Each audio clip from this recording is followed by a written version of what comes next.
Hey, everybody. What up? Welcome to the beginning of stream.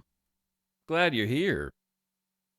We're back for more WEboat today.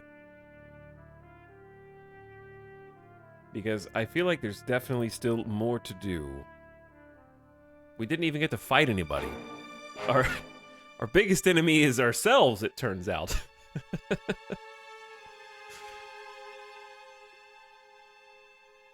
It's definitely one of those slow-paced simulation games, which I'm actually a fan of. It appeals to me. Because when you have these, like... Also, let's go to the next one. No. No. I love how the entire Battlefield soundtrack is just like a variation of that iconic song. Like, they really knocked it out of the park on the first one. Oh, is this the American theme? This is also from 1943, not 1942, which they made for Xbox Live Arcade some years ago now.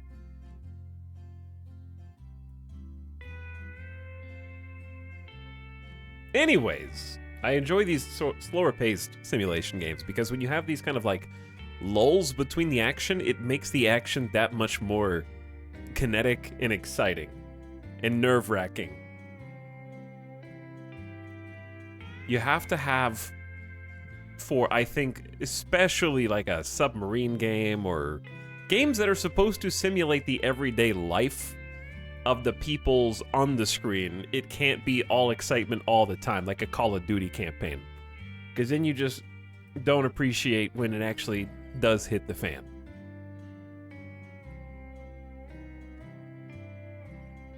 What's up, War of the Worlds? Thank you for the beginning of stream bits. Twitch is apparently doing like a promo now, where they add 10% more bits to whatever bits you bit. So thanks for the 550 with Twitch bits. Much appreciated. Also, welcome to the rest of you. Hello, chatters. Chatters, I'm going to repeat this a few times this stream.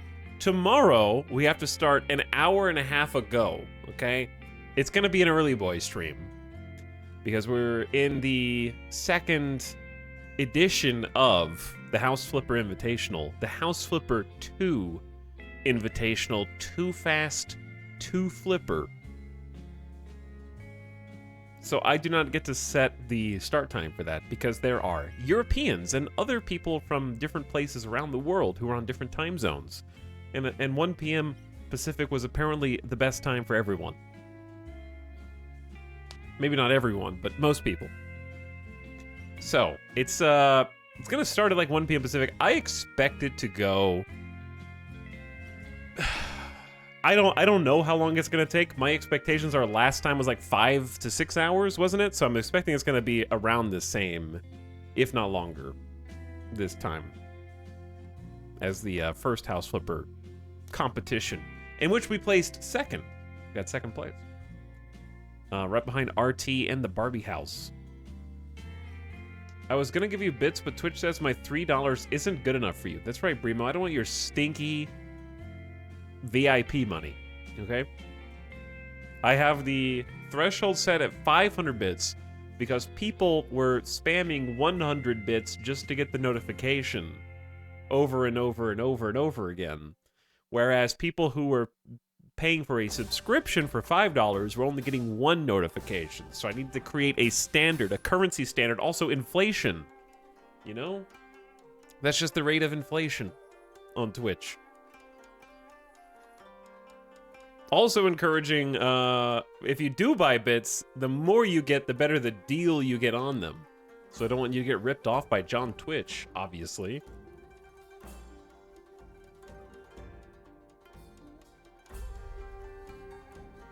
Alright, I gotta blow my nose. Hold on.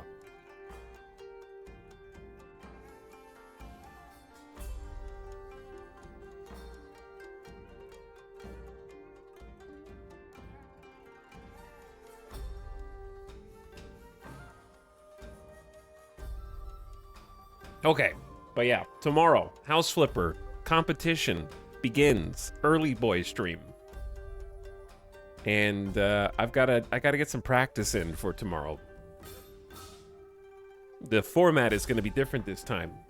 And also, there's a lot more people participating, so there's going to be a lot of great content creators that we're going to be up against. I'm curious to see how it'll go.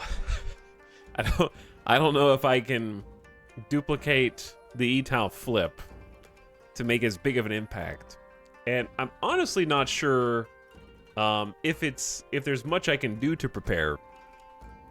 Because the first time it was pretty freeform. You kind of got a house and you had to just like just do something. This time there's gonna be like a little bit of it's gonna be more structured and a little bit of it's gonna be more freeform. So I'm interested to see how that plays out for myself. Because there's some other twists. I'm not really sure how much of it is like public. Let's just say it's not the same as the first time. It is different. Not just the fact that it's a sequel. All right, the song's getting very energetic. We're playing House Flipper 2, which also comes out tomorrow. So it's a whole different game.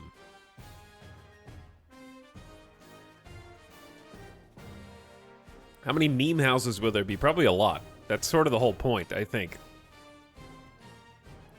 I feel like it's easier to do a meme house than it is to not do a meme house, because, like, if you don't do a meme house, it has to be genuinely impressive, you know?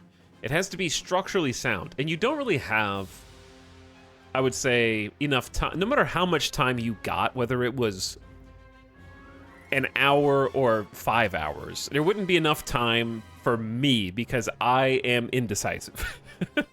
So I'm gonna be pressed for time regardless of how much time I actually get, because I'm just gonna be like, no, a little over to the side. No, that's not it. Let's use a whole different piece of furniture and put that there. How does that look? No, let's change the wallpaper. I gotta like stick to a plan. But yeah, I don't know how much I'm supposed to say about it, because I don't know how much of it is like super public.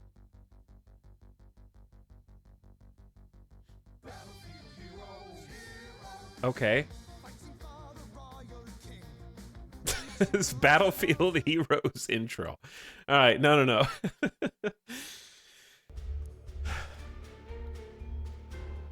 Yeah, where's the public information on this, Quite Adept? Where's the public info?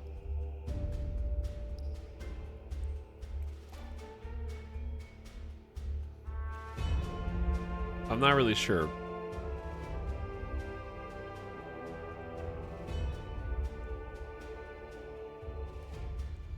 Germa talking in Twitch chat when he is offline, apparently. Okay.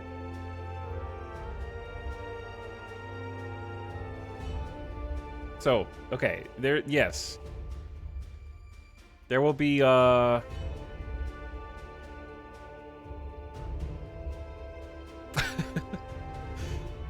right, so we know that there will be 8 teams of 2. Okay, so yeah, I'm gonna be on a team. I'm going to be on a team. So that is the big twist for this one over the first one. Is it's not going to be a purely individual affair.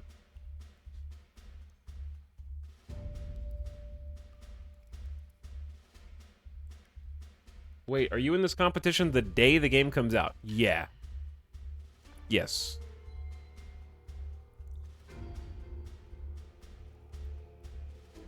Dorito, I hate knowing that there's a website for that. And that you know it.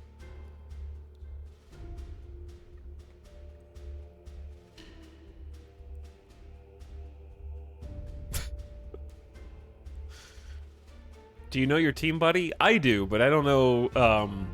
I am excited about my team, but I don't want to say because I don't know what is leaking and what is supposed to be. I'm just going to... Shh. All I'm going to say is it's tomorrow, 1 p.m. Pacific. It's about an hour and 43 minutes ago from now, tomorrow, when we start the stream. So you got to be there early because we're going to... They are on a strict time schedule. There will not be any messing around. And we're going to have to just go. So you need to be there at the start to actually see what happens. But I think they know that there'll be multiple builds this time. There'll be multiple builds.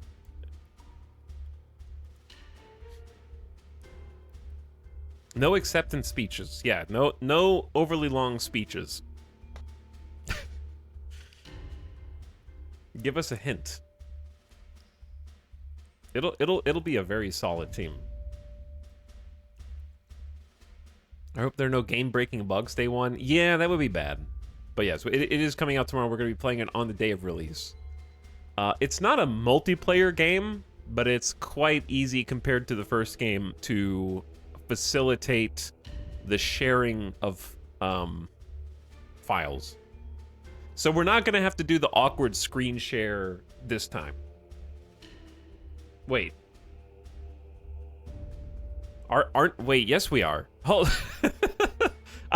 Listen, I don't know because hang on. If I'm just thinking this through. If we're not screen sharing, then I'm gonna finish a build and then export it and then send it to Jerma, who's going to walk through it. But then how do I see what he sees? He's gonna have to screen share to me so that I can explain what is being seen. I think. I don't know. We'll see tomorrow.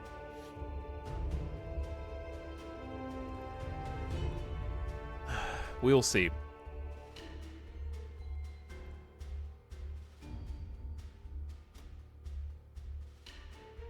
I'm enjoying this run of Vital playing games where there's stretches of calm in between all hell breaking loose. You mean when I get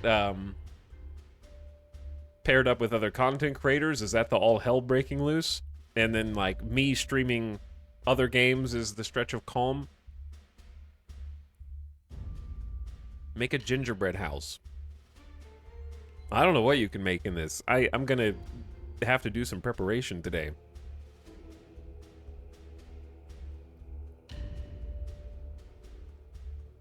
No shenanigans. That's right. The shenanigans must be contained inside the house.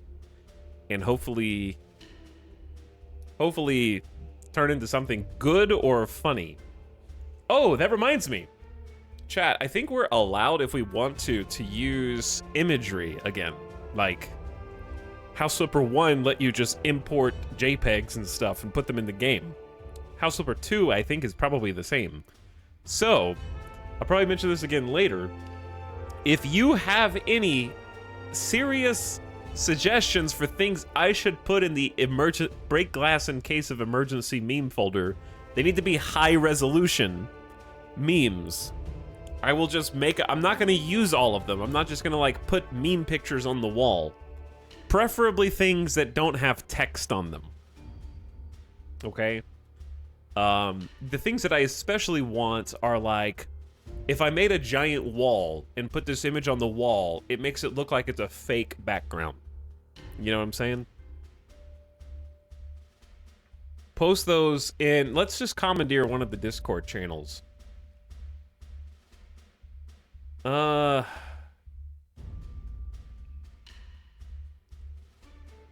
would say commandeer the ETAL clips or emote submissions. Emote submissions is a dead channel. You guys don't have any creativity, so you just commandeer the emote submissions, and I would say serious submissions only.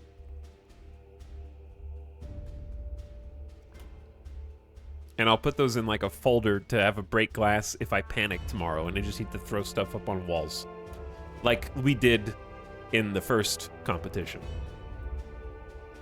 But I'll remind you again as time goes on. Serious memes only. What about a full body cutout? What does that mean? Hello, AnyWatch.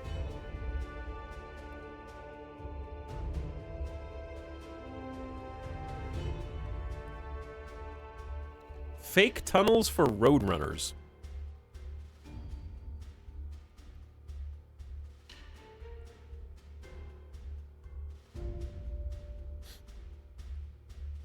Like just a full body image of a streamer on a wall. Well, okay, there were like some meme houses last time that had a bunch of streamer pictures on them, and they didn't score very highly. But there weren't any that were just cutouts. Of like people. I don't know how to like combine that with something else. There were like crunchy memes of streamers there. I don't think there were any like cutout images. But it's the full body. It's scary. It's like they're right there. But then they need like a background behind, like they need an image behind them to make them look like the room goes on a little bit more. I don't know if you could make standees, that would be pretty cool. But I doubt that. A Saw room where all the walls are JPEGs of screenshots from Saw. It's hard. It's tough. That's why, like, RT winning last time was so impressive, because it's just like, how did you come up with all this off the cuff? And make this cohesive, themed house, and also lie through your teeth for your entire presentation, pretending like it had some kind of sentimental value to you when it didn't at all. And I believed you. Do not play Among Us with RT. Don't do it. Or any other truth-telling game.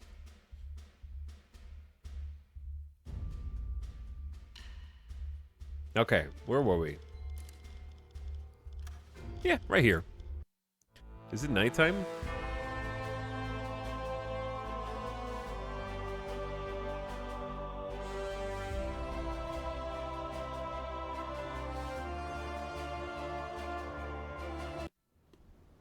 Oh, yeah. Okay, I need to talk. I need to ramble while we fast forward.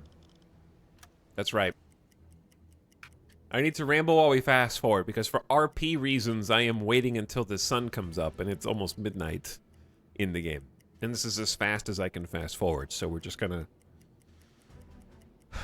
accelerate the clock. I have crew members on board, and yes, I have communications.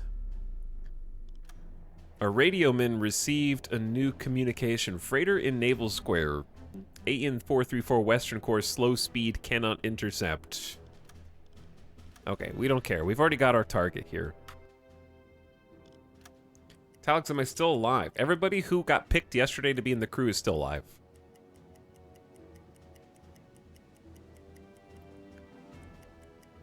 You're still in the game. But yeah, we're just in map view right now. We've got a whole...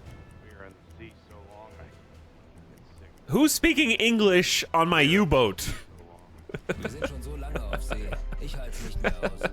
There is someone who knows English, and I like the idea that they just occasionally like complain in English. There is someone. Let me see the crew. It's Tanuith. Tanuith is an English speaker. They communicate fluently in English, may be useful during off-ship missions, which it was. We actually were able to take a crew over there and communicate with the Norwegians. But yeah, I'll give you guys the like full rundown once we can actually see what's going on outside the ship. Right now it is nighttime, and chat was adamant that I play on realistic night, so it is extremely dark outside. So we're just going to fast forward here. It would be funny if the Norwegians in the game could radio to someone else to come help them, like some United Kingdom forces, and tell them to come assist, and then we just get blown up by some destroyers. And they, like, sneak that one in. That'd be funny. But right now, we are just camping outside of, there's a Norwegian ship, the SS Alkimos, that we plan on sinking once the sun comes up. You don't actually have to wait until the sun comes up in the game, but I feel like we're... Oh, is this storming?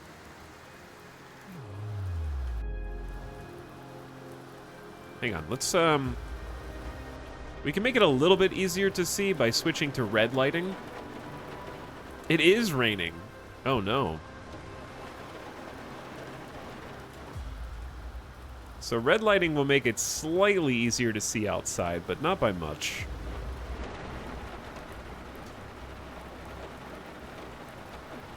There's also 3 cubic meters of water that we can hopefully use the pumps. That's not very much. But we did sustain some damage when I don't want to talk about it. I'll talk about it in a minute. This compartment contains water.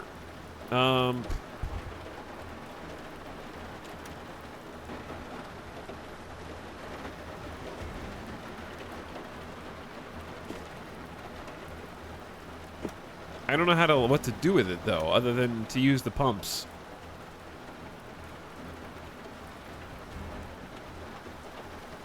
I thought I died. I don't think anybody died. We just had a little bunk.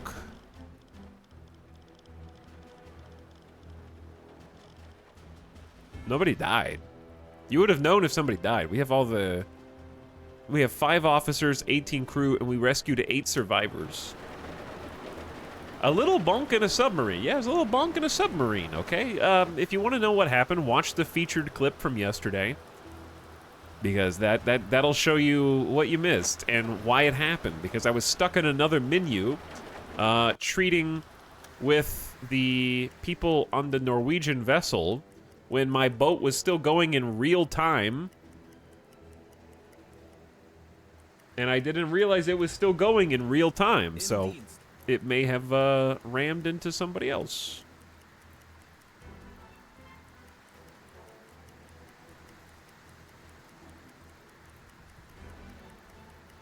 And that somebody else was the only boat within like 500 nautical miles of our boat. Thanks, Vash Connor, for the new sub. Appreciate the tier 1. Welcome to the stream. Coming back for some more slubs. We got slubs in chat and we got slubs in the game. And what's up, Headless7? Thanks for 54 months. What up? Thanks for sharing. All right, it's 4:25. Sun should be coming up imminently. Yeah.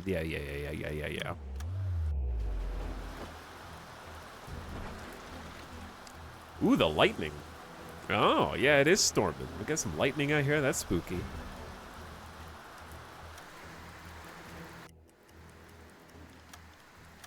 But yeah, sun comes up at like 5, but that's depending on the cloud cover, I guess. You can see our clear sight range expanding around us as that happens. All right, 5 a.m. is sufficient.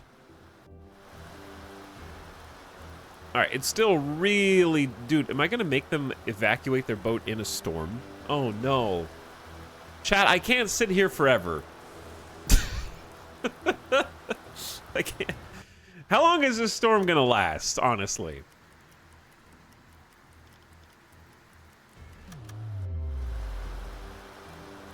Come on, how long is it going to last?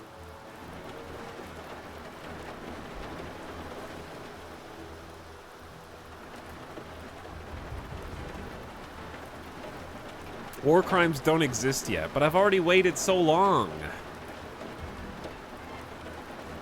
I want to be...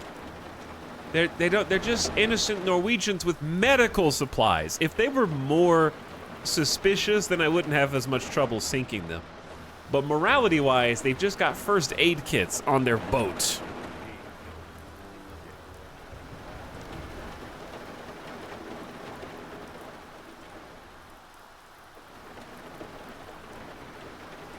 Norway is not even in the war yet.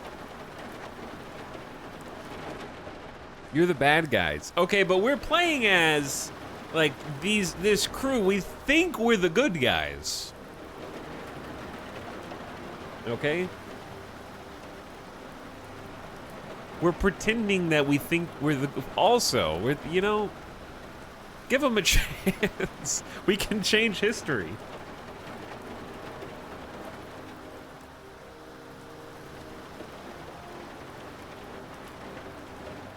But they have skulls on their helmets. Also, I saw some early chat messages about this game. It did not just come out, and someone else just said it's just a full release version. It released in 2019, but it's in early access still. So it definitely feels like it's in early access. There's bugs and stuff that have got in the way of doing the tutorial, for example, but it's still really fun for, like, especially it's an $11 game on sale, so you have to be a little forgiving of the jank, but it's a simulation game that is $11. There just is an expectation of some jank.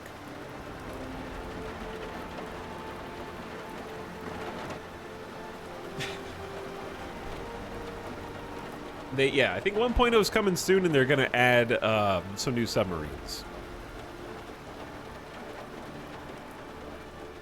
Crank That J-Fell is gaming. Thank you for 107 months. I don't know how many months that is.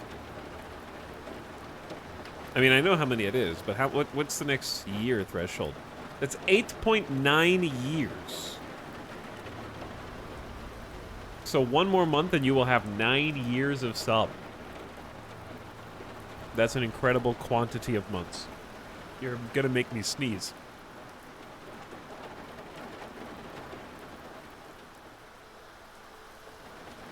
Brain's thinking real hard about it.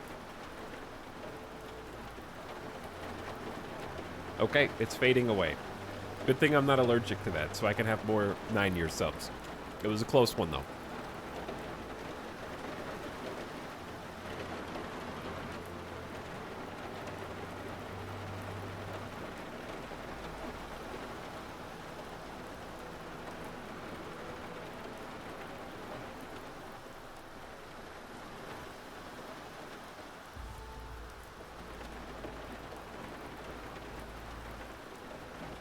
One day, I hope I outgrow beginning of stream allergies. How old do you have to be for that?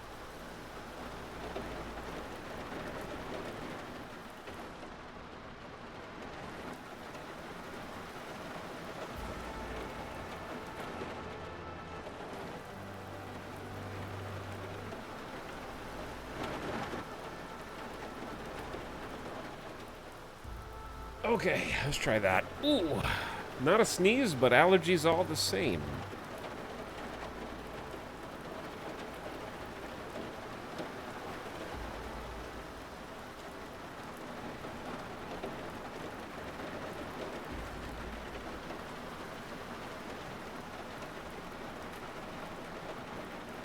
Okay, let's do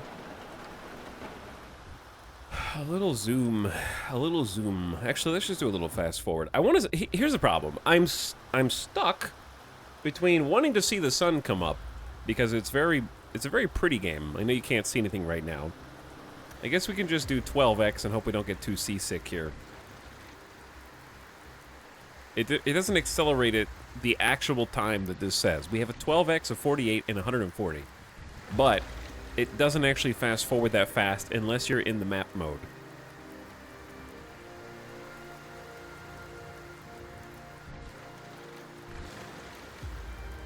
It's a misleading multiplier.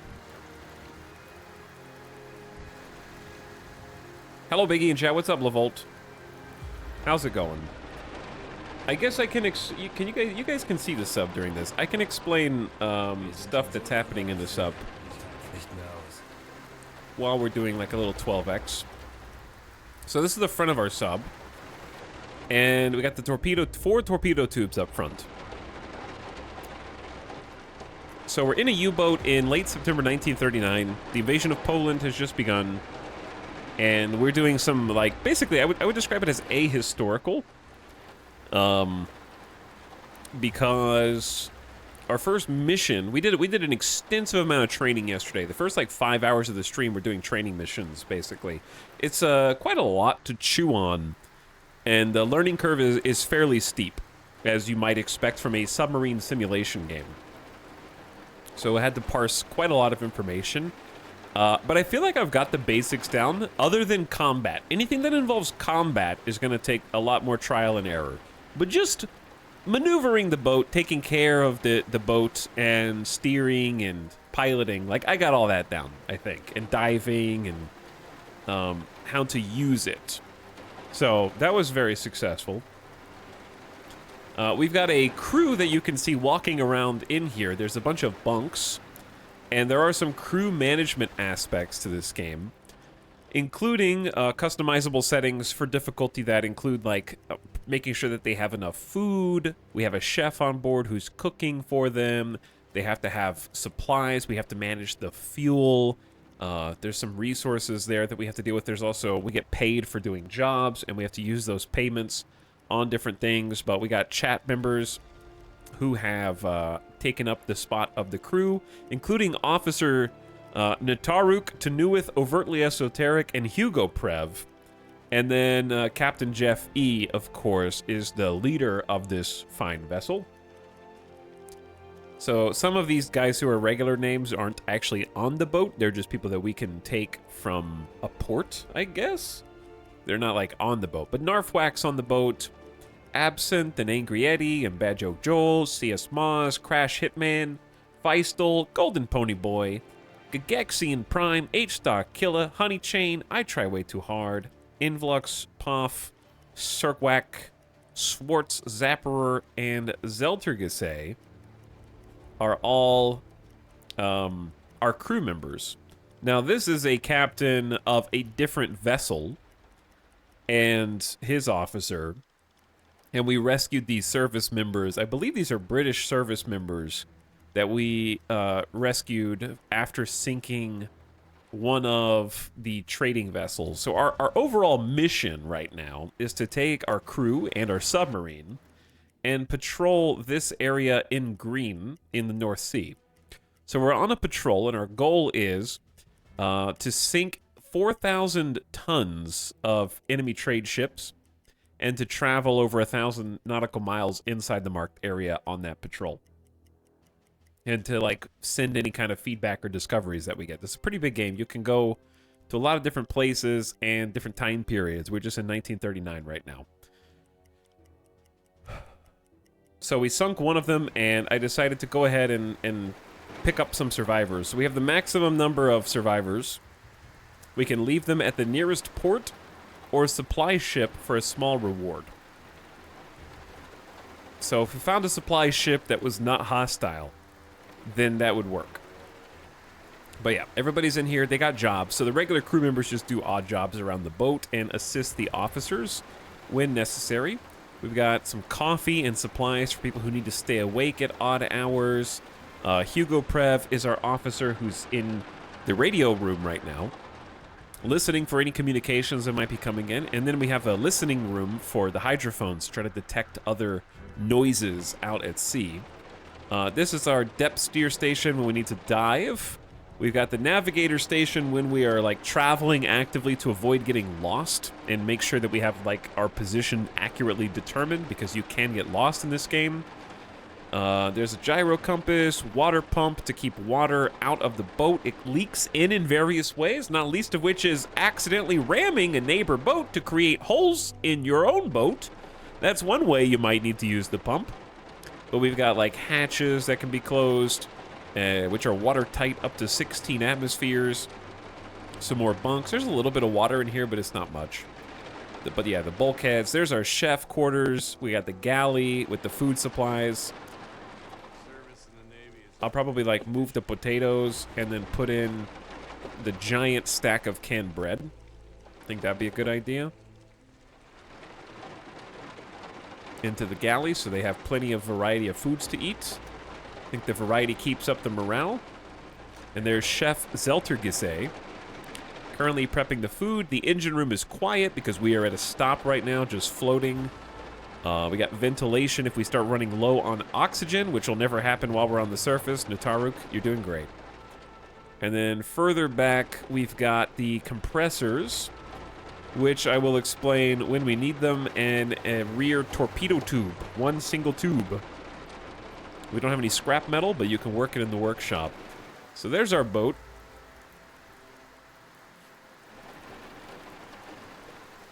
In all of its glory. And you can even go in and find somebody that you like, for example, Captain E, and take over in first person.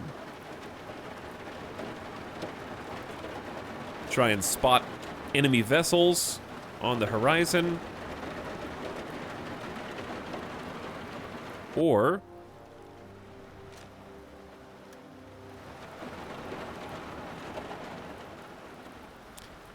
how do I... There we go. Could even go first person.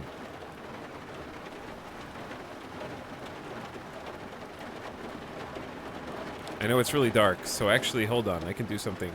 Hide the flag. I didn't know that you could do that. So you can, like, roll up and in super incognito mode and try and avoid setting off an alert. So we can, yeah, turn on the searchlight here. There you go. I don't know how to maneuver the searchlight, however. What's up, Raiders? Hey, welcome to the beginning of stream. We were just doing a little boat tour, actually. Checking out my sub, which we're picking up from the campaign we started yesterday.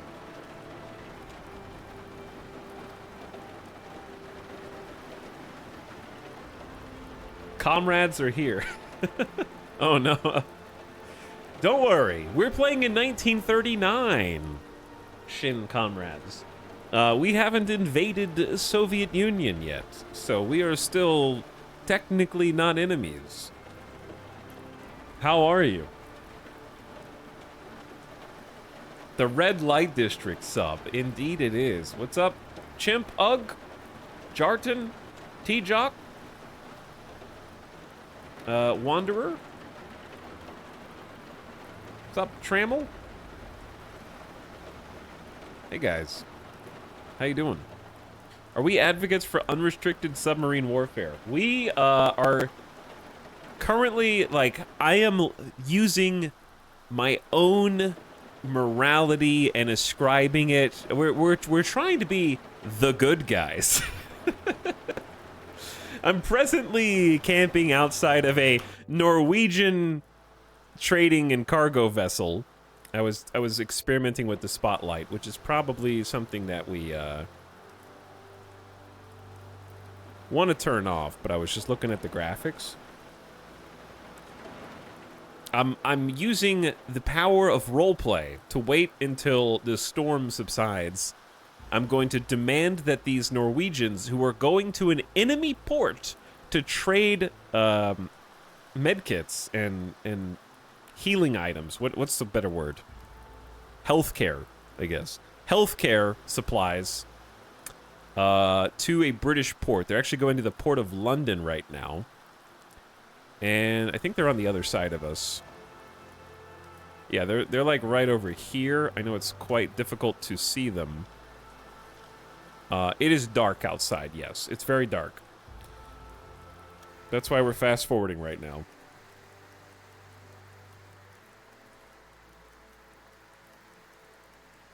But I'm waiting until it's daylight. It doesn't actually have an impact on the game.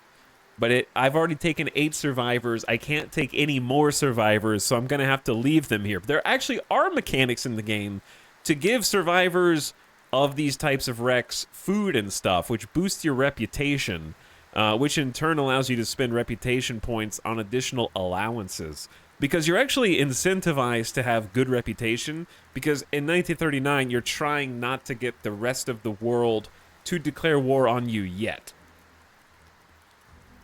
This is before Germany invaded Norway, so they're formally neutral, correct. But we currently have prize rules include a fair prize, or a ship that we can sink includes any vessel that is actively trading with our enemy.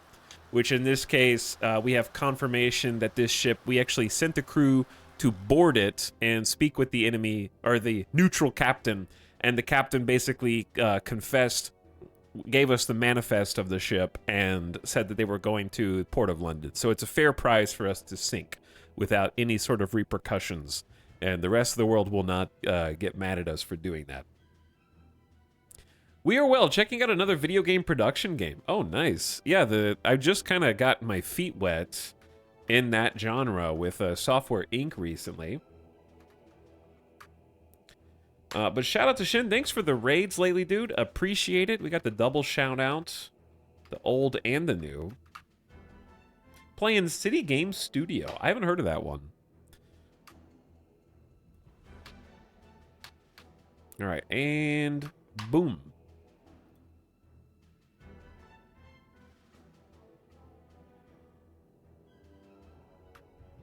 Spelling is hard. There we go. Spelling shout-out is hard. But if you're in my chat and you haven't already followed Shin, awesome time to click that button at the top of your chat. I'd appreciate it. Plays a lot of strategy and simulation games. Fellow Paradox gamer playing some software development of a different, I guess, genre cohabitant. That's not the right word. A peer of Software Inc., if you will. That's more of what I'm trying to say. That one's fun. Yeah, I haven't played that one. I'll have to like bookmark it and check it out. But frequently streams early mornings till about now, as it happens. City Game Studio. 2021. Yeah, I somehow missed this one. But I've really liked taking a liking to Software Inc.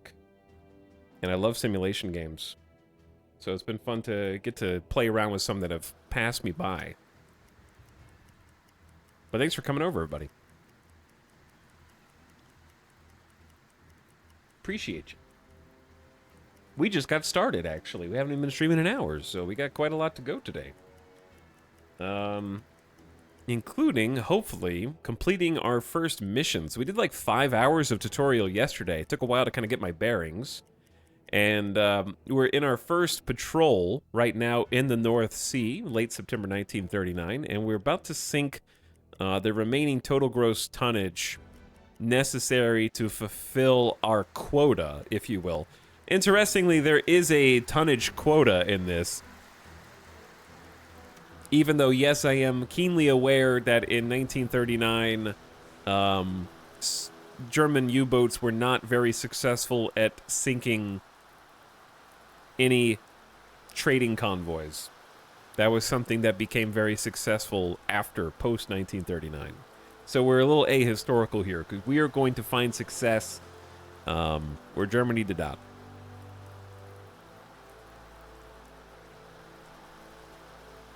Okay, oh, just a little bit more. I want to see the sun come up, and then we'll be on our way. However, oh God, I'm gonna turn the searchlight off. That is sort of disorienting. It looks like one of those like paintings where you watch a time lapse of a painting being made.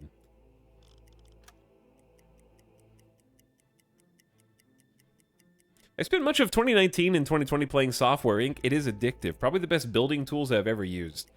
Yeah, I spent like 8 hours just making an office building. I went from leasing after, I think I spent 4 streams sort of just leasing and figuring out Software Inc. And then I took a whole stream and just like, okay, I'm going to dig into building now. And then it just, the building tools kept going and kept giving. And before I knew it, it was 8+ hours in. I had grand ambitions of buying like 6 plots and filling them all with different offices. And it took me the entire 8 hours just to make the structure and the blueprints of one building.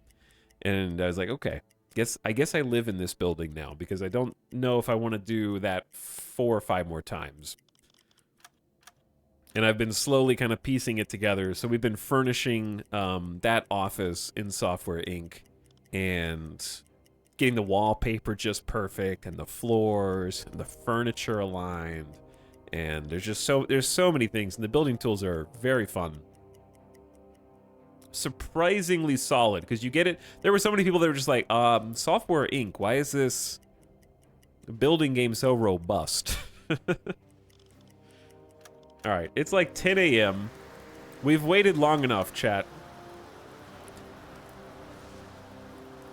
There's technically not a time limit, as long as we don't get, like, pinged by somebody, right? That would be the only thing, is if we got by another random patrol of destroyers. But now the sun's coming up, you should be able to see sort of what's happening in here a little bit better, and we can probably switch back to normal lighting inside the sub. There we go. Perfect. All right, they have until 11 a.m. and then I'm sinking them and we're out. What's so funny is we had a sleepover on their boat because I sent a delegation. Low, oh, are we lost? That is so funny. We have low navigation accuracy. We haven't moved. We've just been floating inside the same square, but we have apparently an issue with navigation. It's hard to remember where you were when you're not traveling at all. Literally just put a pin in the map and account for the wind and the drift of the currents, and I don't understand how you could get lost there. All right, it's 11:15. I have been more than generous. It's clear skies. All right, perfect. Let's go back over to our delegation that we sent, meet the captain in his office, and we're going to order the evacuation of his ship. Overtly esoteric, Tenuith, Crash Hitman, Feistel, Gagaxian, and Invlux basically spent the night with this crew. You tell the captain your orders obligate you to sink this freighter, and they must evacuate immediately. Captain's not happy about this outcome, but clearly accepted there's nothing he can do to avoid this from happening. He doesn't respond to you, but instead starts to shout out to his crew to organize the evacuation of the freighter. All right, return to your ship.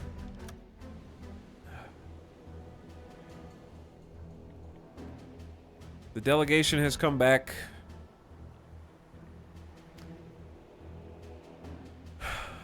I waited until the sun came up. I waited until the storm subsided. You have the best opportunity to survive. I can't take any of you on board. I'll give you some food. I'm not trying to murder random, like, medical supply haulers. They're just doing their job. I'm just doing my job. They're just doing their job.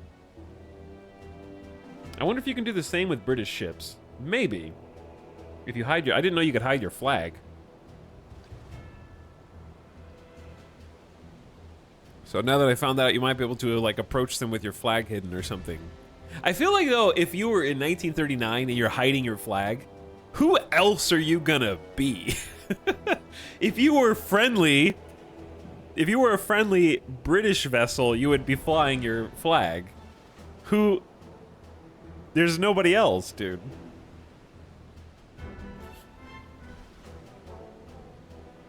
Yeah, especially a submarine. If you were just like another boat, that would make a civilian U-boat. Here's the problem, though. When they evacuate, how do we avoid accidentally killing them from the high explosives? Can you guys, like, row further away from your boat? Or are you just gonna sit there? Zeit für eine Pause.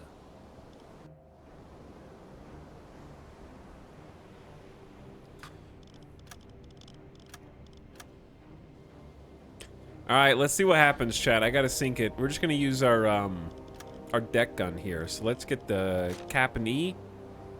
Captain E, will you do me the favor of hopping on the 8.8 centimeter gun?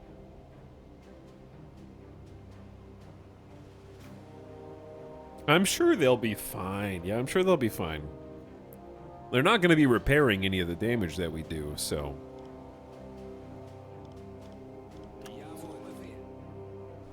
Alright, so we just gave 2 crew members. Oh no, this game does the thing. It has mouse acceleration. Okay. Alright, if I hold A to turn, this is the speed that it turns. If I hold shift, it goes faster.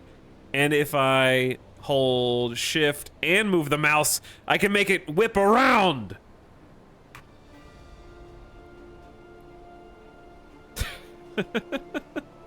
There's no way that gun spins that fast in real life. Okay, anyway, simulation game. In my $11 simulation game, unacceptable. So we're using high explosive rounds. Artillery flick shots. I'm not sure if high explosive rounds will go below the waterline. Because obviously we want to hit below the waterline or start a fire. But I'm scared that the high explosive aspect is going to murder these guys. Like, I don't know if that splashdown actually goes below the waterline or not.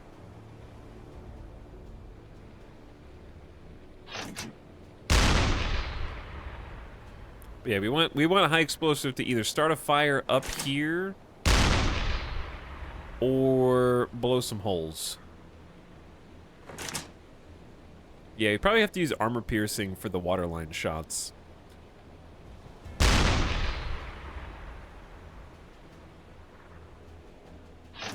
Is it going down already? Oh man, it is, huh? Isn't it?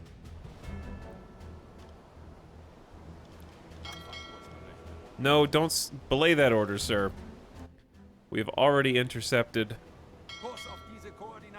We're not even moving, so it's fine. Objective completed. Well done, chat. I probably used too much ammo. I was a little impatient.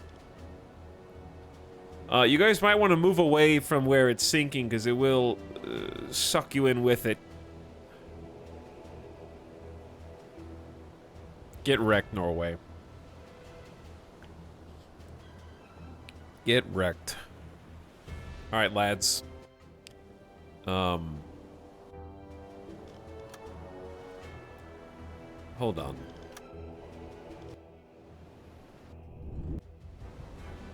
Hold on. Where's my boat? Where am I? Okay, sorry, I'm in the wrong view. Show me the galley, please. Control. You guys get 5. You guys get 5. You can give them 1 potato. There's 5 bread for you. Reputation plus 5%. The sailors are both surprised and grateful for your supplies. Where's the other boat?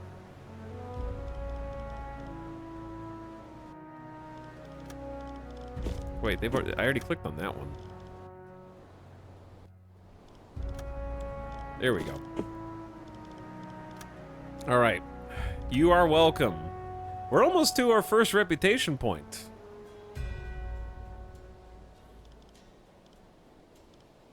We're running low on spare parts. I know. So we've already sunk. Don't we need to send the messages? Yes. Okay, I always forget about that one detail. So Hugo is going to send a report that we sunk the SS Alchemos, which is worth 2,500 marks. So we're gonna get paid. Big payday. Did you just give them 25 kilograms of canned bread? Maybe. Both, yeah, each. I want to make sure they survive. I don't know how much they actually need to eat. It's probably not even something that the game registers there. Okay. Let's hop off the gun. And let's prepare to travel. So the only thing else we need to do is actually, like, the 1,070 nautical miles. We still have plenty of fuel. Can you swap one of the regular crew you have hostage for the captain of the ship you sunk? I don't think so. I'd have to kick that regular guy out into the water with no boat. You can't, like, exchange people to the boat. You can only take them from the boat, I'm pretty sure. And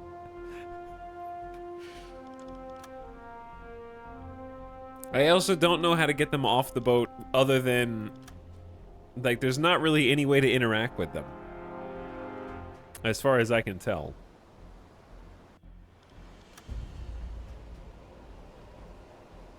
Once you're out of space, you're out of space. I don't know how you can eject them. There's no ejector seat button. Okay, we've been here for a very long time, so the first thing that I'm gonna do is just dive and do a, some hydrophone listening. Alright, so I'm gonna show you how to do that manually now.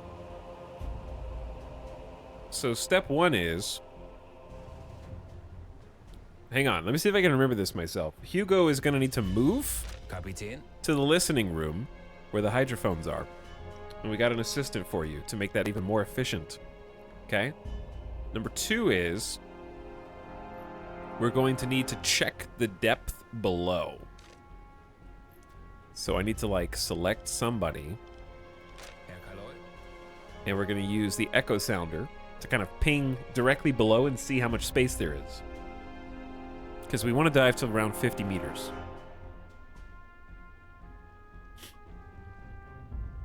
Where are you? Oh, they're doing torpedo maintenance right now. But I think it's cute. It's fun to watch all the animations anyways.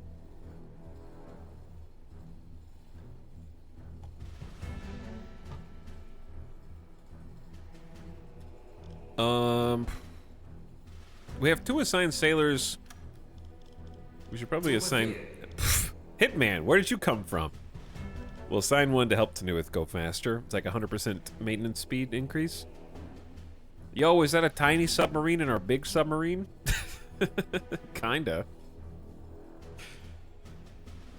More or less.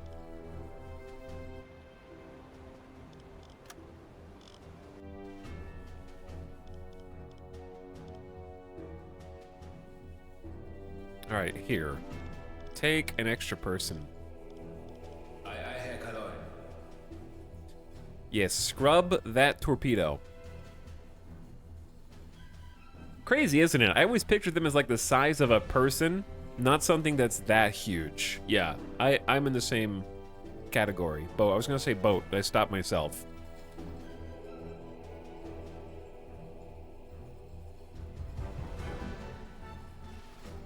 This has been eye-opening just in terms of seeing how a submarine is actually sort of using its space. I think that's also another interesting part.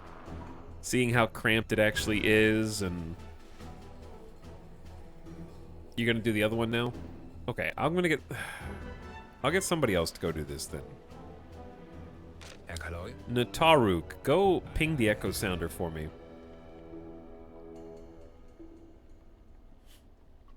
Let's see how much space we have. All right, 99 meters. That is plenty. All right, so we are going to dive to 50. We're on the hydrophone station. We're going to listen for about 5 minutes. So everyone is going to come down off of the top, the observation point of the conning tower here.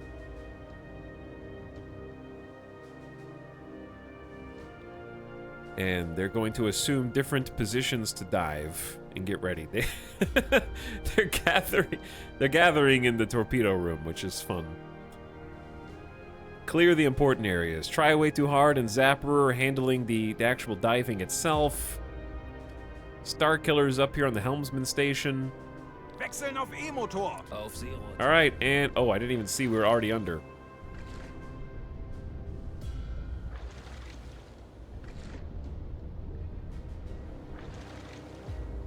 We're already under and going to a depth of 50 meters down here. Hopefully there's no leaks on this thing. 20 Meter.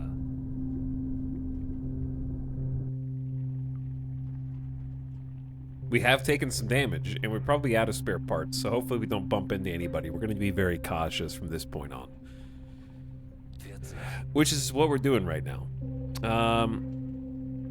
Narfwhack and Hugo are on the hydrophones, listening for distant pings. We can actually go in. I don't know how to do it, but you can listen yourself if you want.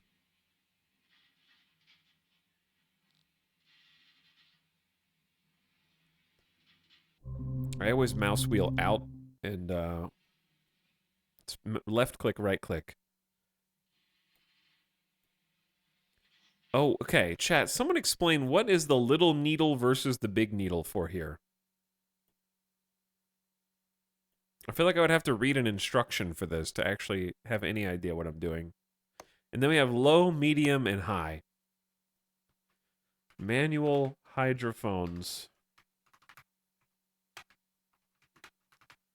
U-boat game. Where can I find a guide on how to use the hydrophones manually? Dive to about 50 meters. Stop the engines to reduce noise interference. We've already stopped our engines, but that chat said that's optional. There are 3 different settings on the hydrophone. I typically use low and high for convoy hunting. L detects engine noise at long range, but only gives you a vague bearing. H will detect at short range, but give more precise bearing. So the idea is to hone in on the ship using L, then switch to high as the range closes. You can plot the bearings over time on the nav map to develop an idea of their course.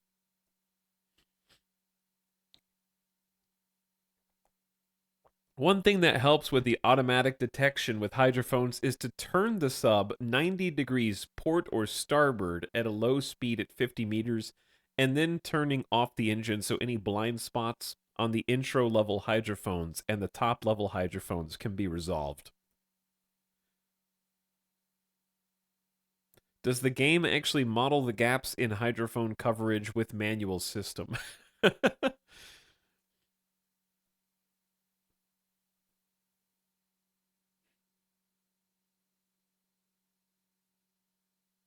You didn't read the manual before leaving port? I did the whole tutorial training. I already did the whole training sesh. One caveat I would add is that since last update, you can get much larger ranges with hydrophones and leaders in command. So I found some information I found that some information from map tools isn't as accurate as it used to be, and I missed my torpedoes fired at the 7 to 9K range. Also, ships seem to vary their speed instead of going a constant speed all the time, which can induce errors in calculations. All right, people are having different experiences.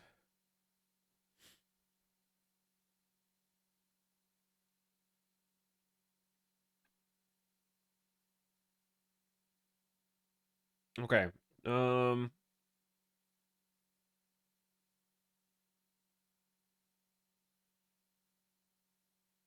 I think the knob on the right is a noise booster. That's how I use it. If you rotate it to the right, the sound becomes more pronounced, but also more distorted, but it makes it easier to determine direction, especially on low wavelength. How do y'all deal with the insanely loud boiling noise from cooking? I never see that mentioned, but it makes it hard to listen on the hydrophone. Hey, cook! Shut up! Just unpower the kitchen and remove the chef.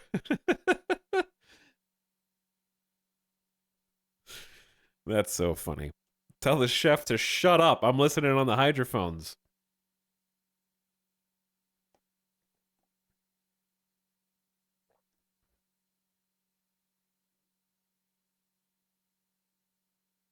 The tutorial is its own challenge. Yeah, it is. Okay.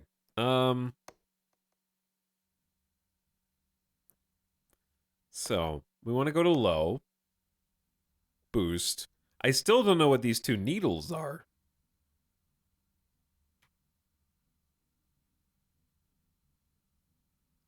I still have no idea how to use this.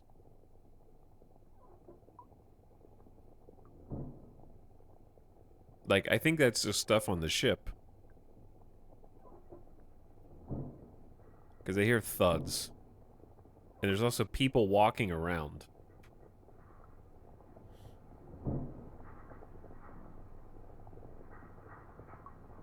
Do you hear that?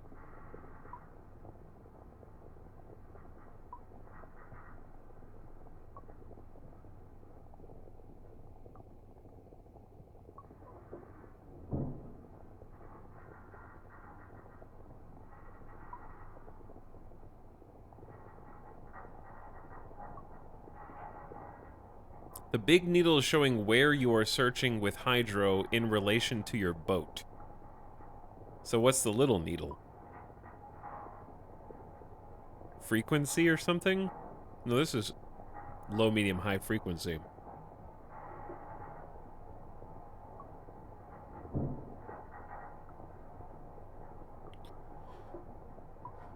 It definitely, okay, if I only change the little needle,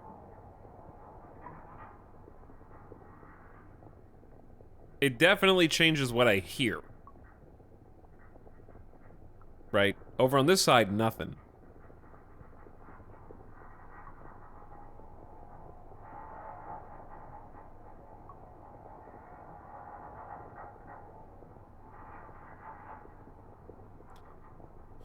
Hmm.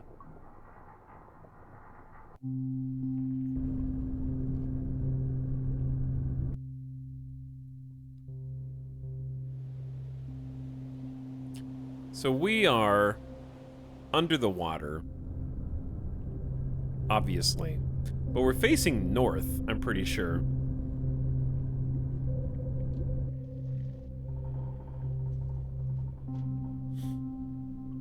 Also, chat, for those of you that's joining, no, we're stopped, engines are off, we're 50 meters deep, and we are near a sunken convoy. So it's not impossible that we're also going to hear noises from the nearby wreckage sinking or settling or something.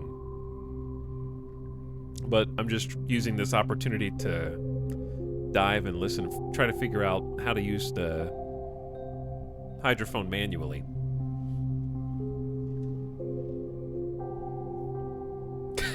Some poor sailor trapped in an air bubble. No, we told the crew to evacuate. They're on surface boats. It did sound like a ship. That's what I thought. It sounded like something.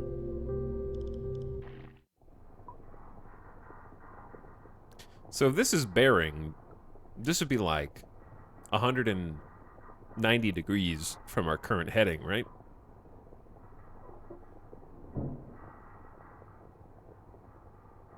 Somewhere in that vicinity. I can't read the numbers on the side. They're too small.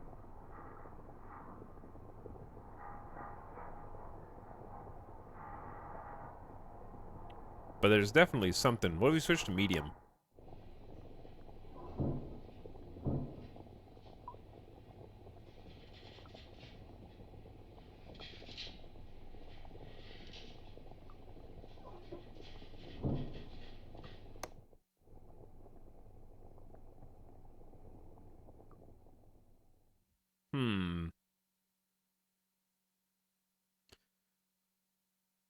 Okay, definitely nothing on high.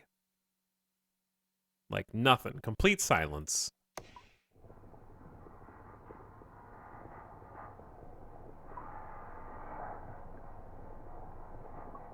But then on low, for sure.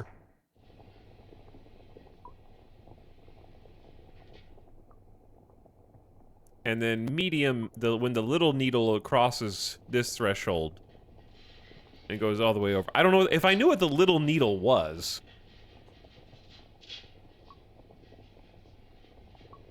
Then that would also be a big help. Hello, 321 Rally Snail. What's up? How you doing?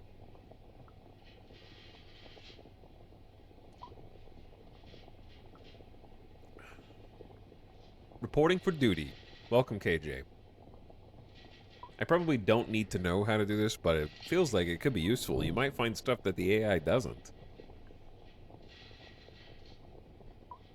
I mean, there's one way to find out. Just watch a video guide.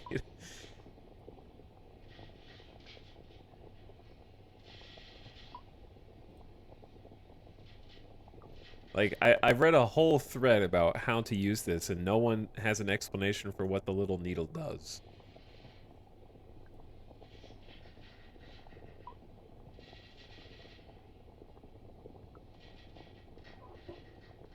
Sorry, I'm looking for, like, another...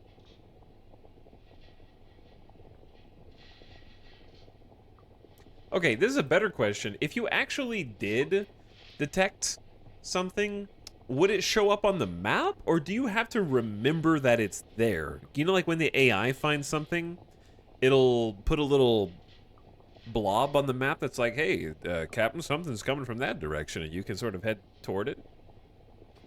Will I just have to memorize where this is, or I guess I could mark it myself?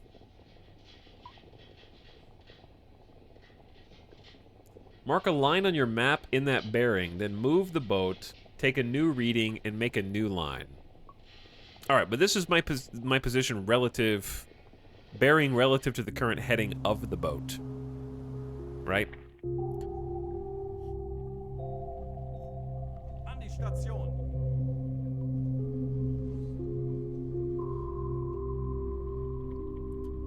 So, who's coming over here?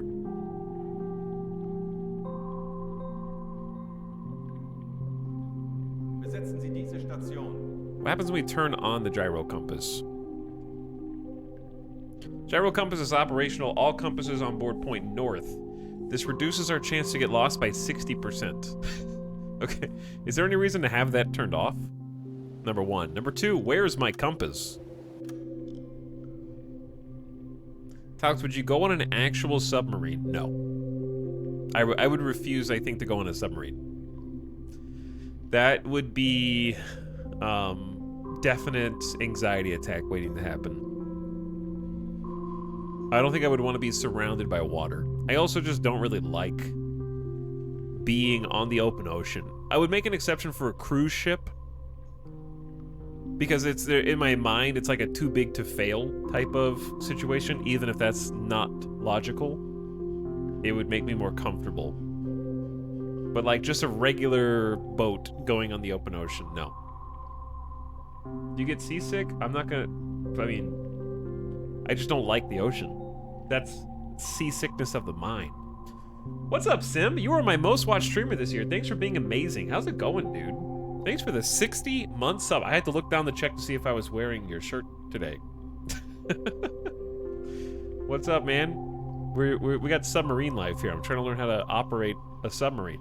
By the way, Sim, speaking of World War II submarines, I did start watching your recommended Dan Carr. I watched about an hour of Hardcore History Supernova in the East, and I've got it pinned still, so I can keep listening and watching when I have free time. It's been really good. I've enjoyed it. Thanks for the recommendation. Tox, where's my E-Tal shirt? I don't know. But thanks for 60 months, dude. Incredible length of time. And also, thanks for watching. Shout out to our buddy Simcopter, who was last seen playing some FTL. I was lurking in your FTL stream last night. But thanks for streaming, dude. And if you haven't already followed chat, now's a great opportunity to do so.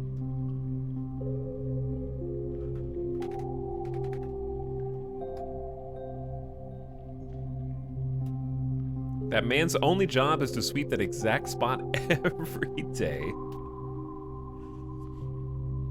I've been watching The Operations Room. Haven't come across an episode I didn't like. Great recommendation as well. Hey, good to hear. Glad you've been enjoying that.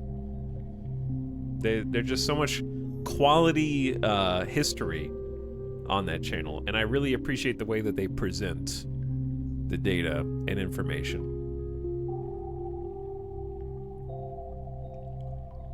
Especially, my favorites are the naval battles, because I could never visualize what a naval battle looked like. And being able to see all the pieces, like chess pieces, moving around the board, painted a picture of how brutally chaotic, like, World War II naval battles, and really any battles on the ocean during or before World War II, are basically slap fights. In my mind, it's just like two sides just like slapping into the wind like wildly as hard as they can and hoping that they hit something, and then eventually somebody has spammed enough and they happen to get some nice hits. Slapping with really big fists. Yeah. The small line on the hydrophone is apparently the fine-tuning cutoff selector. Okay, that might actually paint a picture. Let me see if I can test this a little bit more. All right, so hypothetically, let's say that the small line being all the way here means that it's all the way open and not fine-tuned. That's how I'm gonna rationalize this. So, when you hear noises, like, this is the heading. If I can't hear anything here when we're fine-tuning, then perhaps if I move the big needle until we do hear something, Do you see? We fine-tuned the selection. So if it's all the way open, we're gonna hear that noise whether we're using the hydrophones to look directly behind us or off to the side. So we don't really have a great heading. Like it could, it's in a area. So we can narrow that area by moving this needle back around. So I move it until I stop hearing something. And then adjust the large needle until I hear something again, and that'll be more accurate.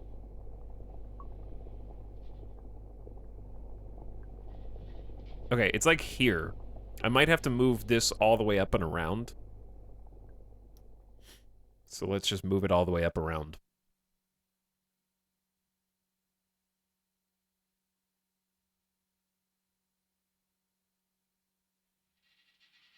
Ooh, something that way? Interesting.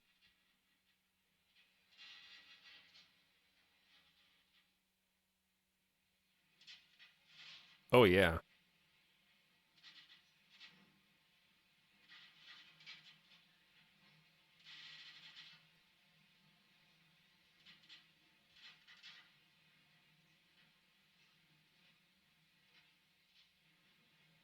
Sorry. I'm like...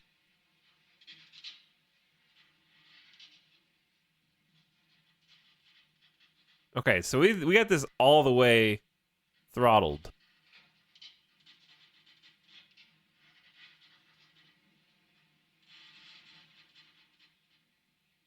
My man's absolutely dialed in.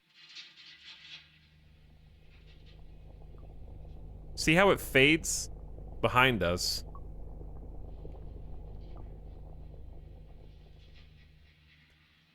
And it picks up to our starboard side.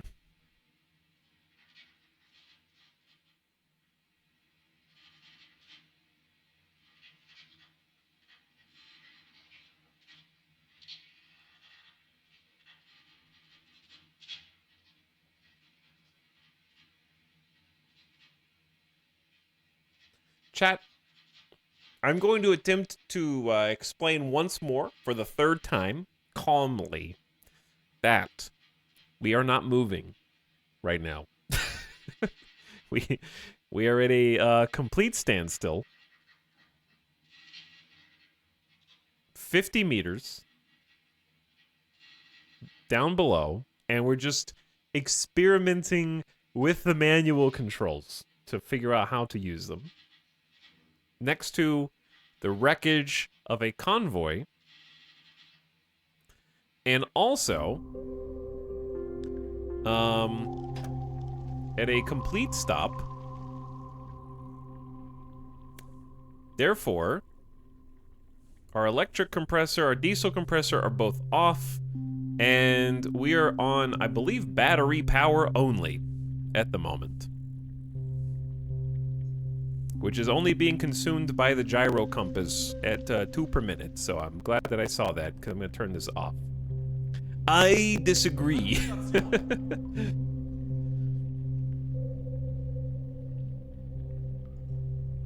But I turned this on after we heard the noise. We're on the sea so long. Also, chat, what this has illuminated is I never want to be on a submarine with any of you, because I'd be the captain, or like the hydrophones engineer, and like, okay, sir, yes, I have zeroed this in. We have a heading of 90 degrees, and I have strong signal coming from that. Sir, you're probably moving. It's probably the propeller. If it's not the propeller, it's your pressure tanks. And if it's not the pressure tanks, then it's your gyro compass. And if it's not your gyro compass, you're hearing things, sir. The routine stays the same. You guys are like, I don't think there's any ships in the water. That'd be crazy. Sir, you think you hear something? Yeah, right. You're hearing ghosts, your own demons.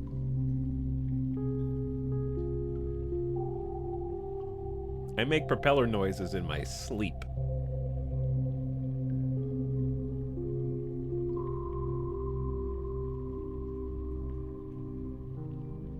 That chatter is wrong, but you still can't hear behind you due to a blind spot in the hydrophone, even if your propeller isn't on. We did actually read that. I've looked up a couple of guys. We've been in this spot for like 15 minutes now. But I'm okay with that because I feel like I've learned a lot about how this works anyways. What's up, Ralamu? Thanks for the 14 months, dude. How you doing? Appreciate the sub. Talks, have you seen Master and Commander? I have. It was a cool movie.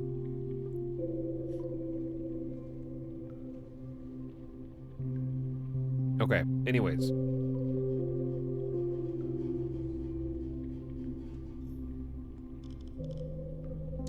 Here's what we should do.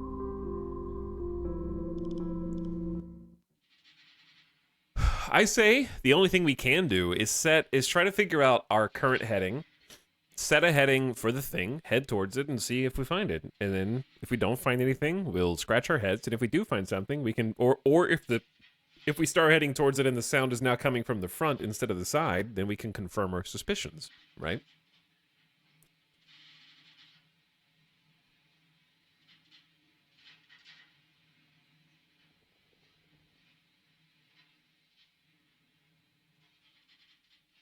All right, definitely not that way.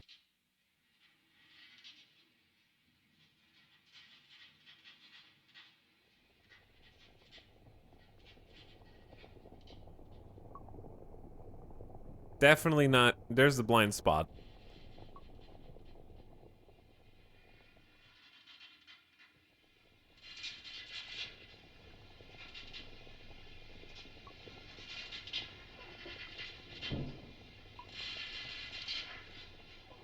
Noises. What do they mean?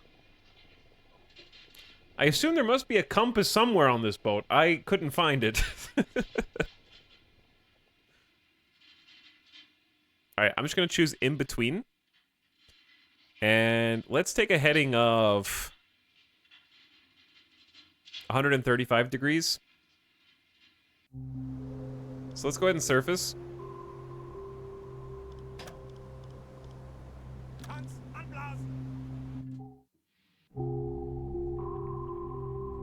Alright, we're going to use compressed air to blow the water out of the ballast tanks.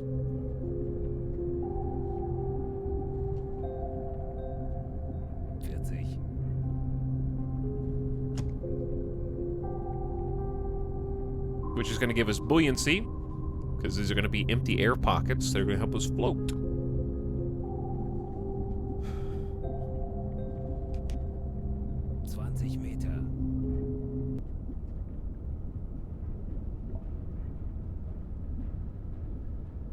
And up we go.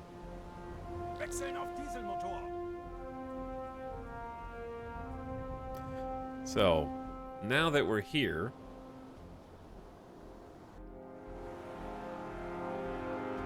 I said I wanted to try a heading of 145.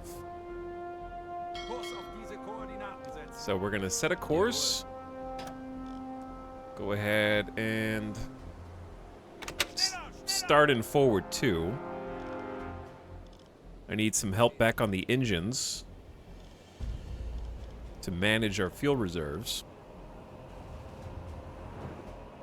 And then, okay, now what I wanted to do. Let's go all the way to the back of the ship, and we're going to turn on the electric and diesel compressors to refill and repopulate our compressed air reserves, because we're down to 68%. And we have started moving.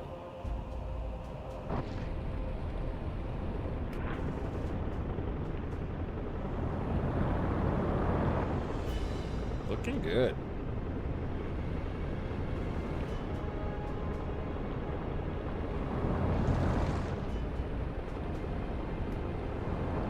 Chat, did you guys ever do the thing where you have to hold your breath when you're going over a bridge to get your wish fulfilled? Did you guys ever do that? My parents used to tell me if I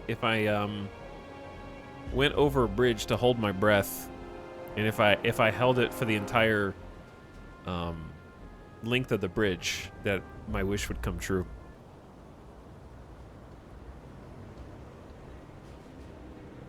No, but going through tunnels, driving past cemeteries.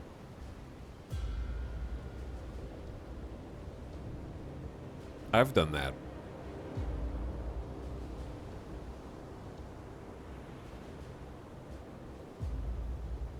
That's ridiculous. You do have to hold your breath in tunnels, though.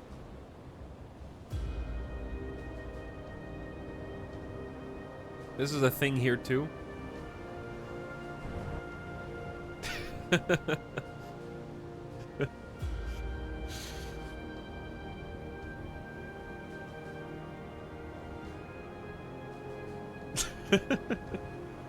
Well, I'm glad to know some people also had crazy childhoods where your parents tried to see how long you could hold your breath for. Okay. Well, let's see if we have... I'm a little nervous that we're gonna turn into the rowboats. So let's use the rudder. I think I can manually control how hard the... Chat. This doesn't make any sense.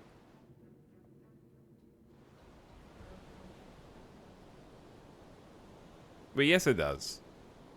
I thought we were supposed to be heading that direction. I guess, I mean, I'm just gonna trust in the system here.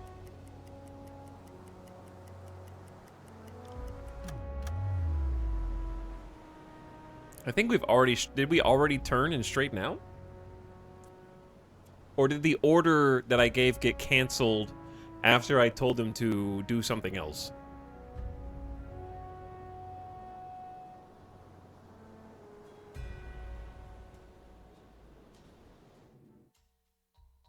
I don't know. We're gonna need to experiment more.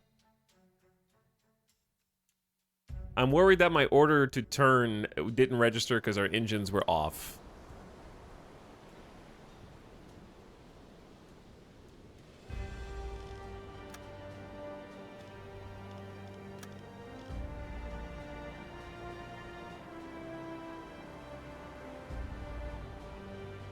We'll see what happens.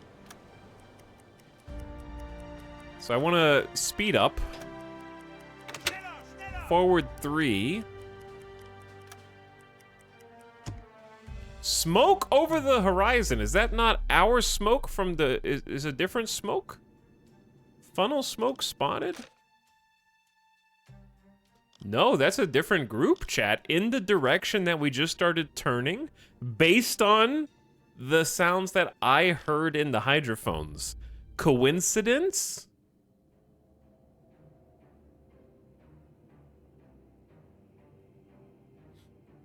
After you all tried to gaslight me into thinking that I was just hearing my own boat? Promote this man.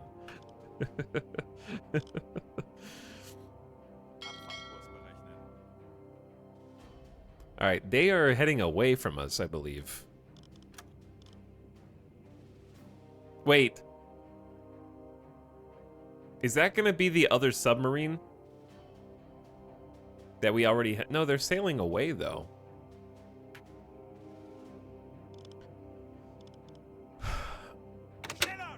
Alright, let's go to a faster speed. There's definitely something over there.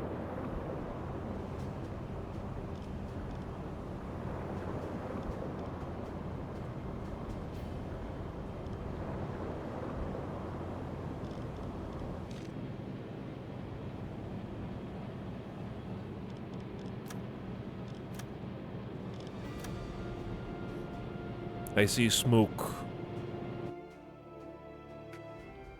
And yeah, that lines up with the heading that we chose just because we already heard the sounds. So let's go get them, dude. Let's go see who's over there. Maybe we can get a bonus.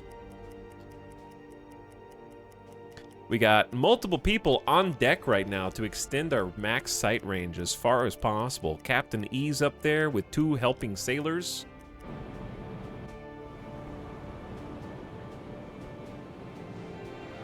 With not magnifying glasses. Binoculars, if you will. Which are just fancy magnifying glasses, are they not? Anyways. Chat. I feel like I've explained a decent amount of this game, and some of it's probably becoming more obvious as I play. But if you do have any questions, or you weren't here yesterday and didn't get to see the warm-up, now's a great time to jump in and hit me with your best shot. And I'll try and do my best to explain. But it's a very pretty looking game, and it's presently on sale for 11 bucks on Steam. What's your objective? I had 2 objectives. We took a low-risk mission to get started, and the easiest part is we need to travel over 1,000 nautical miles on a patrol inside of this marked area. So we picked an area and just patrol. The second was sink a certain amount of tonnage of trading vessels who are trading with or from the enemies. In this case, the UK. So we sunk a couple of trade vessels. We also, picked up a few survivors, and we're gonna take them to a port.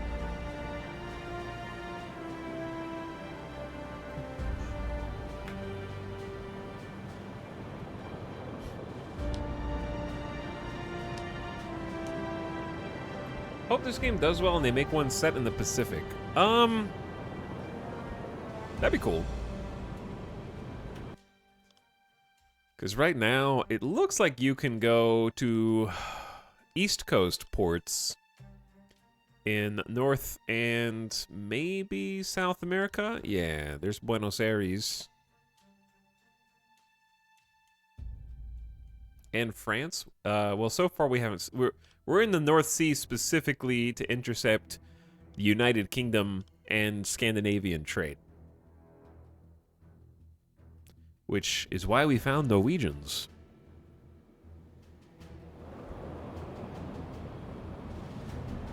But we allowed them all to hop off the ship. Hopefully they did it SOS first. And now we're chasing some funnel smoke to see what it is. Pacific U-boat will be cool. Who said that I wanted to play as a U-boat in the Pacific?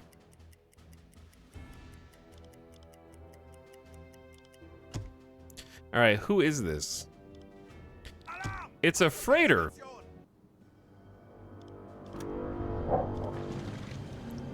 So this one is actually not one that we really need to sink. But I see no reason not to follow through on our objective. I assume we can get bonuses for doing more than we're supposed to.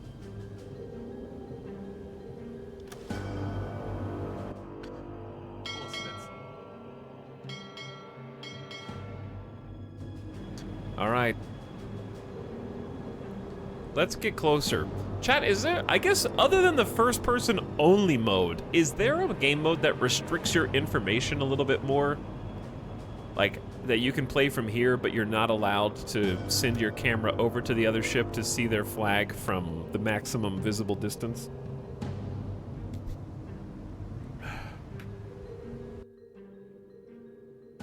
Where you actually have to... You limit your camera view to this? Restraint? No. You misunderstand.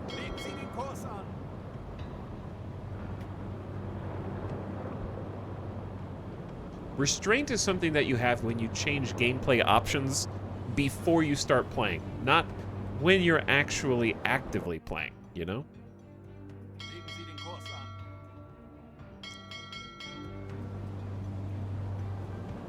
For example, do you need to show restraint while you're at the grocery store? No, you just need to eat before you go. Same thing with changing the rules of a campaign.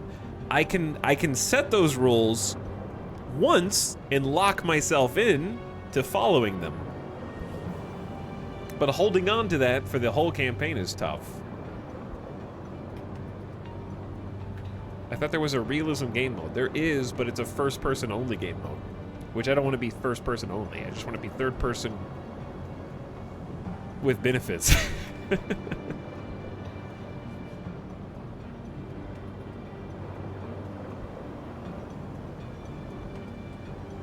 I want third-person with some extra restrictions.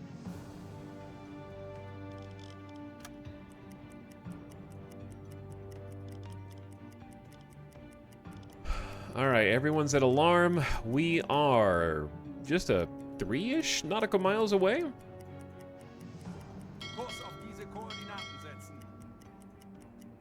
Gaining on them quite quickly. I didn't realize how fast submarines were when they're just on the surface here. This is the Empire Valor.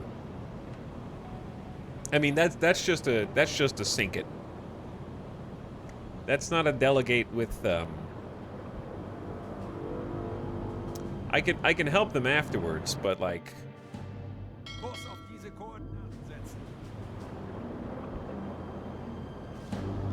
aren't they faster underwater? Nope. We're faster on the surface.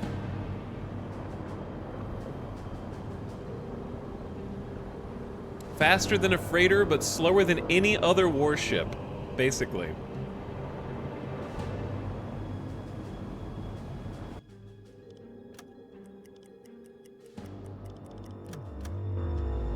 Alright, we're definitely close enough to start taking some pot shots. Captain E, I'm gonna need you, sir, to man the deck gun. Let's do it. It will restrict info if visibility is low. I think here your crew identified the ship. Did they? I don't know how they identified it when I can't even see it through the scope. All right. We got high explosive 17, 18 high explosive rounds. Wish me luck.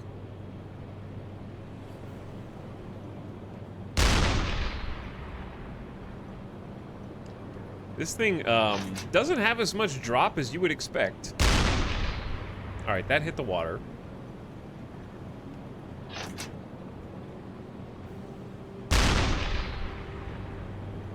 I'm seeing some impacts.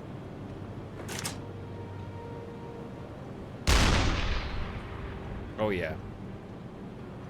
Have we done a torp yet, chat? Not yet. All deck guns so far. I should probably do some torps.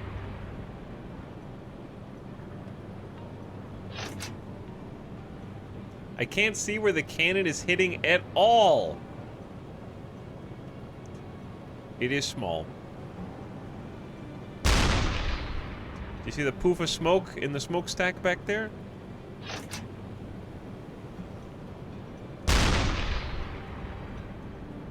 Maybe you need to be at 1080p.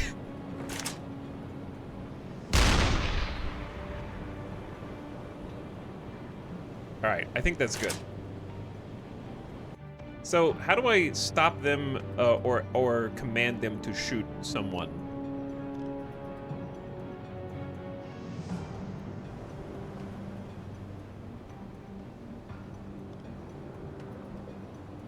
I feel like that was a good number of shots.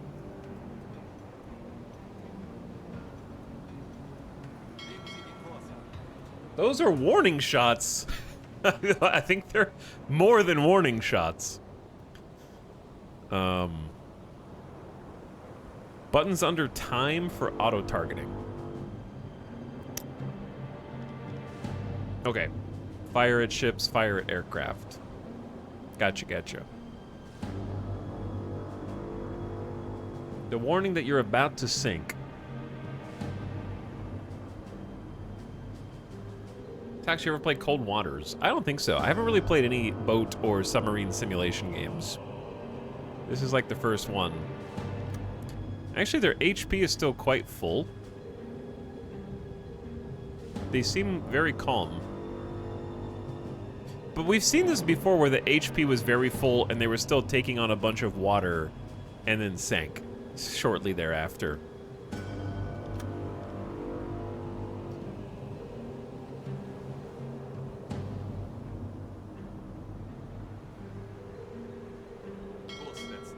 So that's a thing also.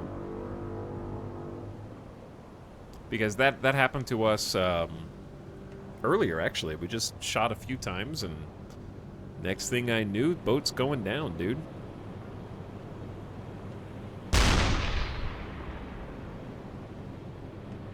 To be fair, what else are we going to use these high explosive rounds for?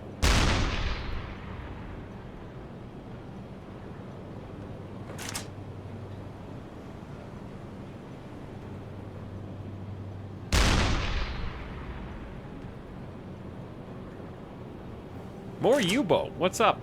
Strelocust.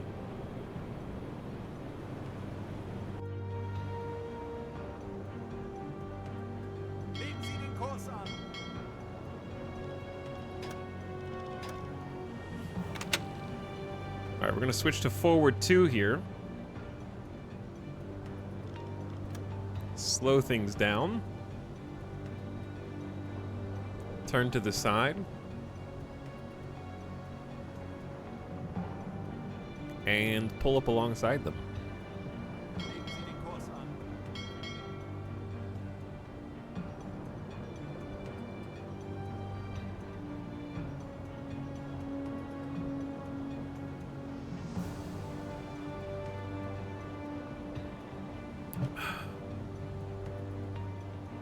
Are we rating them? Sure, yeah.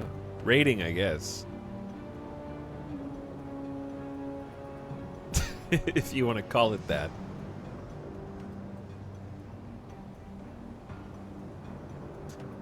Okay. I wish there was a better way to determine damage other than this HP line.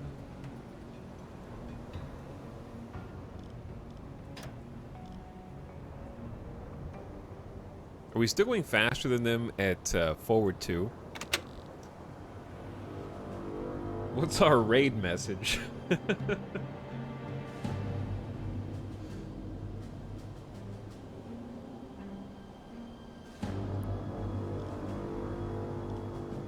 Hit chance, what does it say? Hit chance 6.5 kilometers.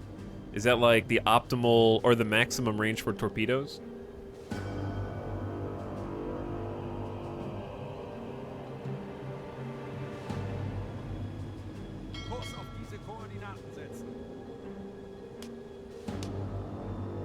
But yeah, we're going real slow now.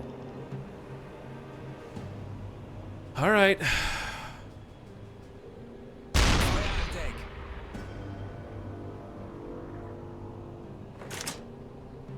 I got 6 more rounds where that came from.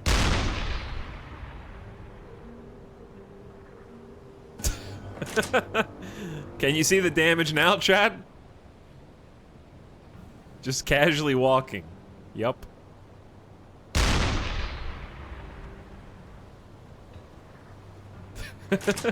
That dude is completely unfazed.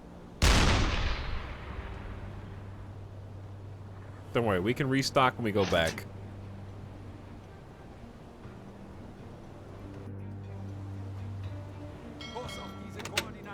Alright, speed up, forward 2. Okay, their HP's taking a hit now.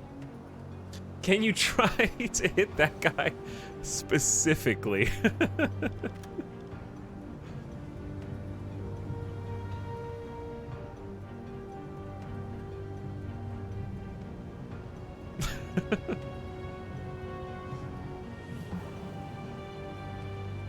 What are you looking at up there, Captain?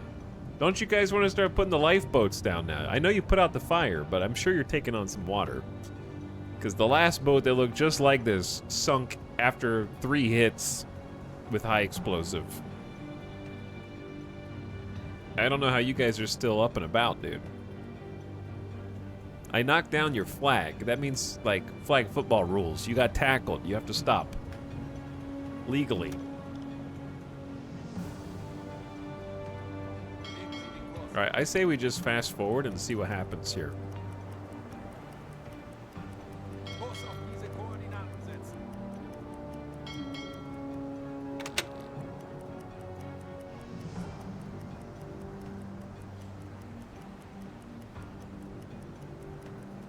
Bonk that guy on the head with the high explosive shell. Specifically them.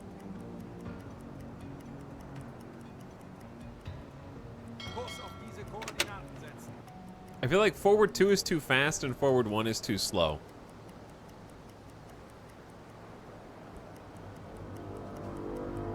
I'm doing an experiment, chat. You just have to be patient, okay?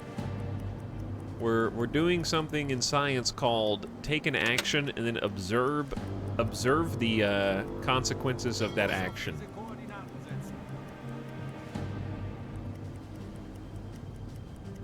Because they're, I don't know if they're just turning, but it seems like they're hanging to the right side, which is the side we've been shooting them from.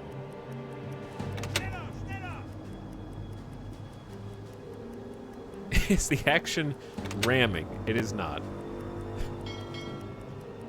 It looks like they're listing. That's what I thought.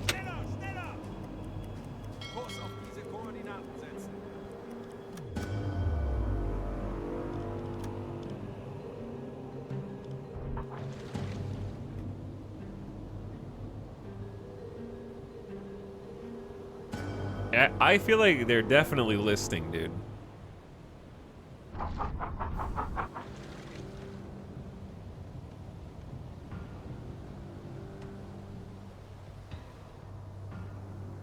I don't know if they've been able to patch the holes up.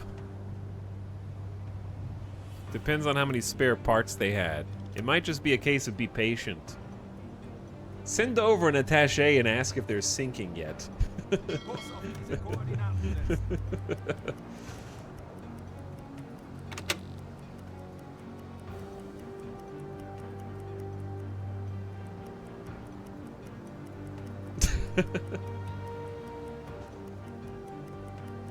Okay. I still feel like it's getting lower in the water, but it might be my imagination or the waves graphics. Like that, I feel like the waves are closer each time. But that might just be a visual affectation.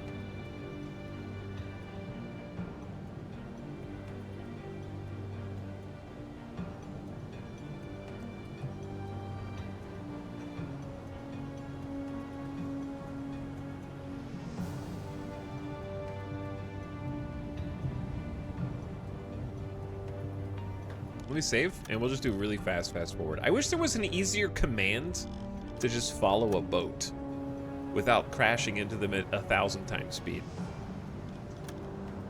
But alas.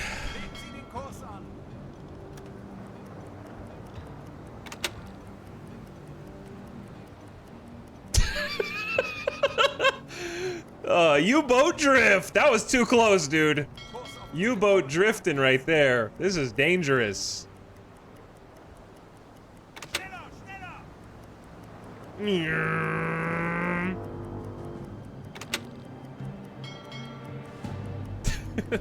Tailgating a boat. All right, they're stressed. Fine.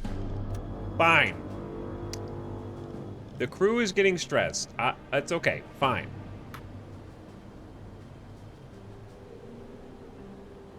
I told you, chat, we're doing an experiment. I understand you don't know how to be patient. That's why I'm here, to experiment for you. Because if I listened to you guys, we would never even have found this ship because you were convinced I didn't know how to listen to a hydrophone, okay? So, I'm playing a new game and seeing what happens. But you also weren't here for yesterday and the ship at the beginning. Hurry up! Hurry up! Alright, this wouldn't be the first time we got a ship down to 80% health and then it just sunk randomly right afterward, alright?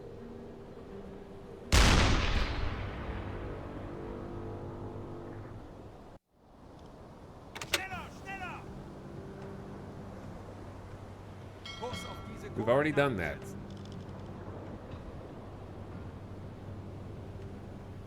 These are armor-piercing shells now. So I'm trying to aim right at the waterline, or right below it, without it getting intercepted by these waves right in front of us.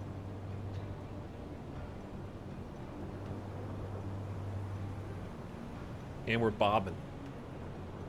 Alright, that was a little above the waterline.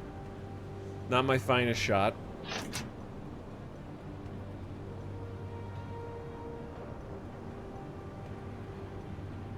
Alright, come on.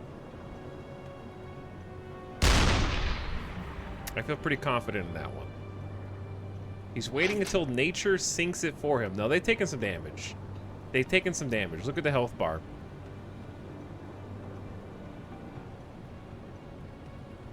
Does it simulate like the exact place you hit? Pretty sure, yeah, because it does for the U-boat. That's why they're listening to their starboard side, because that's the side we've been hitting them on.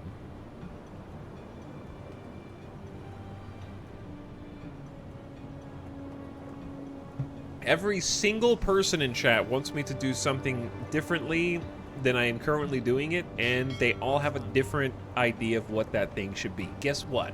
I'm the captain of this U-boat. You get the $11 game, and you can captain your own U-boat. Look at me.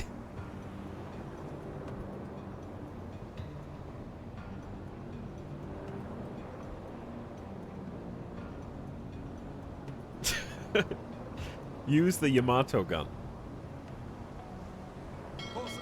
It's easy. See, we just have to give it some time, dude.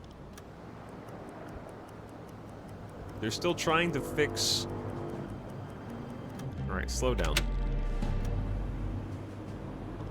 Mom said it's my turn on the U-boat.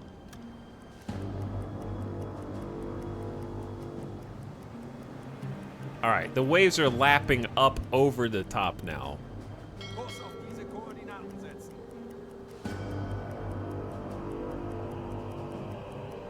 This is an incredibly resilient merchant boat. So, they've repaired what they can repair, but look at the dang boat, dude. Are you serious right now? Chat plays U-boat. Looks okay to me. Seems fine. It'll buff out.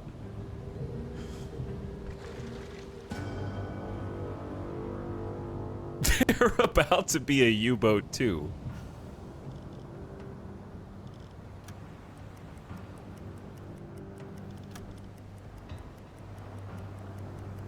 Crew's fine with it. They just got the buckets out right now. Trying to get the buckets of water overboard. How are they not dead? That's why I said, a very resilient boat. Now I'm just giving it some time to see if this means they're totally stable or not, or if they're actually just like on their last legs right now. Just flush the toilets.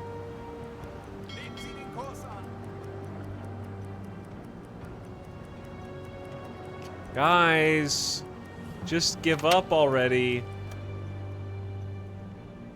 This feels like Kinshi. Like they've already lost 2 of their legs and they're still crawling away and just refuse to die. They're leaning against the walls on the other side.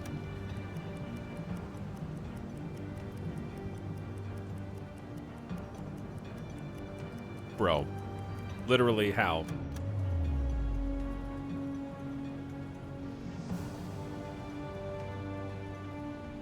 I'm surprised their engine is still working. Yeah, how are these decks not all flooded, dude?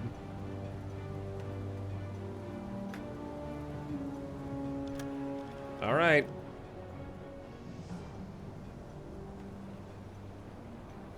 I go again. Let's get closer, though.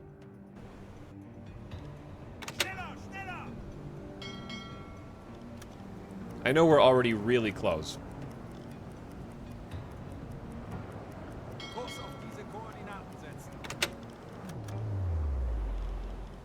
We're using a lot of ammo on this boat, but that's what it's here for.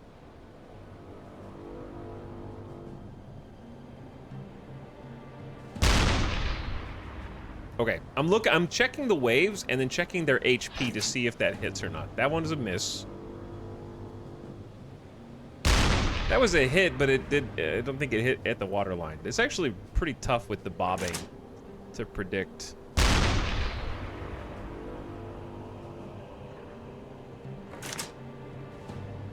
Their health bar hasn't moved, but we definitely got 2 hits on them.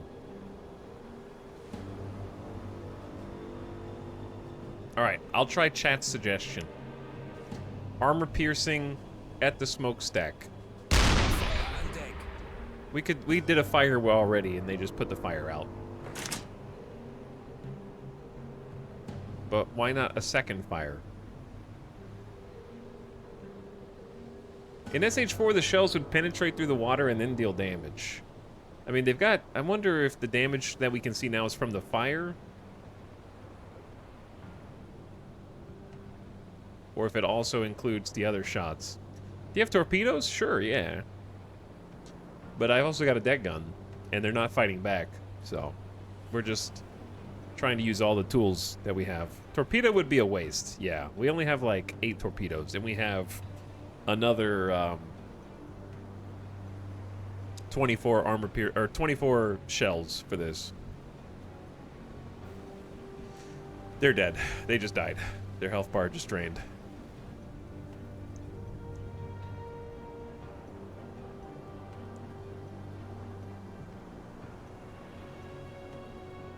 I'd love to see the old photos of the most damaged ship. I'd love to see like a report of this, of where damage was sustained.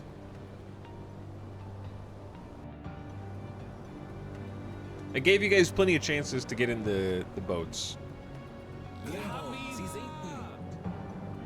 Okay, the Empire Valor is sunk, and I forgot to put this guy back on. Kapitän? Hugo needs to go back to the radio room, and we need to send some reports. Good job, Chad. That sinking was worth 2,500 marks. Great job. All right, everyone, alarm canceled.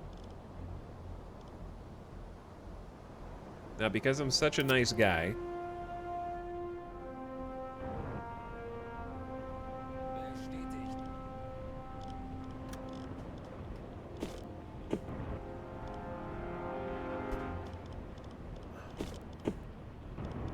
I'm gonna give them each 20 kilos of canned bread, because I'm just such a nice guy.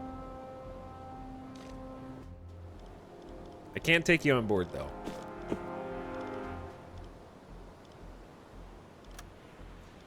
Sailors are both surprised and grateful for the supplies. Plus 4% rep.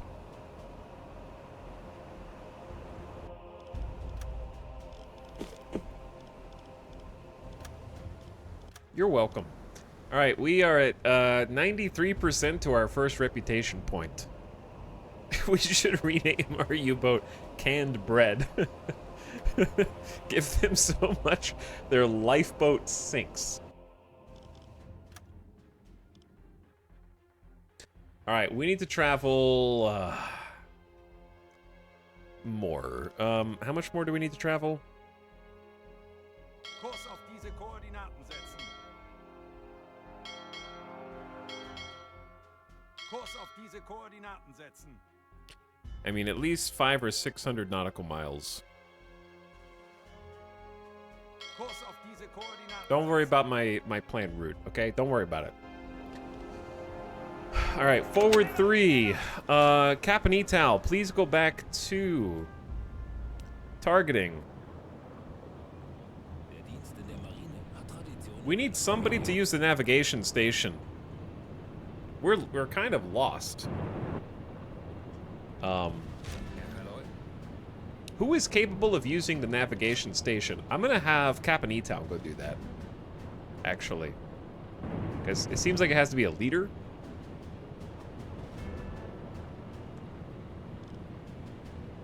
Officer constantly updates our position, eliminating risk of getting lost. We're at 1% certainty. 2 sailors saves us 20% fuel and energy, thanks to helping us not get lost. Good luck.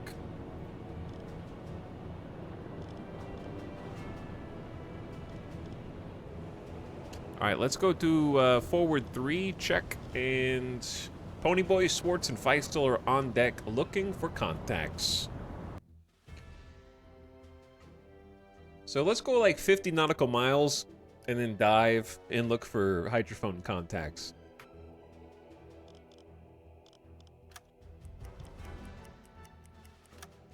Because we definitely want to vacate this area and get away from the wreckage. Pick a direction, head there. Later, nerds.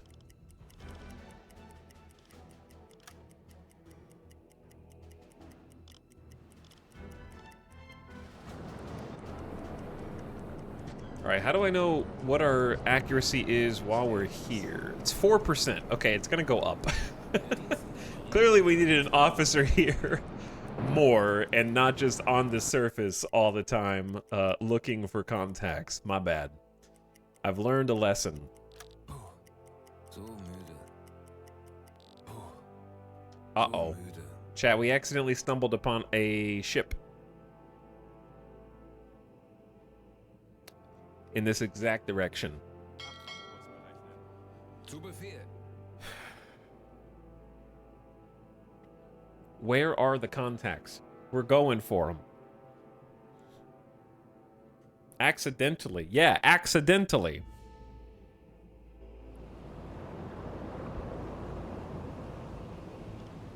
Herr Kaloi? I need Esoteric to wake up.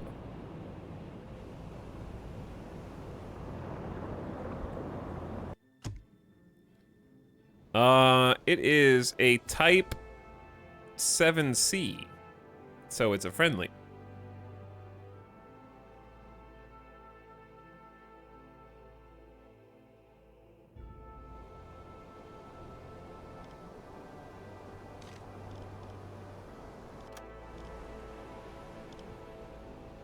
Sink it anyways. It looks like they're kind of sinking themselves. They've hidden their flag. Which is odd.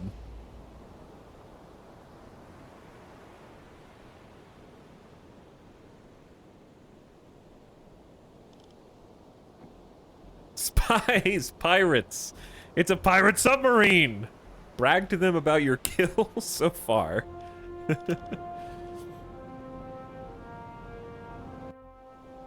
Alright, I'm gonna mostly ignore them. If they're here, then I'm gonna assume that I don't really need to go. I'll dive at this corner instead. Why are... No, dude. I'm going that way. You can't go... I'm going that way, dude. Oh, we're still... Wait, did I just command them to take a route? Wait, what? What did I just draw on the map? I'm chasing them, and I just clicked on them and drew a line. And now it seems like they're following that line. Hang on, can you actually command... Or am I just drawing random lines? You can command allied U-boats for pack hunting? What? Skipper has telepathy. Alright, you guys go out of my... Get out of my way. Legen Sie den Kurs an. Jawohl. How do you tell them to, like, actually do something other than travel, though? Well, that's interesting.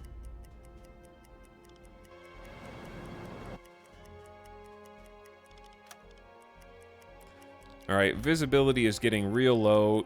Mr. Captain Jeff is very tired. We have very bad navigation accuracy. I'm gonna have Esoteric go to the nav station.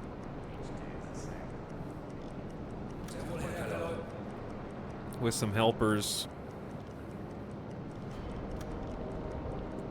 Everybody else is asleep. We need to figure out where we are.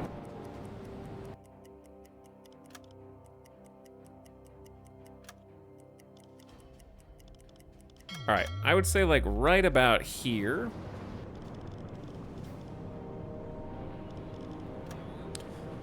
Can we switch to red lighting? I need to switch to red lighting IRL. And we need to do a routine check. Take a dive.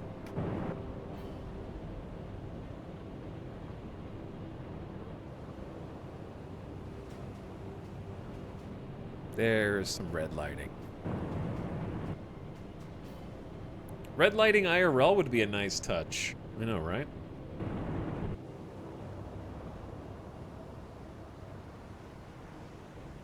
I should double check the depth.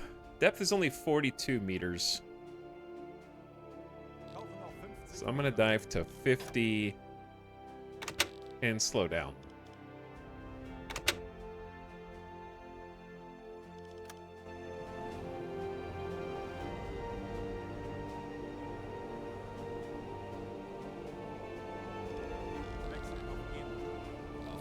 Zero-Tiefe. Herr Hugo, go to listening room. Jawohl. Take a friend.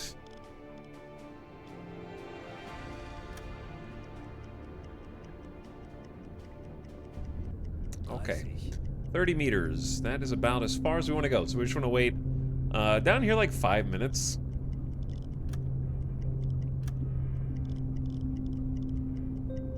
Maybe give it a little bit more. All right, that was like 8 minutes. Didn't really see anything. You can go back to sleep, Hugo. 40.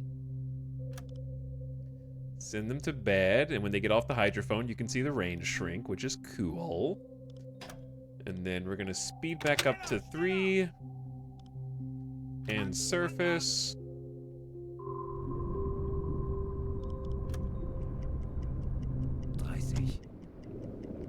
Auf Zero-Tiefe. Wechseln auf Dieselmotor.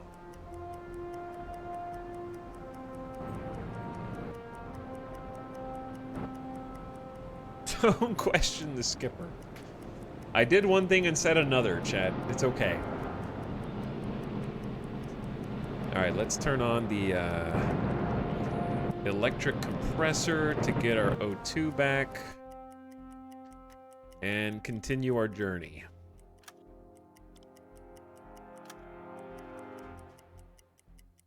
So I'm gonna go like here, Im Dienst. stop and listen again. We're just trying to travel 1070. New communications. Single merchant ship propeller heard in Naval Square A and 285. Estimated slow speed northeastern course. We are carrying out other orders. Listen, I've already sunk more than I'm supposed to. I ain't gonna go hunt something down. We've already done like 50% more than we were supposed to.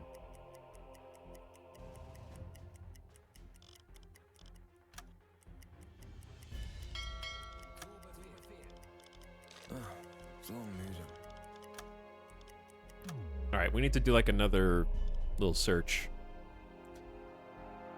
I also need Captain E to go to the nav station with some sailors to help out.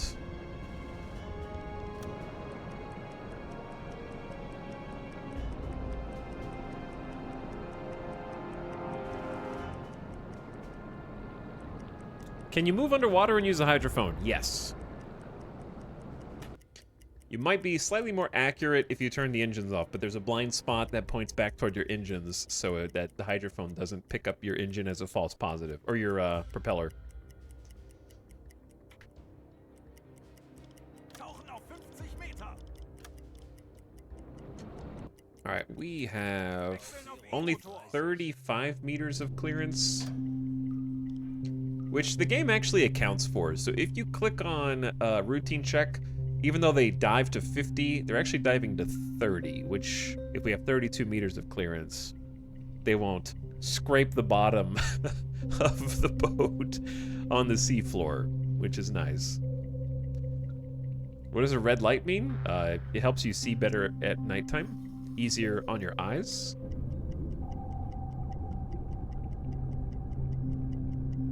So it is a bonus. Sight range in dark weather is plus 15%, and the screen is easier to read in a dark environment. Blue lighting would be silent mode for us.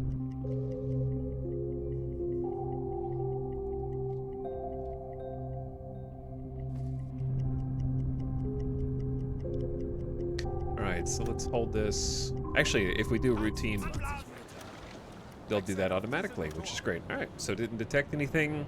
Just a routine check. Pop the compressors to refill our compressed air, and we've got how much to go?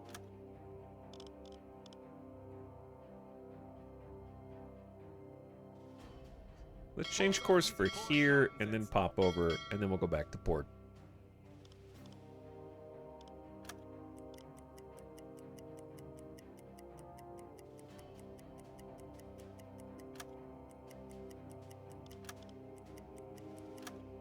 All right.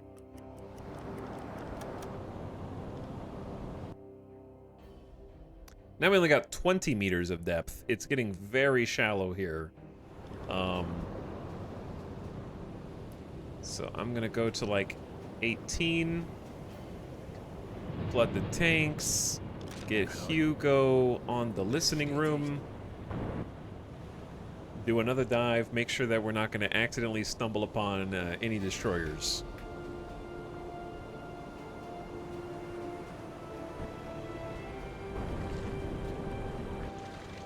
And also maybe slow things down.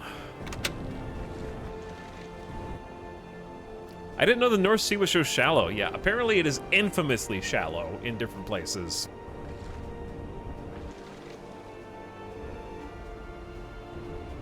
Very difficult to navigate in different spots.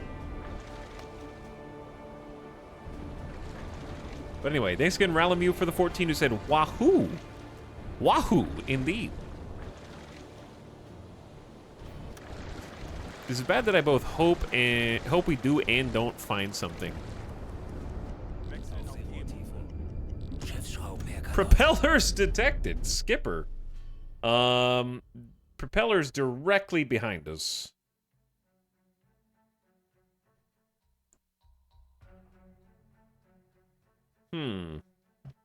Interesting. 20 Meter.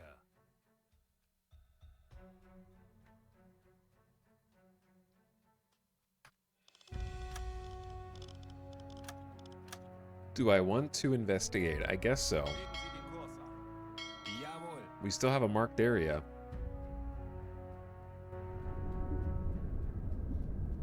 All right, let's go ahead and surface. Tanks anblasen. Increase speed.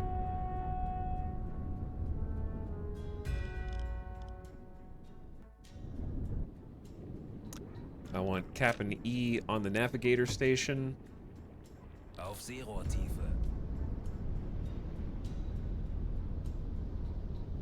I hope you find sunken treasure. Well, the sunken treasure will be there, but it'll be there because I am the one that sunk the treasure. Important distinction.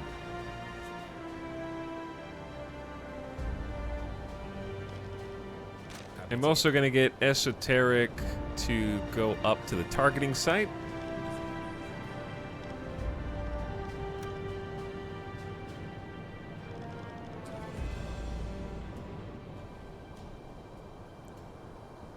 Treasure is treasure. Yes, it is.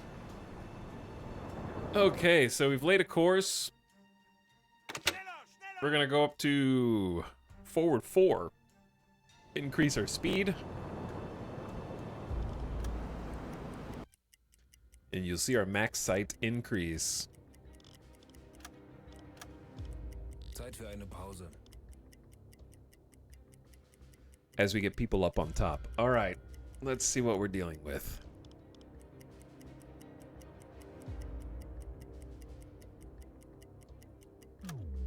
Should be somewhere on the horizon. Unless it's a propeller underneath the waters. That's true. But I think it's right here. I think I see it.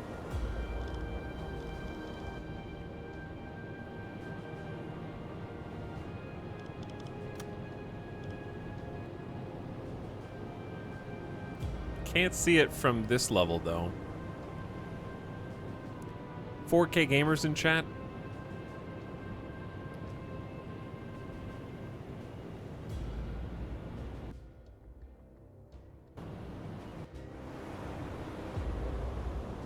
Okay, here's what's weird, right? I can see it from this level, but when I actually go into the scope, I can't see it.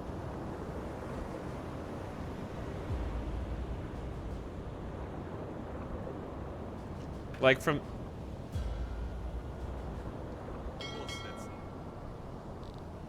You can try using the periscope to look a bit further. What I'm saying is, when I move my camera below the guy who's using the device, I can see the dot on the horizon. I'm below, chat. I am see the water line. I'm below, and I can still see it.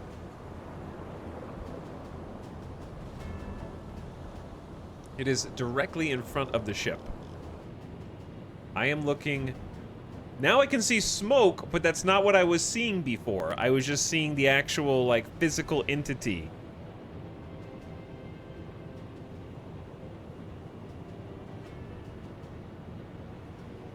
I can... the first-person view is a different, LOD. Yeah, I feel like it's what Vash Connor says. I think it's something with a level of detail distance. I think that the Earth curves more when you're in first-person mode than when you're in third-person mode.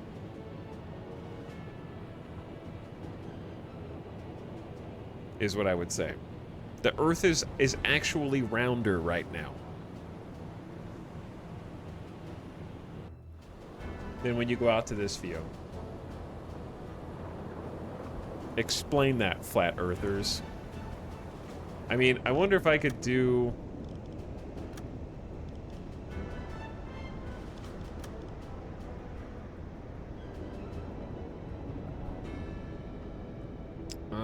damage difficulty... Can you even change the curvature option here? Realistic Earth curvature. I can't click it. Why did we go down to 57% realism? We were at 66. What happened? They lied to me.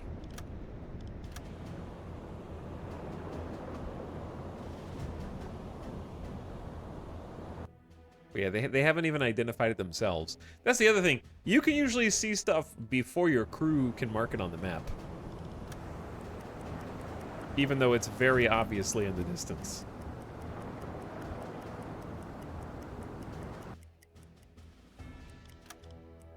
Okay, now they've detected it. Plotting an intercept course. We don't have enough information to zoom the camera over to it.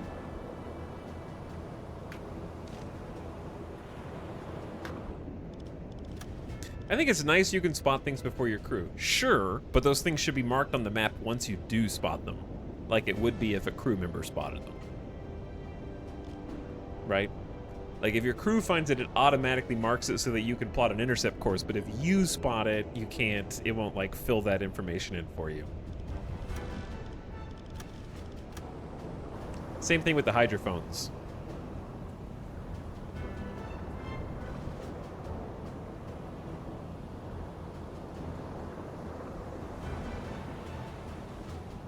But that's the whole fun. How did they determine which way it was heading to plot an intercept course already, and I can't? Like, I could watch it, but I can't tell what direction they're going. But the game can. That's why it lets you do an intercept.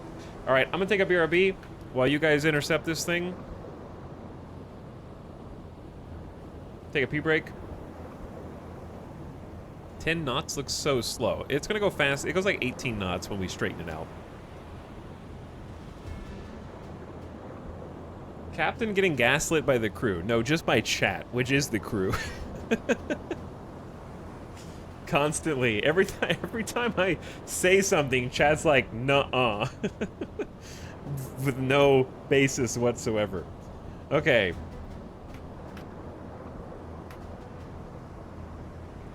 I'm telling you how it is! I'll be right back while you guys chase this thing down. There's no way you catch it before I get back. No way. But I'll leave the camera like this so you can at least see it coming.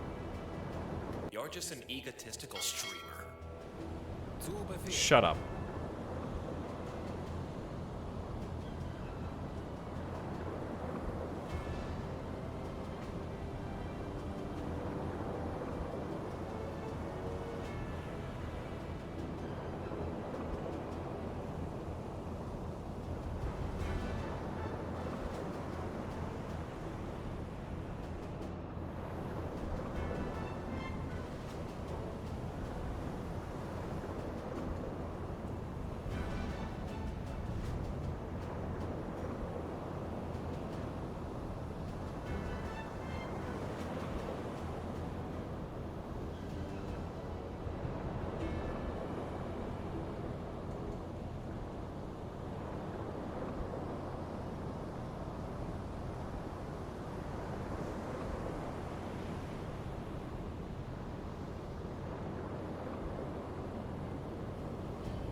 This is the gift sub sound. Trial.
Gamers.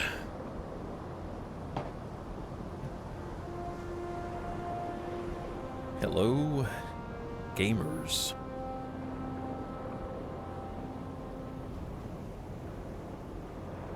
How are you doing on the chase? Can someone explain why I see the boat over there, but we're heading that way? Oh god, I right-clicked. Kurs an. That's apparently the intercept.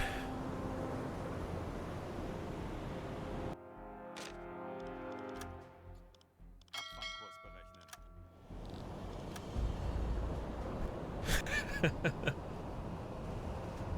Why are we stuck at forward 3? Am I don't have enough air?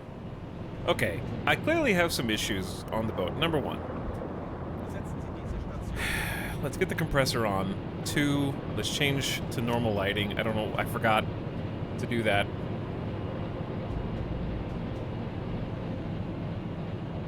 Number 3, hi. How you doing, chat? The engine dude is sleeping. So no speed bonus. Oh. Okay. Is his energy is like totally empty then, yeah? Good to know.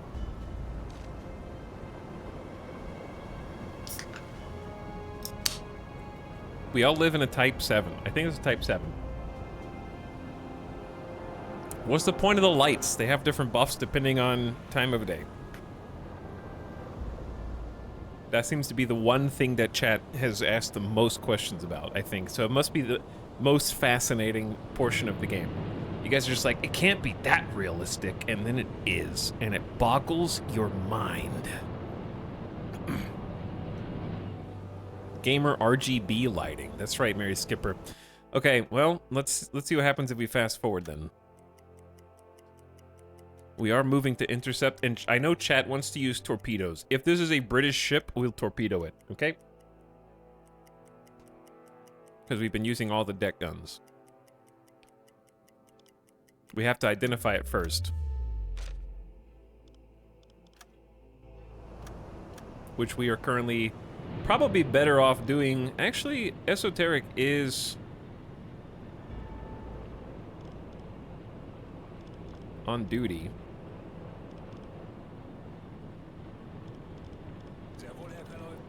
Let's get a second person on navigation quality, and we got 2 people already on targeting. First patrol, you should definitely play with your food. Yeah. That's why I say we'll just use the torps once we have a positive ID.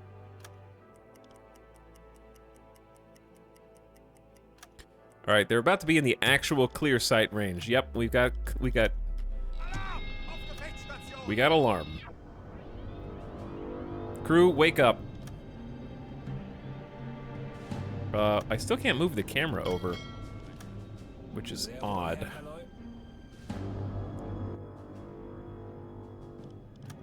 There we go. I can see the flag, obviously.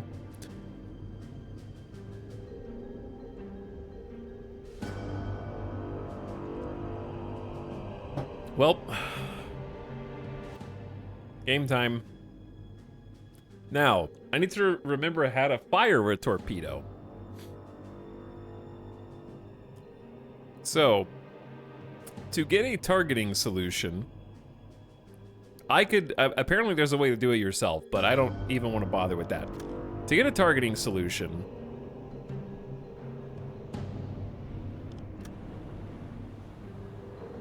sorry, I need to get Cap and E, maybe, up on the attack periscope.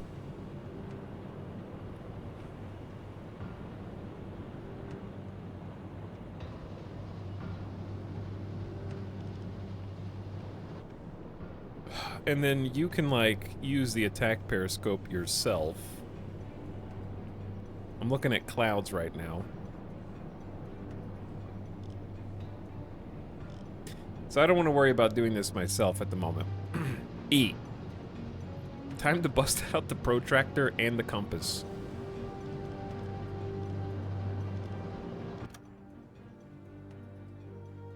So, we got the transport here. Hide or raise periscope. How do I actually start create? I remember doing this in the tutorial, but I've already just forgotten how to do this because we haven't fired a torpedo since the tutorial. I know that I have to, like, flood the chambers, but do I do that before or after I've got a firing solution for them? Cap and E doesn't remember the training at all. At all. Denuith is currently supervising damage control procedures on the ship from the control room. He'll send sailors to look for hidden damage around the ship and repair minor issues. This officer refuses to rest until combat is over. Didn't you choose manual calc in the settings? I did choose manual calculations, but the tutorial had us use an automated calculation. So I don't know which is which.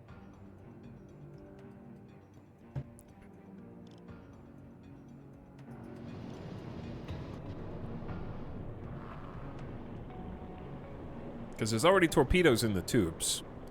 And then there's replacement torpedoes, but the tubes should already have the torpedoes in them.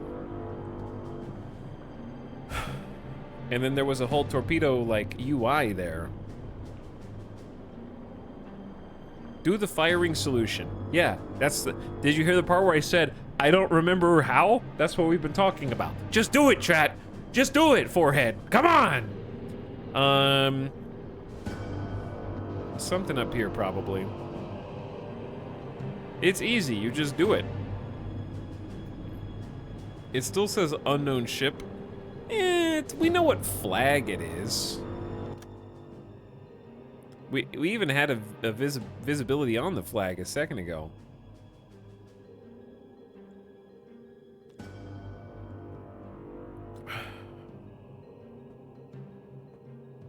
I think you clicked the guy on the periscope and then right-clicked. Okay. Wait, did we just set a direct course? Look what you did.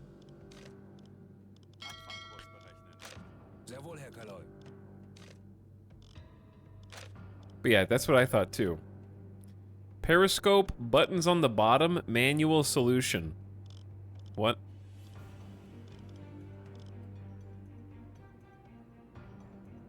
You see the 4 buttons with intercept? Okay, yeah, I saw that.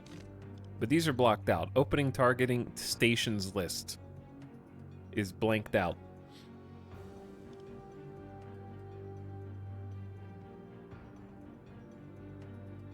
Okay, that was the first thing that I checked. I don't know why it's blank. You and me both. Maybe because it's unidentified. But it's in clear sight range. So let's just get even closer to it. Maybe it was only automatic for the tutorial. Okay, be that as it may, I don't know how to form a manual firing solution. I'd be happy to look at that also, but the buttons are not there, and this doesn't really tell me anything. View mode. Zoom. Zoom. Zoom. Zoom.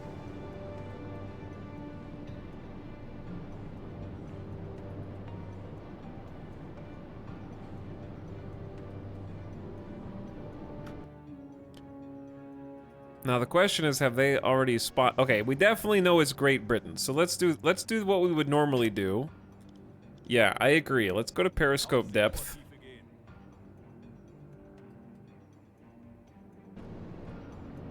Because we have a confirmation is Great Britain. Time to save, quit, and redo the tutorial. But I think the tutorial was the automatic mode, and it just won't teach us how to do a manual firing solution. There's a lot of that stuff in this game, unfortunately, that's just like, heh, figure it out. Go find someone who did a tutorial video online and watch them do it.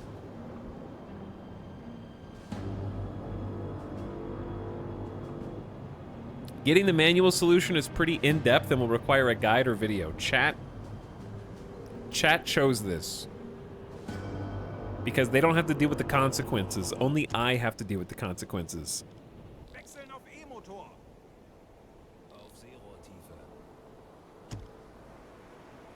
We are the video guide. That's true. If we could figure out how hydrophones work on stream, we could figure out how to draw up a solution.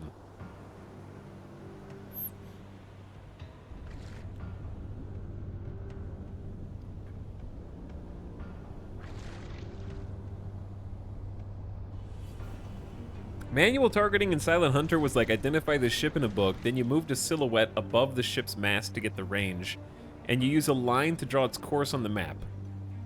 Alright, I think it'd be best if we just kind of pause, which is more like slow-mo, but that's okay.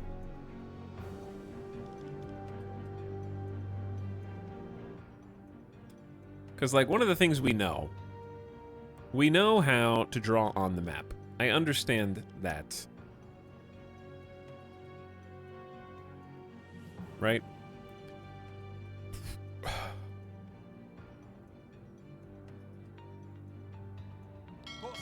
No, don't set a course for these coordinates, you dingus. Just continue on as you were. I like the idea of the captain giving like 15 commands back to back, unsure of what he actually wants to do. But yeah, we have a protractor, we have a ruler, and we have markers. So like I can see that we are... It actually won't let me click on my ship, which is sort of frustrating, actually. I don't really like the map tools in this game, which is unfortunate in a game about torpedoes. They're slightly annoying to use. Like, you need to zoom all the way in, but don't click on your... Okay, you can click on your boat as long as it's not an icon. And then I can see that that boat is roughly 3 nautical miles away right now.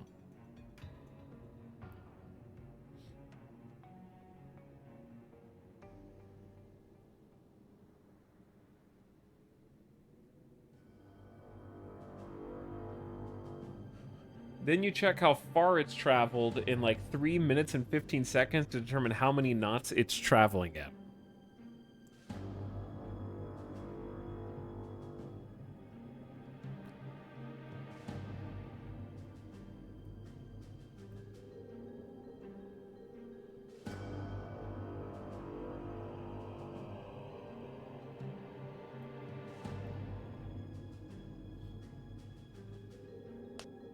Yeah, you don't use the map to do what you're trying to do. If the map is literally what you use for manual firing solutions in a simulation, yes. Just because there are other ways to do it doesn't change. Chat, how dare you critique something in my favorite video game that I love? Did you say something negative?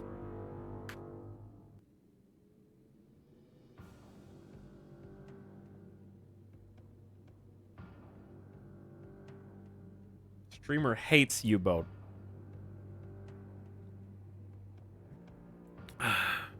Anyway.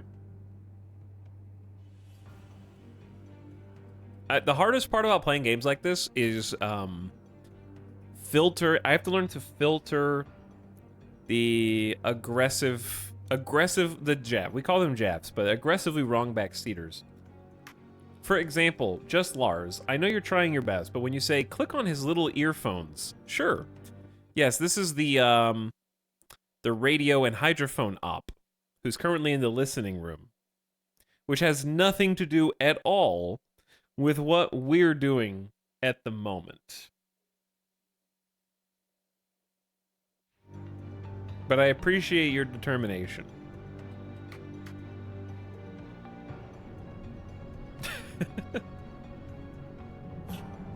Okay, anyways, here's the Periscope person. Then I have to, like...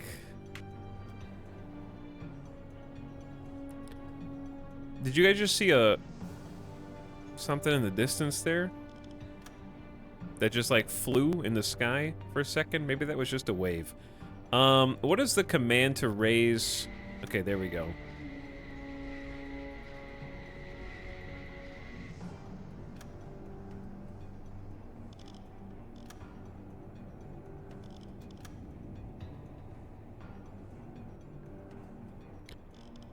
Alright, right, there's our guy. E. Wait, I had a lock, or a way to press the lock button, and now it's gone. Lock. Unknown ship. E. Are there fish in this game? Yeah, there's a few fish in the game. There are a few fishies. So, we think that this is a,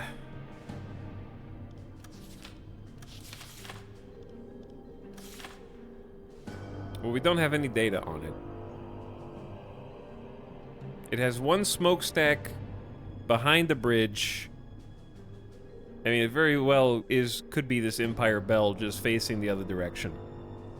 Oh, I'm blocking the thing.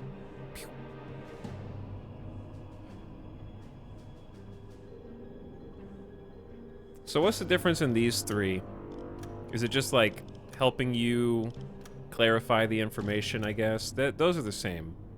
Yeah, you can zoom with this, but I'm already 1.5'd, so there's 6x. That's definitely an Empire Bell. Similar to an Empire Bell, right? Come on. Just facing the other way, 100%. So we got 25% of the data. This is an example of a freighter built using an individual, not standardized design, using data supplied here in calculations for ships that are similar may induce errors of 20%. So, it's got a speed of 10 knots.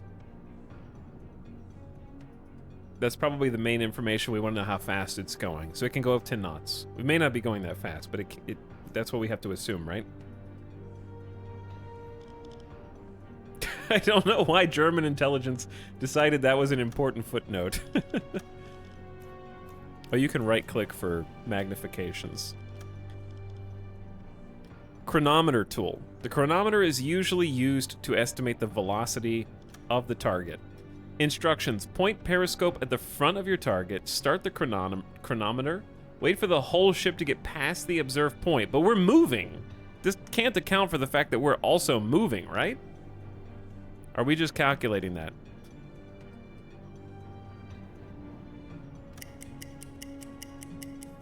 Wait for the whole ship to get past and stop. So it freezes your scope. But my boat is still moving toward an intercept course. We are not at a standstill.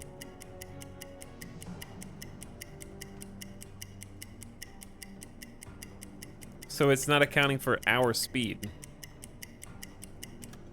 All right, we're at a diagonal. Because according to this, it's traveling faster than its top speed at like 13 knots.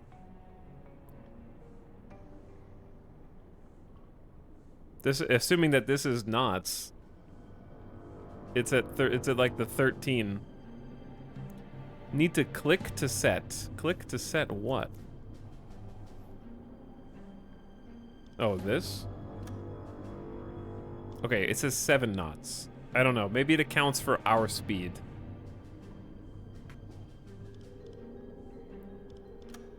Course. Rotate the arrow to visually match the course of your target. Bop it. Twist it. Turn it. Pull it. Rotate the arrow visually to match the course as you see it. I mean, it's almost perpendicular.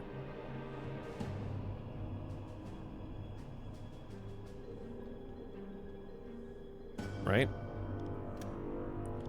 Distance. Use Q and E to rotate the ghost image so that its sea level is on the level of the highest mast of the target. Okay, but we're facing like diagonally toward an intercept course. Use Q and E to rotate the ghost image so that the sea level is on the level of the highest mast. Oh God. Okay.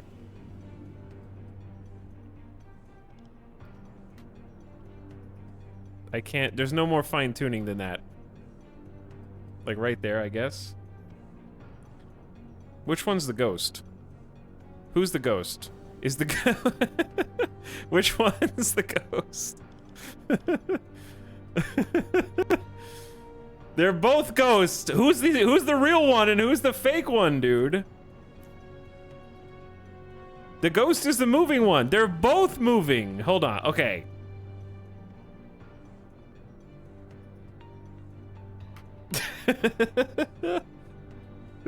Shoot him. No, wait, him. I thought I knew, but now I totally don't. Are you sure the ghost isn't the non-moving? Okay, the ghost is the one that's locked. Wait, no, the ghost is the one that's not locked. Okay, the ghost is the one that's not locked. So that. Our captain keeps saying, who's the real one? 3 nautical miles. That seems reasonable.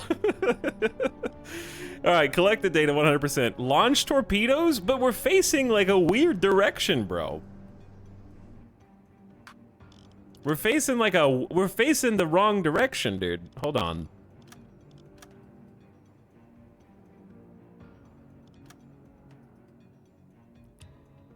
Torpedoes can turn on launch. Okay, so it's gonna shoot out this way and then turn. All right, what torpedoes are we launching? I haven't even flooded the chambers. Honestly, I don't even remember how. Chat, why are these red?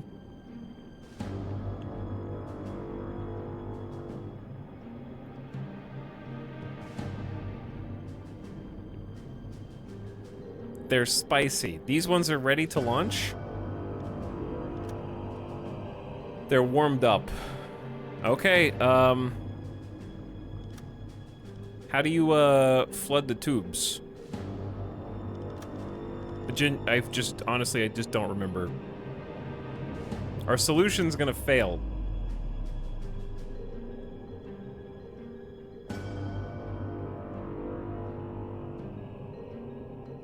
Hit the explode now button. Periscope torpedo button on the right.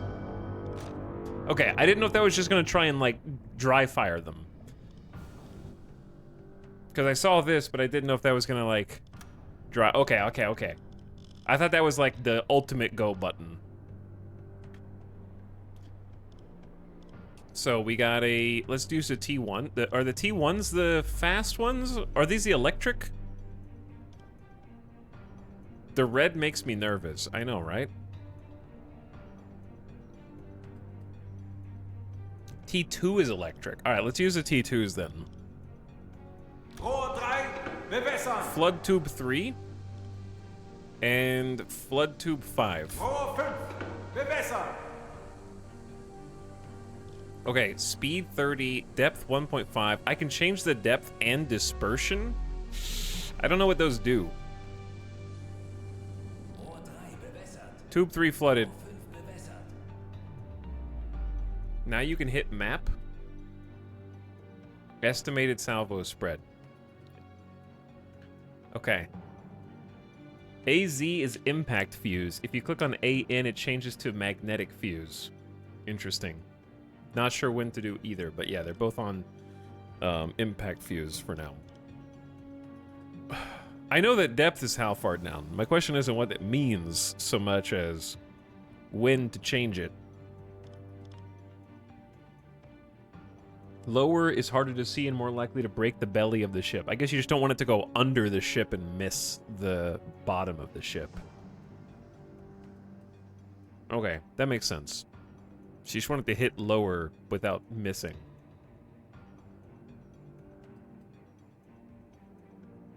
At bad angles, you would use a magnetic fuse. See, we're almost on par for a 90-degree hit, which would be optimal. It's not quite 90. It's like 85 degrees or 84 or something. Like a flush 90-degree would be pretty solid, which we're almost at. All right, chat. I'm gonna launch. Los!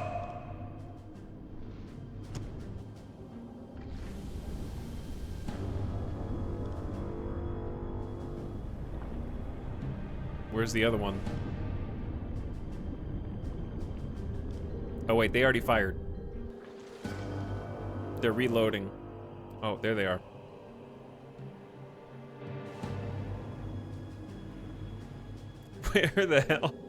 Where the hell are we?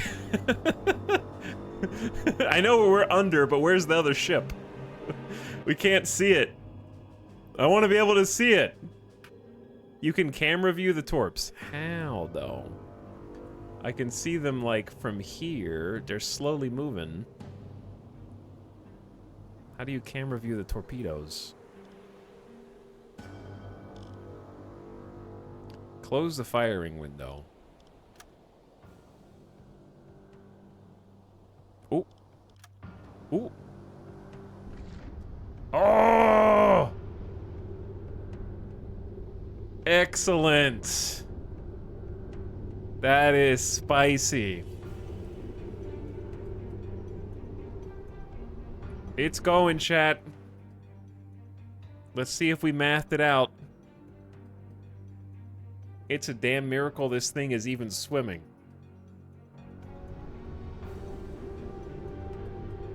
It's going for target.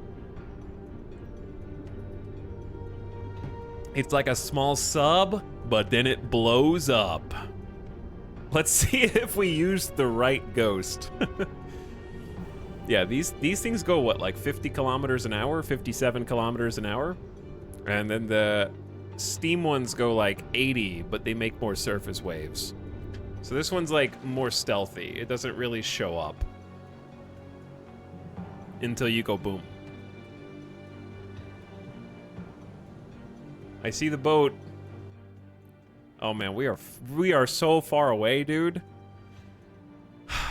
I honestly can't believe that torpedoes work like this. You know, like the people that figured out how to calculate all those things that we just went through and standardize them. Isn't that out of range? We're only like 3 nautical miles away. That's very much inside the range. The range is like 6.5 kilometers. This stuff is magic. I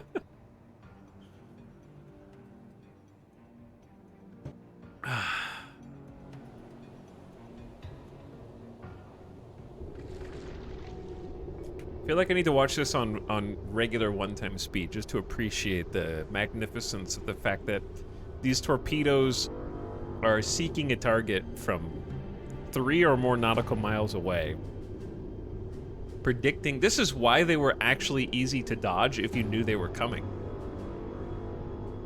Because I've always watched those operations room videos, and it's like, how did they dodge out of the way of all those torpedoes? There was like 8 torpedoes, and they went deftly in between all of them. Doesn't make any sense. But now seeing how far they might have been fired away, and that some of them are easily visible from the surface, and you could come up with a solution on your ship where the torpedoes were coming and just where you need to be to not get hit.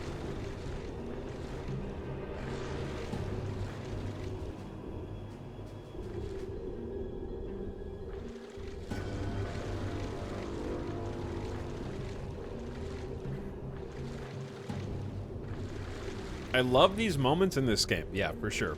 Now we're shooting at a transport, by the way, chat, so. Oh, the torpedo has covered half the distance, it updates you.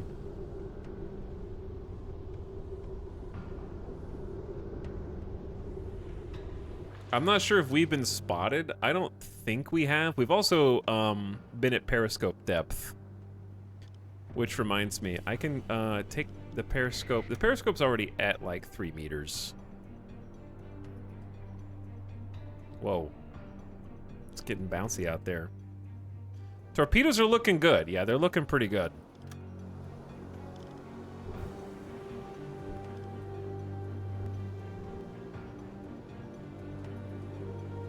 ETAL fun fact, modern torpedoes are homing. What?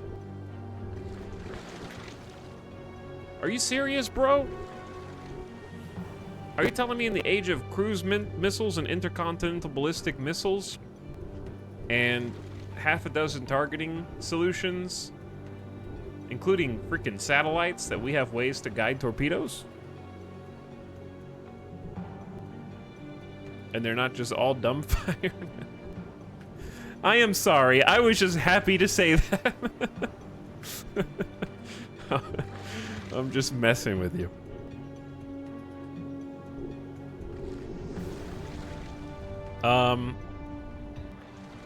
Who said it was outside my effective range? It was too far.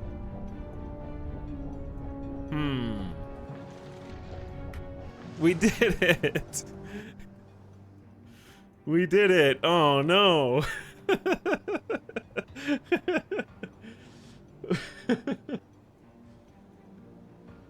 Okay, new question. Why does this say 6.5 kilometers down here? Solutions seem pretty close though, yeah. Great calculation though. Yeah, thanks. I think that those were gonna hit.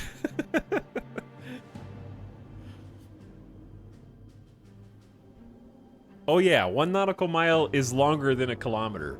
New question, is this, okay, let me ask the devs this then. If you set your units to nautical miles and nautical units, why are the torpedoes not listed in nautical miles in the game? Do I have to convert them myself?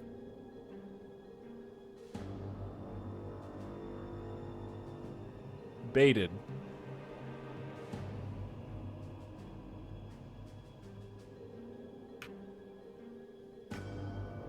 Just do kilometers, in my opinion. I knew that nautical miles were longer. I just forgot that I would need to convert from what it said down there to what I was actually doing.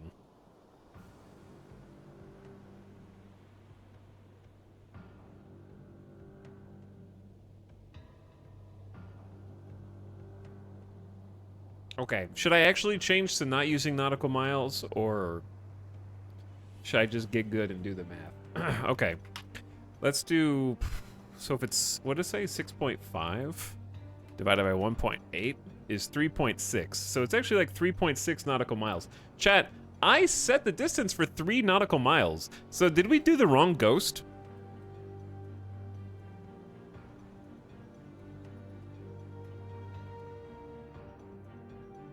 Is that possible? You did the wrong ghost. Well, to be fair, I can't tell which ghost is which. Ghost goes on top. That's what I did. Everyone in chat agreed by the time I was done.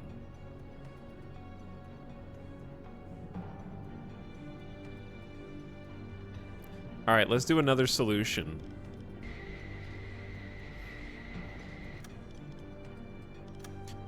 Torpedo tube 3 is still being loaded.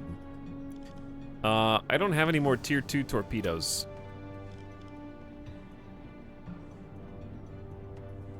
So we're gonna have to use one of the fast movers.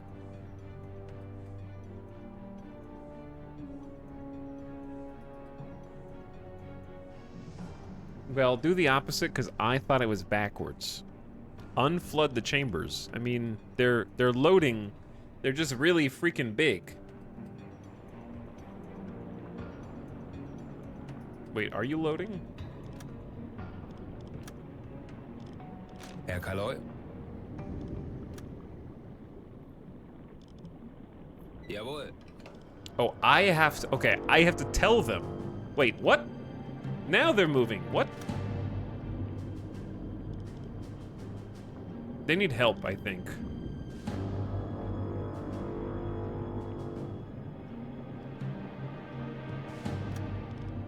Zu Befehl. Jawohl. Yeah, we can just try one steam, but now I'm trying to figure out how to, like, reload the torpedo tubes, because this had a torpedo and then it didn't.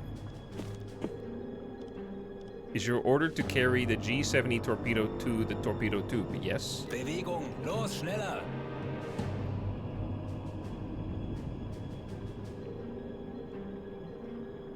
Chat, what depth are we at? We're at like 8 meters.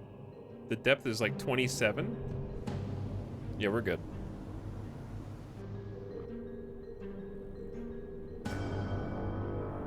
Are you guys just pretending to be busy? It says they're loading torpedoes. Increased by 500%.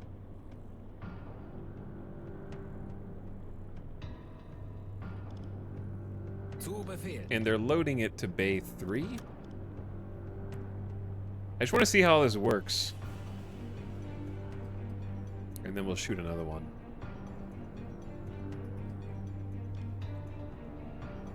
Okay, whatever. Yeah. Ooh. I saw this rail extend. I'm assuming it's gonna like be pushed along the rail into the tube. Who's Honey Chain? You're in the way. All right, let's get another solution. We already know it's the Empire Bell. We need to raise the periscope. Hopefully we don't get spotted. Wait for it to hit the front. Boom.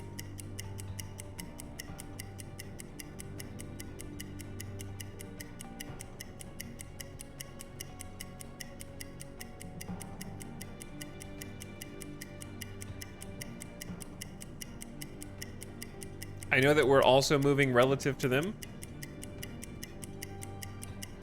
Tick-tock, tick-tock. Alligators in the water now.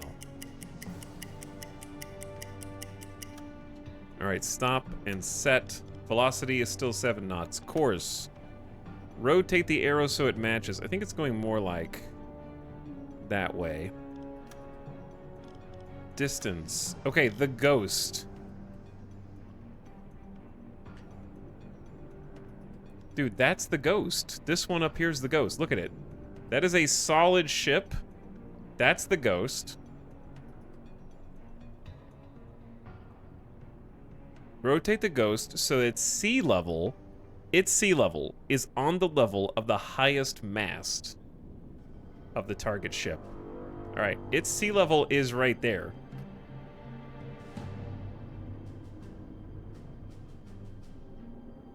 right?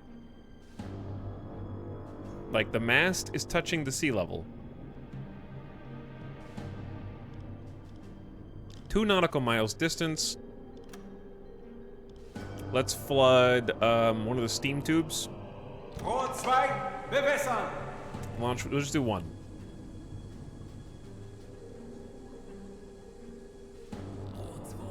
Alright, tube flooded. Los! Fire.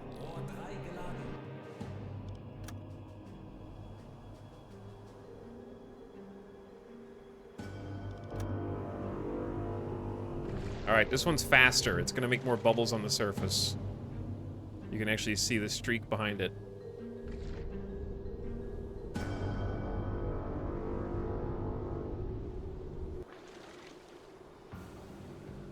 It's still got a ways to go, but it's 2 nautical miles, which should be plenty.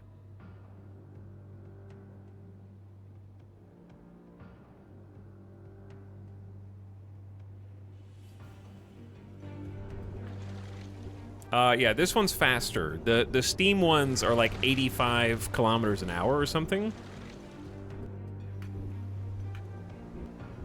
The torpedoes at different ranges. Well, they both say 6.5, but they do have different speeds.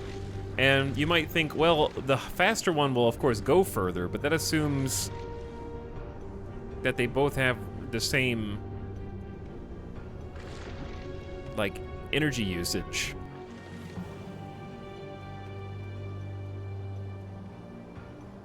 Faster is shorter range. Yeah, I would assume that to go faster needs more energy, and therefore it would go less distance.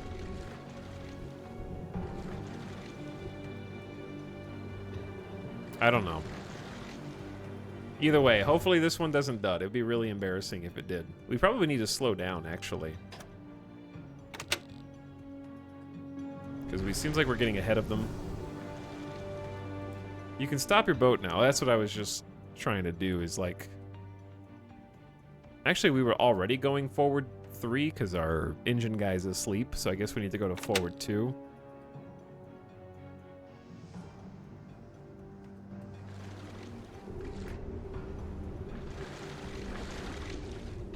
You should also be able to change torpedo speed. Yeah, you can change torpedo speed. This is unfortunately for the transport that we're firing upon. This is our test dummy, where I'm learning about how the torpedoes work and how to get firing solutions. They just don't know that they are the target yet. Okay, we reloaded a tube. Good job. I definitely don't want to miss finding out what happens here. This is looking good. I think it's looking good. There's boat. Here's torpedo. I mean, that look... As long as they don't slow down.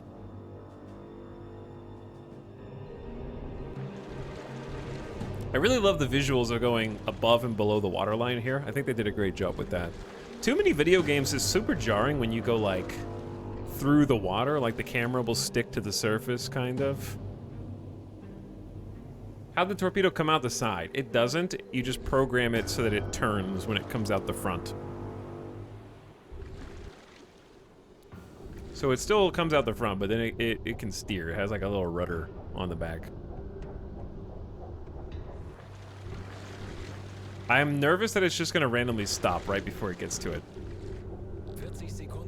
40 seconds to impact! That doesn't seem right. This seems like 10 seconds to impact, sir.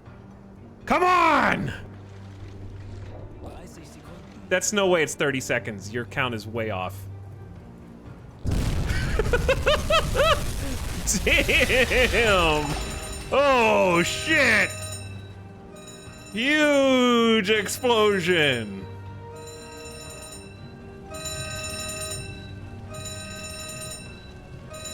All right, we got there in the end. They're very calmly handling this. You stop them dead in the water. Oh yeah. They're getting the lifeboats right now. Okay. So here's what we're gonna do. Well, I'm gonna enjoy the show, but we need to report what we did. Now, torpedo the lifeboats.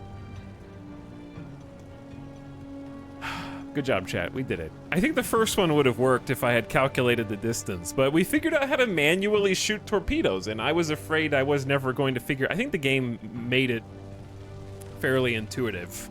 I just have to acquire the information and they put it into the formula. Figured it out. Man, that whole ship is ablaze. But yeah, we should have like a max range of like, what did I say? 3 point... It's 6.5 divided by 1.8. For your collection. Why you still care? You know what, guys? Being a sub's not so bad. Get that guy. We should be able to comfortably hit about 3.5 nautical miles. In theory. Set course for bread delivery. Dude, look at the smoke in the distance. Now that's cool. Oh, they sunk? Oh, they're sinking. Oh yeah, it's going down. Oh, it's really going down. It's cool that they actually get the fire to go out as it hits the water. All the visuals are really good. The explosion is very satisfying as well, isn't it? All right, let's surface.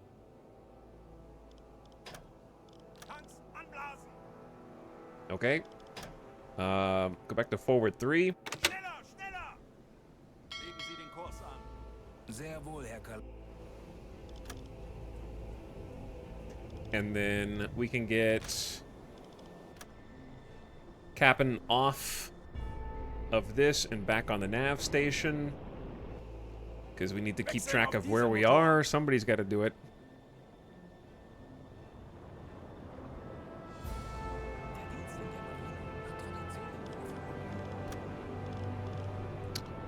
And then we need Hugo to go to the radio.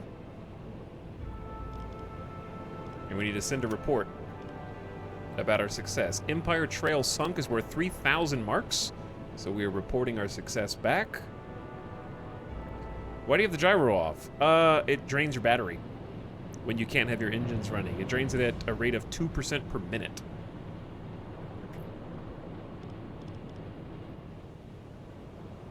Which is quite fast.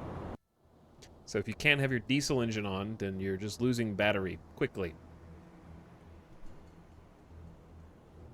Only took 1K marks in torpedoes. Yeah, but that was an invaluable amount of training.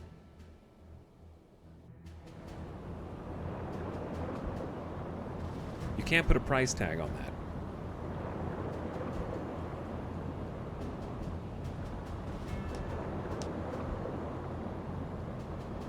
Never a sub-sim without a good explosion post-hit. Yeah, I think they nailed that. The satisfaction of seeing... Like, I love that they added a camera tracker to the torpedoes, and you actually get to visually follow it, because without that... It would still be cool waiting with bated breath for an explosion in the distance, but it's way cooler just actually getting to go and see that. Even if it defies reality. Alright, so we're about 1 nautical mile away. We're gonna go to the wreckage and help out the dudes, because I've been doing that to build some reputation. We are running out of canned bread. That's okay. We're heading home after this.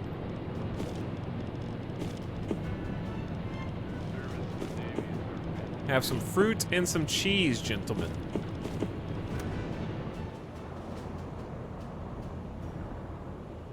My bread. I need more bread. But yeah, if we didn't get a torpedo hit today on the second day of streaming WEboat, that would have been a very sad day. So that's nice. Flashback of Silent Hunter 3 trying to find the torpedo you fired. Fire and forget.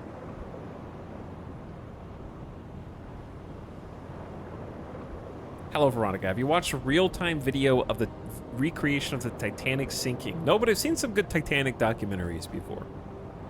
Not just a James Cameron movie.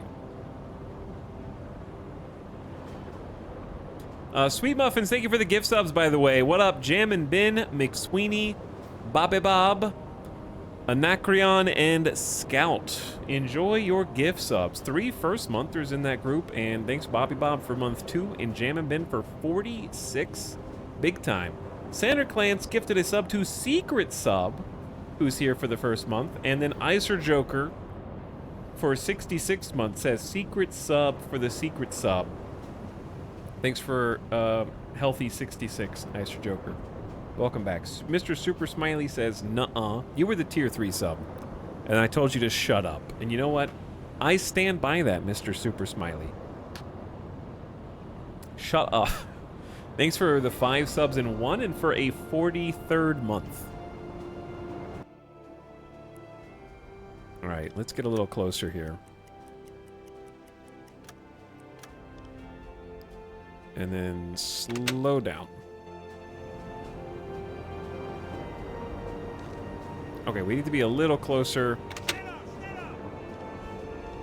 Oh, I need to do air, compressed air, because we just surfaced.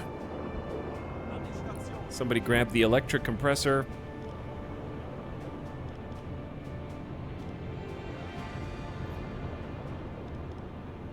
A lot of the crew's taking a nap after that, which is hilarious to me.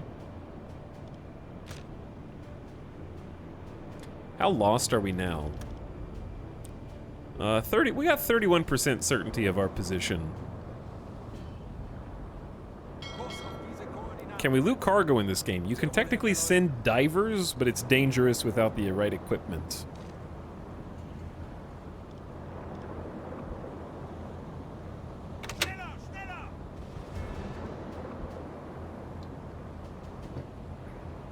Which I think is a bit unfortunate that there's not a way that I could see in-game when you board a ship. You can board certain transports and get manifests from the crew and captain, but for some reason you're not allowed to take from them then. You could just like, hey, I'm gonna go below and grab what I can grab.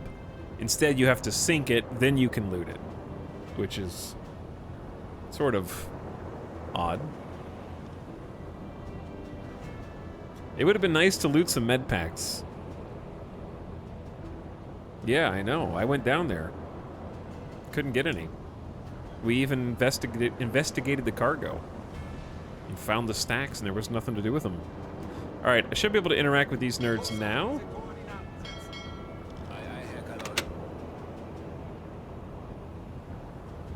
But they're grayed out, even though we're like right... Dude, I can see the mast. I don't want to run into that.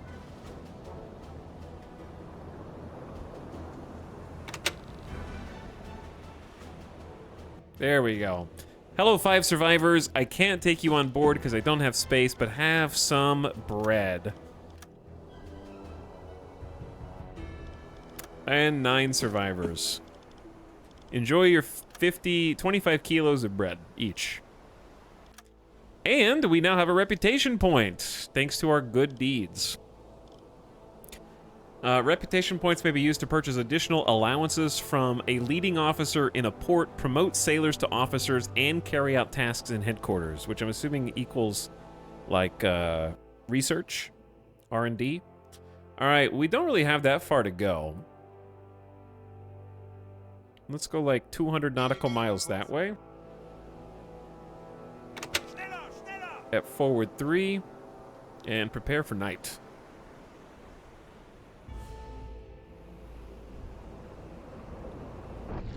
All right, propellers are on.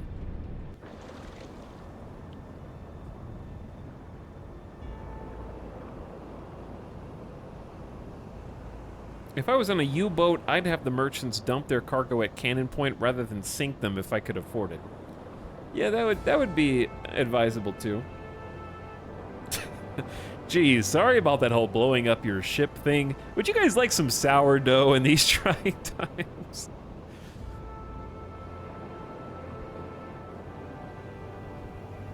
True.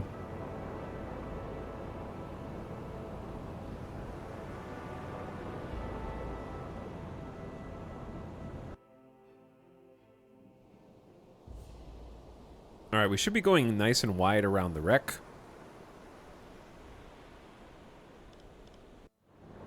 Compressed air's refilling. Visibility 77%. Because the sun is setting and we should be good to just go. Fuel reserves seem fine, but I'll put somebody on the engines. That also makes them respond to orders a little bit faster. Nataruk will help with POF. Hugo is on the radios, and Captain E is on lookout. Which I like having somebody on the navigation station. I'm just gonna get Esoteric up ahead of time with Schwartz and get them on navigation. All right, because navigation also boosts fuel and energy usage. Now the officer at home will be really impressed. I agree. Yeah, we should be clean to just, like, keep the fast forward. Good job with the torpedoes. Now off we go.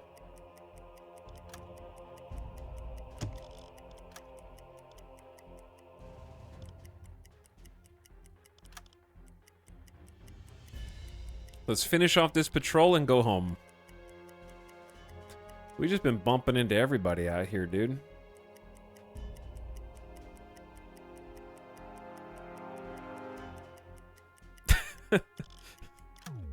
If you're giving everyone 25 kilograms of canned bread each. No, we're giving a group of 9 people 25 kilograms. Hang on. 1 kilogram is 2.2 pounds, chat. So I'm giving them, 25 kilograms is 55 pounds of food divided by 9 people. That's like 6 pounds of bread per person. And then in the other boat, there were only 5 people, so that's more pounds of bread.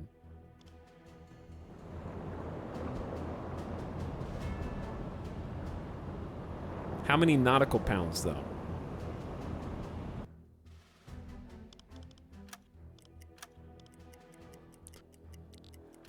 Okay, Captain Jeff is on duty. We should do a quick routine check. We got 29 meters of depth.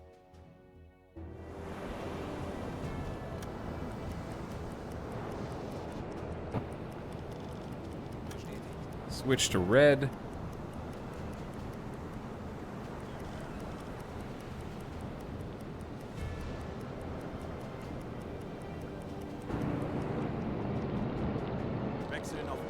Auf Seerohrtiefe.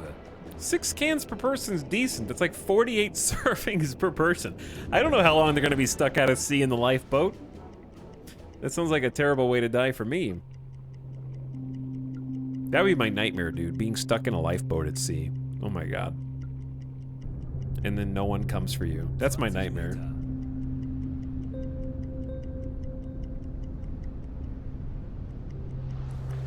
To be fair, they'd probably dehydrate first. Are you saying that giving them bread without giving them water is a problem? Is that what you're saying? You saying they can't just... Chad, they're not in an ocean. They're in the North Sea. Okay, that's very drinkable. I'm just kidding. All right, didn't hear anything, so back up we go.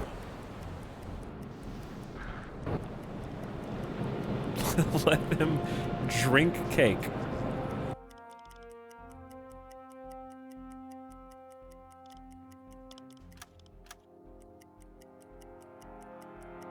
I mean, the assumption is it's a video game, and therefore, Zeit für eine Pause.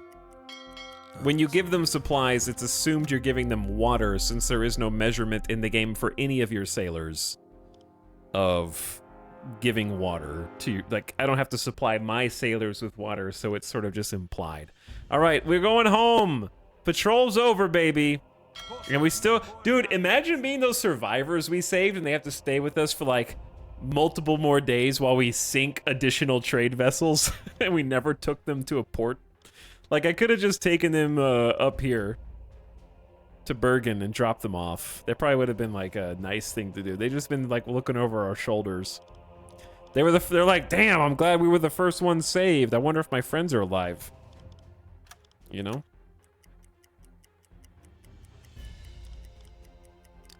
But yeah, let's just make for home. Noom. Noom.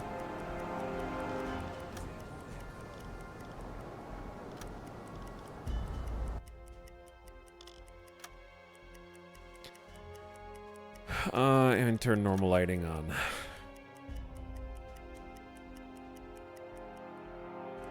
They have a whole lot of intel to pass on about how the U-boats work now. They're just like gathering intelligence. Oh god. That sounds about right.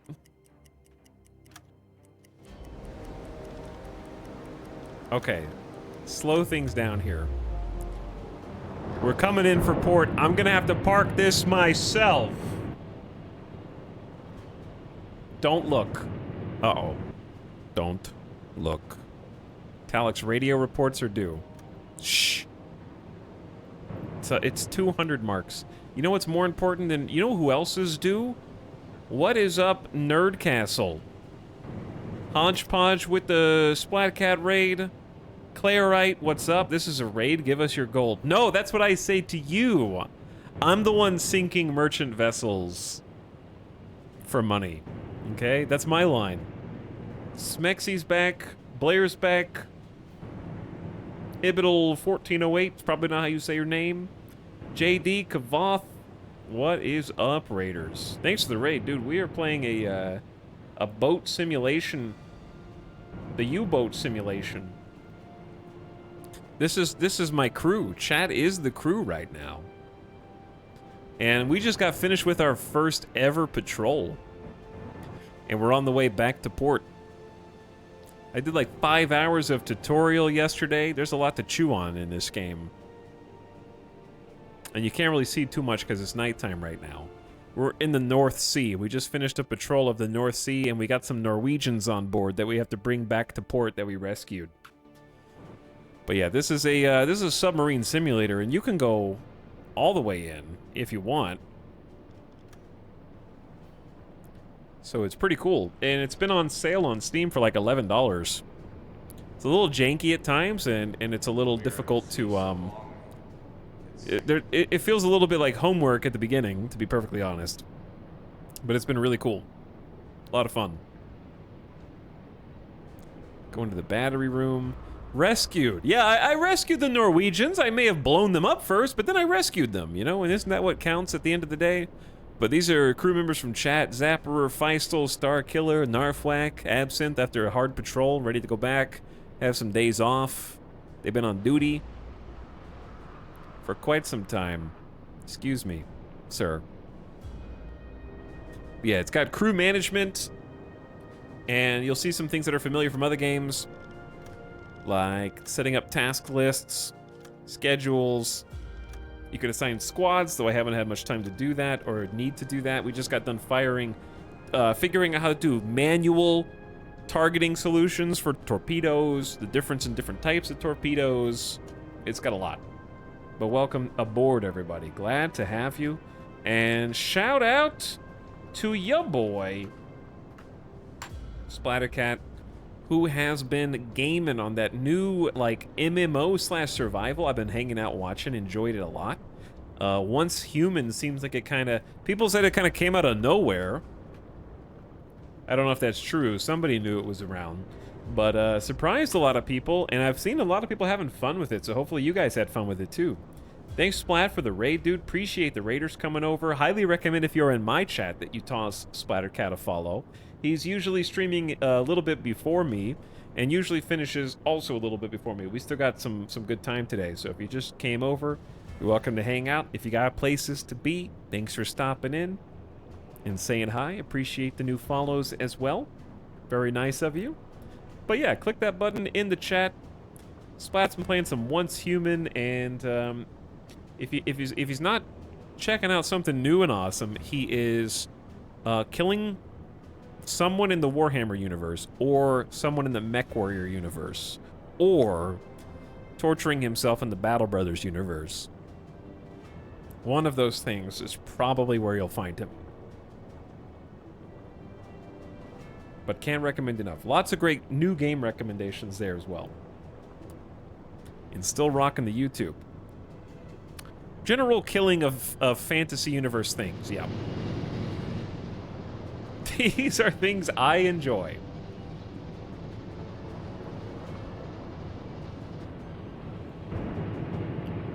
But anyway, hi everybody. We are currently heading back to the port of Wilhelmshaven. Wilhelmshaven, that one. And we'll be back shortly, though I am going to have to, like, slow this down to make sure we don't accidentally run aground. We're on the surface right now. And as we come in, it gets really shallow. Like, we're talking somewhere between 2 and 5 meters of depth. It's a bit treacherous. In fact, it's warning me that we're in the shallows now to watch for shoals, though we haven't had any problems with that yet. Coming back in. So we're going to make a turn here, head back to port, and then hopefully it'll be daytime soon. I might have to come in at night with like a spotlight or something. There's another shallow area, but yeah, we got the whole map here. It is September 1939, and Germany is invading Poland. We are in the first attempts to... Where am I? Oh, wrong place. This is like the first attempt at U-boats raiding convoys, which were largely unsuccessful in 1939. We are sort of ahistorical in that regard because we've already sunk 6, or like 5. So we're more successful in our campaign than real life was in 1939.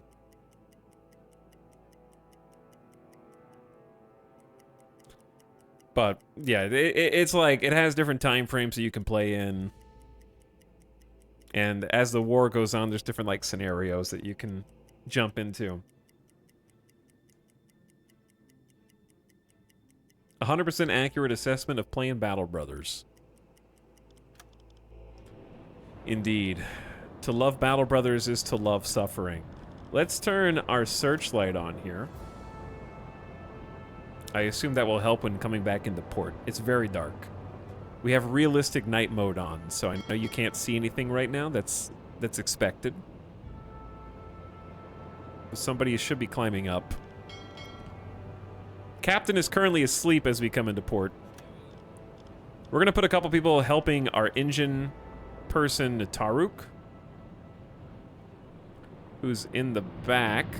That way they respond to different speed commands faster. Alright, spotlight is on. Still difficult to see. The AI is... Oh, and we can also change the lighting to red lighting, which will help us see a little bit better at night and make the screens easier on the eyes.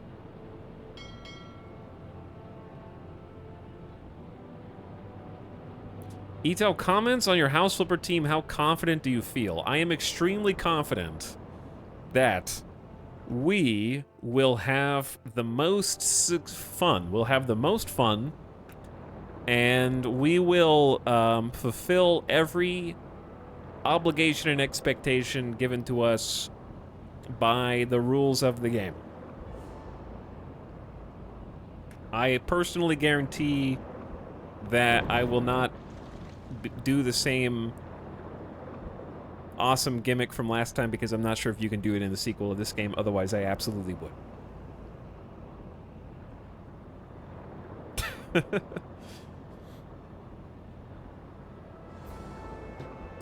Okay, well, the spotlight actually is working decently here, so I'm going to take control. We're going to turn so we have a little bit more, like a wider turn. There's our port where we're trying to come in right there. All I'm saying, chat, is that if I was the captain of any submarine in World War II, whatever side I was on would have won. That's all I'm saying. I think that that's fair after what I've been able to show off skill-wise so far.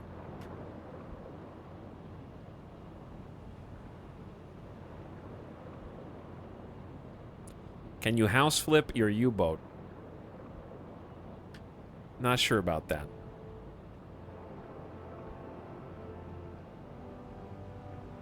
Humble streamer. All right, let's go ahead and make a turn. Probably want to slow this down a little bit because we're going like 10 to 14 knots.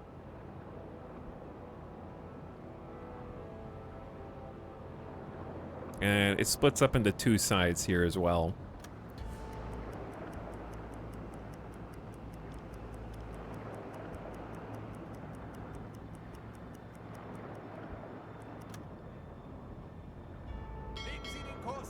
I've had trouble with the AI bumping into the sides.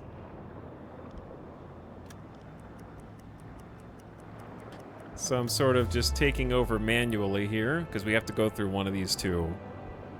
The game doesn't trust me, and is doing an autosave.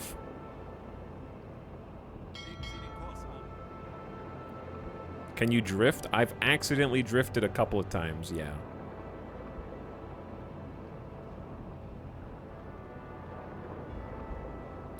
Not intentionally. All right. Should be able to speed up a little bit. This looks perfect. This is probably the best turn that we've had coming into this port.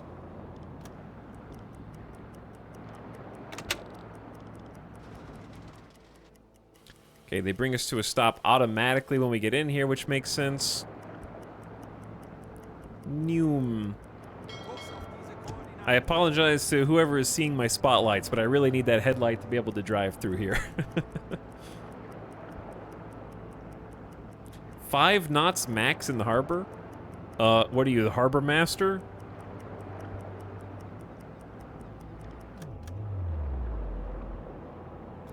Also, this. What if I told you the slowest that I can go... Okay, I was hoping it was faster than 5 knots, but apparently speed 1 is 5 knots. Look. Speed 2 is fine. You're lucky I'm manually driving back in at all.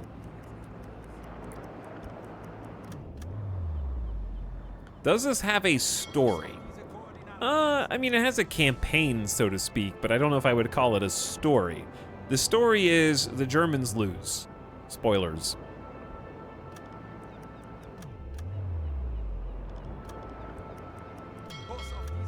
Alright, set a course to these coordinates. Just got here. Have we taken on a convoy? Well, not a convoy, no. You're making a wake and pissing people off.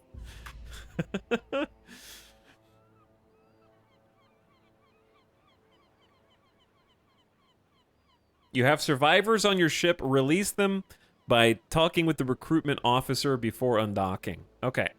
We've got rescued survivors. Recruitment officer, hello? Do I have to choose the captain or something? There we go. Admiralty's deeply impressed by your last patrol. Solid work, Captain. We got a decoration. Nataruk. Got a U-boat war badge for crew members that participated in 2 war patrols. Why is Nataruk getting all these awards? You got an Iron Cross 2nd class, established in 1813 by King Friedrich Wilhelm III of Prussia. It's awarded for a single act of bravery in battle. The black core is made of solid iron and the frame of alloy. Angling for a promotion to captain. Points toward next decoration, 17 out of 20. For repairing a critical leak. Oh no, who could have caused that? Helped other U-boat. Okay, we did do that. Repaired a critical leak in the control room. I like how the game assumes that's from battle. And not from incompetence. And we're getting medals for it. For repairing 3 different leaks. Okay, overtly esoteric also is getting a new decoration, but not anything else. You did deal with a crisis. Good job. Hugo getting the U-boat war badge. Well done. Saved the life of Kurt Hoffman and Zeltergese. That was our first outing. There was a little oopsie. Don't tell them, though. They don't need to know. And Tanuith gets a badge. What about the captain? Jeff gets a new decoration, Iron Cross second class. And Iron Cross first class. For repeated acts of bravery in battle. I mean, we did sink like 4 or 5 ships in one patrol. Sunk the coaster. I got 3 awards for sinking a coaster. Sinking of Ibex. Helped the other U-boat. Sunk the freighter. Determined the torpedo cores +6. What a gamer. 69 points. Nice. Campaign objective progressed. The British Empire's largest weakness is its interconnectivity and dependence on naval trade. Our U-boat forces are especially capable of striking at this weak spot. Empire Ibex sunk. Our sources inform us the ship was headed from Bergen to London with raw resources. It was 2,800 tons, registered in Great Britain. SS Alkimos, transporting medical supplies from Norway. The Empire Valor, 4,600 tons by itself? Oh my god. And then 6,100. The Empire Trail. Was that the one we did with torps? That was actually a great choice for a torp. That was the biggest one.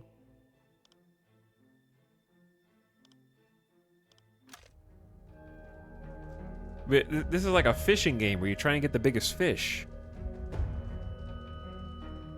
8,000 marks. Yeah, we sunk 4 ships. Helped an ally.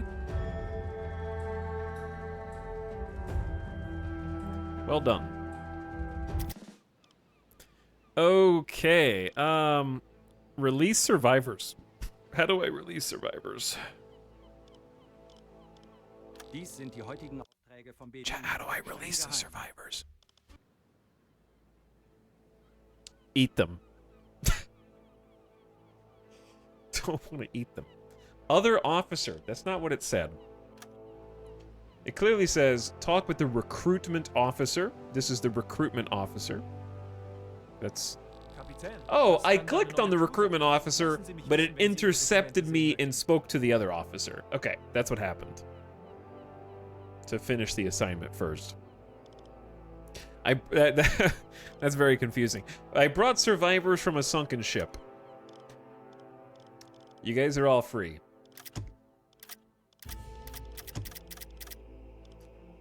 Don't tell anybody about how U-boats work. Nobody freaked out, so we're gonna keep the same crew that we currently have. I see no reason to change that. Nobody died. This looks like a fun game. Adding it to my list. Yeah, it's got some early access jank, and the tutorial's fairly obtuse and not very good, in my opinion, and you'll have to Google some stuff. It's got a fairly steep learning curve, but it is $11, and it's a lot of fun. I mean, it's on sale. It's $11 on sale right now. I don't know how long that lasts. FYI. All right, we need to go to the warehouse first and get some stock. We are missing many things. Like replacement parts. I need to buy at least 3 replacement parts. And I'd like to buy at least 2 medkits. All right, chat, we have like 18,000 marks. We have like 17.5 now. We're definitely gonna want some ammo for the deck guns. Now, here's the question. How do I... There we go. What is a maximum stack? You can buy so much bread. I know.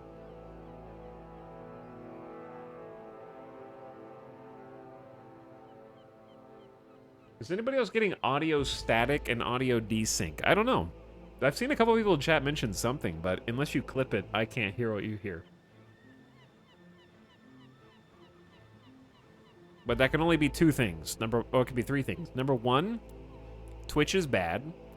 Number two, your imagination. Or number three, all electronics are dying.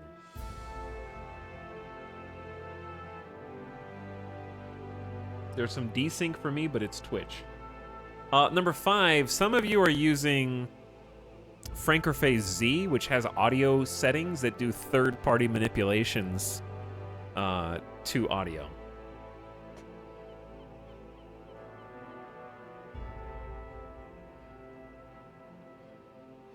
Number four, there's a ghost behind you. Oh, now I'm getting it. It just happened. Are you guys having a collective group hallucination? I'm not touching anything.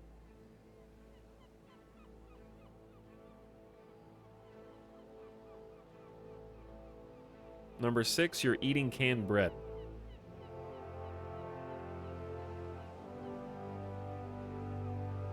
Chat, I'm waiting for the clip so I can listen to it.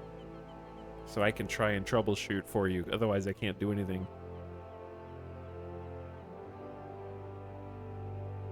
Because I can't hear what you hear.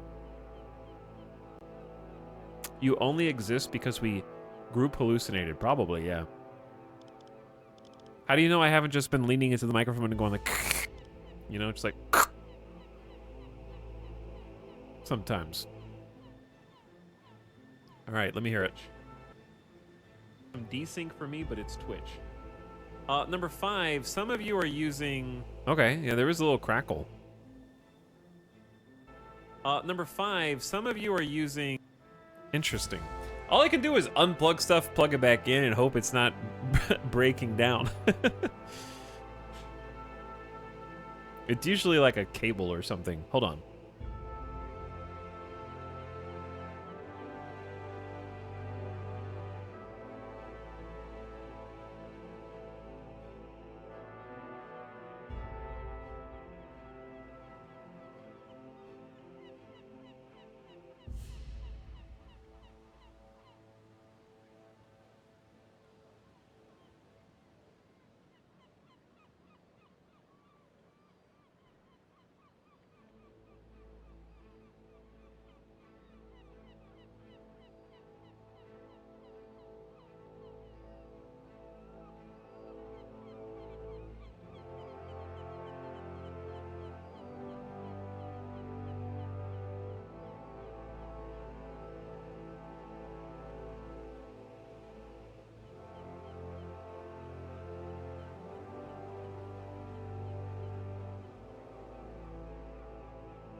Okay. What does it sound like now? Do I sound terrible, awful, the same? Terrible and the same?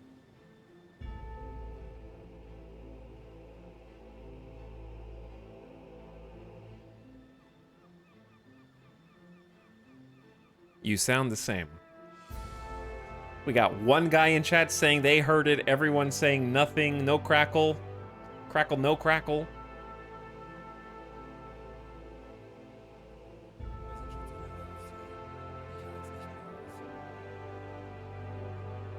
Haven't heard the crackle. Okay. As long as I sound like I just unplugged and replugged in every single like audio, what do you call like the XLR? I just unplugged and replugged every XLR. If there was a consistent audio problem, it would be incredibly difficult to track down because I have so many points of failure. There's the microphone, there's the preamp, there's the compressor, and there's the mixer, and then there's the cables between all of them.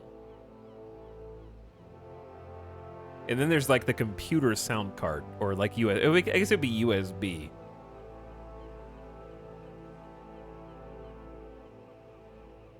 But desync is definitely not on my end. Those are two different issues. If you're getting desync, that's just Twitch.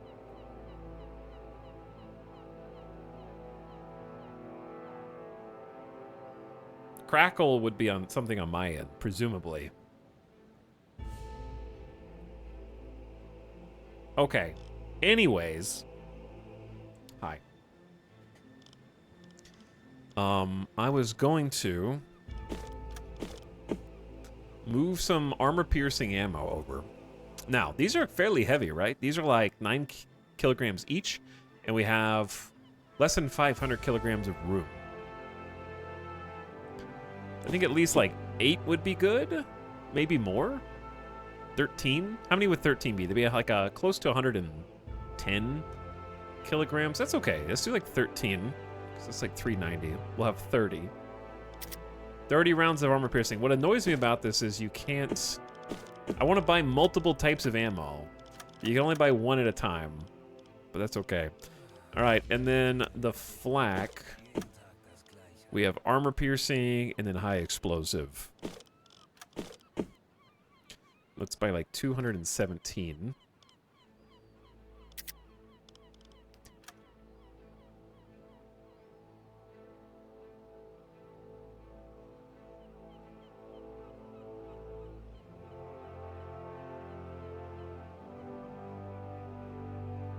AP for the autocannon. It already has 1,000 rounds. We've already got 1,000 rounds of flak that we haven't even touched. Alright, I'm gonna grab some more torps. Let's get another steam. And another electric. And then stern, let's get another steam.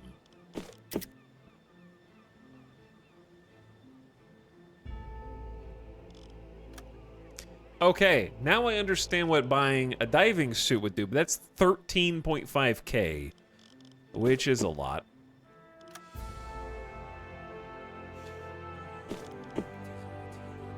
I feel like buying some coffee is a good idea. Is that 300 per coffee? This is 300 marks for a coffee, dude.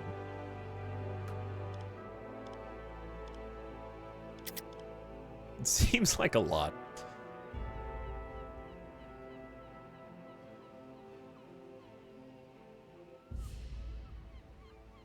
Are there bilge rats on the ship? No. Only the people inhabiting it. Okay, let's refuel. And then we can check food. Now, we still have food in the pantry. Which in our case is in the galley. So, we need a lot of canned bread. I think it'd be worth just restocking most things here.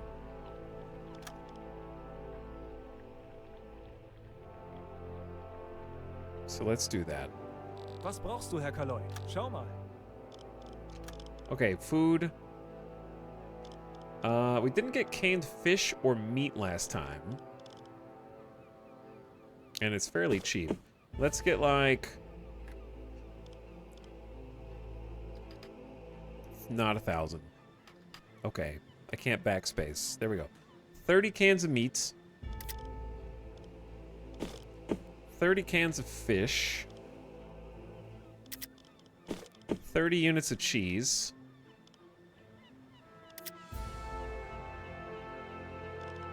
And then 30 units of veg. It's kind of a lot, though. But, I mean, we have a lot of storage space in the storage room, so... And we're gonna have, like, 1 potato.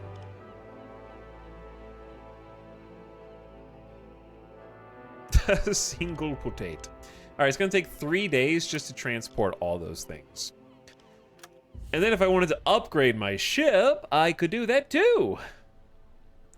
The listening room is 12,000 with research required. Okay, so we can't do any upgrades because we need research first.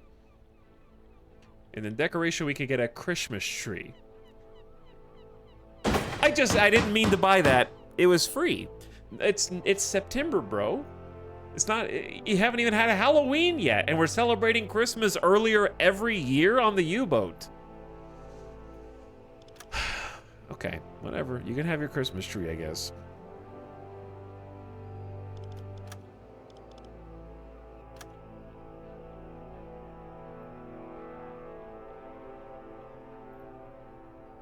I clipped the crackle. It caused a bit of desync, but it's fixable with a pause.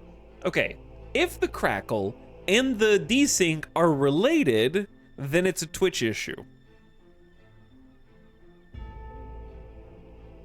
Because pausing and unpausing to fix crackle desync shouldn't... it's nothing that I have control over on my end. I got crackle, but no desync. I have no crackle. Okay, chat's all over the place. I'd rather ignore the crackles and continue the stream. Also reasonable.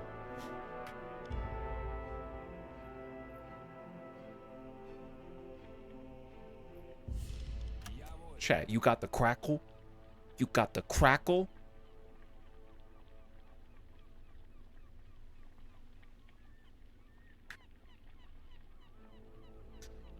But yeah, if you're experiencing desync, then pausing, unpausing is only something that a server would be affected by. And that would be the delivery of the data from Twitch to you. The crackle, who the hell knows? I can't do anything about it right now, though. Other than buy an entirely new microphone setup. Which, you know, I kind of need to do, but it's not a great time to do that right now.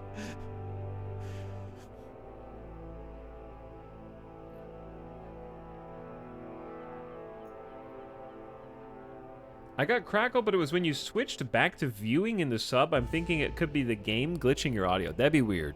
All right, chat, I'm going to try talking in continuous sentence while I zoom in and out and see if that's related or unrelated. And we're just going to, like, put some load on the game in the computer and see if somehow, like, moving the camera frequently is causing any kind of extra crackle moments. No?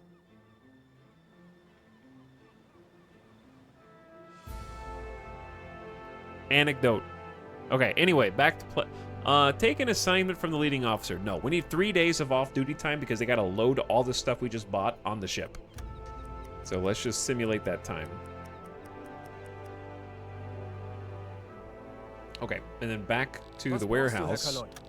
So we still got $12,000. I guess I should have looked at how research works, though. Why do you think we're running low on spare parts? I have 5 spare parts. Maybe that's not enough to you. Let's also hit the kitchen. That's the Christmas tree. We are going to accidentally knock that over trying to turn the gyro compass on. And then let's hit the galley.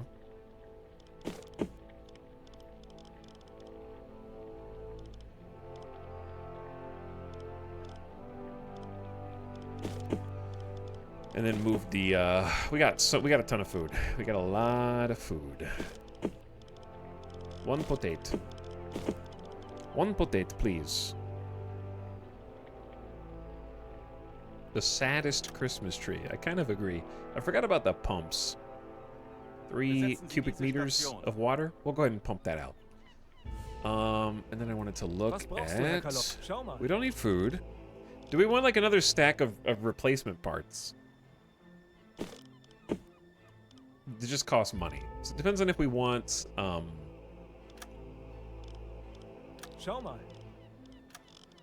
Oh, I wanted to buy some more deck gun ammunition. Yeah, high explosive. Do they have high explosive? They don't. They just have armor piercing. All right, well, if they just have armor piercing, we have large caliber HE here. How do I move that from storage to the deck gun?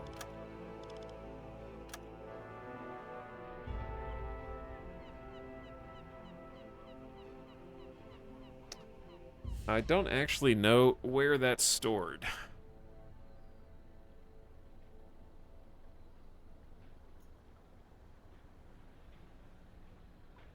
Or how to move it.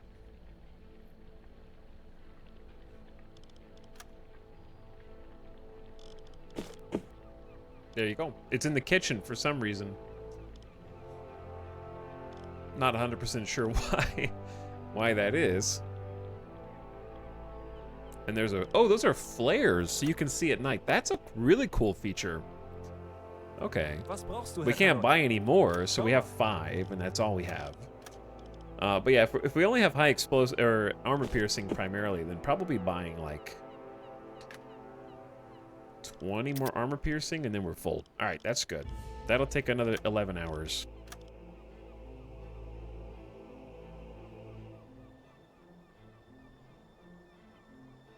Yeah, I want to do research. So I need to, Beim BDU wird viel über check ihre letzte headquarters.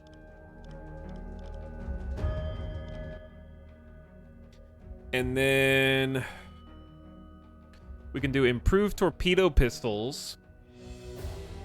Hydrophone. Oh, we have to have like multiple reputation points. We only have to have one for equipment production and accumulators, though.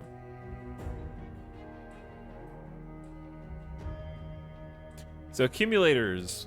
The effective capacity of accumulators on our U-boats, presence of an experienced officer would speed this up.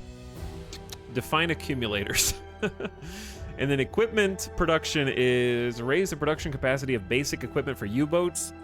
More replacement parts and medkits and potassium absorbers will become available. Longer batteries. All right, so I have to assign an engineer. I don't know who this is. You don't have any officers staying on land that match the requirements.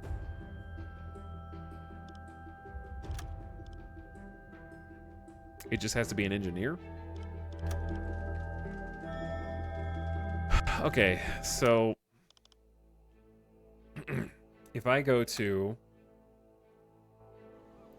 the recruitment officer, Das kann deine neue Crew sein. Lassen Sie mich wissen, wenn Sie... don't I have to just promote somebody? But promoting somebody also costs reputation. So I won't have enough reputation even if I promote somebody.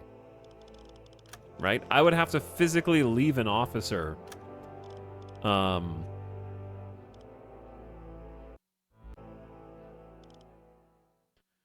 This person is like a leader class, quote unquote. Leader and merchant.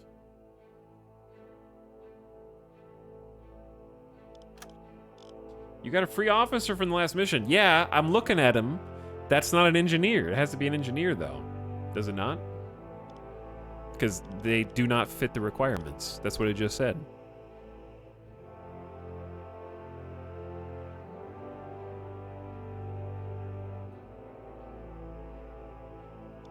It would have to be Nataruk or Tanuith.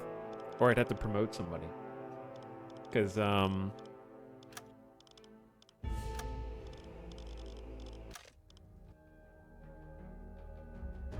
yeah, it says engineer right there. So I have to leave one of two engineers at home, which is very spooky.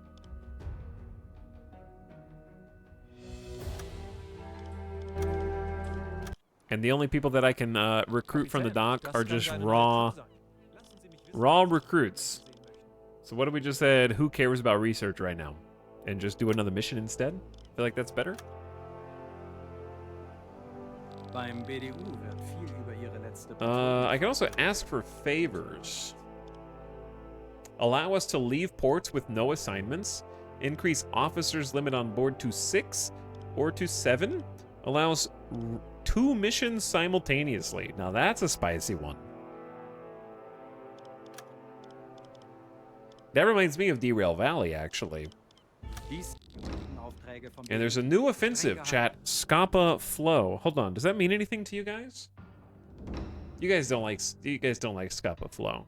I'm pretty sure that's one of the least popular or exciting missions.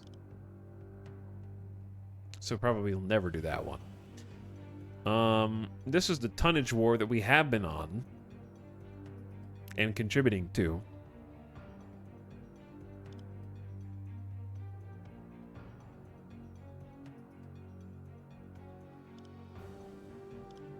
Travel 1,070 nautical miles, complete a patrol, maybe receive orders. By the way, just because you're doing a difficulty low patrol doesn't mean destroyers don't show up. FYI.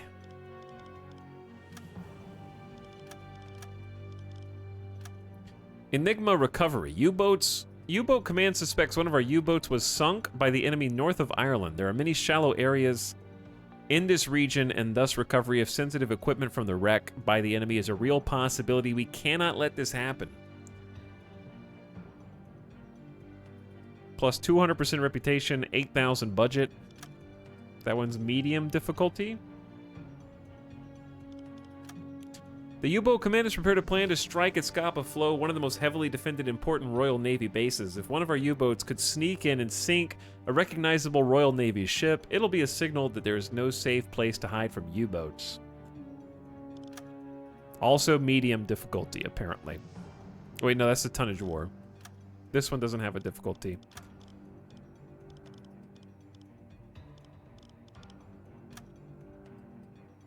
Mine laying on the British Isles. Britain heavily relies on naval shipping to keep an economy running. The command wants to exploit this. One of them is by laying small minefields around the British Isles. Now, how do you even do those individual missions? They have little X's next to them, which is interesting. Because I can only choose from this side. Are those just like bonus objectives that you can try and do? It just removes the picture from the map.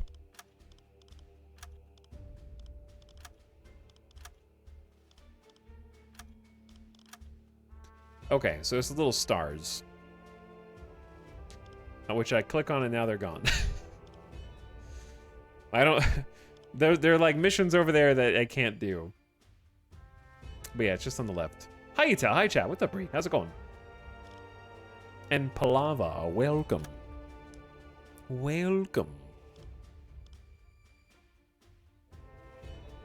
What do you guys want to do? Not espionage.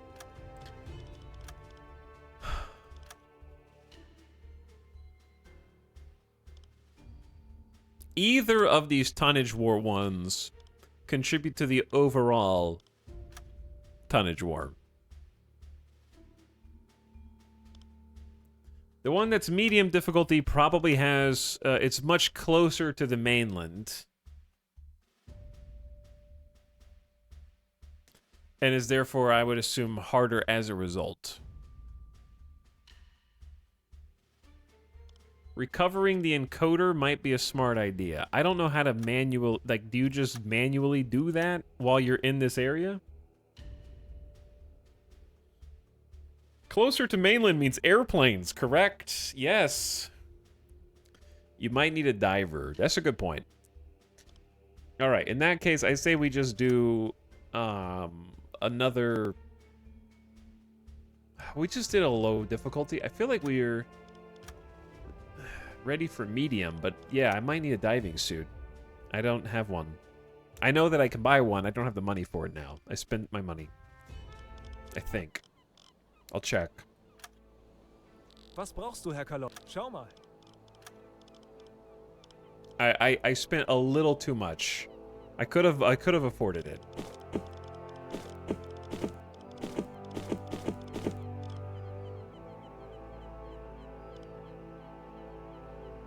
I would have gone to broke, but it is there.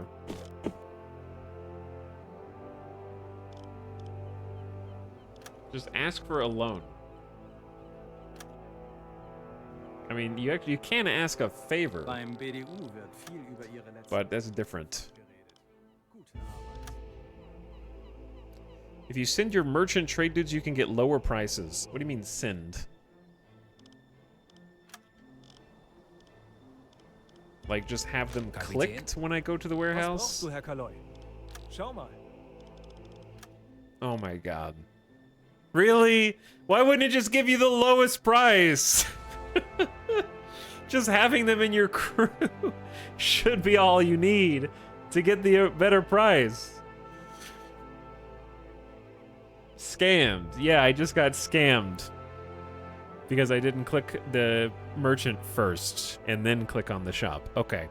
Well, I can afford it now, it turns out. I was just paying them more money for fun. There you go, chat. Now we have 1,500 marks left over. But we will have, in 13 hours, a diving suit. Actually scammed.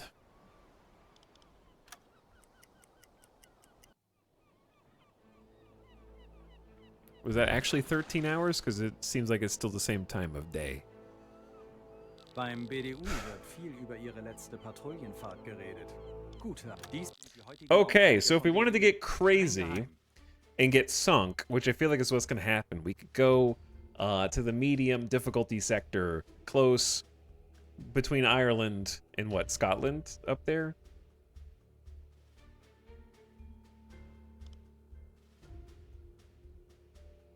Roughly. 7,000 tons. Foggy weather is expected.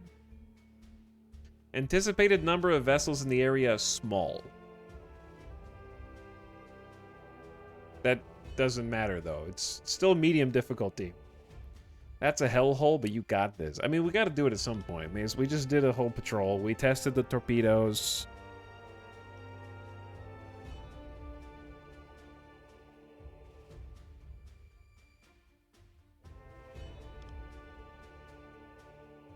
What do you think, chat? It lowered prices by 20%. Impressive. There's always a save. Yeah, I should at least, like, save first here.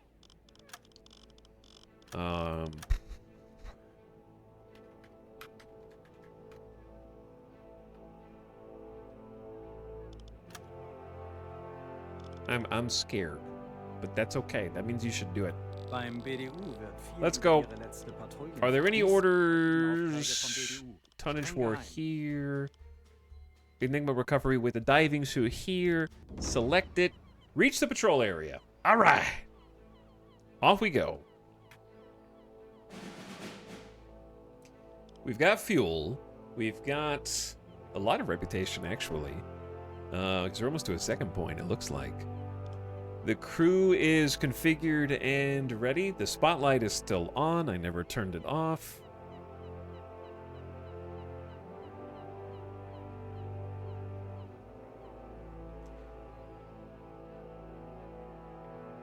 What about vacation? Vacation is canceled. All right, I'm out. I could wait till morning, but I say we just set out now. I do need a light on, though. All right. Forward one. Let's disembark. I think we've got everything restocked. We got full torpedoes. We got a Christmas tree. Yep, we got full torpedoes. So what does the red mean? Is red full good or red bad? I don't know. I'm not sure.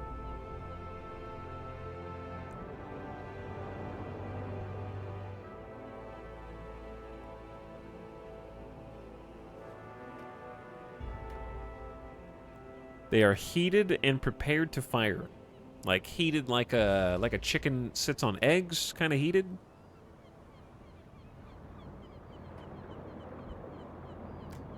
All right, I know it's hard to see.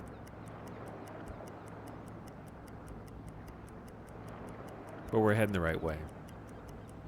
Microwave torpedoes. Fire them now. I think that would be a problem, yeah. If we just fire them now. We're gonna have to chart a course, dude, to how to safely get to the other side. We have to go to the west. West of the UK, man. Kurs auf diese Koordinaten setzen.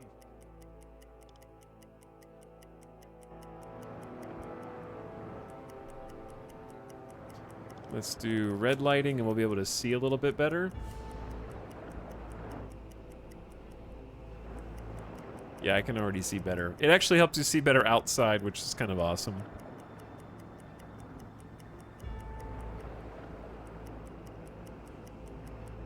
Why is the clock... That's just letting me know that we're going at, like, fast forward speed.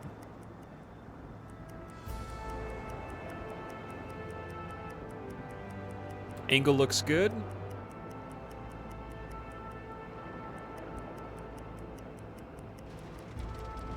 The door bumped me on the way out, man. You guys operating the gate need to chill, dog. Kurs setzen. Alright, let's speed this up a little bit. So, the plan is we need to go out away from these islands. Because the depth here is... Like, if I just set a course for here, right? See how it automatically tries to steer us away? There is a good reason for that. The shallows are shallow. Very much so. Why has this person got like a... Why does Esoteric got like a level up? Why do they have like an up arrow right here? Oh, you leveled up. That's a level up. You ding. New skill. Trace enemy ships by UZO and periscopes by 25% faster. Periscope is additionally stabilized in manual. Gunner. They shoot more accurately from the cannon and guns. In manual mode, the recoil stabilization increases. Personal skills. Playing cards with the crew increases morale by 25%. The presence of this officer during events increases success chance of persuasion checks. Also, when this officer is assigned to command station, stress growth is slowed by 10% and a further 10% for each sailor assigned. When stress gets to 100% for the first time, the presence of this officer adds courage to the rest of the crew. There are no negative effects. What simulation level do I want, chat? I mean, it just depends, like, the different settings. I'm at like 50 to 60%. And I had to figure out how to do manual torpedoes myself, but it wasn't too hard once I figured out where the buttons were. The hardest part of this game is figuring out where the buttons in the UI are. After that, it's not too difficult.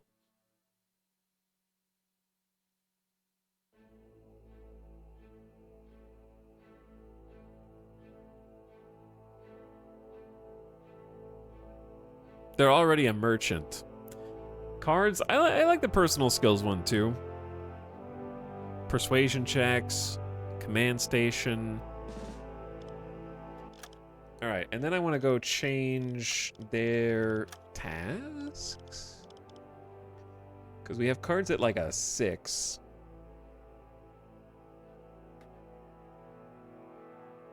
So we'll have cards before cooking. So they can play with the crew more. Legen Sie den Kurs an. Okay, so we're not gonna go through the English channel. I think that would be a very bad idea. So we're gonna swing. Legen Sie den Kurs an. Actually, let's do this. Legen Sie den Kurs an. Ding, ding, ding, ding. Let's kind of head to the tip of Norway. Because it's actually quite deep here. We have like 200 meters. Kurs auf diese Koordinaten setzen. We gotta be sneaky. Kurs setzen. And then we have thousands of meters of depth here. Not that we can go that deep. We're supposed to be going here. I feel like I should give this a wide berth. Legen Sie den Kurs an. What are the odds we get detected up there? And then start from this corner. Kurs auf diese Koordinaten setzen. IRL German subs sailed through the Shetland Gap. All right, I'm gonna be real. Are the Shetland Islands on the left or right? I live in America, okay? They're on the right. Okay, this is something that I had in Crusader Kings that I should remember because we actually played a whole campaign. Oh, it's on the tip of my tongue. Because I think we started here. We started here and then had boom, boom, boom. I should know this.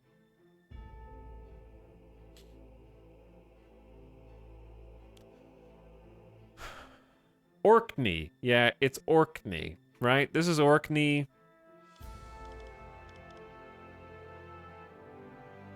And then Shetland Islands, and then Faroe? He doesn't know the UK. Yeah, I don't know the UK. How do you remove just one command? Is there like a Control Z? Kurs auf diese Koordinaten setzen. So, okay, new question. Is the Shetland Gap here or here? Or both? This or this? Or all of the above?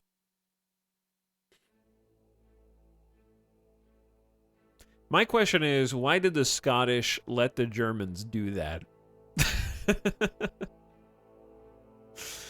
You know? Legen Sie den Kurs an. That's on them, dude.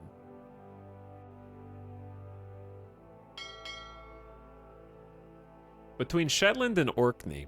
Interesting. Okay. Legen Sie den Kurs an. We'll give it a try, and then we'll just go boom, boom. Keep a healthy distance away. Kurs setzen. Then out to there. Where are you getting diesel? I got a full tank, dude. Full tank.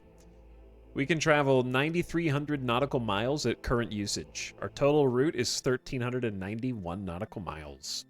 It turns out that when you only use fuel to move a propeller, it lasts for a pretty freaking long time.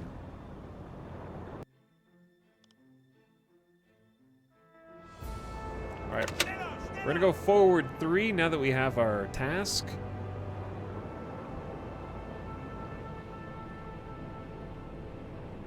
We are in a known area. There is no risk of getting lost. And we really don't need anyone on observation. I think it'd be a good idea to have 2 people on the diesel engines.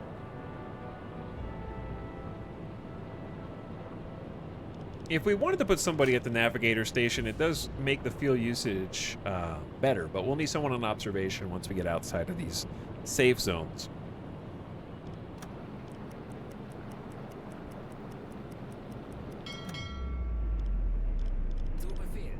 Alright, someone will help you. I didn't mean to pause.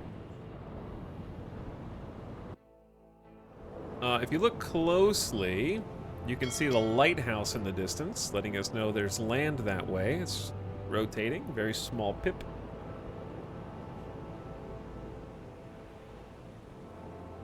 And we don't really need the spotlight on. But I figure, why not until we get, like, a little bit further out from port.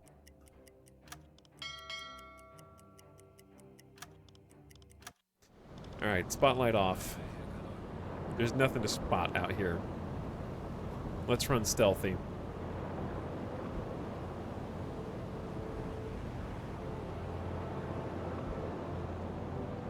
Surface in London and fire high explosive rounds.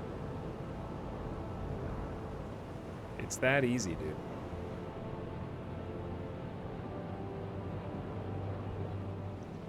Alright, lights off.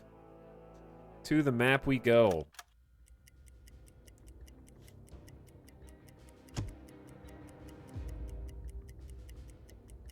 Yeah, we're at a nice speed. We're very efficient right now because we got all 3 sailors on the gears and the engine room. Orders go by faster. And we're heading out for a spooky medium difficulty patrol.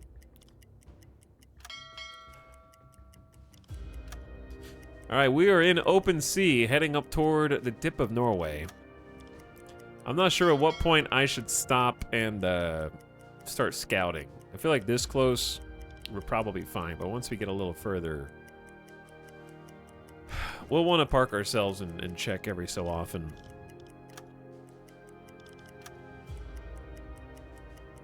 I think we'll probably be fine, maybe check up by Norway. So müde. Zeit für eine Pause. Alright, engine man has gone for sleep. Goodbye to Taruk, I think it was. We'll stop like here. So we're pretty far away from home. Oh, it's daytime.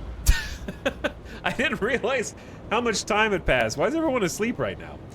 Alright, everybody wakey wakey. We're gonna go for a little routine check. Let's go back to normal lighting because I'm silly. I need Hugo on the listening room, actually, for hydrophones. We are going to have someone check the echo sounder.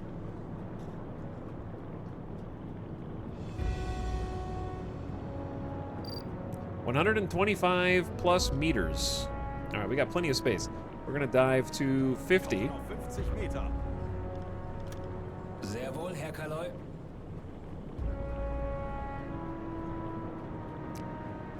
Who's gonna help us? Poff? Everybody's running around. They're getting stuck. And they're also coming down off the conning tower up here.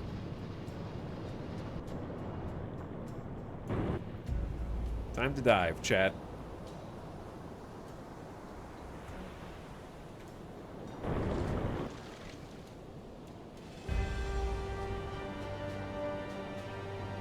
Now we're gaming. But yeah, good to do just a little hydrophone check just to make sure we are truly alone. We're at 50% buoyancy and dropping. Oh, it's October. It is October, but we have a Christmas tree.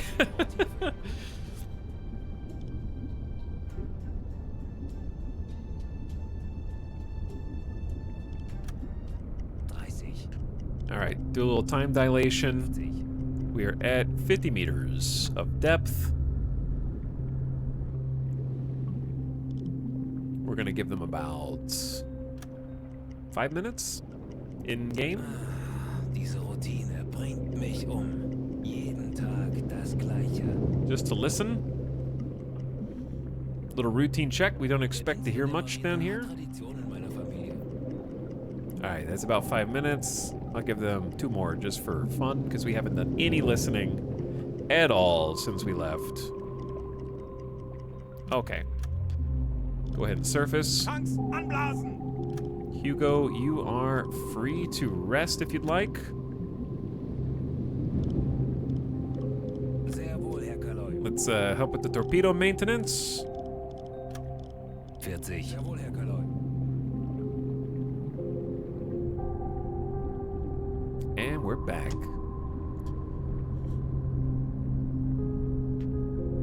Does this course not put you in Norwegian territory? 20 Meter. No. Number 1, no. And number 2, we actually are clear to destroy any Norwegian vessels that are headed for United Kingdom ports. That is a legal prize. Legal prize. So just because they're Norwegian doesn't mean they're off limits. Gotta stay out of our way, I guess. All right, the whole crew's asleep. All the officers are asleep right now. And off we go. Melde mich zum Dienst. Yep, still at forward 3. Sun's going down, and Chad, I'm gonna take another quick BRB. Just a fast BRB. While you guys sail away into the sunset, I just need to take a quick pee break. And also say hi to Alice.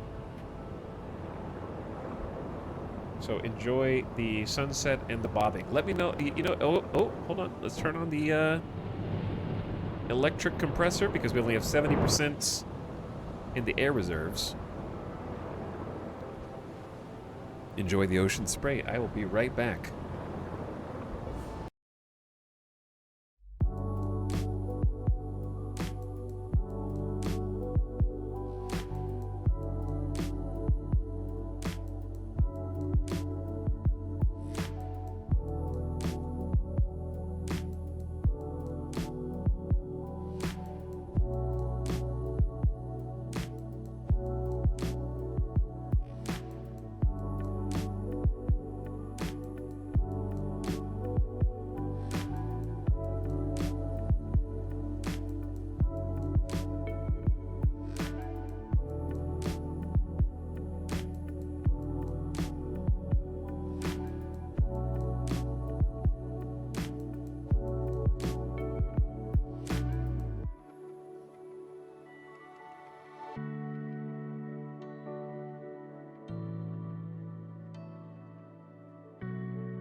thought you could ambush me. We're raiding anyway. Oh, man.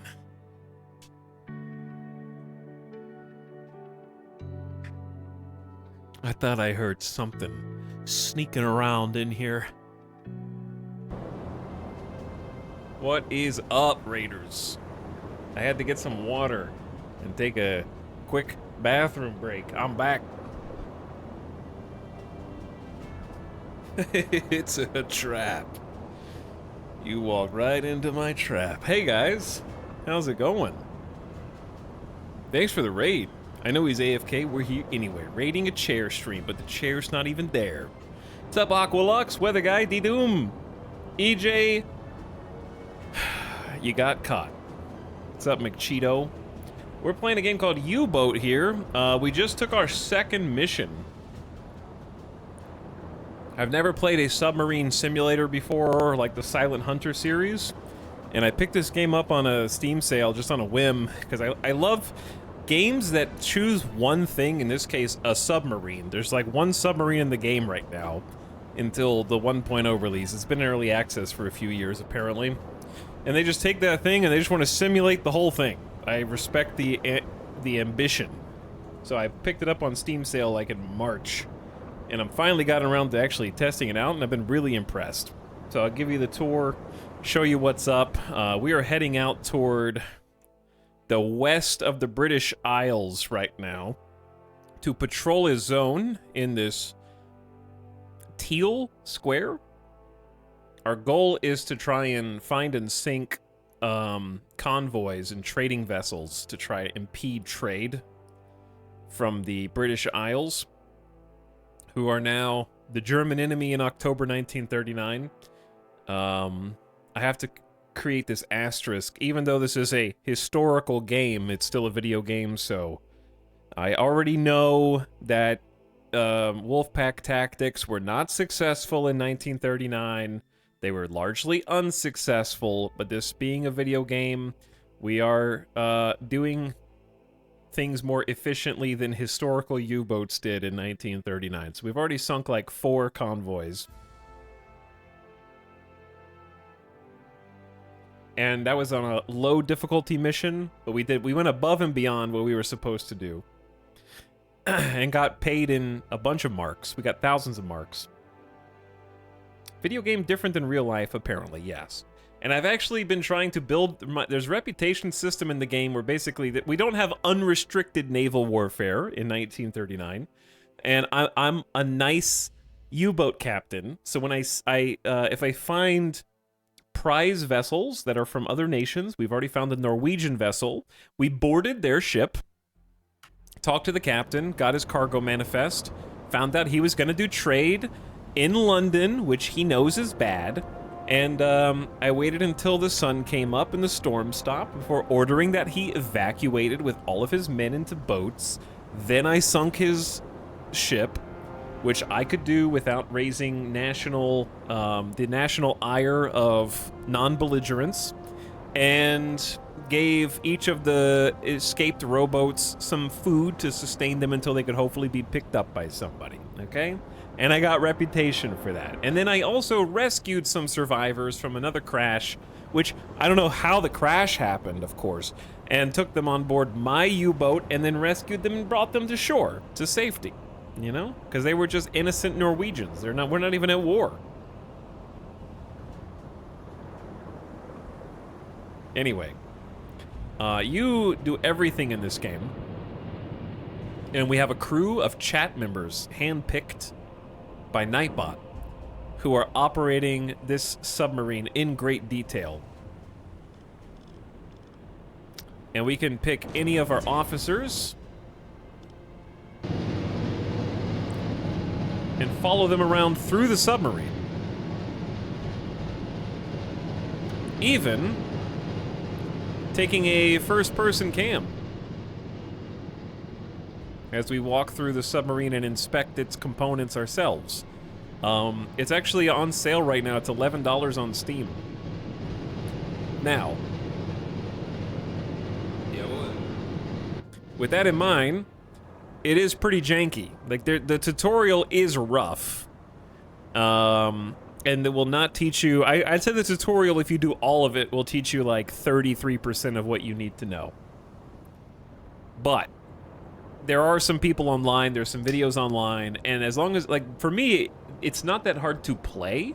It's hard to find out where the menus that I need are. So once I figured out that stuff, it got way smoother. And I'm still learning. But the tutorial took me a few hours, like 4 or 5 hours yesterday to start figuring out. And we got our first manual torpedo solution today. That was a success. Took a couple tries, but we got there.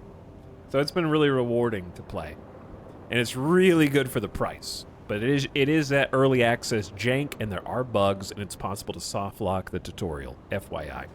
Okay, anyway, now that I got that spiel out of the way, what is up, EJ fam? Chat, if you're in my chat and you haven't already followed EJ, you have 2 ways to do so if Nightbot will respond. You can click on the button at the top of your chat right now by tab back in and click one of the follow buttons. They've been playing some Stationeers. I enjoyed hanging out before stream today and getting to watch as the post-dust storm that ruined everything cleanup was happening. Stationeers is a game I've now seen Avik and EJ playing, and I know it's only a matter of time before I am also going to have to play at some point. So it's on the list. I'm being influenced by the influencers. I know it's something that I'd probably enjoy. But if you want to see some cool Stationeers content and some City Skylines and maybe some Kerbal when the science update happens and learn about rockets, give them a follow. Eta, what about Software Inc? I think EJ would love Software Inc too. What about it? I'm back. Hello, QT. We just got raided. What is this game? So detailed. I know, right? Thrasher is really detailed. Also, Vixen says, hey, loving U-boat game. Did you ever play Silent Service on the original Nintendo? No. This is the first submarine game that I've played. I played games with submarines, like Hearts of Iron, but that's different. I appreciate the sub, though. Software Inc. looks like trouble, bro. That game is delicious. I was extremely surprised by how in-depth it is. It's so good. In ways... Basically, every facet of Software Inc. goes deeper than you think it has any right to, based on the fact that it's a solo dev project.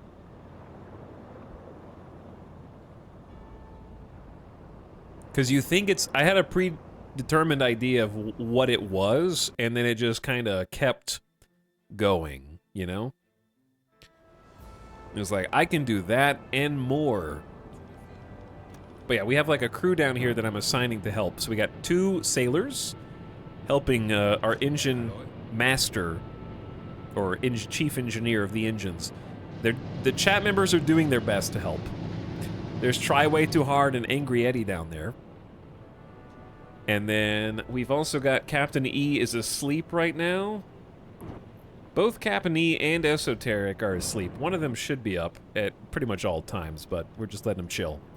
We got Hugo Prev on radio ops right now. They're listening for any type of hint that there might be other activity. Sometimes other U-boats will send radio messages to give us some info. But yeah, we are heading up through Orkney and the Shetland Islands, and then past the Faroe Islands, I think, to a new zone over here. We're starting a new patrol. So we just took this mission. It's about to be nighttime. And right now we're in real time. This game just goes in real time. You could do the weeks-long journey in some cases. But we're gonna fast forward, so. I am stopping at different points and doing some routine checks. There's a communication now, in fact.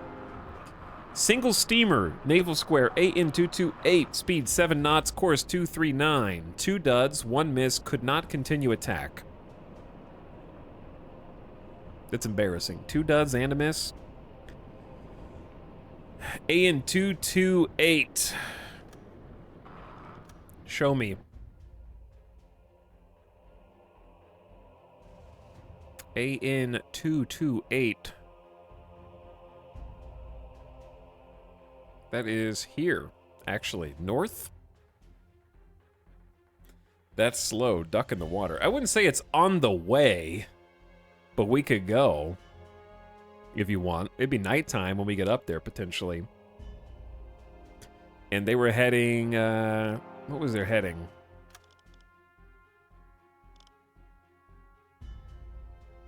Wait, not the compass. I don't want the compass tool. All right, 228's here. No, not the... What tool do I want, chat? Not the protractor. I'm dumb. I swear there was a way to see... Is it not the compass? How do you see degrees? This is 9/18/27, so it was heading like that direction, but I feel like the compass should show you, I don't know, compass information. It said it was a steamer. Protractor has degrees on it? Does it though? I mean, that's like angle of a of a triangle. That's not what I'm looking for. I'm looking for a compass 360 degrees. This is like whether you got a right or an obtuse angle. Or an acute right and obtuse angle.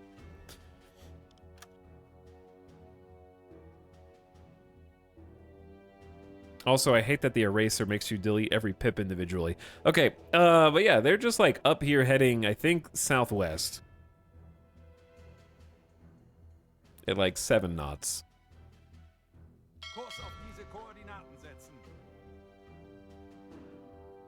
So let's head here, stop at about the halfway point, and try and track them down. Try and find them. All right, so we are going to speed up. We're currently at forward 3. We want to go to forward 4, which is going to cause us to burn a little bit more fuel. But that's why we have everybody in the engine room and sit... Hello? And, another thing we can do is wake up Esoteric, put them on the navigator station.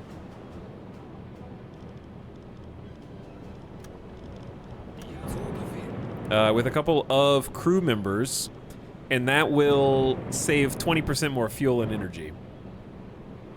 So we got a bunch of people on engines and navigation, so we got good fuel saving. All right, and let's just see what we can find. Let's go about 80 nautical miles and see what's up. Anyway, EJ, you ever play any sub? If you're still out there, if you gotta go eat, bruh. But you ever play any like simulation games like this? I don't know what your history is with this genre. All right, it is nighttime and it's really hard to see. But this game actually simulates red lighting at night, so we can tell the crew to change the lighting inside the sub, which they will do now. And while it's on red, your sight range goes up 15% in dark weather, and the screens become brighter and easier to read for you. So it has some actual tangible benefits. So that's one way that will help. And now what we're going to do is have somebody check the depth. So we have an echo sounder here. We're going to ping the echo sounder. See how much... I think we've got plenty of space below us, but it's always better safe than sorry. If you know what 0 degrees is, then the protractor can help. Yeah, but you still have to draw a straight line. All right, we got over 125 meters of depth below us, according to that. So we are now going to dive to about 50 meters. Which means anybody up here on the conning tower is now going to head down the ladder so that we can submerge.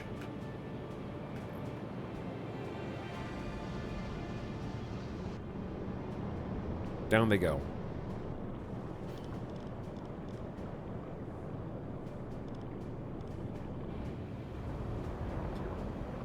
But yeah, it does get a little brighter out when we're on the red light.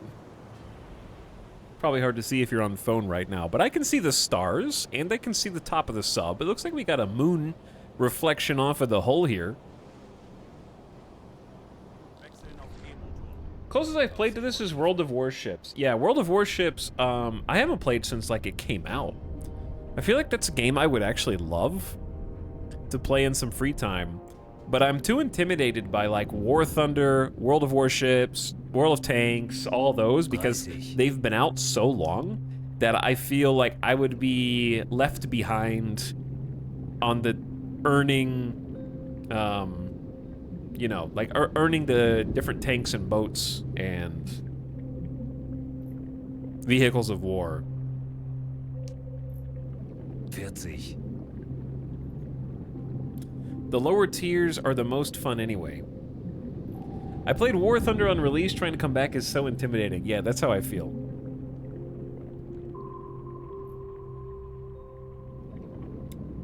World of Warships is a lot of fun. It feels better than tanks in that aspect. 50. Yeah, it seems like one of those like free-to-play games that just stood the test of time for so long. All right, we're at 50 meters now. So we want to take our sleeping radio man, Hugo, take them to the listening room, and I'm about to show you how in-depth this game actually gets. We're going to go ahead and come to a stop, which you don't actually have to do for the hydrophones. But we're going to do a stop anyways. We're at 50 meters of depth. So we're going to take Narfwhack, and I can actually... They can do this on their own if we give them some simulated time, but I can hop in and manually control the hydrophones. So I've got... I think this is gain. So I got the gain boosted. And then... we want to start on low. I think low will give us the least specific, but the longest range to potentially hear stuff from. And then we have W and D to move this long needle, the long hand, which I think is our heading relative to where we're currently facing. So, like, I believe this is basically straight ahead of whatever we're facing right now, and then this would be the dead zone in the rear so that we don't accidentally pick up our own engines on the hydrophones. So then we have, I've been trying to learn this today. I'm not an expert. This is just what we've picked up today. So we got this other small needle that so far has acted like attunement, from what I can tell. Like, it's the most open when it's on this side, and it's the most narrow on this side. But it'll take some experimentation. So we're just going to depend on the large needle first. And basically just scan it around. And that was a radio. That was a radio. I heard it. It was like...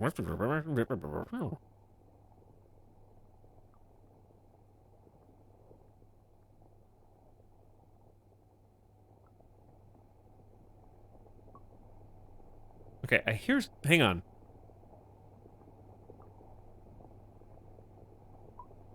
You hear that?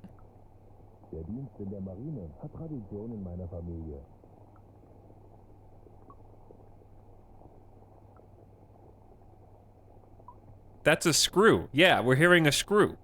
Think.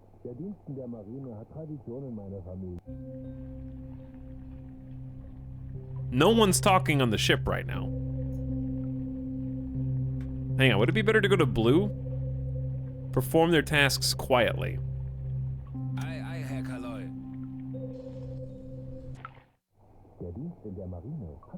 Kapitän? Okay, that was him. That was them talking. Why are you talking? But there's still a screw sound. There's still a screw sound.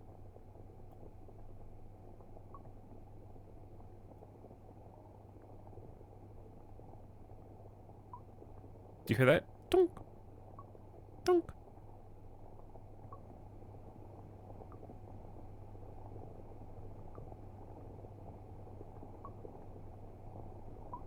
You hear it? I turned the volume up to 100.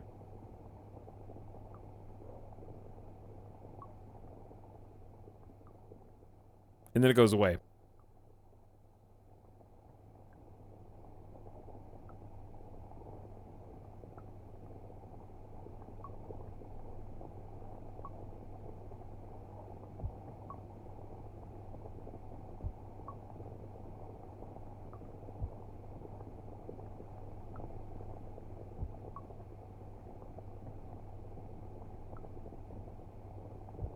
All right, let's mess with the little needle.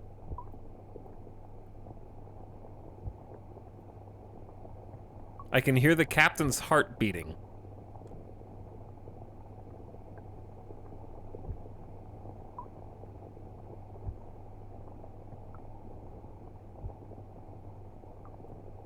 A propeller in deep water does sound like a water drop. All right, the little needle's not really doing anything for me.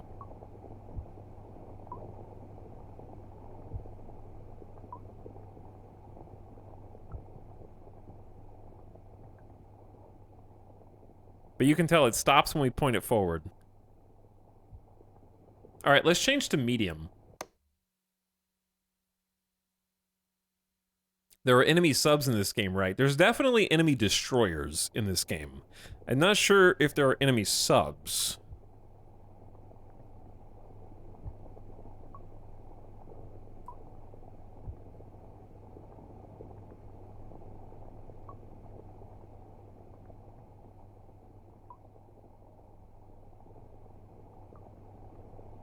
It gets louder when the little needle's over here.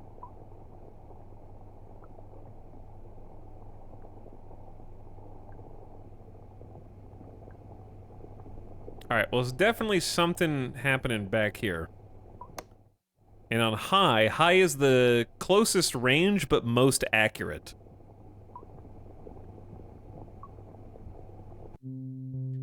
I mean, that would be real spooky if there was something behind me. Just following us. By the way, we are at a stop right now. And there is a dead zone right here, but I can still hear stuff even when it's pointed that way. Because what happens is, inevitably, chat will be like, is this the engines? And it'll be like a little bird meme.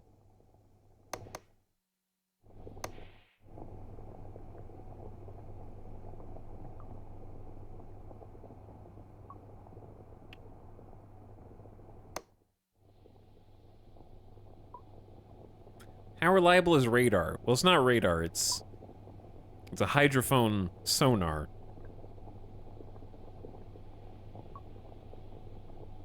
Yeah, hydrophones are passive sonar.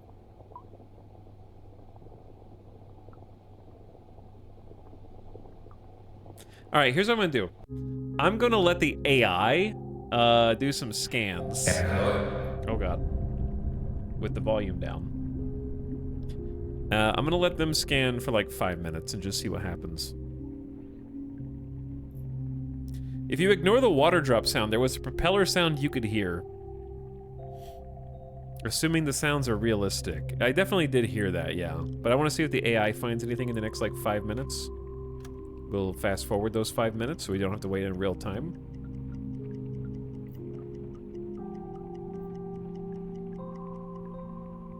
Because it would be nice to have, like, do it on manual and then have the AI sort of confirm it. But they haven't detected anything. Our hydrophone range is this big, by the way. And we're currently facing to the northwest, so where we heard noise was down here. However, we were already heading toward a supposed location. Now, manual hydrophone you can hear further than the AI can hear, I believe.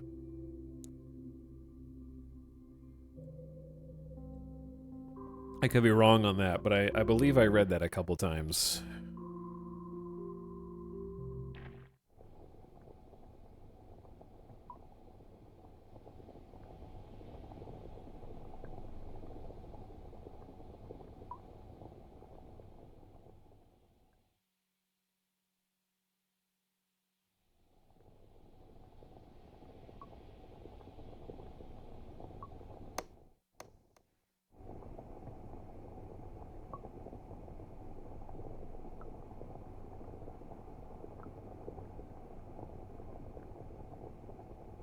I mean, there's something there. We're on the least accurate, other than the dripping. It sounds like, hang on.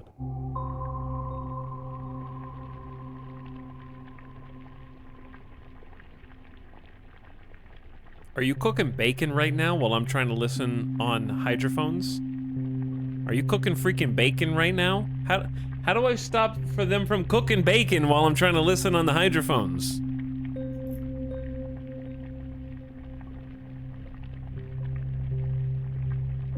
I'm not gonna let them cook. Herr Kaloy? It's got, hang on.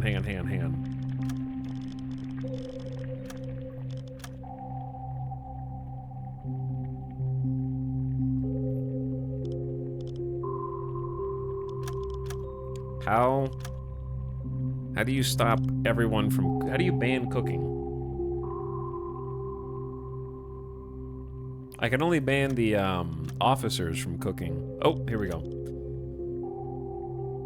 All right, it was at a 4. Chat, it was at a 4, okay? It was a 4. No bacon. Now let's go back and see what it sounds like.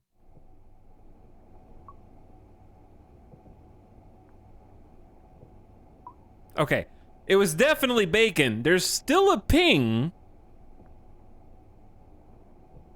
That little drip. But the sizzling that sounded like a propeller or engine was bacon being cooked.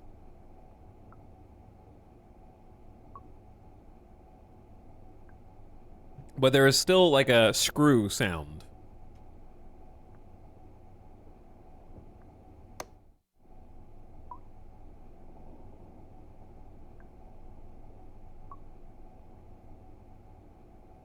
Back and to the left.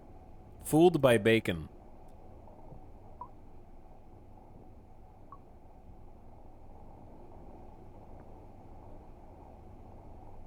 Alright, I say we just continue on. Bacon sizzling at 200 RPM.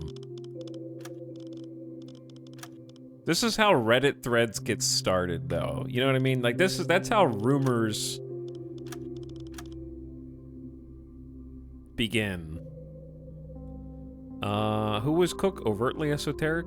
Cook sometimes? Alright, let's surface. Go back to speed 3. Turn the volume down. And go back to red lighting.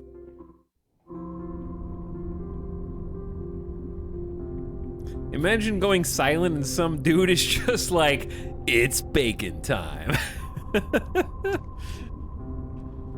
It's bacon time. I see the blue light. I'm eating some freaking bacon. 20 Meter. But yeah, even when you're on silent, the bacon still comes out, which is hilarious.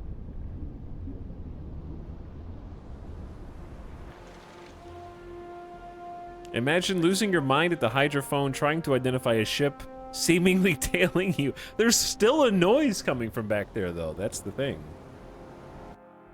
And I don't know what it is. It honestly could be a ship, but we're going to pursue the first lead that we had, which was... How do you even see past messages? It was AN 228 heading approximately southwest, and we're just going to close the gap. Let's travel another, like, 35 or so nautical miles. And then try and do another scan. Because they could be, like, up here. So we're going to change course, and this time we're just going to do a routine check. I'm not going to do it... Well, I probably should do it manually.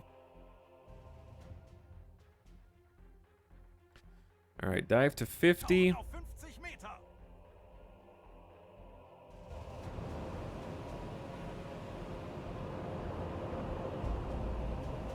Chatters were like, what if that was the sound of our own engine, like the fools they were? Not realizing it was bacon all along. What's up, Fox Dot?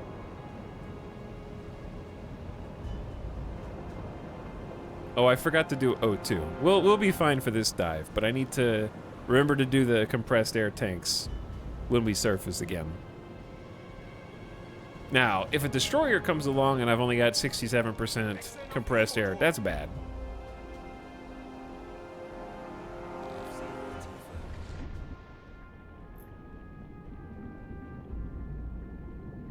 But it'll be fine for this dive.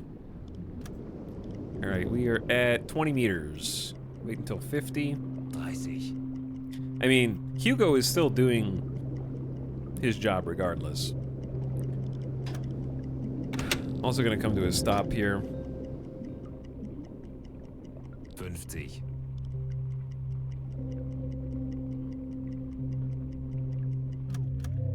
Okay, and I'll take over again because I'm curious if anything's changed. All right, let's go back to start on low.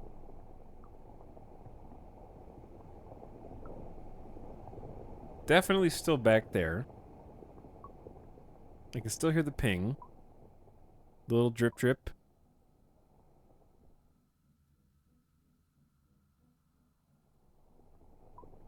Oh, new one. It's very quiet. It's like almost dead ahead of us. And to the right, or starboard. Hydrophone range is big.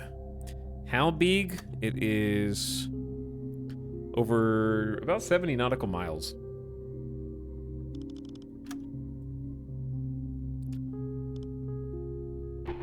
So checking every like 35 to 70 seems like a decent idea. That's someone cooking eggs.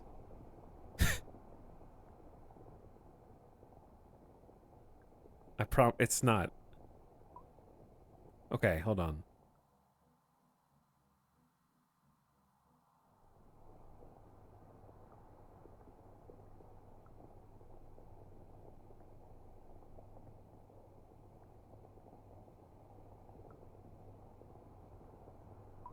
There it is. Tink. Now, when we close this, can't hear anything. Sounds really far, yeah.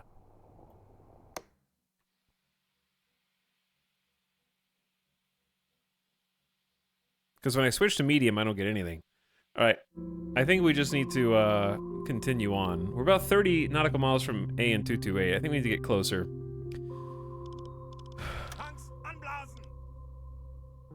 All right, let's surface. Speed to forward 3, volume back down. Kapitän, 40. And we're gonna need to turn on. Okay, diesel engines are coming back on, but mostly I need the electric compressor right now to refill our oxygen reserves. Sonar guy has a level up. Oh, nice.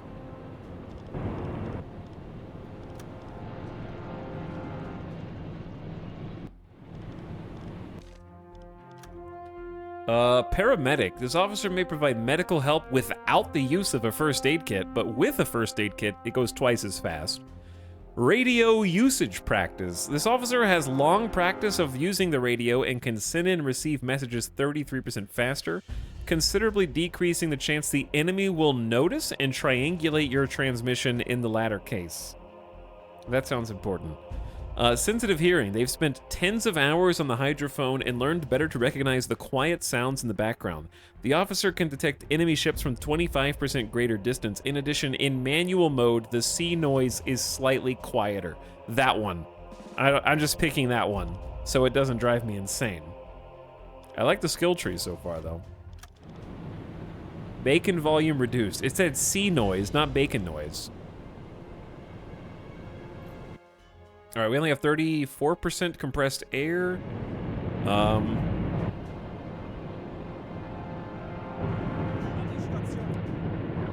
Captain Jeff, someone should be turning on the electric compressor. The bacon of the sea.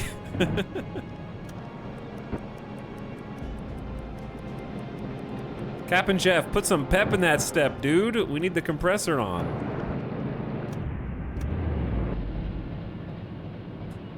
Also, sometimes water accumulates, but it's not that much. It's 1.6 cubic meters. There's just some bilge water. Pumps also make noise, do they not? So I don't know if this is a good idea. We're already making noise with the compressor, so it is what it is. All right, and since we're on the surface, I think we want the captain. The captain has had enough sleep. We need to go up to the targeting sites with some friends for maximum visibility. I know it's nighttime, but you might still be able to see something out there that I don't.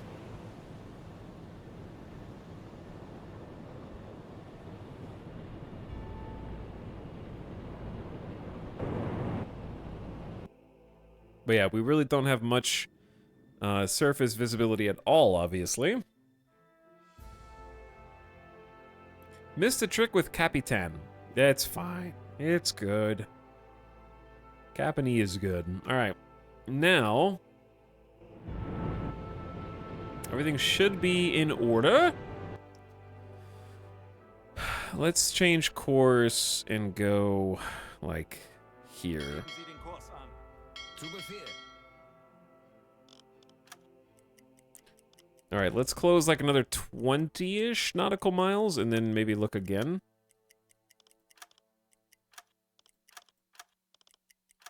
Sun should be coming up soon. It's 3:40. Alright, I say we do another scan because I'm looking for a boat up here. We got compressed airs back. How much room do we have? 272 meters, perfect. Let's go back to 50. 50 Meter. Everyone, prepare to dive.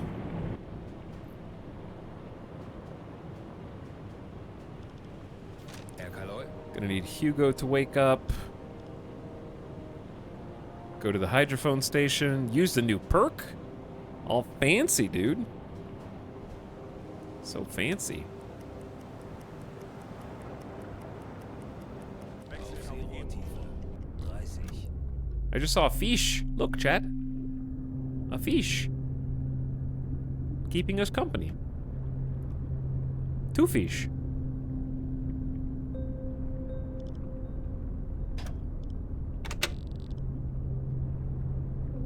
Did they make Moonlight a factor in this game? Yeah.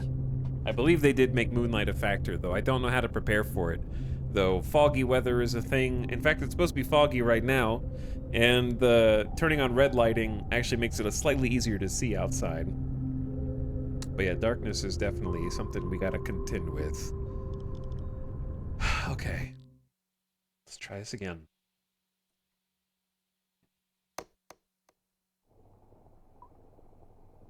Immediately, I hear ping. Like a little water noise.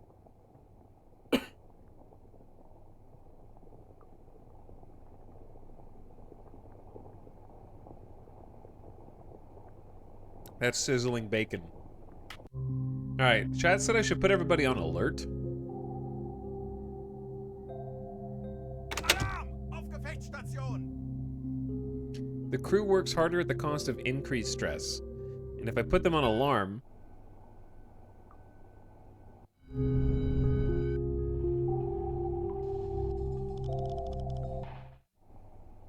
Bacon alert.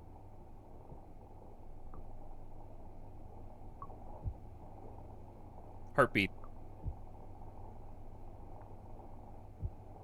Hear that? It's not a real heartbeat, but it's supposed to like a engine sounds like a heartbeat though.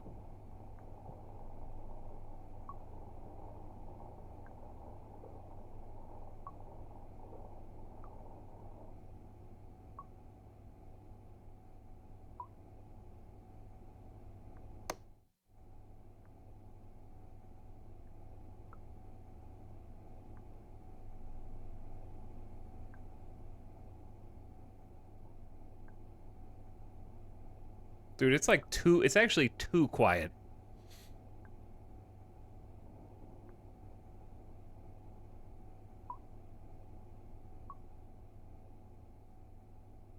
I'm at 100% volume.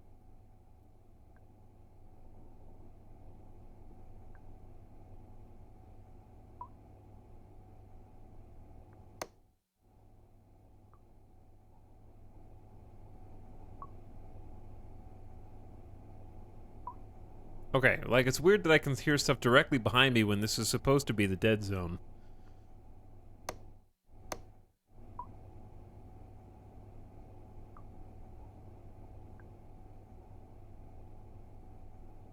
The heartbeat was like this direction, right?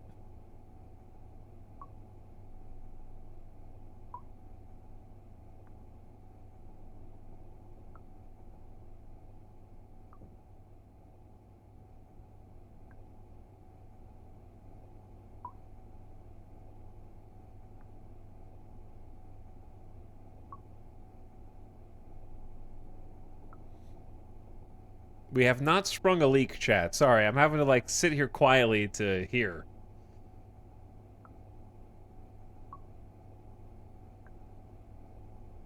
Some people in chat that don't have headphones just think I was making stuff up.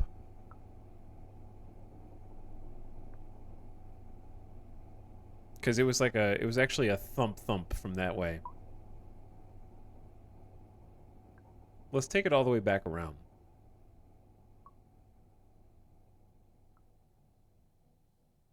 Heard one drip from here.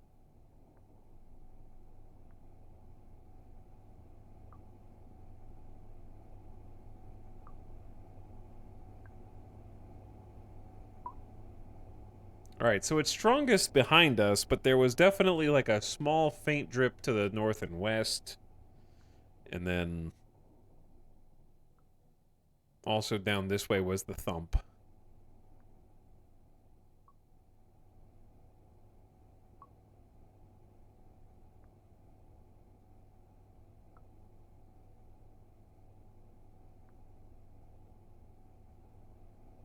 Chat, I'm gonna make an engine command just for you.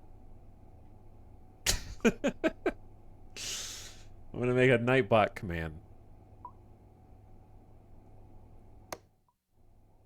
People arrive. Murder? I'm kind of glad I can't hear what Etal hears because it would scare the crap out of me. If you're wearing headphones, you can probably hear it. If you're not wearing headphones, it's probably just awkward silence to you.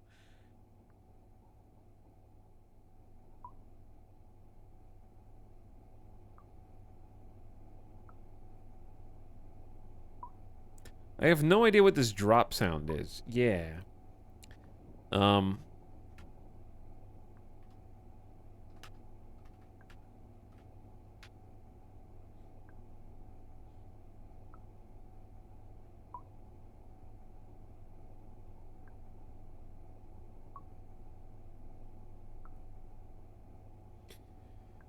Let's see.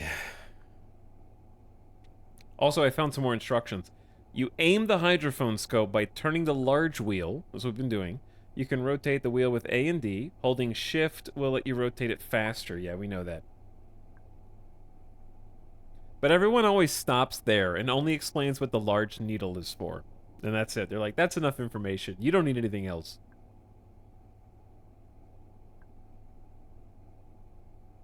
But yeah, it is for fine-tuning the actual direction. And focusing the range. And it starts at clockwise and goes counterclockwise.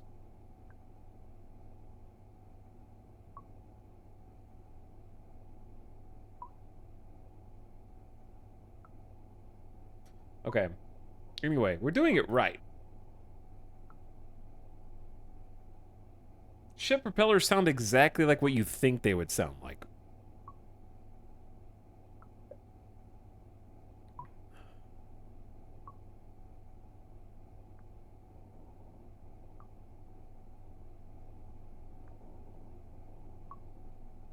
All right. Anyway, so we're leaving this completely open.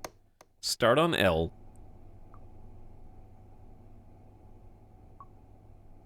And then rotate it around.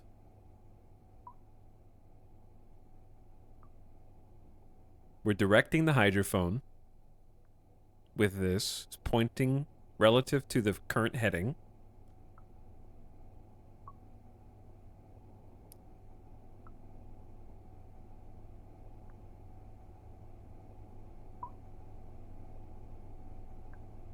And yeah, I'm pretty sure this is supposed to be like a dead zone, yet it's the strongest sound directly behind us. Okay. I hear it up here, too.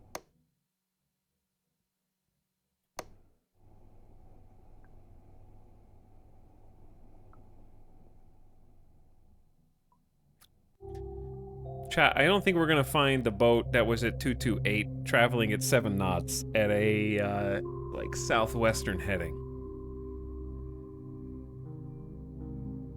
Because we're currently in hydrophone range of well past 228.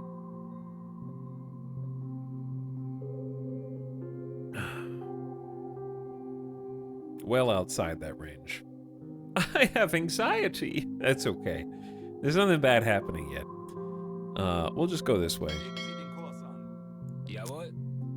Let's change course. Forward 3. How do you turn off the state of alarm? How do you un-octung? Alarm abgebrochen. Okay. That's how you do it.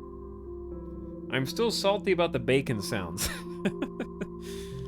Understandable. Tanks anblasen. Maybe I should let 20 Meter. maybe I should let the AI do that for a bit to make sure, but it's okay. An die Station.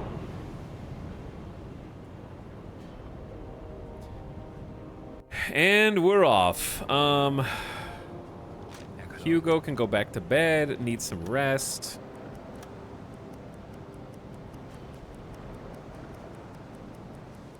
Everyone else should be waking up soon.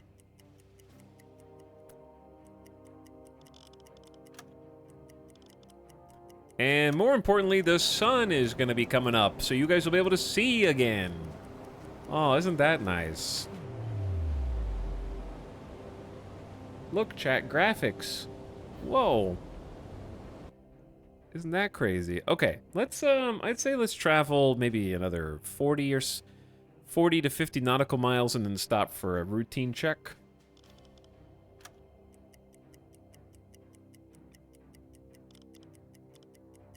Because we got a long way to travel.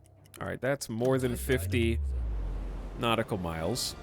So I'm gonna just order a routine check, which will have everything kind of sort of automated. They'll dive and check the hydrophones for me. Now, I would like to know myself what a contact sounds like. 30. 50. But I'll let them do it for now. Tanks anblasen. Wechseln auf Diesel. Didn't detect anything? Okay, fair enough. Besetzen Sie diese Station. Compressor's back on.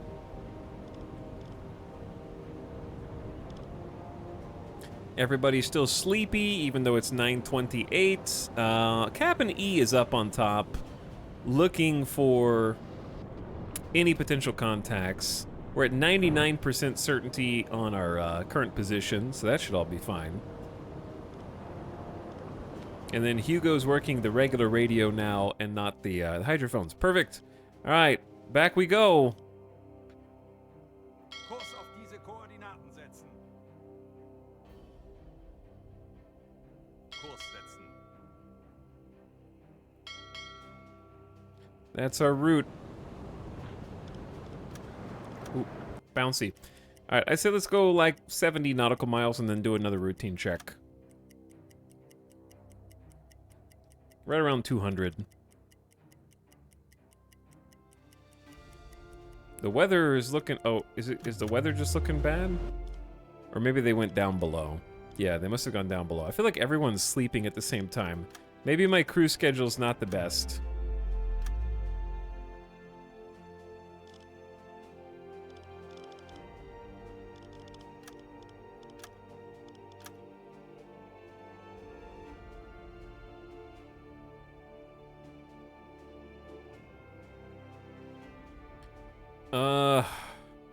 The only people that I thought should be sleeping during the day are overtly esoteric. I'm just gonna redo their schedule because I don't really like how I ended up doing it. What's the difference in anything and free? Just anything can be work? I think they started out with like only anything time from the beginning. But I was sort of trying to weight it so there was always one leader available who was fully rested.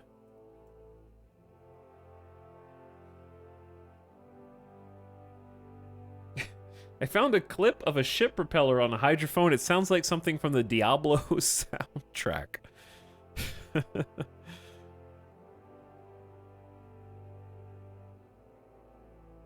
That's funny. 1, 2, 3, 4, 5, 6, 7, 8. Alright, let's have 8 hours of work time from Jeff here. And then let's have overtly esoteric put in 8 hours of work time right after. So that way we're covering the majority of the sunlight. 1, 2, 3, 4, 5, 6, 7, 8. And then the rest of them can kind of just be like whenever. Let's try and simplify it a little bit, yeah? Alright. Time for another routine check. This time I might do it myself.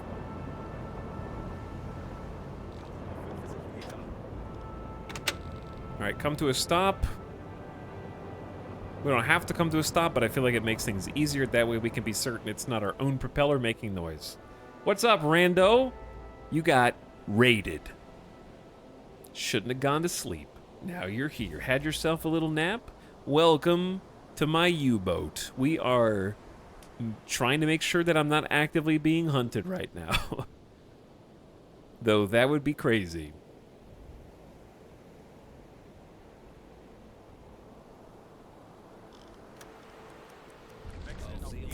Alright, we are gonna dive to about 50 meters. I gotta wake Hugo up constantly to go to the listening room. Wait, I can give you an extra sailor. No, just one. Okay, just one sailor. Alright, chat, turn your volume up. I'm turning my volume up. You don't have to turn yours up. We're on low. We want the needle all the way as far as it'll go clockwise. I feel like the lock-picking lawyer right now. And I'm gonna... Shut up, crew.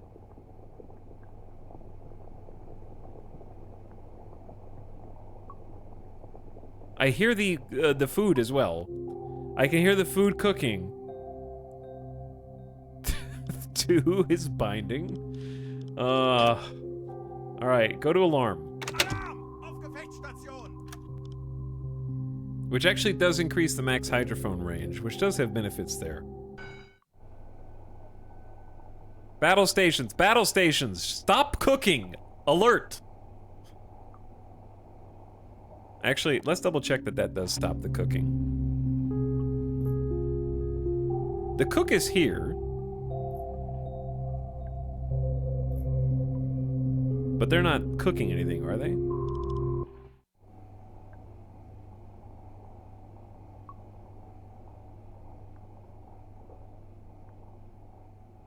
I definitely hear something behind me. And then the dripping.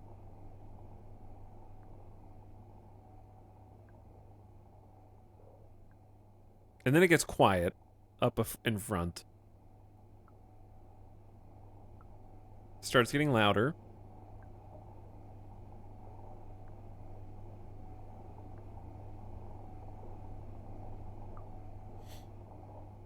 Was he using blue light before, chat? That doesn't stop the cook. The cook will continue cooking in blue light. You might be hearing your wake, my dude. Listen, little bro. We're at a complete stop right now, so that would be impressive if we had a wake. We're 50 meters down with no propeller spinning at the moment.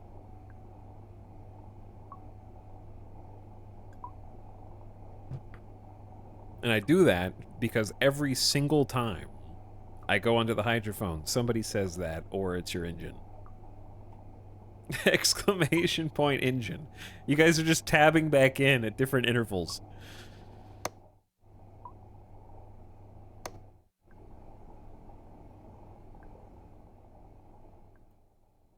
Okay, that's the wrong button. My bad. This one.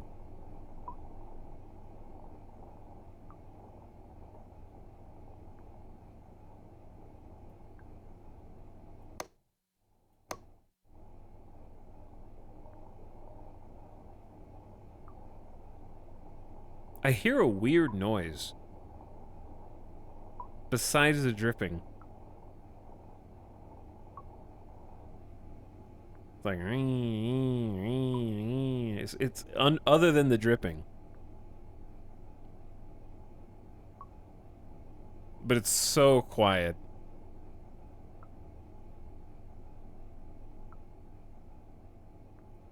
That it might be my imagination.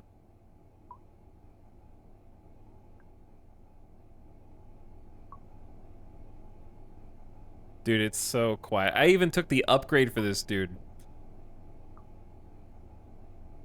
I mean, it's not impossible that there is another boat or something behind us.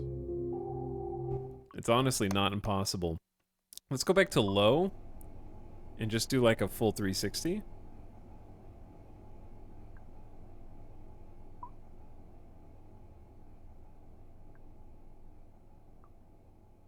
Okay, that's dead silent.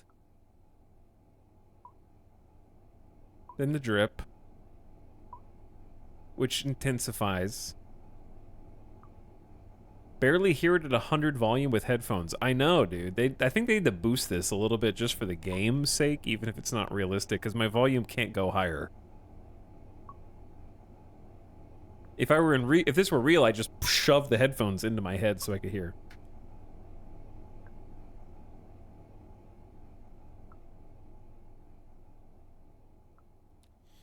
Are you sure it's not your own propeller? Chat.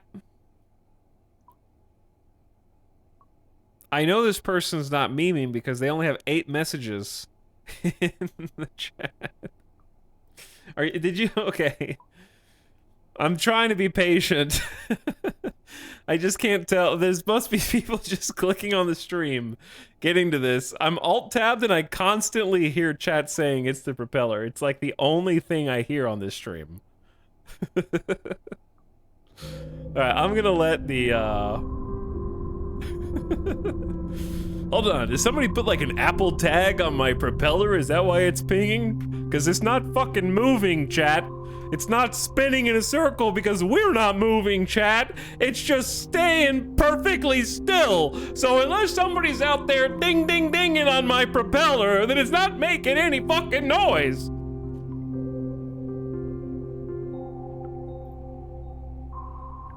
Possibly one of the crew members is in the new diving suit out there, just having a go, just having a little giggle. While we're trying to listen on the hydrophones on full alarm, that's a possibility.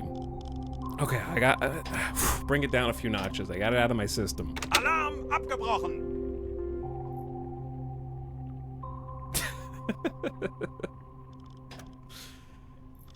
Tanks anblasen. What's up, Wolf is Wolf? He's become unhinged. I mean, look at us. We're in a submarine. We've been out here for a whole one full day. Is that not long enough to make everyone lose their mind?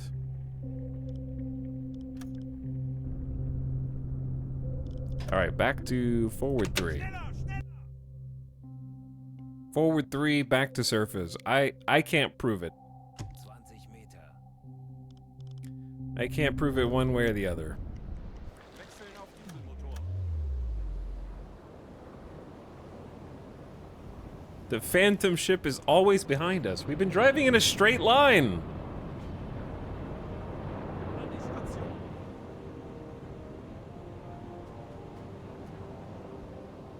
And also, it's in a giant arc behind us.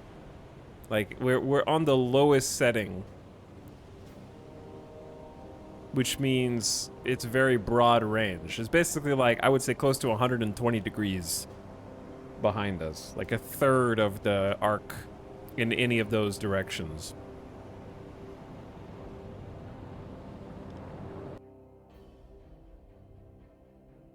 This is the this is the sub sound. Now, the easiest thing to do would just be to turn the boat around and then see if it's in front of us or behind us. That would be the easiest way. Once we get into our patrol zone, then I'll do that. I don't feel like screwing around with this right now. We haven't even got to our patrol zone yet.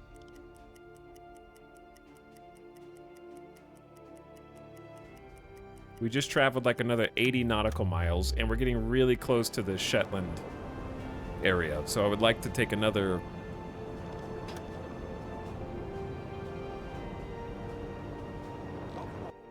Another dive. Yeah, we have enough. We have 152 meters. Come to a stop.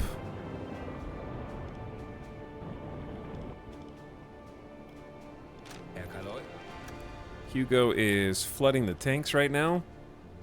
This is the what you spin to flood the ballasts, decrease buoyancy. Take him to the listening room. Let's try again.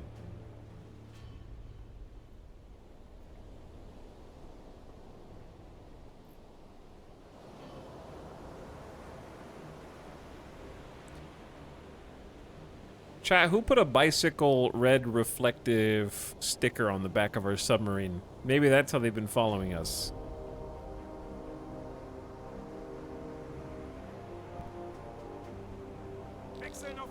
Oh, I can't see. There's the moon's back there somewhere, but it is obscured by clouds right now. Jawohl. Schiffsschraubenhacker Lloyd. Propellers detected! Dude, they're right there. 2 to 4 in a tiny group. Okay, I'm not crazy. They're right on top of us almost, dude. 2 to 4? Okay, so we need to go to blue lighting. Perform your task as quietly as possible. Conserve oxygen.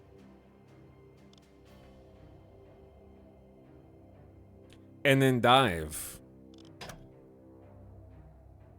Because we discovered that before we even hit 50 meters, dude.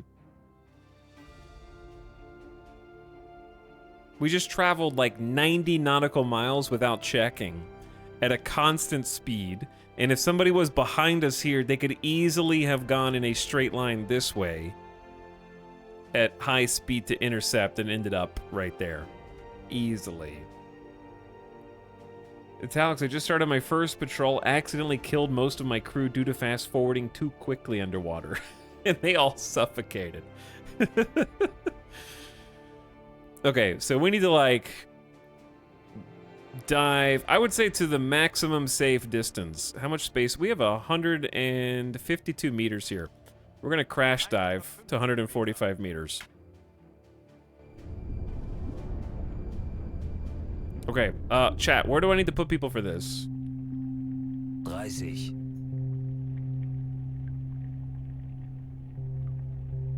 2 to 4 boats is too spoopy. What is the, like, optimal assignments here?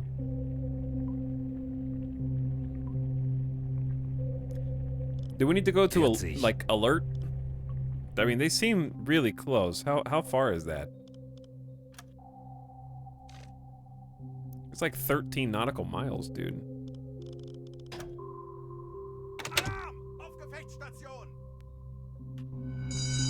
Didn't I just... 50. They're gonna hear that. You can't play a loud school bell when we're in blue be quiet mode. I'm up!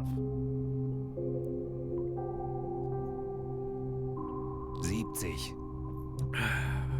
This is how I always died in Silent Hunter. Got spooked and dove, and then they found me anyways. Alright, now what I'm gonna do is go to hydrophones. We expect them to be right now at hard 90, right?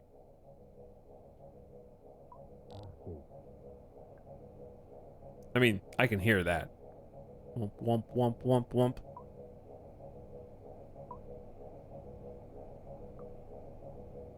Sounds like someone's playing a sick beat.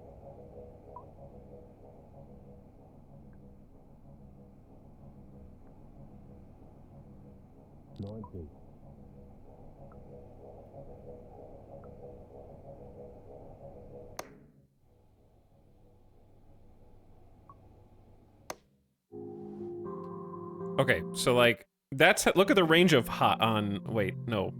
What is the range of high?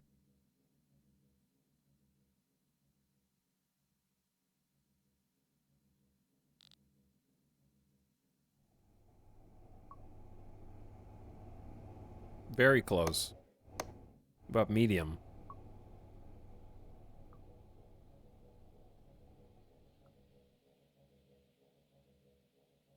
I can't. I would assume 13 nautical miles would be medium, right? But I don't hear it.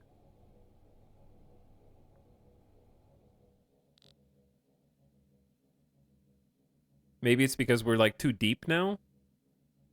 I can hear it. You're lying.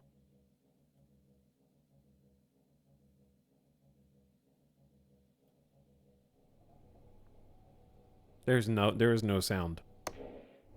Now there's a sound. That's the sound.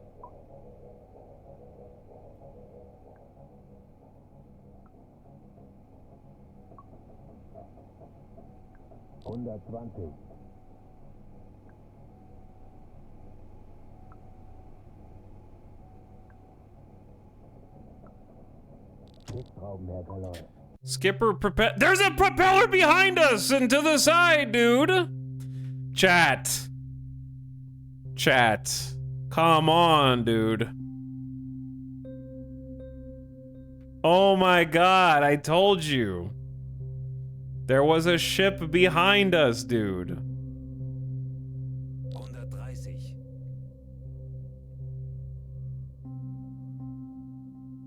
The whole time.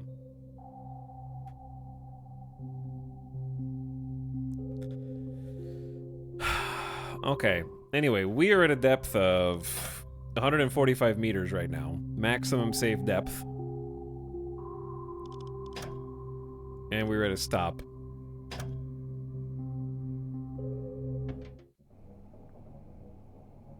Okay, I hear this.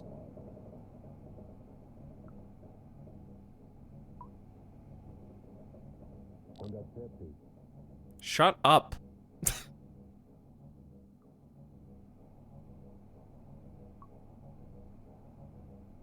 I mean, if it was a convoy of 4 merchant ships, then yeah, that'd be fine.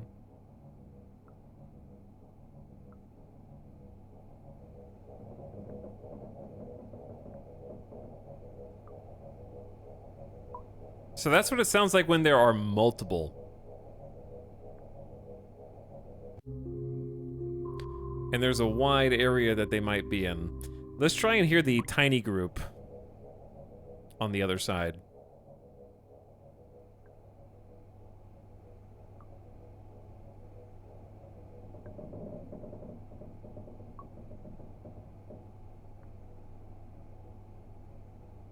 What was that creaking?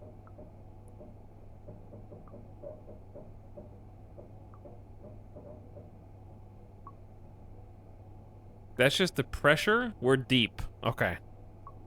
We're pretty deep. Submarine implode time.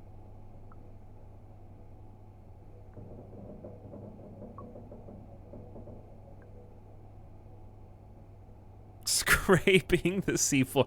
Dude, the hydrophone is hard to use. Like, the AI makes it look real easy. There's like, yep, 4 ships that way, sir.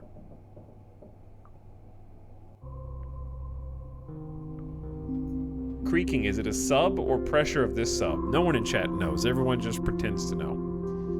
We're gonna need Captain E to go drink some coffee.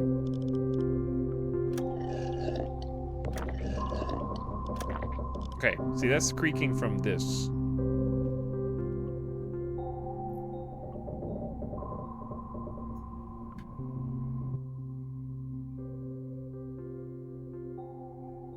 So what should I do here? The question is, are they getting closer? The second question is, how much time can we stay down here? We have 99% air quality. We got 10 hours. 10 hours and 32 minutes, basically.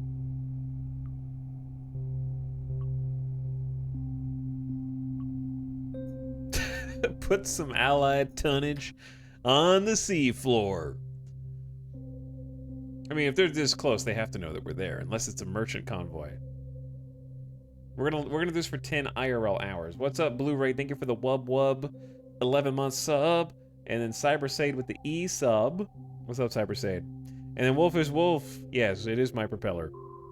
Can we periscope from 145 meters depth? No.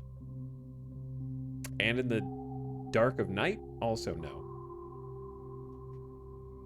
My question is it better to stay still and hope that they go away, or to keep moving at a slow rate of speed, which is creating noise? Can we just third-person view outside the sub? Chat, you're a freaking genius.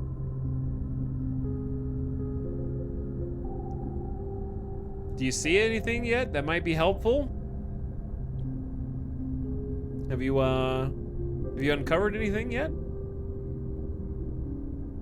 Yep, that's them. Are you pointing at your screen right now? I see a mouse. Oh, like a cat. Are you trying to get it on the screen?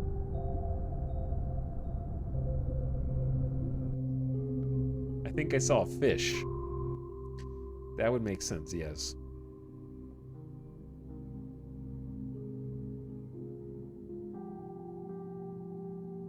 If they had a destroyer, it'd be traveling at like 27 knots and screaming on your hydrophone. I mean, the problem is I already dove to 145 meters. It's very difficult to blow your tanks back to 50 meters and then come back down to 145, right? Like you're just using up a lot of compressed air at that point. Send a crew member out for visual contact at like 15 atmospheres? Are the diving suits rated for 15 atmospheres?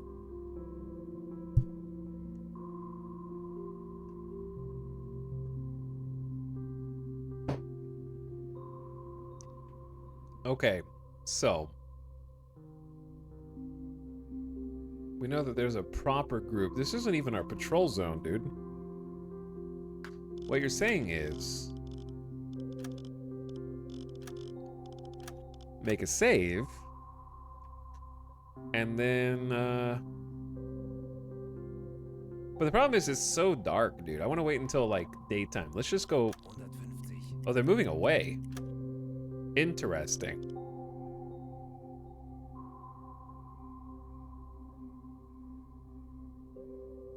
In this game, if you attacked like a merchant convoy,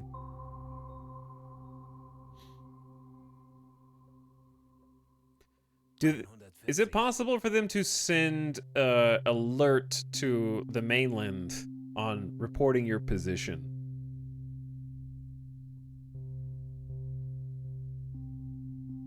I guess is the question.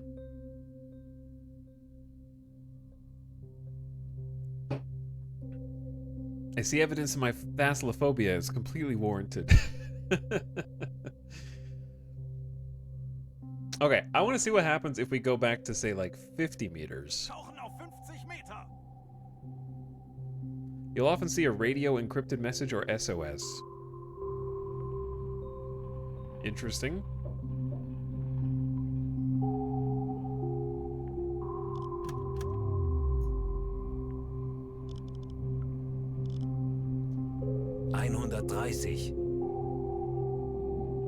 So chat, when the ballast tanks are still full, how do they ascend? Like, how does a submarine ascend?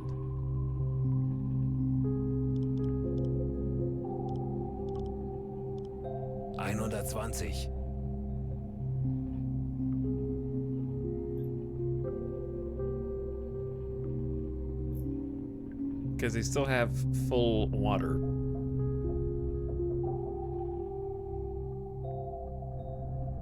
They both have 100% full water. 110. Keep guessing, chat. I'm sure you'll find the answer eventually. Okay, dive planes. Next question, which should be obvious. 90. What is a dive plane?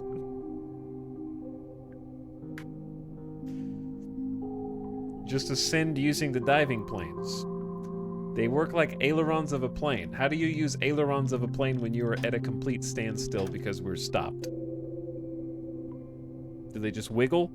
80.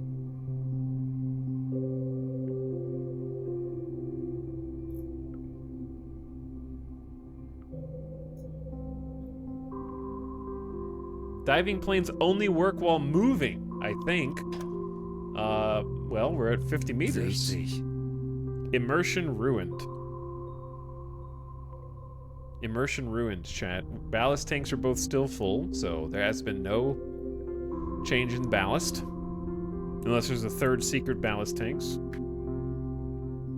They attach balloons like in the film Up. 50.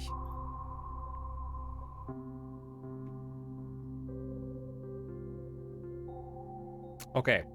How, if I was doing this manual, how do I tell that they are moving away? Jawohl. I'm just gonna assume that the video game is only so detailed and you're just supposed to use your crew to figure that out.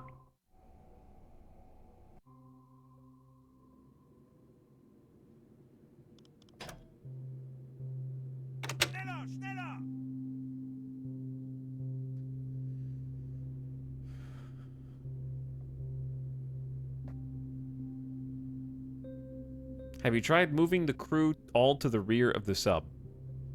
That could help, yeah.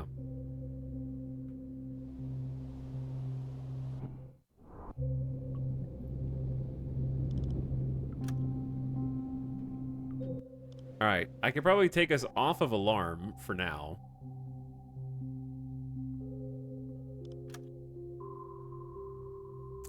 They're about 13 nautical miles away.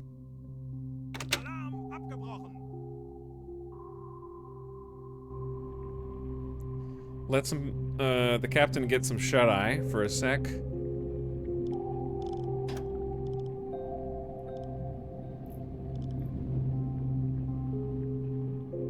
We're gonna go back to periscope depth.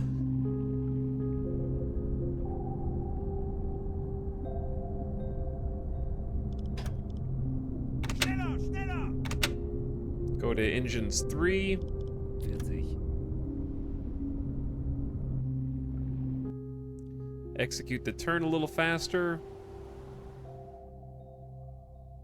Interception currently not possible. Dude, stop yelling at them. Come on, man. 20 Meter.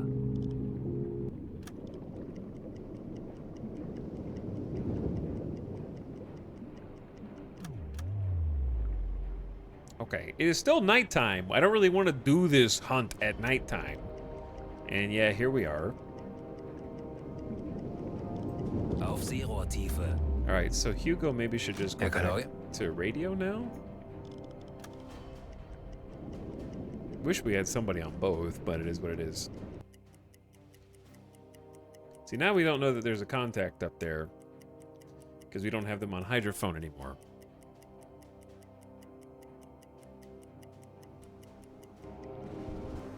But like, come on, there's no way they're gonna see us. So let's surface the ship, increase the speed 4. Wechseln auf Dieselmotor.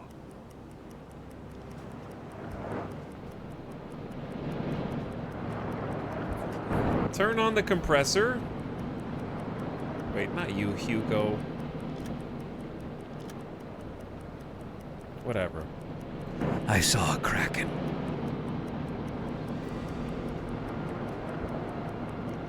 Alright, O2 is now refilling. We need somebody up on deck. Captain E is up on deck with crew. This is all the range that we have for clear sight. It'd be crazy if so, like 4 ships just appear in this area. I'd poo my pants. Too scary.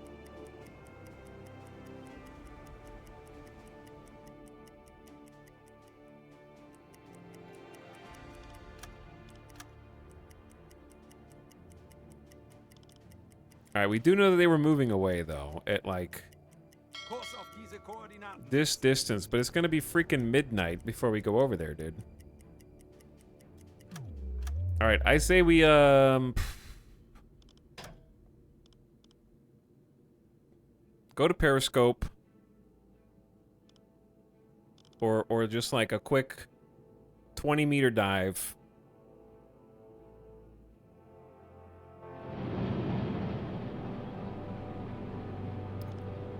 Kapitän?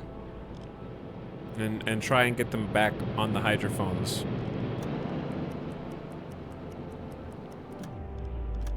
Zu Befehl.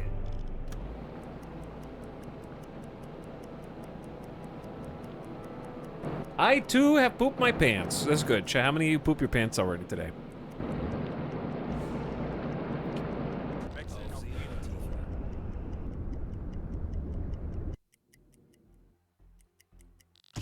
All right. Zu Befehl. They're still here. We got a new heading. Northeast. 20 Meter.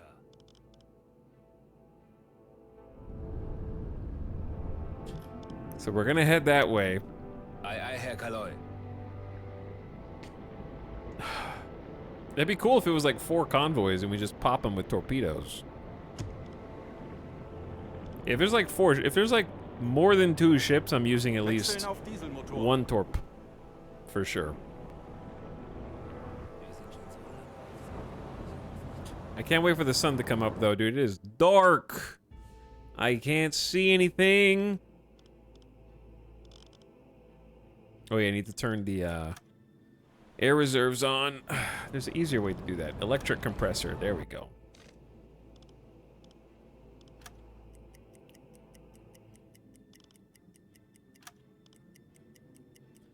Just use the moon.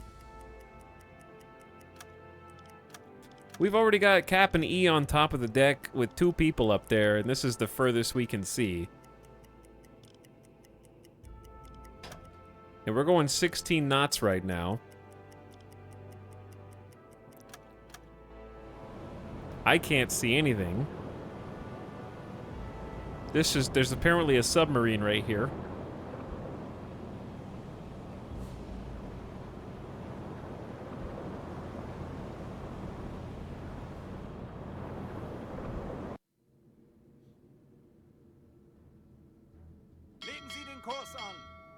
All right, let's keep going, gamers. We're gonna bump into them eventually, dude.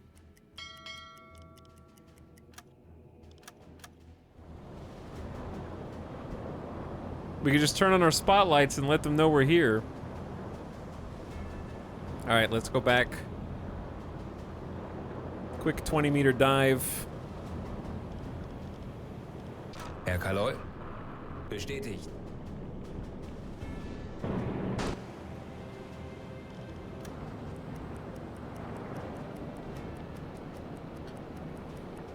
All right, seek them out.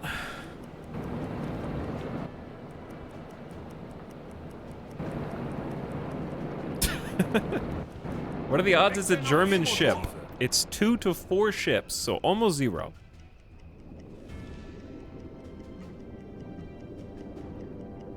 Schiffsschrauben, Herr Kaloi.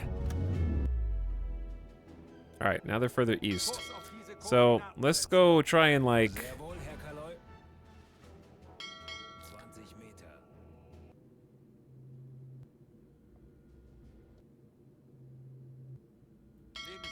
Let's set a course for like that way, and then surface.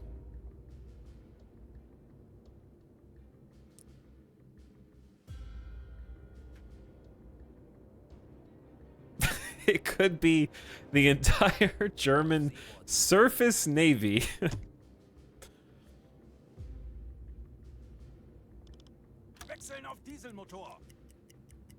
All right, we're back. 16 knots.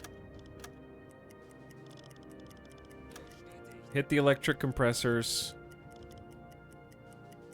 They were like here. I expect them to be like here. I can't wait until this somehow backfires dramatically in our face. Let's, our actual visibility is so low right now. It's just after midnight, dude. We are on the surface of the water. I got nothing. There are no lights on in sight. They are sailing dark.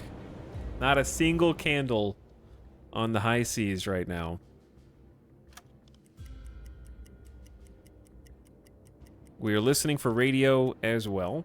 Kurs auf diese Koordinaten setzen.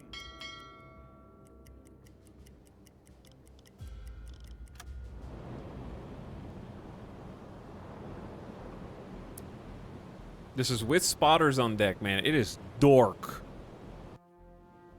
Maybe we should be flying red instead of blue, so we have that 15% extra. Let's do red lighting and see if that helps the clear sight radius a little bit more. Oh, yeah.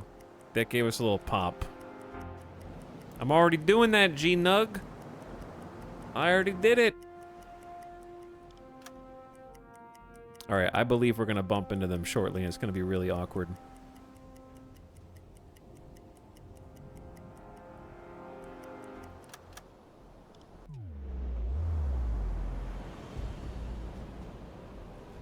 I can see nothing. Does the deck gun have flares? Yeah, but I would need to know that we only have 5. I would need to know we were really close.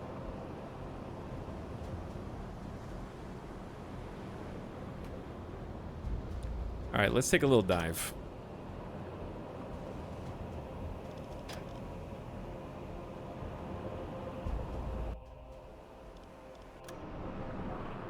Sehr wohl, Herr Kalon.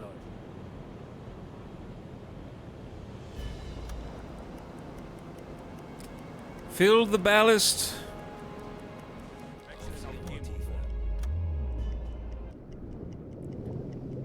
Officer Hugo and Assistant Narfwak. Take a listen. Try and find out where they are.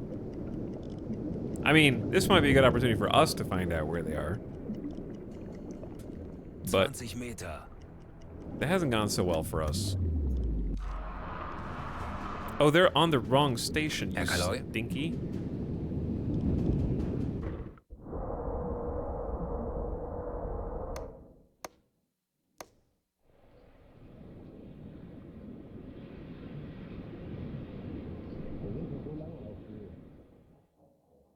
They might be behind us, actually. Skipper, propellers detected. I don't hear them, sir. Did you discover them while I'm you?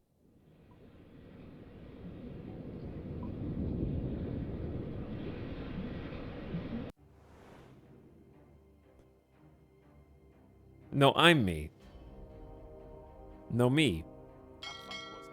Okay, so they're sort of like... I don't know if they're zigzagging or what, but they're on weird course. And I can't quite figure out what it is. But they're going... They're just always staying just out of reach. Kurs auf diese Koordinaten setzen. Bestätigt. Okay, but they should be like... over here. Like this way.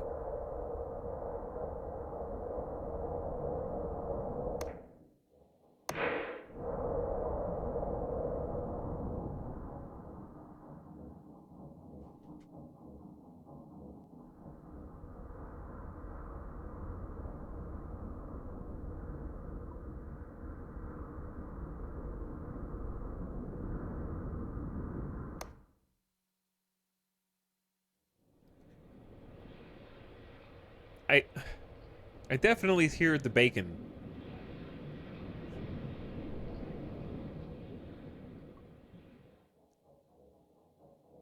Even when I know there's ships there, I still... Okay, we have turned already, so it might be in front of us now.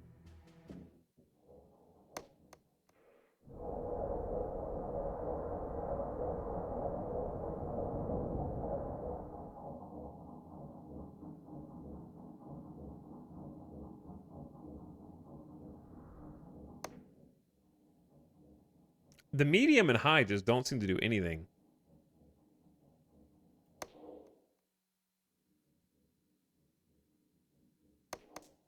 I only hear stuff on low ever.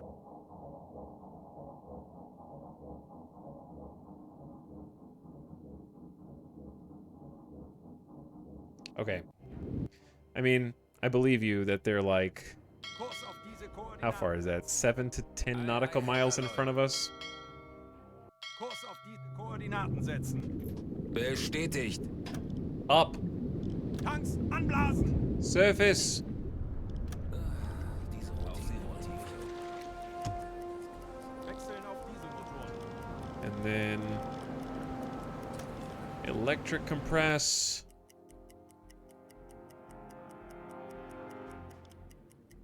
Again. Dude, I can't see anything.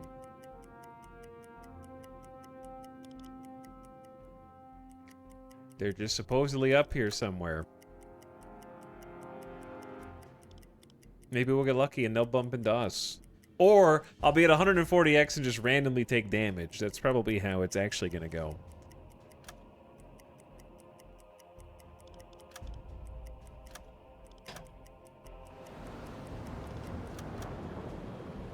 Normal speed and just look around? Yeah, I don't see anything.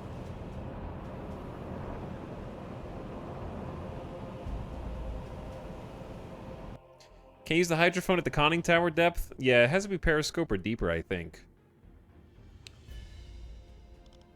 I've been going to 20 meters. I could probably just go to, like, less than that, and it'd be fine.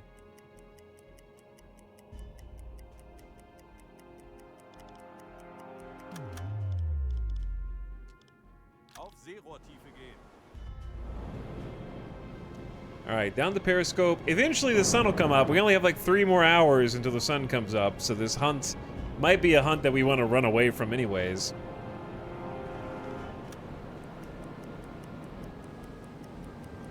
They might be hunting us once the sun comes up. Wechseln auf E-Motor. Okay, see, now they're east.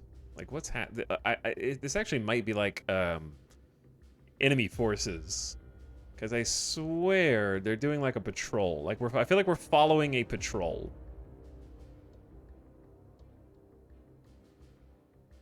I can hear it on medium too, but only if I turn my volume up to ear-destroying levels. Nehmen Sie den Kurs an. Sehr wohl, Herr Kaloi. That's funny. Tanks anblasen. Because they're like 5 nautical miles away to the east. Nehmen Sie den Kurs an. Ish. Herr Kaloi. They're somewhere in here.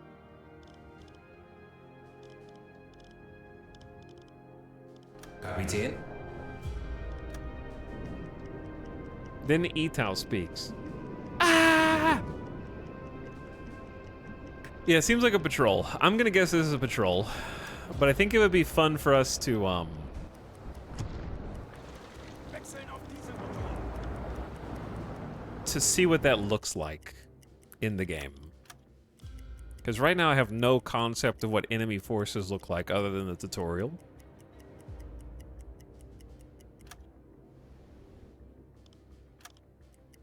But yeah, it looks like they're going like east, north, east, north. Auf Seerohrtiefe gehen. Sehr wohl, Herr Kaloi. Ambush the patrol and get sneaky credits. It depends on if it's 2 or 4. I don't even know if we can take on 1 destroyer right now, but that'd be pretty crazy. I don't know how they wouldn't know we were behind them, though.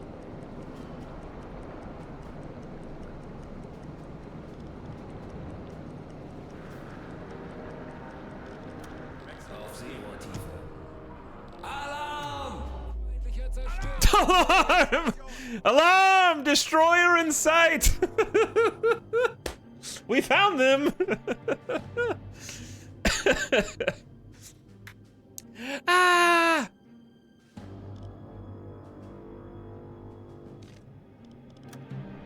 I wish I could see, but it's dark, dude. Bingo. Yeah, we found them. Their visibility is probably terrible. I'm at periscope depth and couldn't see them.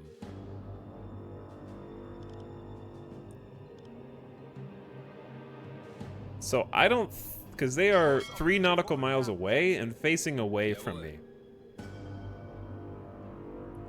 And there's no way I'd be able to configure torpedoes because I can't see them. So I'd never be able to manually shoot torpedoes. So now that we've confirmed, we should probably just boogie on out of here, right?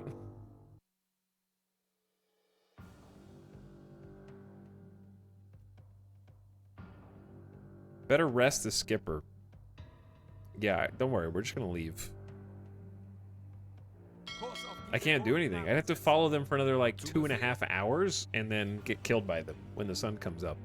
So I literally can't shoot a torpedo at them without being able to see them. I don't think chat understands how difficult it is. Alright, yeah, we're just gonna peace out. This is above my pay grade.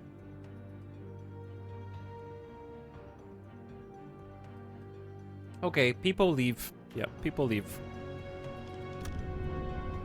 I have to be able to see them to shoot them. I know that that's crazy.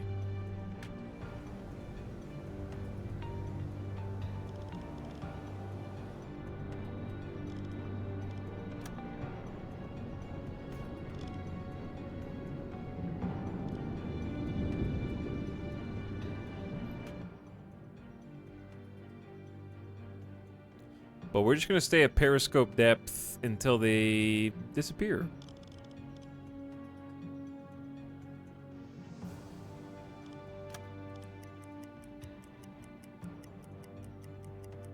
Yeah, we are right up the tailpipe.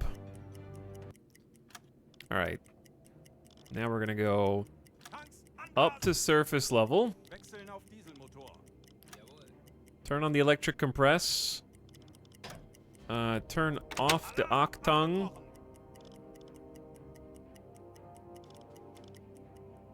Sleep the engine officer. Yeah, there we go. Sleep the radio. Just send everybody to bed. Just take a nap. There's destroyers 4 nautical miles away. We'll be fine.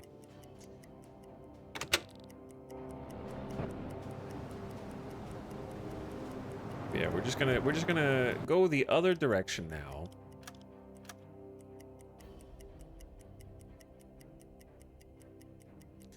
Find or sink a battleship or carrier. Are battleships and carriers in this game? Hold up, WEboat? U-boat, Crunchy. U-boat.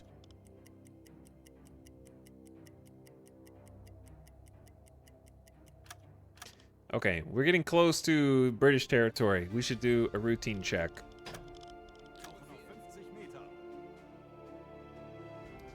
Dive to 50 meters. It's starting to be easier to see as well. But we spent the last couple hours going the opposite direction of the destroyers. Our boat. Us boat. Well, that was fun, even if it was anticlimactic. I'm so unconfident in using the manual hydrophone. I think the idea of it is fun, but it just seems so, like, unintuitive to use that it's just feels like it's always worse than just letting your hydrophone person do it, unfortunately.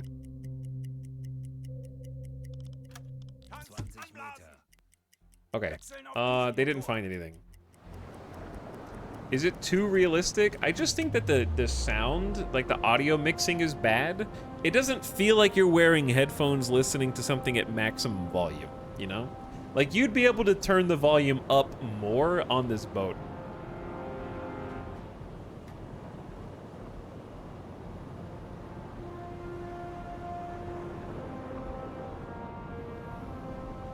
Like, as it stands, everything is so incredibly faint that everyone in chat who's like, I hear something, has their... Like, I can turn my speakers up to 1,000%, but the audio mixing compared to how it should sound in the game is extremely low.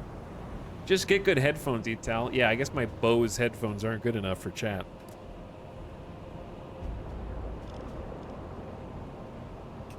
But the way that you, like, actually lock in on the sound is very unintuitive because you don't get any audio feedback. So your crew can tell you how many ships there are estimated, what direction they're heading, how far away they are, and I'm just like, I hear a drip noise. I guess there's a drip, bro. That's all I got for you.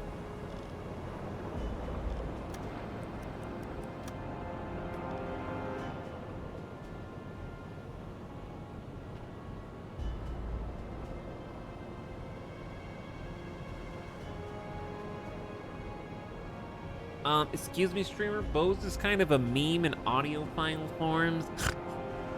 I only have 972 messages in your chat, sir, and most of them are me, being annoying. As an annoying non-sub, I'm so sorry to bother you.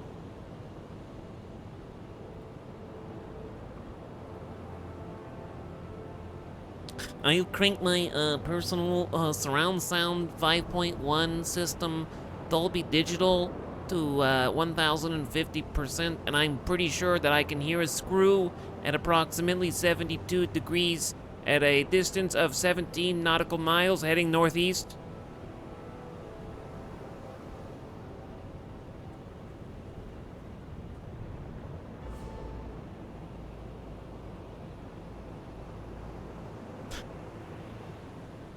If you had golden XLR cables, you could hear on the hydrophone.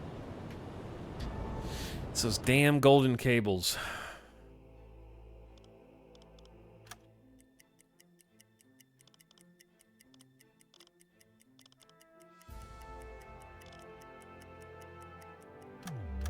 All right, now we're getting real close. We don't really have anybody up on watch. Esoteric's on navigation, which is cool, but because of where we are, I'm gonna go up to targeting. Why does it say the station? Oh, we're going down. Yeah. Don't go up or you'll drown. I don't want you to drown.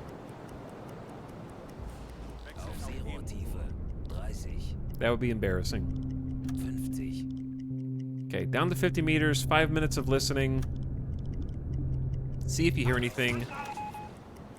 New communication on the radio. Steamer, Naval Square, AN 425, course 247, slow speed. AN 425. So, not even close, bro.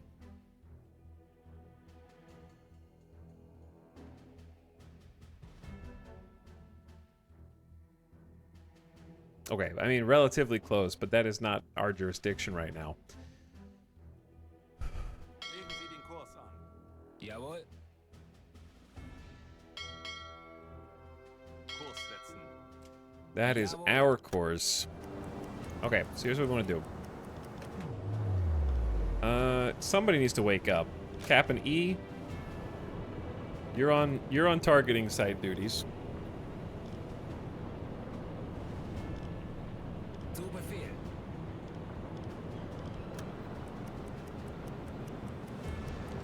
We need somebody up here looking for visual contacts.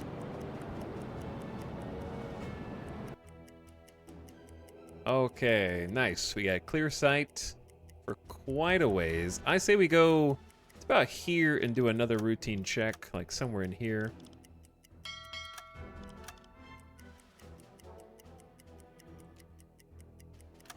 Looks good. Ship spotted. What? Oh, wait. Tonnage War Sector AM5. We didn't spot. Are we talking about the radio report? Oh, it was reporting the radio report back to HQ or something, I guess.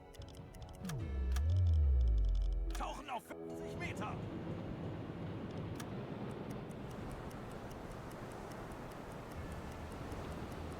Sink it. Wechseln auf E-Motor. 30. All right. 50. I need to turn on the electric pumps after this. Ooh, easy, easy. Wechseln auf Dieselmotor. There we go. All right, it seems pretty chill. Seems pretty chill. We'll go, it's 44 nautical miles. I'm trying to do this every like 80 to 100 nautical miles. Just to make sure we don't get sneaked up on or detected by somebody. So somewhere over here. So müde. It's also nighttime again. So it should be easier to kind of just go unimpeded. So we'll do like one check. 50 Meter. 40, Wechseln auf Emo. Tanks 20 anblasen. Meter. Wechseln auf Dieselmotor. No problems. Sehr wohl, Herr Kaloi. Sehr wohl, Herr Kaloi. Everybody's chilling. So we will be chilling too. Melde mich zum Dienst. Alright, now it's daytime. Routine check. 50 Meter. 30. Wechseln auf E. Auf Tanks die Rohrtiefe. anblasen. Okay. Wechseln auf We're just playing it safe, playing it cool. Jawohl. We're almost to the patrol zone. Do another check. We are really close to enemy territory, though, so hence my apprehension. I like doing it at each of these turns. Tauchen auf 50 Meter. Wechseln auf Tanks 20 anblasen. Wechseln auf It happens really fast. Wait, I didn't say diesel compressor, but okay. It happens really fast at this speed. Really fast. We'll get there at night. Okay, we have hit our patrol zone finally. We need a radio officer to help us out. Wake up. Herr Kaloi.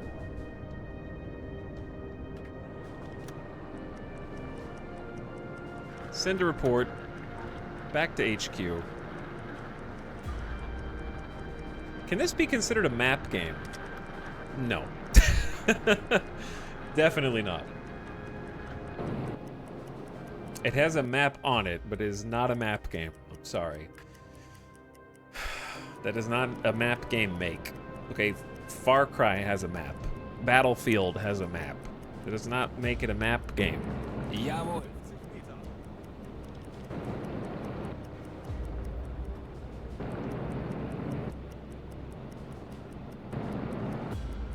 I typed that while you were looking at the map. I see this has more than that screen. Yes, much more than that screen.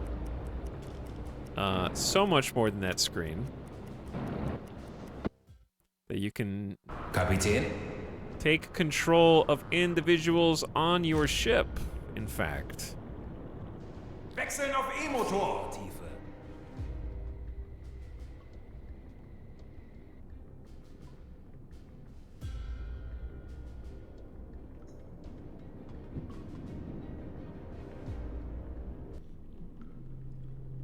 It's pretty cool. Walking through your own submarine, checking out how the crew's doing.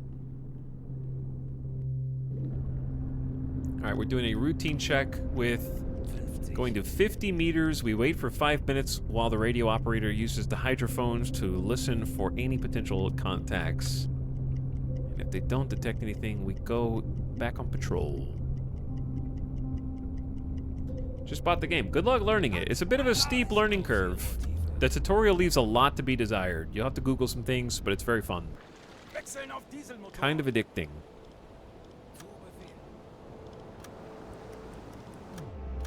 Alright, let's start our patrol. We just got here. I was making sure we're in the clear. There's also this thing where we can have a recovery that we can do. I wonder what time we'll get here, because we could do... Do you think doing the recovery at night is possible? I'm worried about that a bit. I mean, I figured it out a bit with the help of chat, and we have a whole stream yesterday if you want to see that learning process. Legen Sie den Kurs an. Because that's only, what, okay, it's 110 nautical miles. Maybe we'll try and time that with the beginning of the next night. Like if we go this way, Kurs an. ding, ding, ding, ding, ding, ding, and then back this way. How long will it take us to go like 300 nautical miles?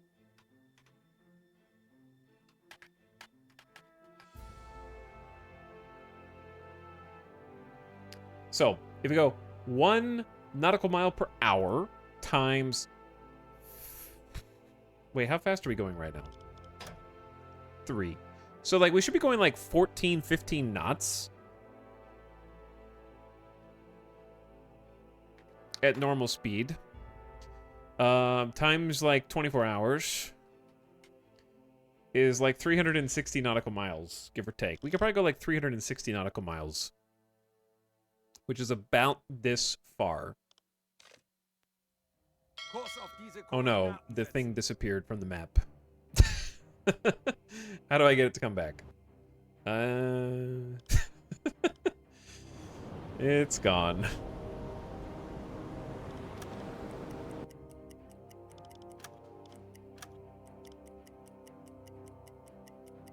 But yeah, we're supposed to be patrolling the sector looking for sinking some convoys. Which means we have to find the convoys.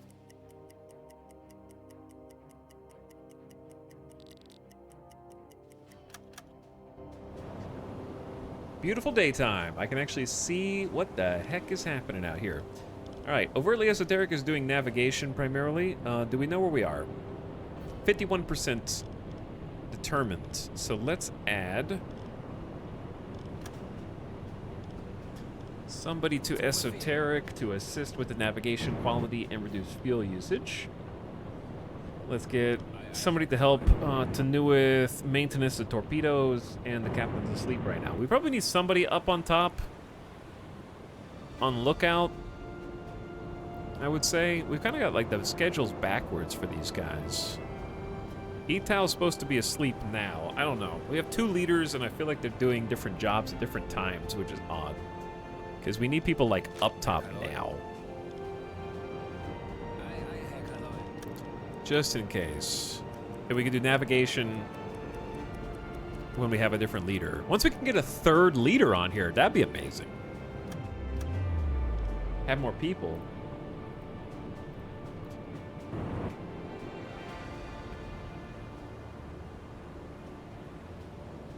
Chat's kind of sleepy tonight. They just don't want to talk to you. Okay, because they understand that you just got here and they've already enjoyed all of the torpedoes that we've used today and the armor-piercing deck guns. I'm tired. It's midnight. And they were here for the chase of the destroyers and then the leaving.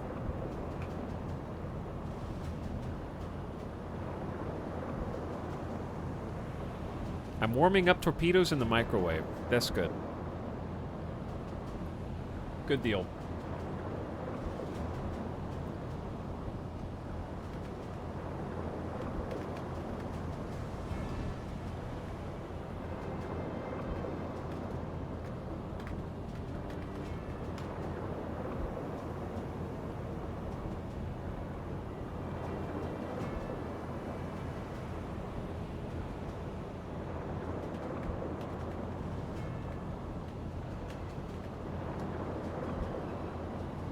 Okay.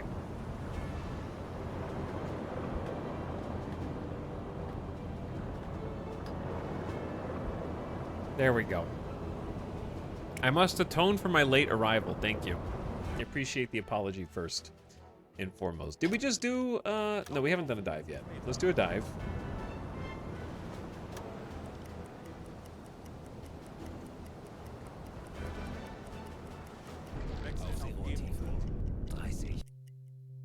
All right, listen for any signs of trouble.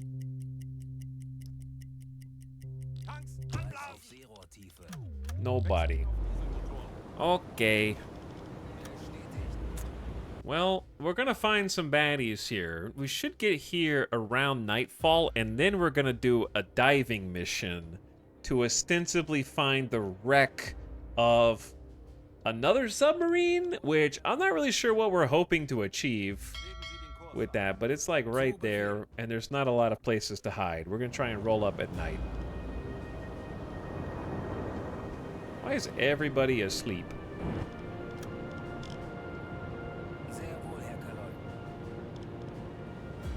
Okay, I'm gonna put somebody up top for observation because we can't see anything right now. Look at the sight range grow when you have 3 people and or 2 people and an officer up there. That's our first warning and sign of defense.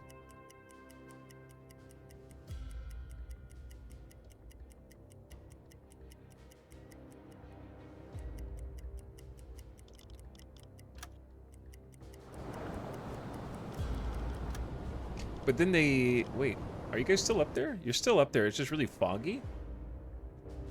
Oh, it is super foggy. Oh my god, it's spooky out here. It's a German submarine with an Enigma machine that the Admiralty doesn't want falling into British hands. Did they already have Enigma in September 1939? Like, was that there from the start of the war?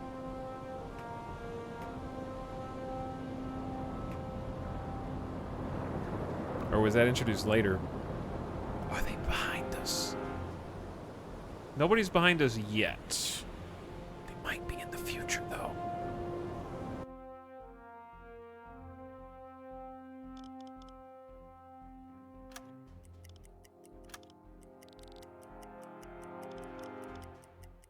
All right, we're about 100.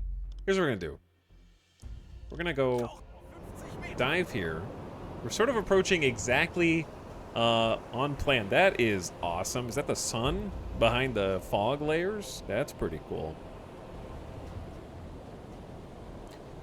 Chat, you guys look for potential contacts. I'm gonna take a BRB. I need to go to the bathroom, and I'm also hungry. I want a snack, and then I want to try and do a diving mission to go search for the Enigma machine. So you guys are gonna get to watch a dive and a resurfacing while we look for any pings with our hydrophone friend, okay?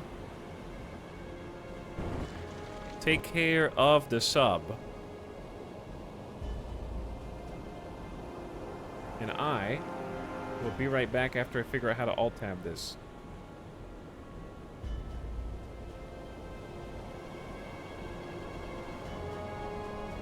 The captain is taking a nap. Just kidding. I'll be right back. Thanks for watching, everybody. Hope you're having an awesome day. BRB.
Wechseln auf E-Motor. Auf Seerohrtiefe.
Yo.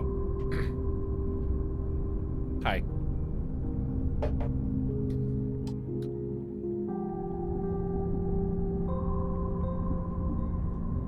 What are we doing under here?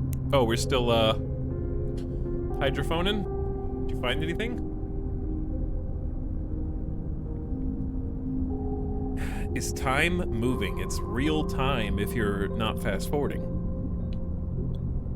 So every minute is a real minute. So you dove to 50 meters, it looks like. And now we're coming back up. That's what blow the tanks means.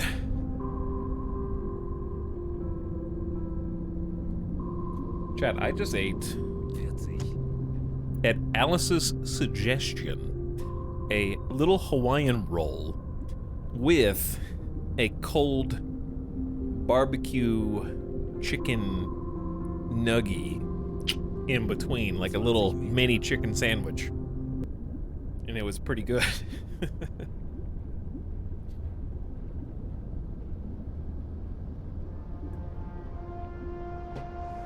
And we're back. Surfacing is always awesome looking in this game. There you go. That was a real-time hydrophone check. We're heading toward, I don't know, I'm not gonna lie to you, I don't know what island this is. But how do I get the icons to show back on the screen so I can actually, like, look for the thing that we're looking for? Like, how do I scan for it or whatever?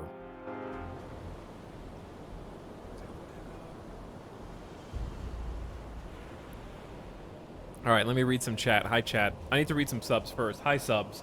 Blu-ray, thank you for the wub. Again, I saw you earlier. Thanks for the 11 months. Sarsum, thanks for 10 and dropping your Prime. And I'll take good care of it for 30 days. Slight inconvenience also with the Prime sub. Thanks for 46 months. Appreciate the subs, guys. All right, now I'm going to read some chat.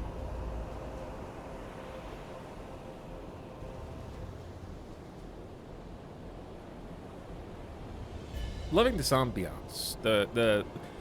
They like that they change the music when you dive as well.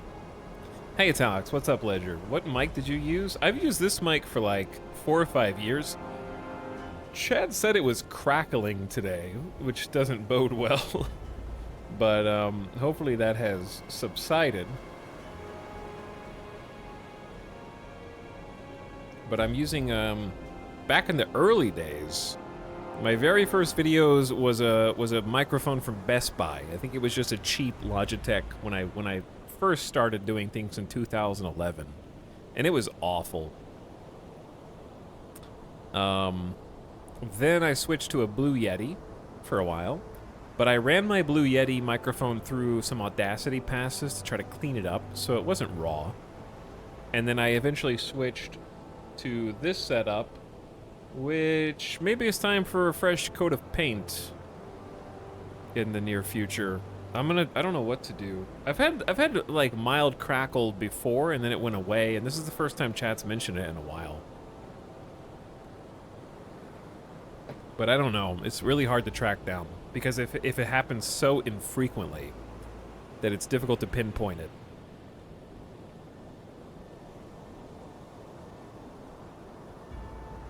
But anyway, welcome back, Ledger. We're chillin'. I thought I saw Etal open a menu. Yeah, it's tab tangents. Press tab. It's like a quick menu. Has a lot of stuff in there, including the lighting changes. Try and change maps to get the thing to come back. Okay.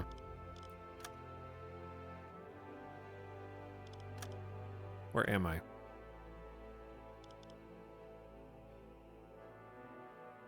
Well, it is this. I just don't know how to track that. But yeah, it's that.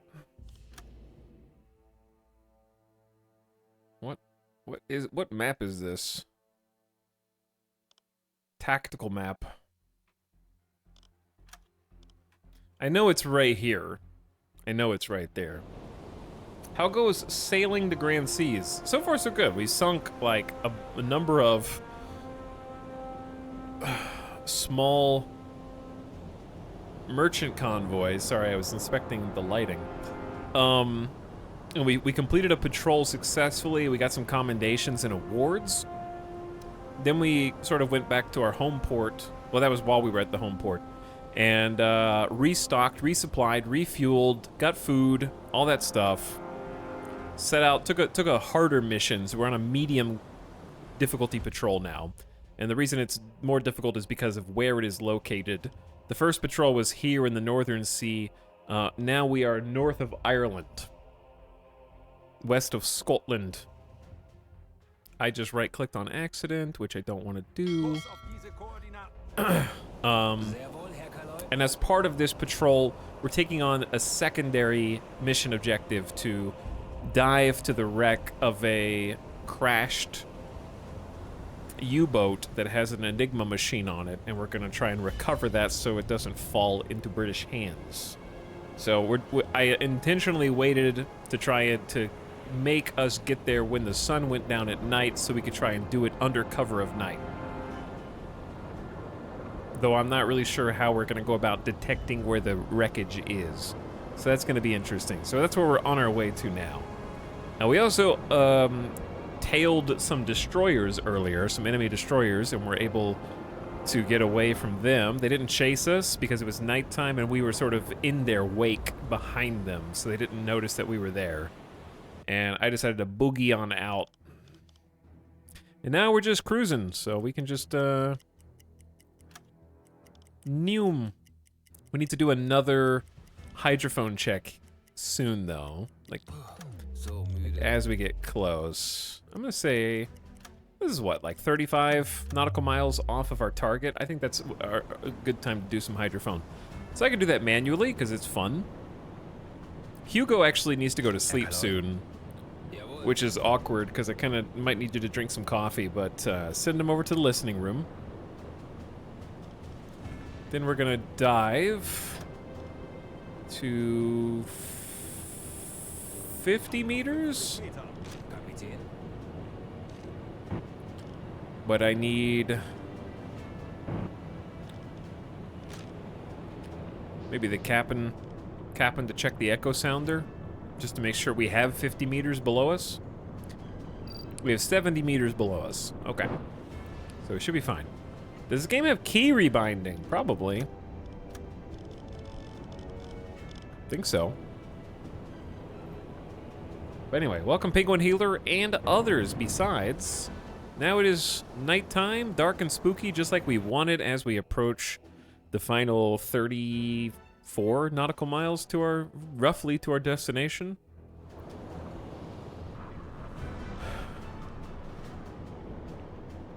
You can actually see the ballast tanks filling, and once they are full, we are heavy and submerging below the surface. Periscope depth and trying to sink to 50 meters. Right click seems dangerous. Yeah, right click is dangerous in this game. Very much. Alright, let's try this again, because I'm stubborn. Manual hydrophones.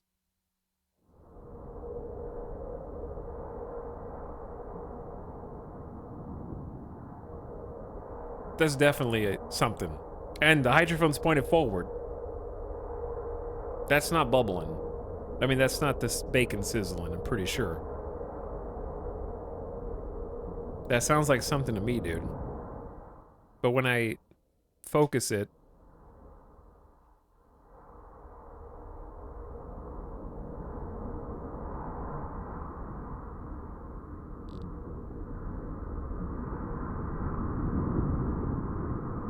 like, our engines are running this time.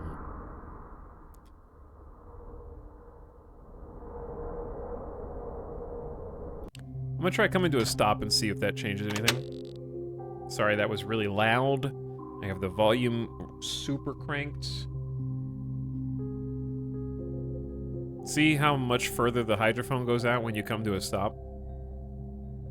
So it actually does make a big difference. More than chat alluded to at the beginning, but that's okay. We're at 2 knots, 1 knots. Basically stopped. Just on the current. Okay, now let's try listening again. Because that might have just been actually us.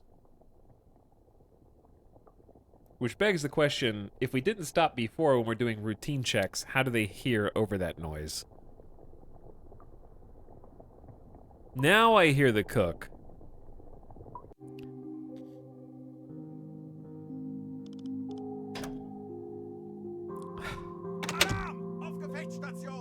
I gotta turn on the alarm so they stop cooking bacon. It's the only way to make them stop cooking bacon. Okay.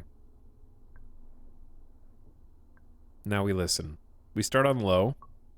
We hear the drip drips.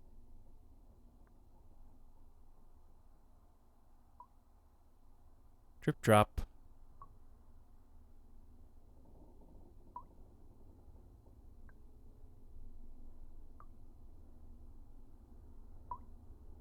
Drip drops are very loud from this direction, but I don't hear anything else. I think you can cut power to the kitchen. I don't know how to cut power to an individual room.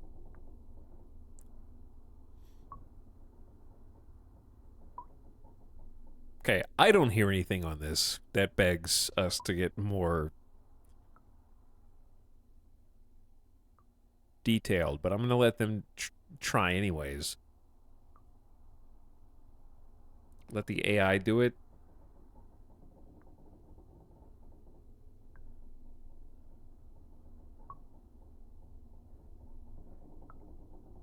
I only hear noise behind us. Which is very quiet.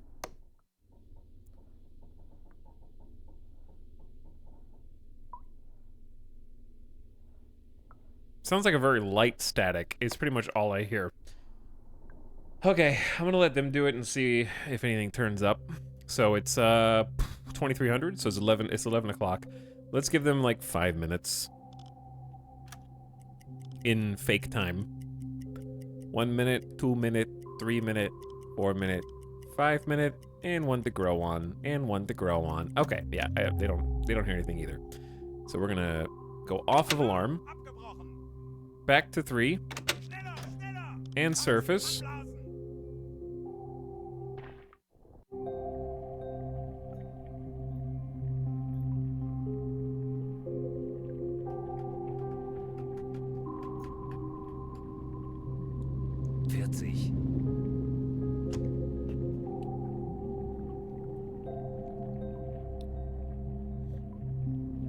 The bloop could be active sonar, but it's definitely sea noise. Yeah, it's definitely sea noise. It's like at all sides.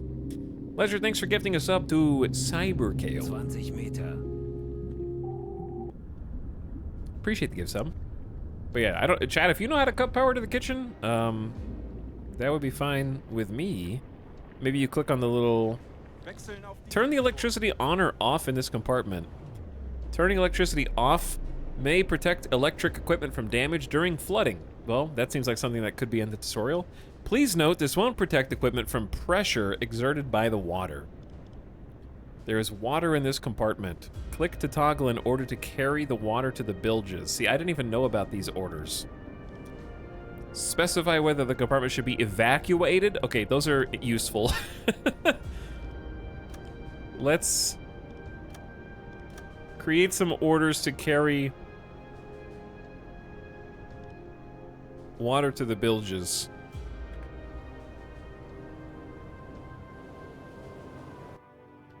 All right, back to the surface. We need to refill the compressed air from our latest maneuver.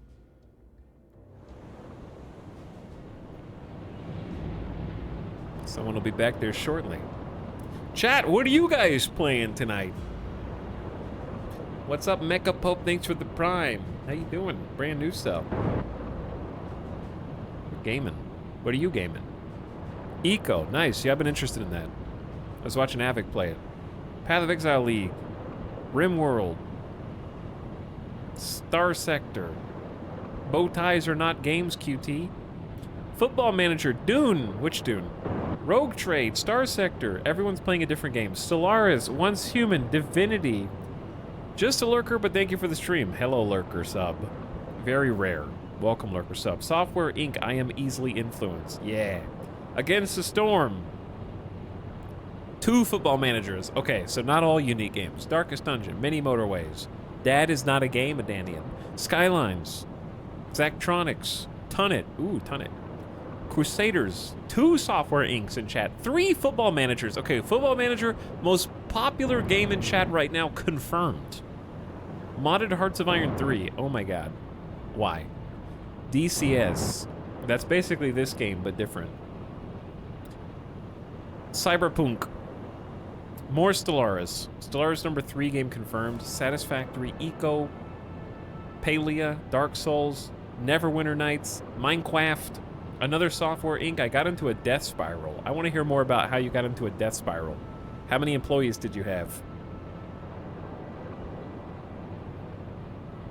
I don't know what Alien Wake is. Warhammer, Total War. Lots of Total War, actually. World of Warcraft. Final Fantasy 14, some Against the Storm. Chad, do you know what I'm going to be playing tomorrow? As a segue. 1 p.m. Pacific tomorrow is the House Flipper 2 Invitational, which I'm going to be participating in after getting 2nd place in the House Flipper 1 Invitational. House Flipper 2 comes out tomorrow. I'm going to be playing it at launch. And it is on a strict schedule. So if you're late, you're just going to miss it. Because I estimate it's going to be like a 5 to 7 hour stream. My guess is going to be like 6-7 hours, but we'll see. Maybe I'll be surprised, but it could be short.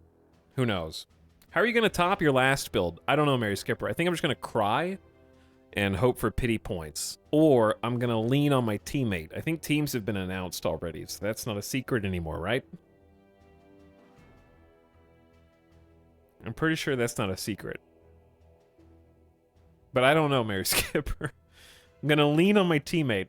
Is it multiplayer? No, but they've fast-tracked the ability to exchange saves quickly. So it's very easy to work on the same save.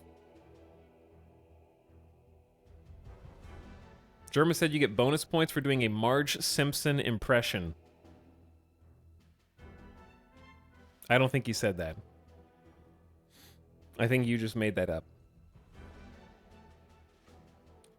Come with this, just I had 18 newbies and got stuck in development hell while my funds were running dry. In Software Inc.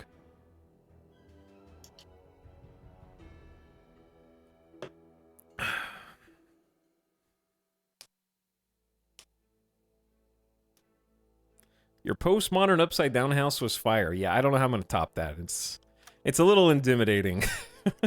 On the upside, I think that there's gonna be like multiple. It's just a different game. Like it's a sequel, and I think there'll be less panic because we don't have to worry about things that we had to worry about the first time. So a lot of that has been streamlined in ways that will make it less panic-inducing when you're actually building. Which is cool. But yeah, it starts at 1 p.m. Pacific, which is much earlier than you are currently watching, and that's tomorrow. For some of you, it's today. But for me, it's tomorrow. So we're going to be starting quite early. And usually I am exhausted after big social events, so I'm probably not going to be doing like a Omega stream tomorrow. But there will be a stream on Friday, too, if you happen to miss tomorrow. But there's going to be a lot of cool people participating. A lot of fun content creators. A lot of new blood being introduced.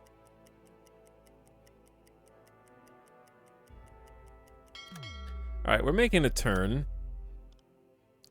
It is still 1:07, so it's very much nighttime. I'm trying to do this stealthily, because we are very close to UK land. What island is this?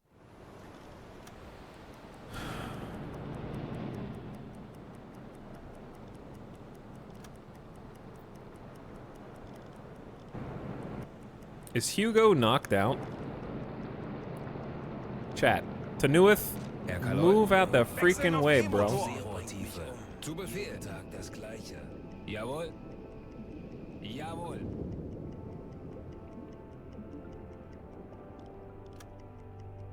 Are they resting so hard that I can't wake them up? Also, it is shallow here. It's like 35 meters and that's it. So if we get detected, it's gonna be a bit tough.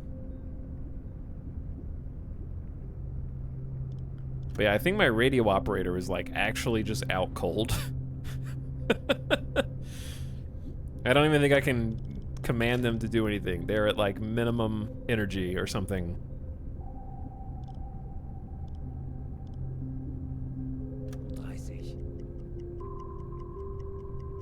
Well, that's awkward. Because this is when I need them the most. I guess just surface then. Wechseln auf Dieselmotor. Zu Befehl. Zu Befehl.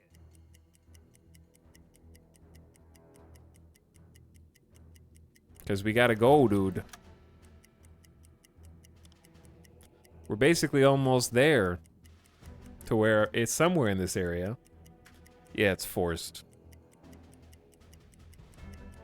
As cool as it is, the crew should not have collision. Yeah, I would agree with that. Sort of against the spirit of the game. I understand it's all attempts to make as much realism as possible. All right, we are in very shallow waters. I'm checking this whole route, and it looks like it is fine. And I'm pretty sure it's supposed to be right in here, but I could be wrong. What sucks is I specifically came out here for nighttime. And yet, the guy I need to help me right now is fast asleep.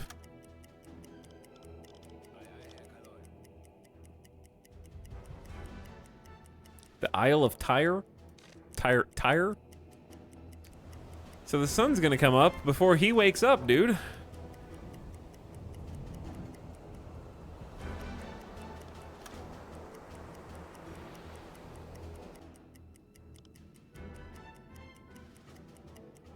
Wrong island. You just came on the internet and lied to me? Okay, does anyone know how to find this wreck?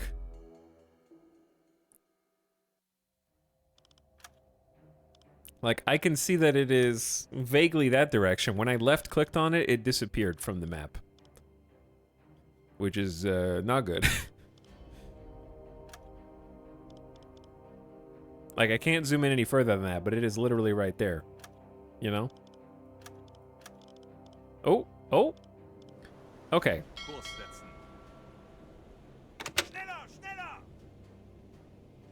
We got it to come back. It wouldn't make sound. Yeah, correct.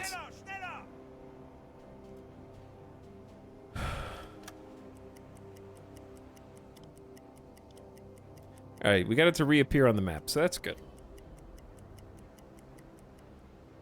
Maybe we can just get close enough and interact with it?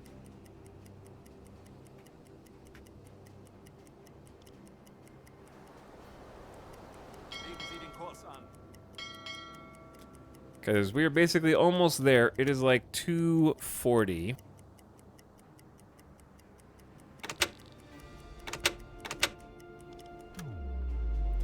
Alright, how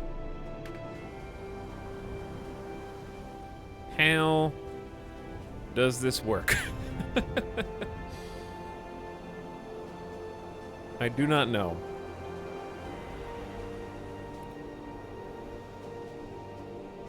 Enigma's a mission you get from headquarters. I don't think there's a mission unless you activate it before leaving port. There was no way to activate it at port. There was no way to select it.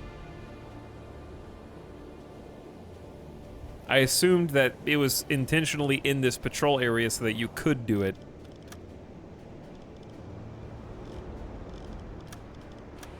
I could probably go back to a save and show you what I mean.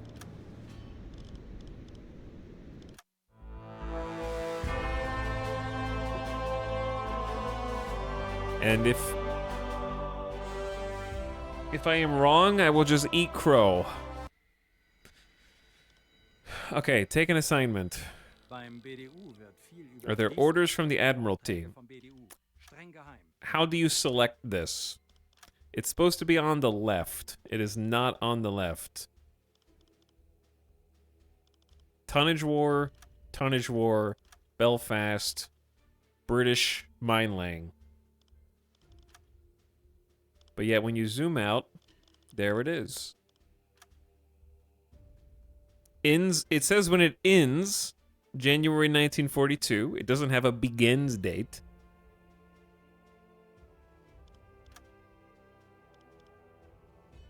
What's the question? The question is, how do you take the Enigma Recovery mission, or any of these missions, actually,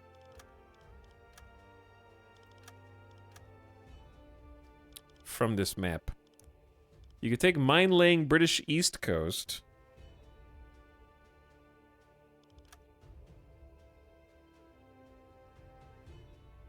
Do you have the diving suit? I did buy the diving suit.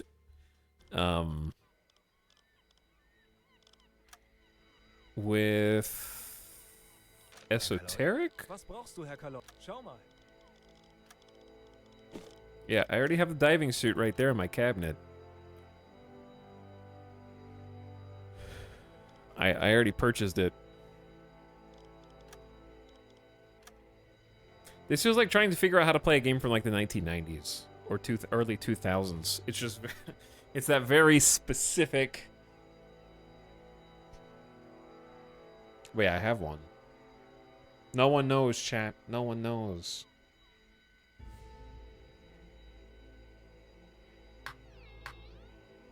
Alright, anyway, back to the other game. We may not even be able to do this mission then, unless you apparently accept it from the beginning.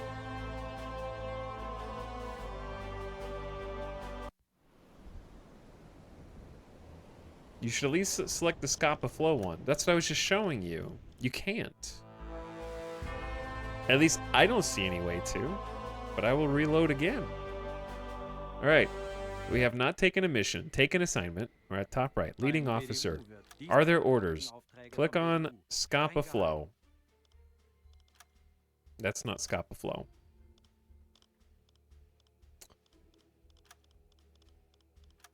Attack. Scapa Flow. There's no accept button. Ends 1st of January 1942. It's not on the left. There's only 4 on the left.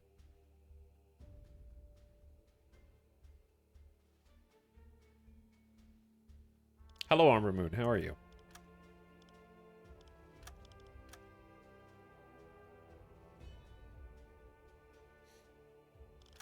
I just think, basically, if you can't do these missions, they shouldn't show up.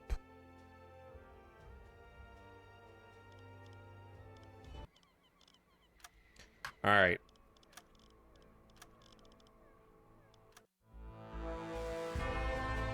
A better idea would just be to let you take them whenever you are out in the world.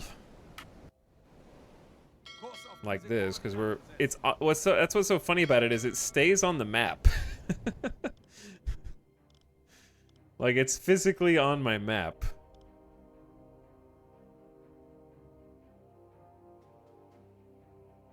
I would think it's a bonus mission with the Tonnage War mission because it's in the same area. That's what I thought, too.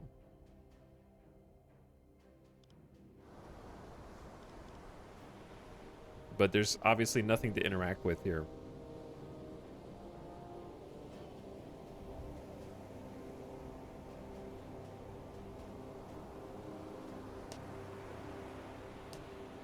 It's not a bug, it's just a roll for mission availability.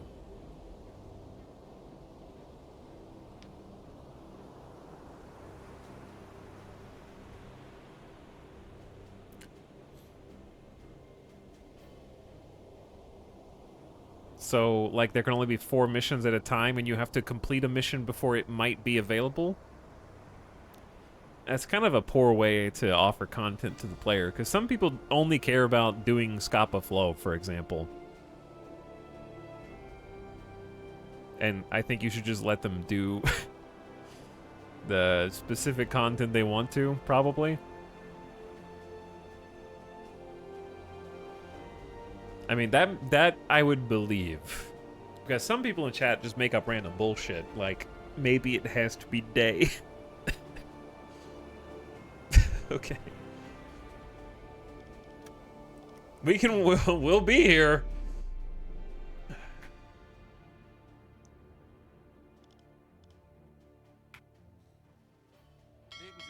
I think it'd be better if we just did our patrol. Well. Yeah. Eh. Kurs setzen.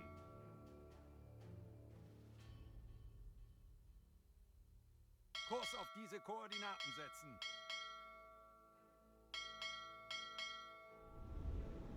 Simulated red tape. Basically.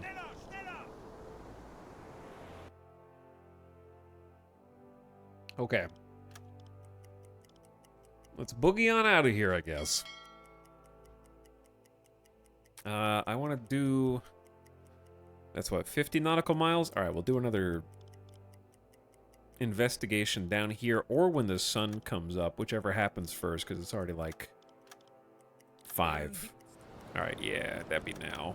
It's getting more easily visible, especially silhouettes out here. We've got 43 meters below us. I'm going to dive to 40.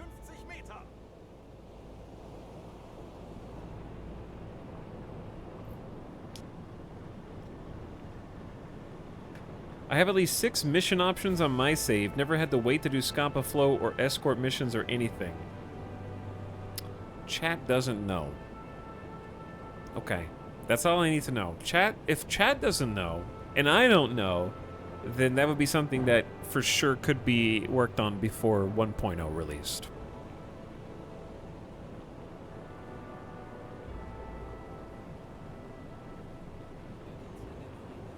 It is an enigma. Yes, it is. No one knows. Wechseln auf E-Motor. Aufseerohrtiefe.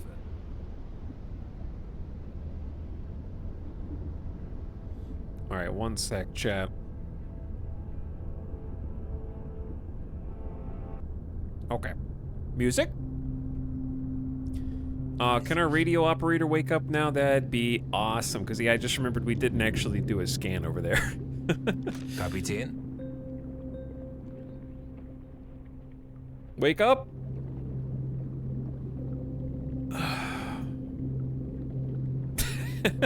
Everyone's like bodying him and getting in the way. I had to grab some cookies. It's okay. We've been confused on how to do missions here. But I think I've just resigned to doing the mission that I have with not trying to go above my station and recover things that are on the map but not actually on the map. Okay, we're at 40 meters. We're close to the seafloor. And we're gonna let our hydrophone operator detect propellers. Well, well, well. 1 to 3 propellers in a group. Somewhat behind us. And to the left. Somewhat behind us and to the left. Would be like... potentially that noise. Now, if I come to a stop, chat, our belly is like right there. We might want to go to like... Not 50 meters, Jeff, like 37, otherwise we're going to be scraping the bottom of the seafloor.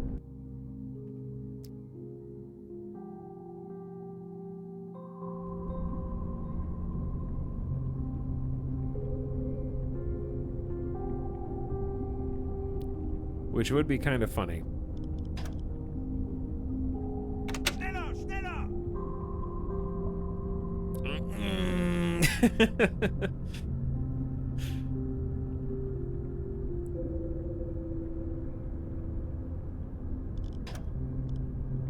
Let's say like 35. Noch 50 Meter.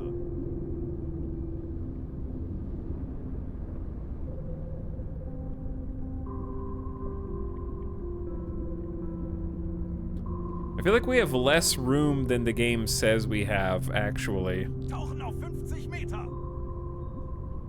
I like how every order is 50 meters. It would take too much time to get a voice actor to record 1 meter, 2 meter, 3 meter, 4 meter, 5 meter, all the way up to 60.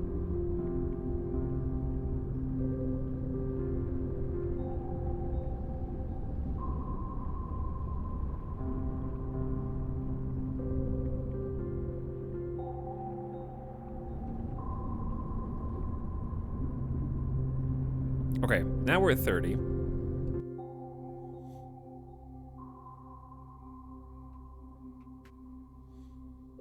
Now I should probably come to a stop and let's listen.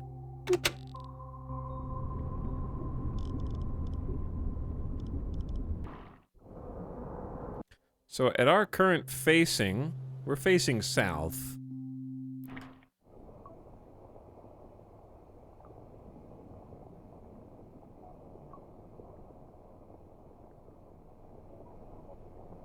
Yeah, I don't actually hear anything. Supposedly they're doing major sound revamp. Yeah, this definitely needs it for this screen. I can't imagine doing this in hardcore mode.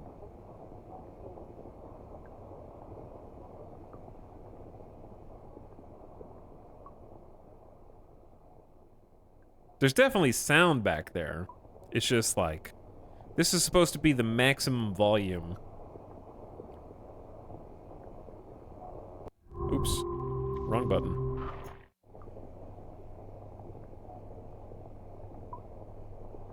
That's also the bubbling of the cook. It's the cook. I can hear the cook bubbling something.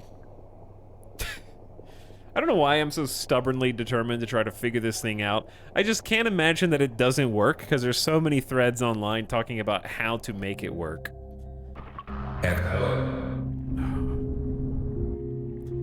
And yet, look, Galley, stop cooking.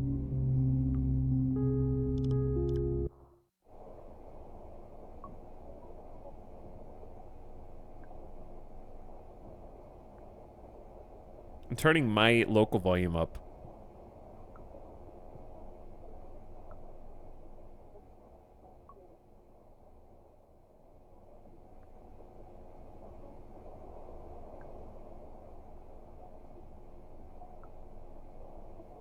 Headphones maxed. Yeah, I hear like a static noise. Now it kind of sounds like a hum. Silence. Hum.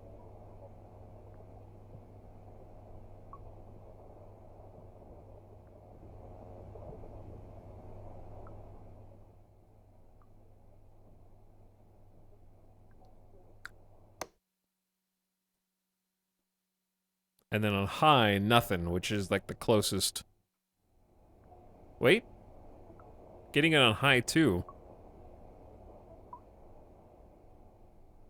And then nothing. It's maybe I should just turn around to prove this one way or the other. Okay, I'm gonna take... If we're facing south, then I want to turn...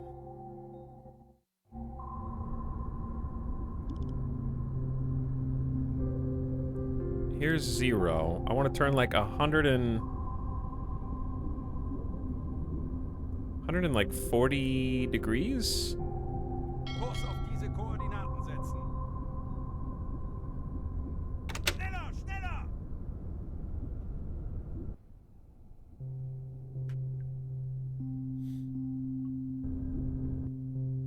Alright, we're gonna turn. Slowly. Schneller, schneller! Faster! This is the gift sub sound. Trial. Sweet Muffins, thank you for gifting us up. Dienst in der Marine. Too Hat good Tradition in smile. meiner Familie. Appreciate the gift sub. One day I'll figure out this darn hydrophone, dude. One day. Maybe it'll be today if we're lucky.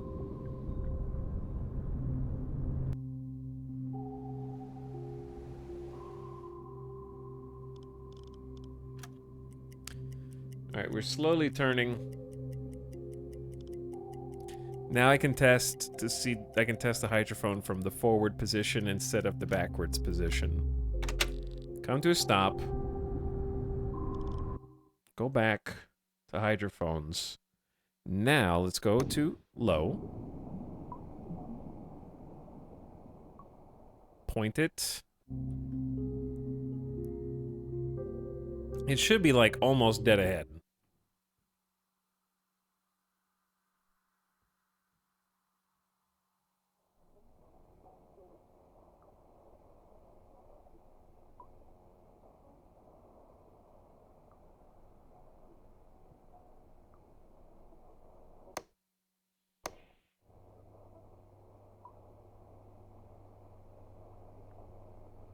Chat, if we gift sub while he's on hydro, he'll never hear anything. That's true, but I already don't hear anything. It should be like... all I hear is the dripping, yeah? And then it does get louder when you face it behind you, even though we turned around.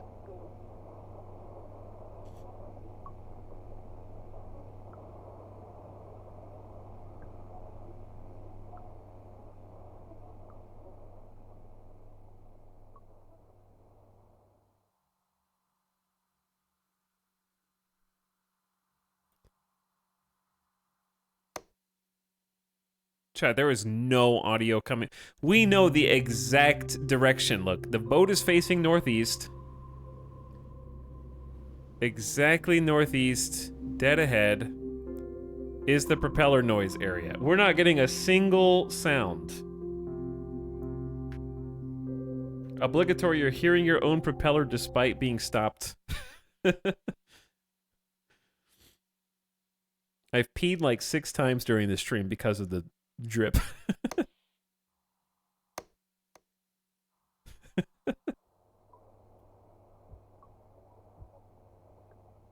Wait. I can hear it. It's like a, it's so faint, I had to turn my volume up.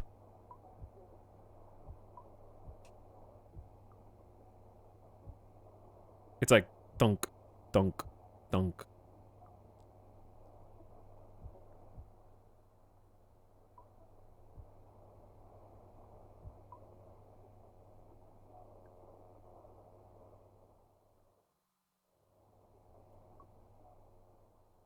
There's, I don't know, it's...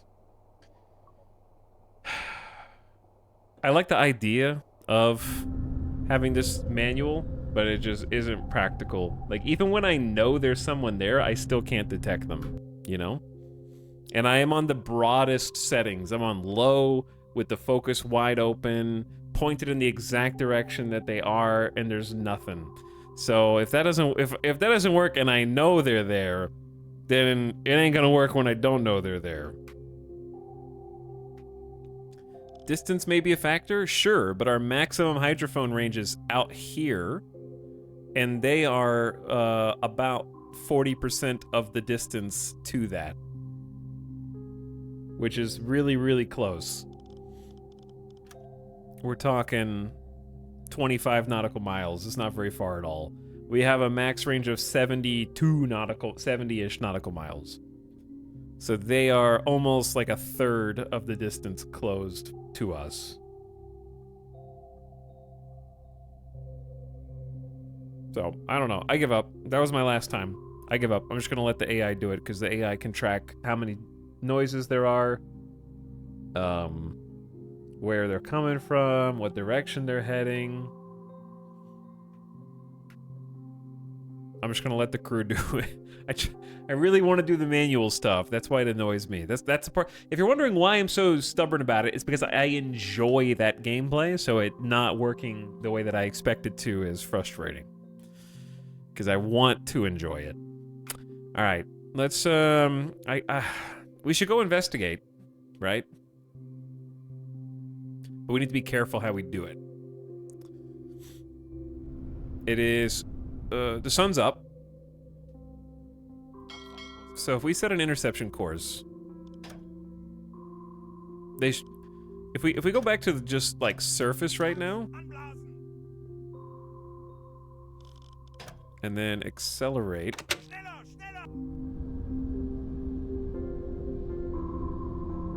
Should be improved on the next patch, hopefully. But then again, 20 Meter. it's been 4 years. I assume everything will be fixed in the next patch.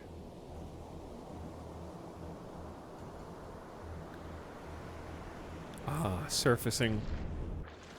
It's beautiful.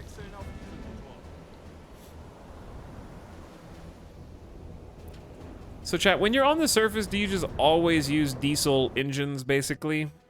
I guess we'll be quite loud. But I'm not... If you're already using your diesel engines, is there a downside to using your diesel compressor?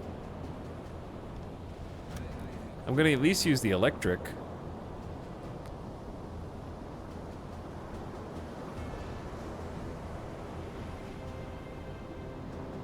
But yeah, it's hard to say one way or the other. Because I haven't played this game enough to really know the pro strats. What I do know is we should check the pumps. Besetzen Sie diese Station. Yes, diesel compressor's faster, but the tutorial said it was much louder. That's the downside. But I'm asking if that loudness matters if your diesel engines are running.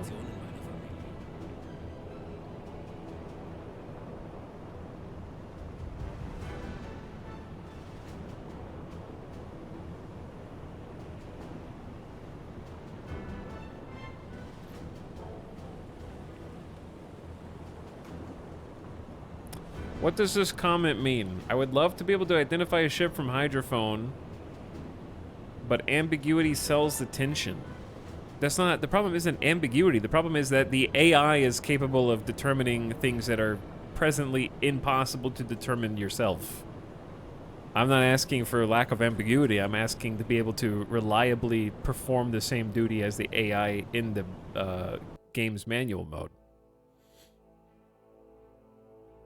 Like, if you step away, they can tell you exactly how many ships there are, their estimated direction, estimated distance, you know? And at this point, you can't hear anything. It's just mute, basically.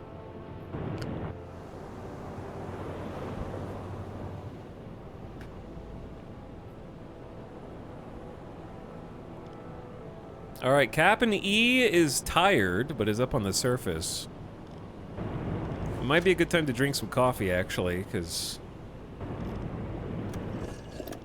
seems like you're gonna need some energy, especially if there's a battle afoot.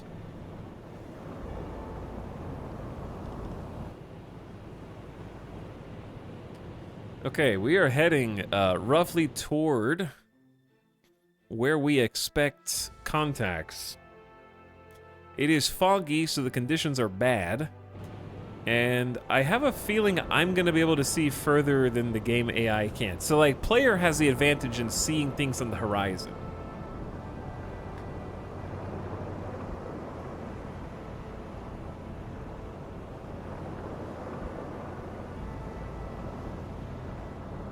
Do we have torpedoes? Of course I have torpedoes.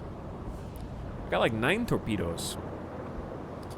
4 or 5 of them are ready to fire whenever we want. We've been doing maintenance on them the whole time, I think. Who should I have? Alright, you don't have to use the hydrophone anymore. You can go use the radio. That'd be smarter. Kapitän. Probably want Nitaruk to go work the engines. That way we can respond, we can go faster and respond to those orders faster. I see them. 4K chat is online. I don't believe you. Because they're probably like 25 plus nautical miles away.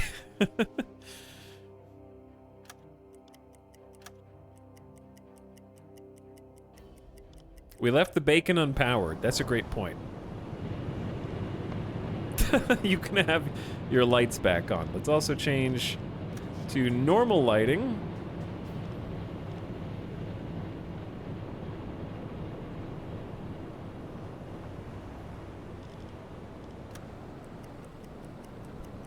There we go. Okay, we don't want to like roll up on them like, hey, yo, what up, fam? You know what I'm saying? Like, what if they're heading toward me at the exact same time? So we probably want to get like 10 nautical miles away from where we originally were set, and then dive again, do a little ping.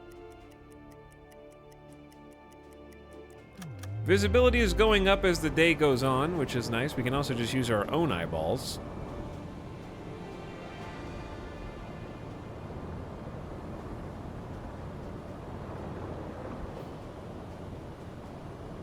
But yeah, let's just go, I would say, like 20 meters. It really shouldn't be that hard. Herr Kaloi? Herr Kaloi?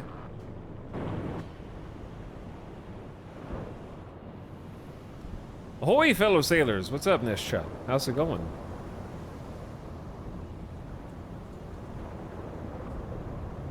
Some High Fleet style radio intercepts would be cool. Yeah, that would be cool.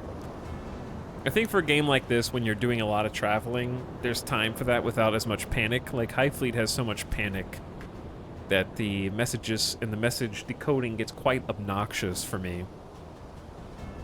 To the point where I don't really enjoy it. But in a game like this, I think it would fit very well.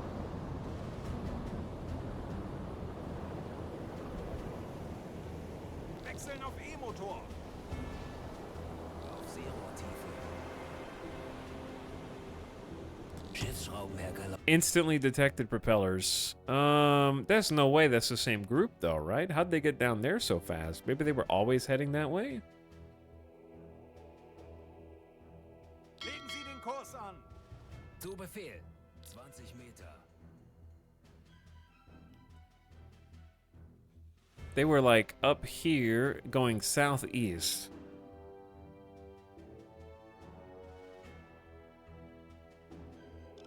Tanks anblasen. All right, let's go surface speed 4. Kapitän? How did two submarines even fight? Ram them. Auf Zero-Tiefe. Ram them.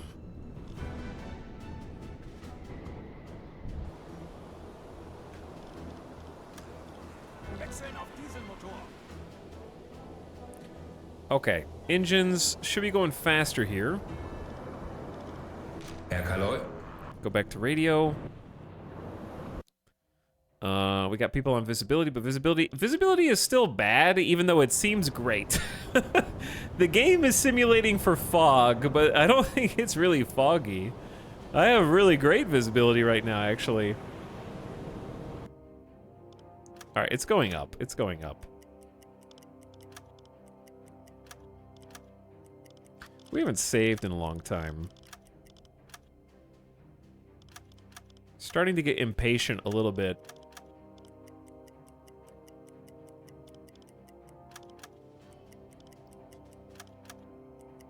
But this is honestly pretty realistic.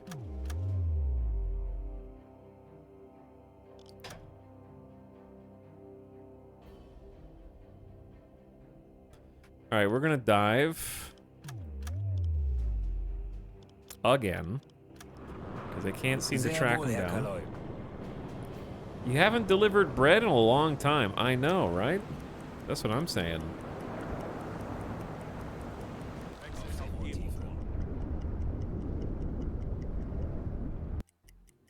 Schiffsschrauben, Herr Kaloi. All right, they are like schmoving to the southeast, dude. Way faster. I feel like they're way faster than me. Sehr wohl, Herr Kaloi. 20 Meter. Which way are they gonna break, right or left? Legen Sie den Kurs an. Bestätigt. I'd say we just go south. Tanks anblasen. Surface, speed 4, Sehr wohl, Herr Kaloi. and then just use our eyeballs. Auf Zero-Tiefe.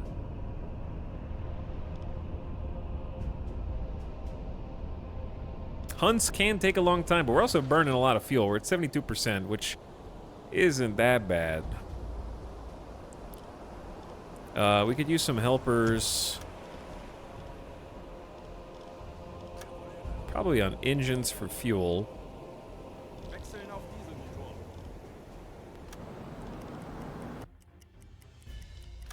And then we need to do electric compressor. We got pretty good visibility. Captain E is losing energy fast, though. It's probably a good time to give him a little bit more coffee juice, but that coffee's expensive in this game. He needs to take a nap. All right, let's start using our eyeballs. Looking on the horizon line for like little dots. Sometimes chat sees them. Somehow.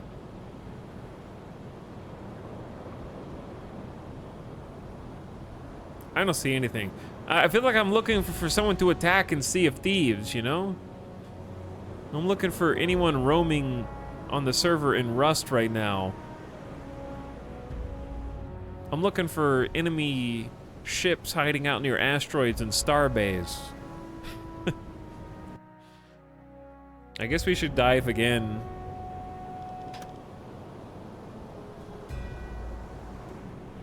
Because they could have gone the complete other direction. Herr Kaloi?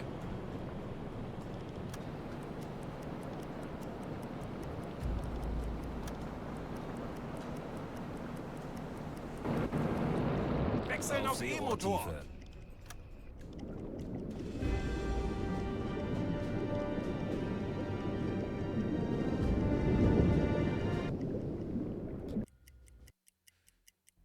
Interestingly, we've lost them, I think. 20 Meter. We lost them, chat. They must have gone that way.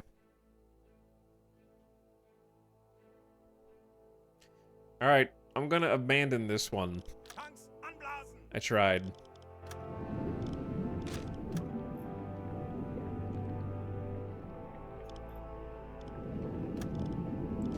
Alright, let's go back to surface. Let's go back. We're not even in our patrol zone right Kurs now. auf diese Koordinaten setzen. Ei, ei, Herr Kaloi. Legen Sie den Kurs an. Bestätigt. Wechseln auf I would love to find somebody before the sun goes down today.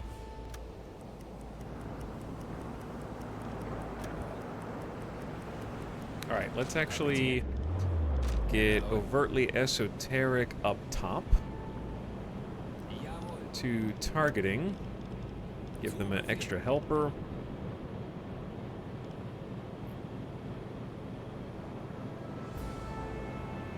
Herr Kaloi? Hugo back on the radio. Maybe we can get some help from some other U-boats.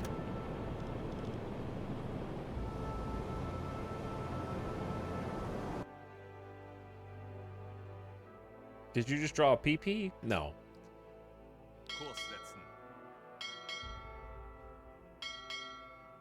Now I did. Legen Sie den Kurs an.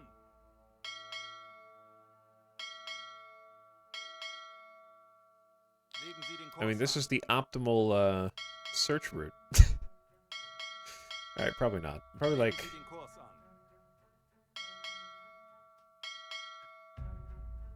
Kurs auf I know diese we're not going to make Koordinaten this setzen. route, but... It's all good. Ugh! We gotta find somebody, dude. Or somebody's gonna find us. We are real close to the coast. And I can't believe we haven't... Oh, I just right-clicked. Kurs auf diese Koordinaten setzen. I don't want to go too close to the coast because there's nowhere to dive over there. Kurs auf diese Koordinaten. One more time. Kurs auf diese Koordinaten setzen. There we go. We're entering the delirium phase. Nah, I'm good.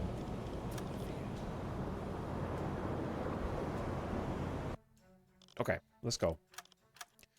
Fast forward time. I'm gonna ping for boats, like right over here. Uh-oh. Well, sometimes it just falls into your lap. Sir, we've detected funnel smoke on the horizon. Have we now?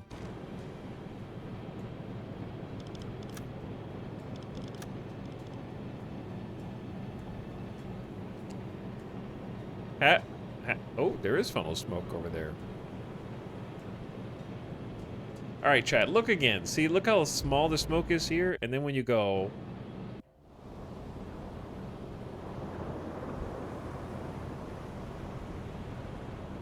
into third person, I can see it. It's a little dot. It's barely there, but it is there. You can see it right where my mouse is. Good job. Looks like several ships. It very well could be.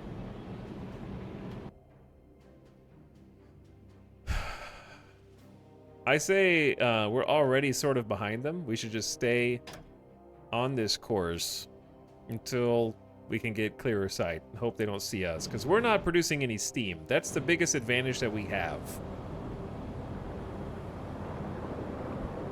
I don't want a hydrophone, because they're going to get further away. And we're already seem to be behind them. Chat, morale is going down from fatigue. Too much work from the officers. Alright, I don't want fatigue. I don't want it to go all the way down. It says it's going to be fully depleted in 23 days. Let's release some of them. The officers are giving me too much work. Shut up. I have to work on a U-boat. Wah. This is war, and the war actually just started. You guys are in for a very long tour of duty. Never mind, you're working on a U-boat. You're basically dead already.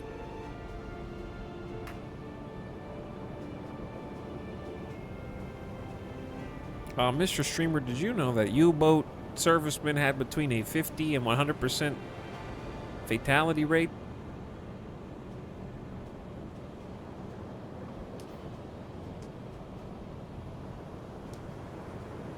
It's because I wasn't the captain. Duh. Okay, the question is, how close should we get? Oh, easy! I need to send the funnel smoke spotted. Report.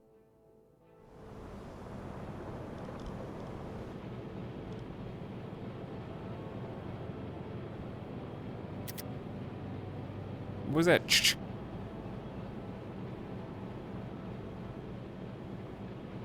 It does look like there's a little poof right there, or is that a cloud?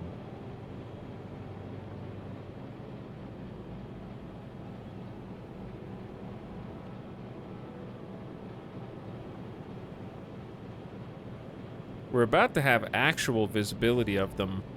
All right, let's go to Periscope. The problem is I need to get closer. If I go Periscope, we're never gonna catch them. Right?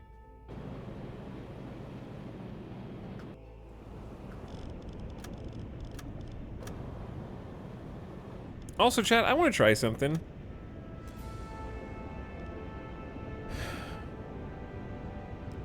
Could you guys do me a favor and look at the if you're watching on source quality right now, can you take a look at the screen while I spin this camera around? And I want you to tell me smoothness wise. I want you to just look at the like smoothness of the frame rate, right? I don't care about if it's blurry. All right, now I'm gonna do this. If I change the video,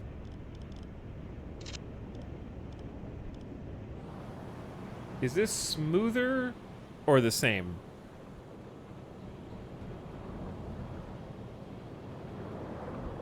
Pretty much the same or better? Or worse? Same lag. Looks the same. Choppier, smoother.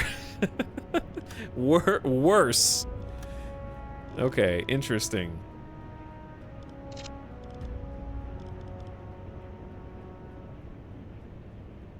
This option's unavailable because you turned VSync on.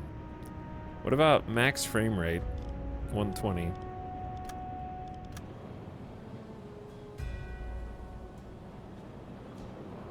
Better or worse? Or the same?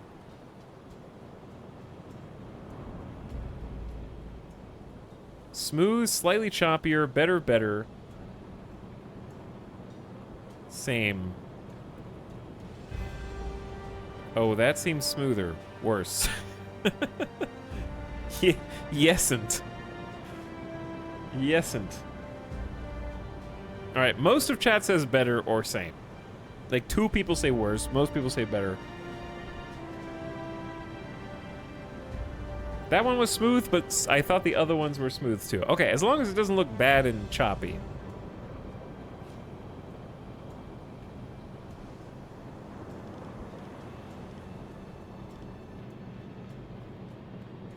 Alright, gamers. Let's try and identify a ship. It's most likely to be an Empire Bell. But it could also be a tanker has a smokestack, and actually it might be a tanker. Because I think that's a little smokestack in the back. Corvette, that's something we don't really want to run into. A destroyer we don't run into. A cruiser, there is a battleship. Fast attack craft, and there are other Type 7s. Little fishing boats. Yeah, I think this is gonna be a tanker right here. And I don't know if we actually saw other smoke trails or if that was the result of fast forwarding. It's possible, a little column A, a little column B.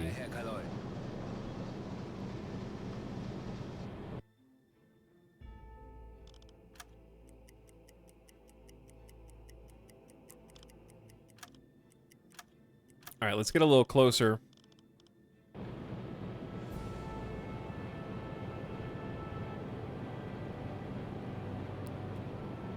Smokestack? Hello? Oh, there we are. I would say...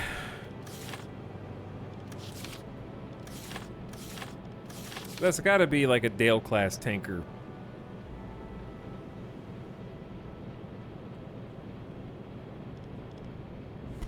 Okay, cool.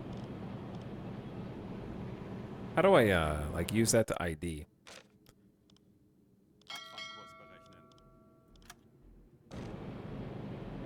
There's not, like, a identification thing yet. Maybe have to get closer. Your cam's in the way of the book. My bad. But it's a tanker. Alright. My bad. But also, it is a tanker. Alright, Radio Man's going night-night. It's a great time for everyone to go to sleep. Oh yeah, I have to lock on.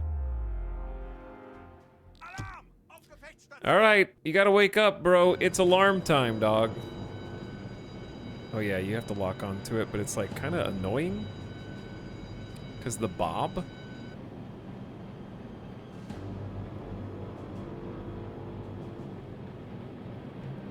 I'm left clicking and nothing's happening. Ooh, there we go.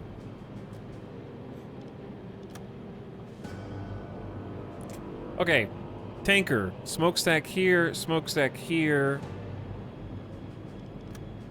25% data collected.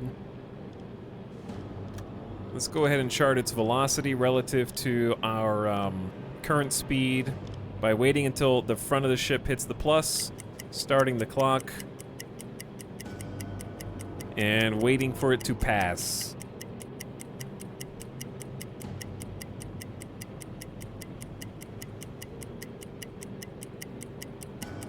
So this is how much time has passed on the stopwatch, and this is the speed that it is going based on that much time. So we want to stop it once it gets to this plus gets to the other end of the boat. Our chronometer. There we go. All right, so set it. 8 knots. What course is it taking? Relative to us, I would say that it is traveling at, like, it's not quite perpendicular, Rotate the arrow visually to match the course of the target as you see it. The way that I see it, I would say it's traveling at like 65 degrees, 62, 63 degrees, somewhere in there. You can also do relative versus angle on the bow. So we're doing relative. All right, and let's calculate its distance. I don't know how accurate this is going to be. So we have a ghost image. And we need the water line of the ghost to hit the tallest mast of the ship, which is about there, right? Water line hitting the mast. Set it. 6 nautical miles. Now, that's way out of torpedo range. But we got data on it, so that's good. We know which way it's going. We know a lot about it. How does this game compare to Silent Hunter 3? Well, this game's $11 and it's in early access. And Silent Hunter 3 is 6 feet under. That game is old and buried in the ground. I'm just kidding. I don't know. I never played it. Who cares?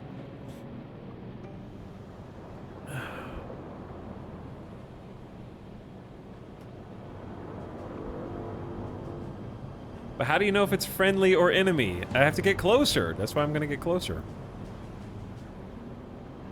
We're not even in range to attack it yet. We're just on an intercept course.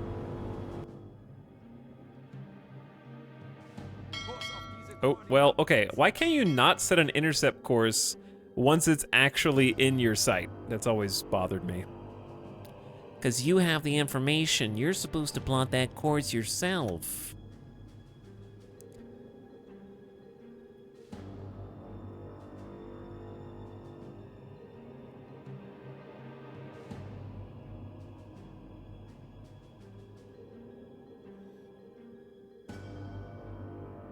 Okay, if I'm traveling... If a train leaves Germany traveling 16 knots on the surface of the coast of northern coast of Ireland and finds an oil tanker traveling 8 knots to the west... But yeah, I don't know how to... It'll automatically set an intercept course until you actually see it, and then it's like, haha, screw you. Do it yourself. I'm sure there's a way to mathematically find that answer, but I don't know what it is. Alright, it turned red, which of course means it's an enemy. We can see its flag. Chat, this is a dumb question. Where is the fuel in a fuel tanker?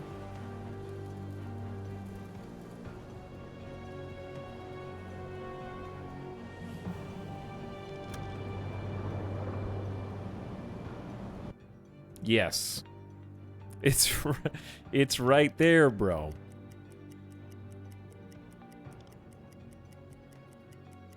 It's in the tank. Where's the smoke coming from? Steam engine. All right, we are 1 nautical mile away. All right, so that's pretty close.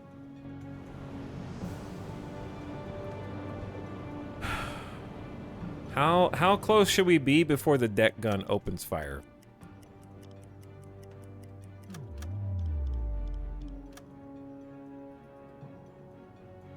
Okay, that's more than 1 nautical mile away.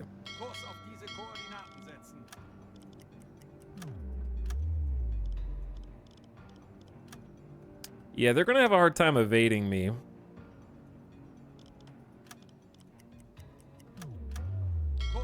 We're going quite fast. Let's change to forward 3, and maybe we should take some pot shots.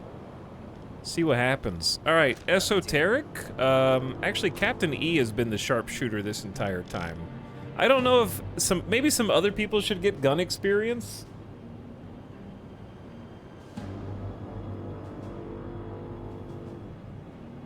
It doesn't always have to be Captain E the entire time, but he's also like not doing anything, so.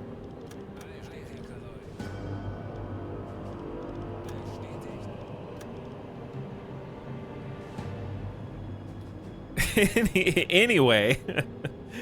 Yeah. Anyway. Alright, it's time for some combat. It's been a while. We've been on the hunt for some time here, dude. Oh man, that sun. Alright, we're gonna switch. We only have 19 high explosive rounds. Hold shift to hold your breath. I think we'll stop this bobbing.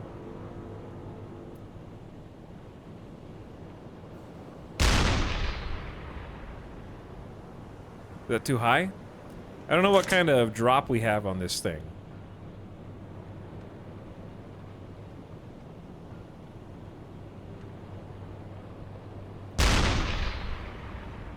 Alright, that splashed. That hit the water.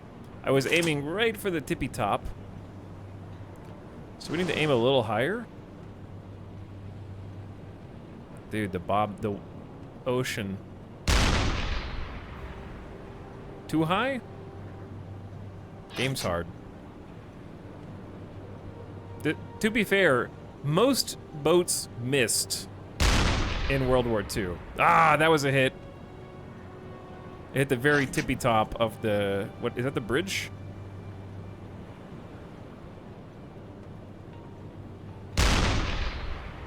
Another hit at the very tippy top. Are you supposed to use torpedoes? This is a civilian ship.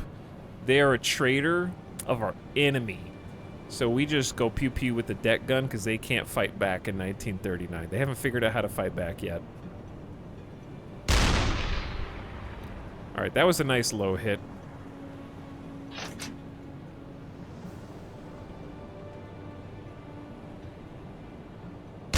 Ooh, that was too low. That was too low. I'm gonna aim for back here where the smokestack is. Oh man, I'm fighting the...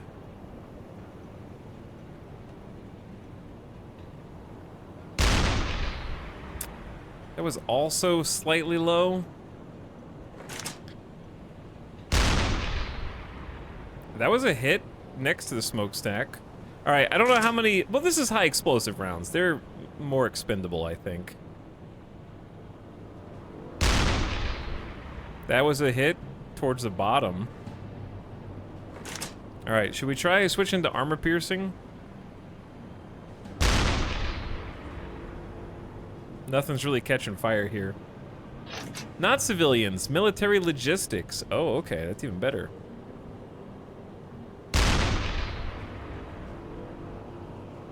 What are the SS rounds? Those are flares. We're getting some nice low, high explosive hits down there.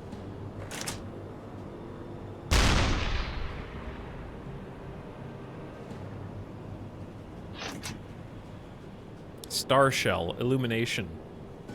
Alright, let's change to armor piercing. I don't think this is locked on, so I can't really tell how much damage we've done. Oh. Oh. The answer is a lot.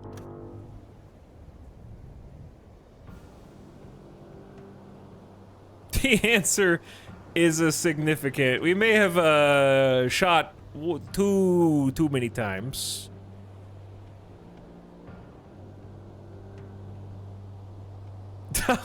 I'll get the bread. I'll get the bread. Still mopping the deck.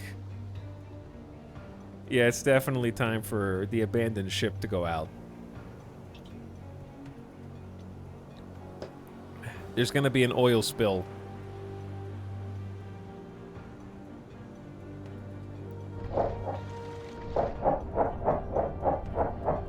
There's that propeller sound that we should be hearing on hydrophones.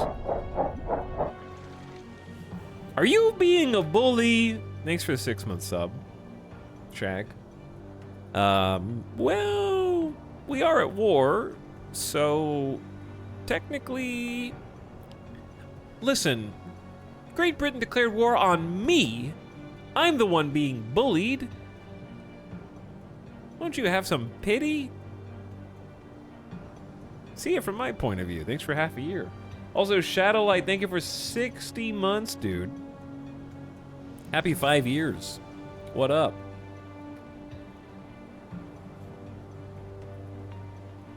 But yeah, they're going down. They're trying to repair, but that's a lot of water, dude.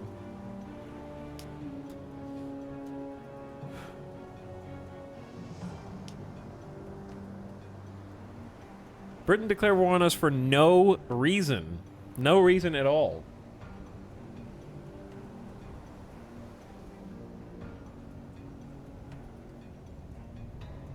I'm just gonna watch this sink in real time because why shouldn't I enjoy it? Maybe I should make sure that we don't ram it. We're not gonna ram it, silly.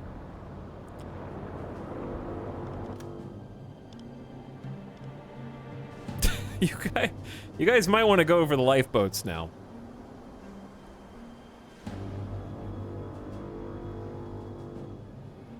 I'm just glad we found somebody. I'm curious how big of a score this is.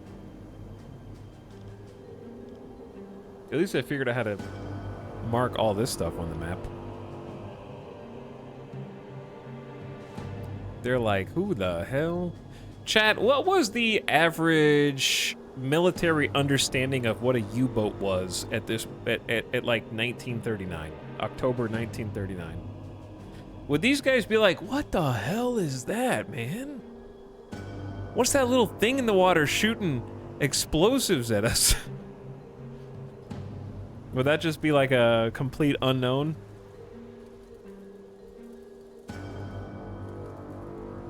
They were already popular in World War I with the deck guns and everything.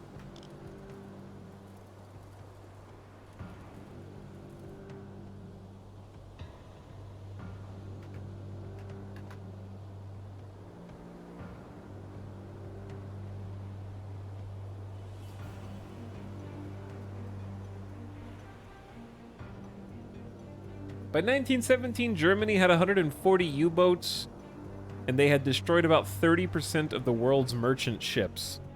That's a lot. That's many. I didn't realize it was that bad by 1917.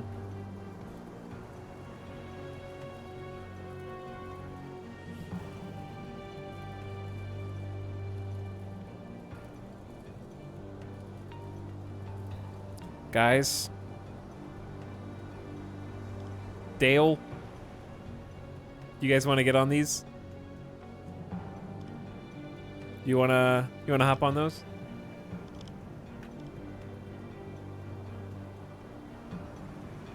Yeah, the big WTF moment of World War II was the full-size tanks. World War I had them, but they didn't really compare. Yeah.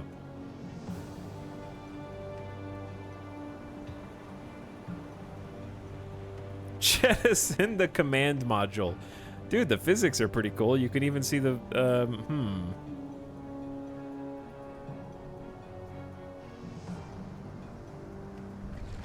How do boat work? Uh-oh. Uh-oh.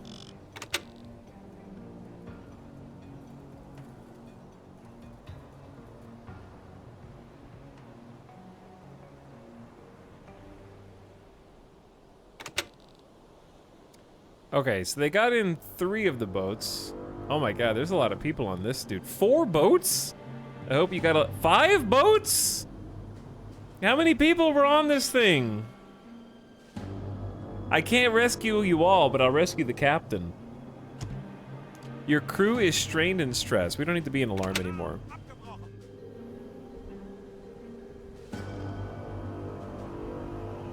Detected, -10 per minute. Yeah, but like... They're sinking right now. It's fine, I promise. That's 6 boats plus the one that got away. That one's not quite full. That's an incredible amount of people. Are we allowed to shoot the boats? I'm not gonna shoot the boats. We already shot the big boat. That's the only one that we cared about.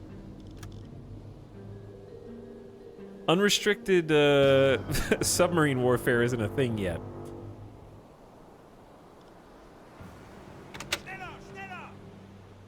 All right, we need to get maybe a little closer.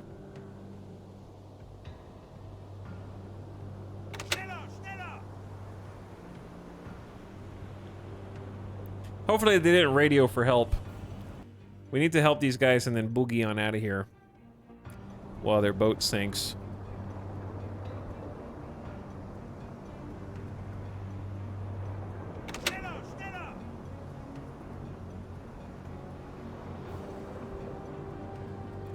Alright, that's good. Okay, which one of you... I need to come to a stop first.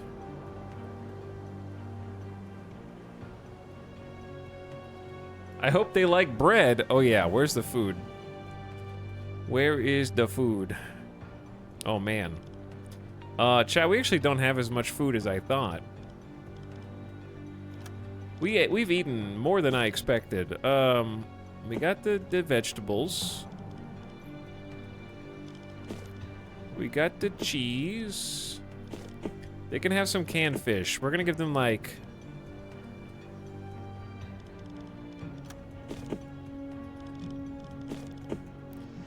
three canned fish each. Because I'm so nice. We can go to another port and restock, right?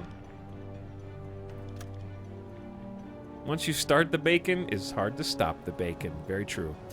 Alright, who's here? Oh, we found the captain. Okay, so we want to take the captain. And we want to take Eric Dupont.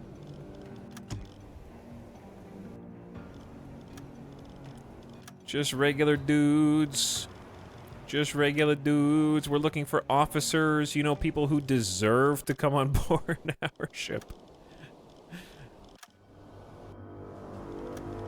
Alright, there are no other officers, so we will take Ben Rogers. Make sure that Captain America's brother comes on board. And Don from that boat. We'll take Alan and Barry from this boat. And then we're full. No, wait. Arthur and David, you guys are in luck.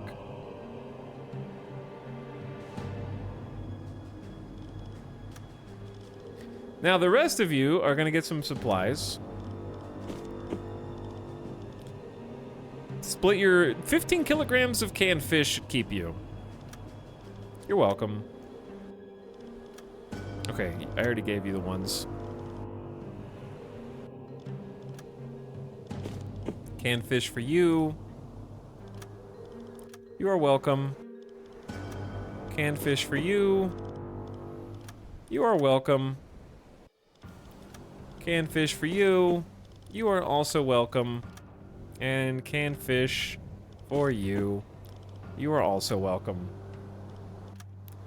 We're getting close to a second reputation point.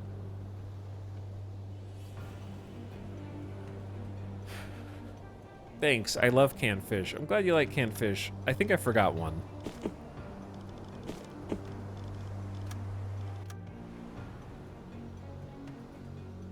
He's so nice. Wholesome that you can give them stuff. Yeah, it's just a job. I'm just blowing up their tanker and sinking it because that's what I'm supposed to do. But I'm not trying to just murder everybody. All these non-combatants, we're just trying to stop their supplies. But anyway, the real reason is, chat, before unrestricted submarine warfare, this was pretty common. I'm not saying like this was common practice from specifically Germans to others, but it was common practice in naval warfare, even throughout World War II, for people to be rescued after a naval battle. Not always. I mean, frequently, like, one side or the other will ignore a ship that they sunk with people swimming just to go pursue their target. But if there were no more targets to pursue, frequently they would pick up people from the water. So that was a pretty common thing. So back in 1939, way before unrestricted submarine warfare, and just naval warfare in general was kind of just like a, hey, I'm not trying to kill all these guys, I'm just trying to take out the supplies. But in this game, in the video game, when we give them food after sinking them, we build reputation, which we can spend on upgrades. Oh, speaking of sinking ships and taking survivors, Chad, it looks like the Avik ship is in need of rescue right now. Why don't we pick up some lost raiders and show them how we welcome the Dapperlings into our late night submarine chat. Hey, it's Alex. We've come to collect your boats for the Kingdom of Science. Wow, get timed out $10 in bits. Hello, Azure Storm. Rest in peace. Nightbot sends his regards. Thank you for the bits. Apparently, you delete our robes. I did not delete the robes. I just have a certain robotic intelligence who only tolerates a certain number of robes or swords. Indiscriminate. It doesn't specify robes. Just any emojis in enough combination. But how's it going? You just got Nightbot. I apologize. Welcome to the stream. What's up, Leafy Pew? Hello, Avic. Ruby, Dutrius, Rigel's Light, Six Senpai. What's up, Rosand Autonomy, Kuro Okami, Manic Manuva, Omega Dracon. Hey guys. Etal Chat says hi. We just sunk a, well, it's still sinking. It's taking a long time, actually. But there is a Dale-class tanker that we just put some holes in, some high explosive rounds, and it's in the process of sinking right now, supposedly. We're playing a game called WEboat, which I just started playing yesterday, just checking it out. And it's a detailed submarine simulator that's been on sale for $11 on Steam that I picked up. And obviously it has these beautiful 3D graphics, but we can also go into crew management inside the submarine, see every compartment of the sub, manage the officers, the crew who we've hired from chat, and actually take manual control over many of the stations yourself, even going so far as to go into a first-person mode here. Pew, pew, pew, pew, pew, pew, pew. I'm not going to shoot the lifeboats. I'm not that cruel. However, Cap and E, you can go back down below. But yeah, you can control the crew members. Like Esoteric up here. We can look through the scopes. You can come up with manual firing solutions for torpedoes. We got a deck gun. We got an anti-air gun. Sometimes we have to deal with AA. So what we want to do now is carefully kind of like move away from this position, because we know that that's gonna sink. It's irredeemable. The problem is we need to be able to actually like see it sink. So I'm gonna change our heading and kind of speed up here and start getting away from this area before anybody that they may have phoned in shows up, basically. So that's the plan. You can actually go below the water, see the propellers spinning. It's a cool game. It's still in early access, so it's got that early access jank, and there's definitely some things that need to be fixed in it, but man, it is a very fun and addicting hunting game where we have this whole map, and we take missions back home and try and execute them. Right now, we're on a patrol in an area west of Scotland, north of Ireland. Don't be alarmed, Davik, but if you look outside your window right now, you might see my submarine. Apologies in advance. But thanks so much for the raid. Avik, Dapperling chat, how are you guys enjoying Eco? I think you're playing Eco, right?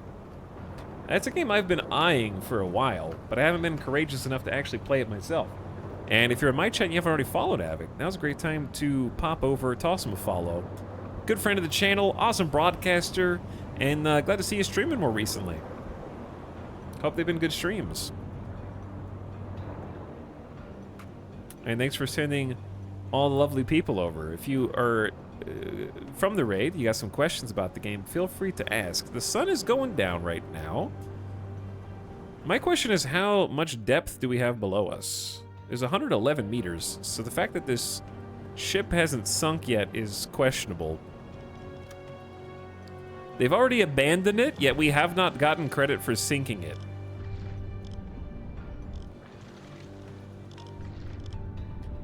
I'm shocked that it hasn't completely capsized, because they've already left. it should be still taking on water and sinking, but we've been here.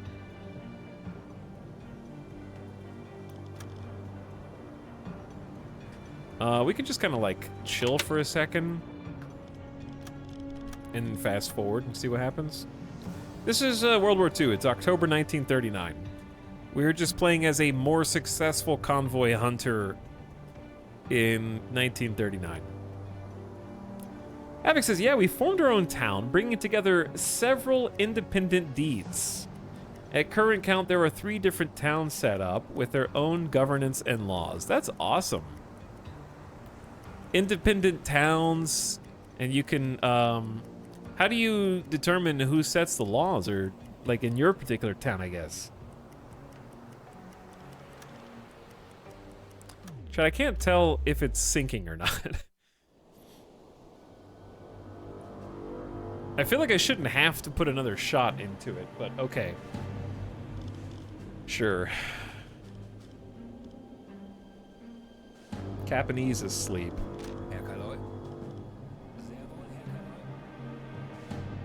Plus, the Raiders want to see some action anyways. It might have stabilized by itself with no repair? Didn't the crew leave? Yeah, the crew's gone. But we'll hop back on, I guess. Alright, let's, we got an armor-piercing round loaded. I'm gonna try and put one right... I don't know if it'll go through the wave. Okay, that was a little high.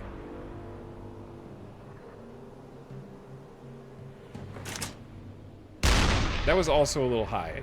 My timing is off. I need to play more MLB The Show to get my baseball swing timing down. I'm curious what,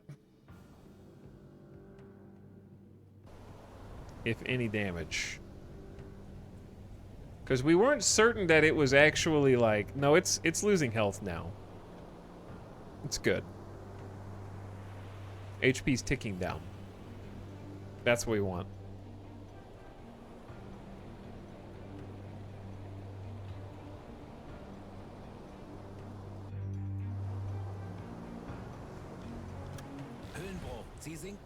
Okay.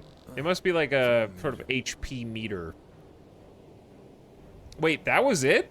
We just fulfilled the entire objective in one kill. That is a lovely prize. I didn't know how lucky we were to find this. We just stumbled upon it. All right, well, we still have to finish our patrol.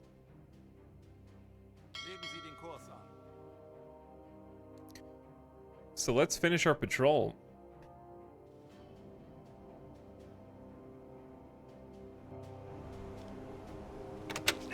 All right, forward 3.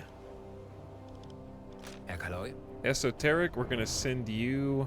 Actually, you can go get some sleep.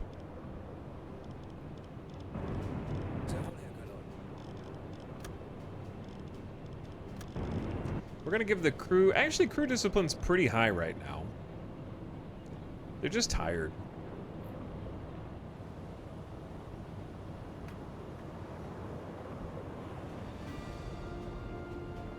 This is why you always double tap. All right, what did Avic say? Now that we're back on the seas, Avic says, in ours it's by vote. However, since we named our town the Kingdom of Science, chat demanded we have a king, not a mayor.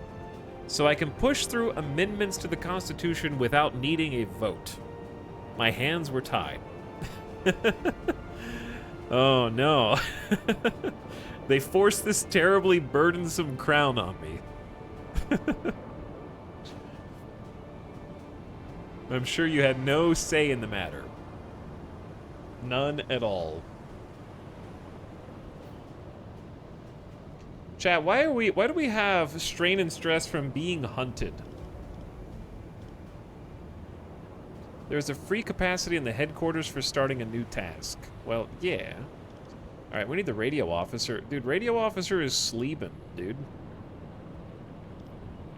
So we can't send back a report that we sunk the ship because our radio officer's sleepy. Which is kind of funny. Alright, I literally can't even click on them right now.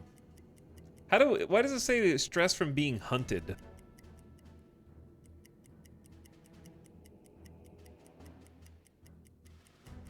As far as we know, nobody's even here.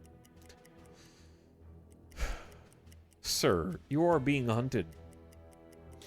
Is this a Type 7C? Yeah, it's a Type 7C. Alright, the being hunted disappeared. After we got out of range of that ship. So what we need to do is travel a little ways away and do a little hydrophone scan.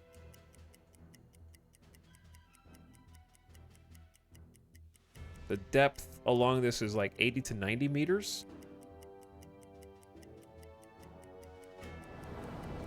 Noom. And the sun is going down. Alright, we have low navigation accuracy, which is a problem. The crew is just so... Dude, everybody's asleep, man. Captain E, why don't you take the navigation station with a helper? Try to figure out where we are. Trust in other people to do some spotting for us. Hitman's gonna help. And maybe Schwartz. But yeah, Eco sounds like a ton of fun. I definitely would like to play it. I have a question. I'm really interested in your multiplayer server and how it's operated.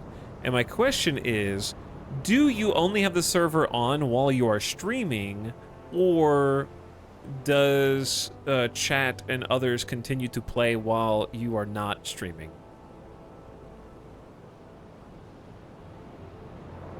24/7, okay.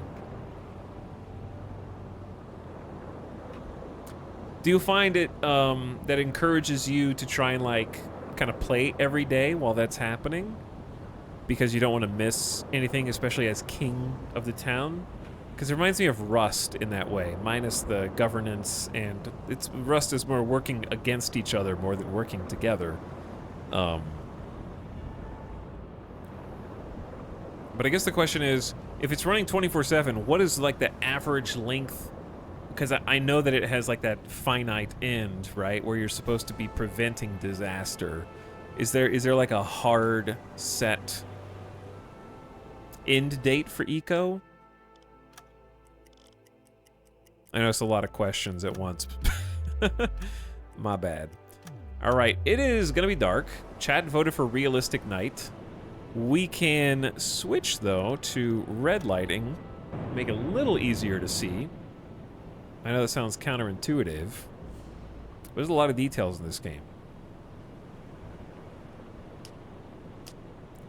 I put a bit of time into the game each day, but don't feel too obligated to be on all the time, because a lot of stuff takes over while I'm not there.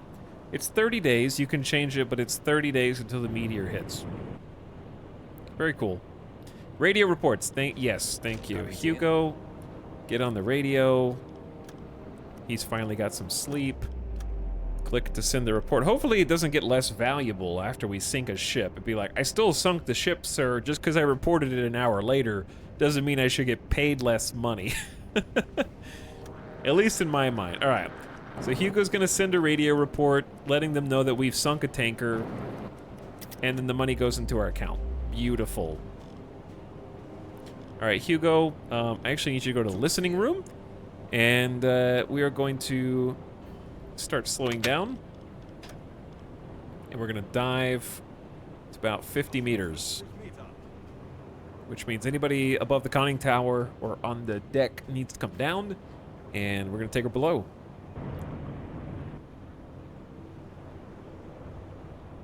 Captain E is trying to ascertain our location, build that certainty up. We got 8 survivors on board from the last combat. We could just take them to any old port that was neutral, but these are not neutral ports. I don't know why they all gather in there.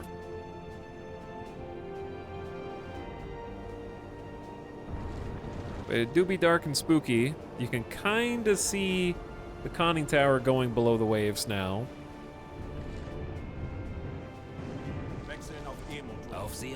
Okay, so Hugo, you need a helper to help you with the hydrophones. Sir Whack is gonna come in.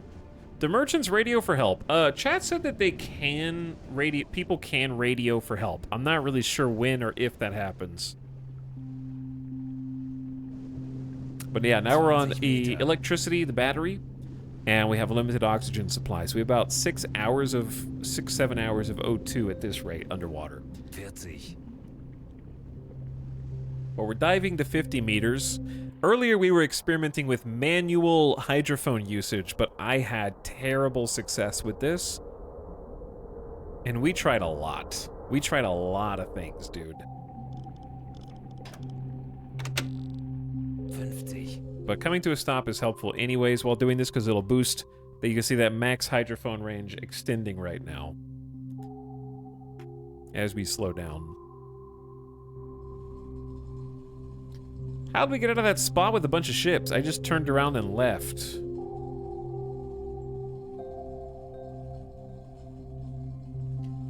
Alex says we're on high collab settings, which means skill gain is slow, assuming people will work together toward the goal. You can lower the collab setting, which means a single person can max out more skills, thus be more self-sufficient and need to interact less, like trade. Yeah, I can see why you would want that to be collaboration to be encouraged. Definitely seems sort of like the whole idea of the game. Sounds cool. Definitely something I want to do. I think 30 days is just a scary commitment for something I don't know if I like or not. But then again, you might say, well, just shorten the time. You know me. You know I don't want to shorten the time. So I get stuck at an impasse. Immovable object, meet unstoppable force. I want to experience it the true way, but also I'm scared of committing to 30 days for a game I'm not sure. I think the alternative would be to make a shorter amount of time, but maybe only have the server live when I was live, if I don't feel like playing it every single day. But I am very fascinated by it. So I might have to check it out. Alright, we're gonna just go ahead and fast forward a few minutes, like, to make sure they have plenty of time to use the hydrophone. Okay, I think if we were gonna discover something, we would have. Let's go back to forward 3 speed. And surface. And we have to continue our patrol, which actually is the easy part of this. Because we need to go, what, 600-ish nautical miles? So we're gonna go like here, it's 125? Plus 175 is like 300.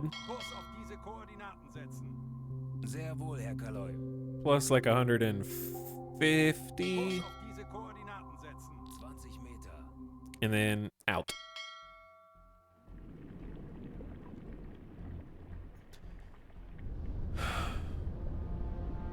Okay, as we surface, we just blew a bunch of compressed air to expunge the ballast tanks, so we have to run a compressor to refill that oxygen, the O2 tank. And then once that turns on, we just gonna fast forward. I need to like stop and do a quick routine check of the hydrophones every so often to make sure that we don't get any pings. Or to look for pings if we want to hunt some more people down. I'd like to do another torpedo today. That would be really fun. So I'm going to go like all the way to here. And then do like a routine check. Oh yeah, you got 2,500 meters. So we can just do that real fast. Propellers detected. Guess what? They're right next to us. Tiny group. And it should be getting daylight soon. Tiny group of one propeller noise on the hydrophones. That's what we're looking for, eh? They are closer than I thought they were gonna be, though. Okay, so let's go ahead and surface the ship. Herr Kaloi? Jawohl. And Hugo kind of needs to go sleep. Dude is always sleepy, I swear. He's like never awake for any length of time. And the Taruk also needs to go to sleep. We have some coffee, but like, They're struggling. I'm gonna wake Esoteric up and have Esoteric go to the top of the conning tower to look. But yeah, they need to take little cat naps. Weiß ich. Auf Seerohr. Okay. Just surfaced. It is, a storm outside, actually. That's a little spooky. Well, time to get rained on. Esoteric. Somebody's got to go up there.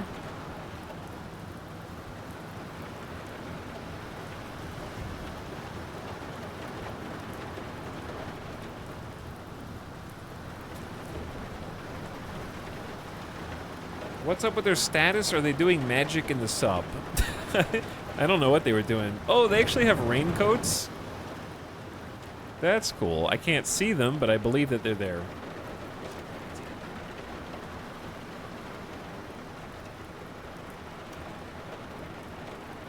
I'm gonna take somebody else up with Esoteric to help keep watch. I know that sounds like it sucks as a job. It is what it is. Alright, we can't go forward 4 without someone in the engines, but Nitaruk is very sleepy, so I need them to catch up on some Z's while we close the gap here. Oh man, look at that lightning. Scary. Someone's gonna get struck by lightning up here.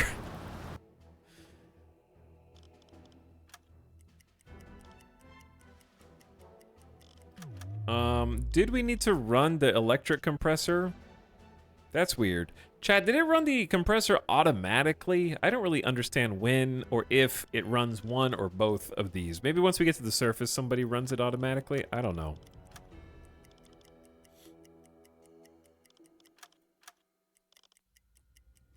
But we are basically right on top of wherever we heard what we heard.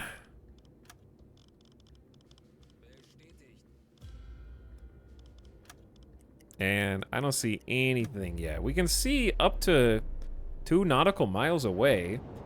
The sun is coming up. Like, I can see a small silhouette here. Wait, I see a smokestack.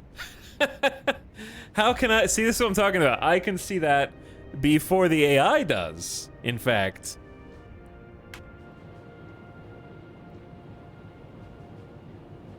I can literally see the smokestack. It is right there. Boom. How can I tag that? Unknown ship. Got him. Okay. We are at maximum magnification. Now, the fun part. So, if you just got here from the raid, this is the part that you might want to, pay extra attention to, because we're gonna do a little submarine torpedo strike on this guy. Our first step is to identify the ship. They think it's a freighter, so they've already identified it, but we can look at the identification book, and we can see that it's got the multiple masts, the smokestack toward the middle, and not the smokestack toward the rear, right? I don't know why that unlocked. So I recognize it as a Liberty. I think. I don't see the third mast, though. I only see 2 masts.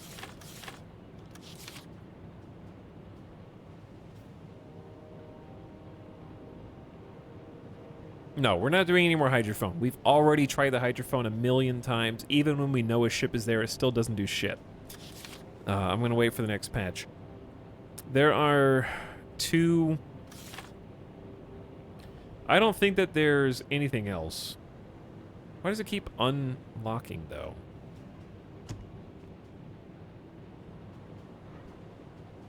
Arrows on the bottom of the book. Oh, I didn't see those. Okay, thank you. There's different ones. So it could be Empire Explorer. Empire Tower actually seems likely. And that's a tanker.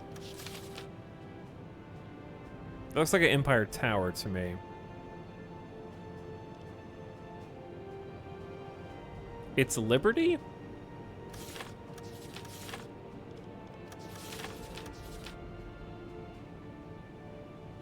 The third mast kind of merges with the funnel for now, does it? Like right there? It's like 1 pixel long. All right, well, first things first, we need to like... It's heading straight for us, isn't it?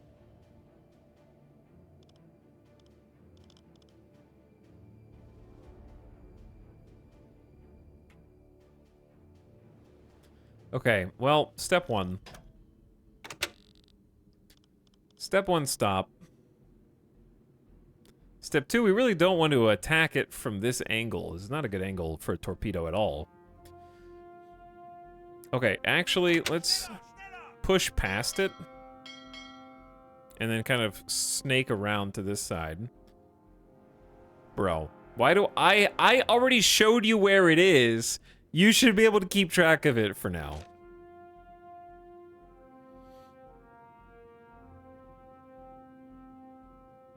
Shouldn't be a Liberty. Those didn't start showing up till 41. I mean, this game is also, like, historically inspired and not 1000% accurate. Otherwise, we wouldn't be able to successfully destroy any British convoys in 1939.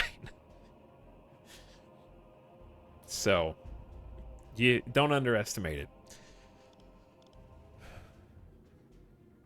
But yeah, I say we kind of, like, swing around to the side. Like that.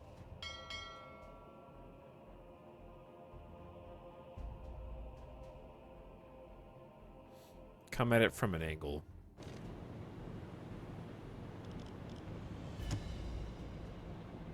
I mean, I concede that maybe it has a third mast now. Right there. So it's not a bell. But the Empire Explorer has a third really thin mast.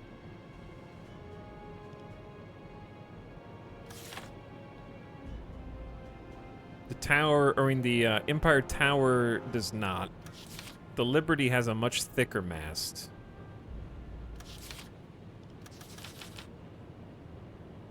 It's either an Explorer or a Liberty.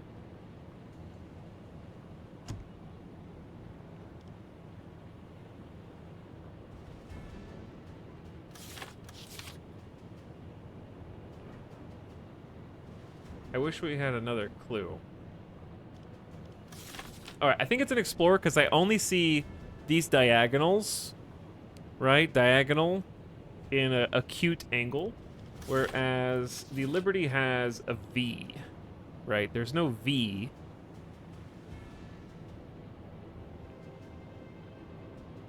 Is the velocity a clue? Well, one of them goes 11 knots, the other goes 10. But they also go slower than they say. That's their, like, top speed. We'll find out. It's not like a rush right now. We're trying to like circle around it right now. Anyways, the trick is getting around them before. I wish it wouldn't like disappear from the map once I've tagged them. But yeah, we're trying to like schmoove back here anyway.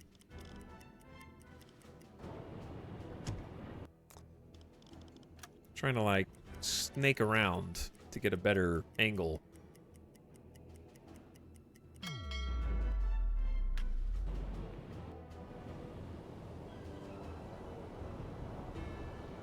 Like the good thing is, unless they're really looking for us, they're gonna have a real hard time seeing it.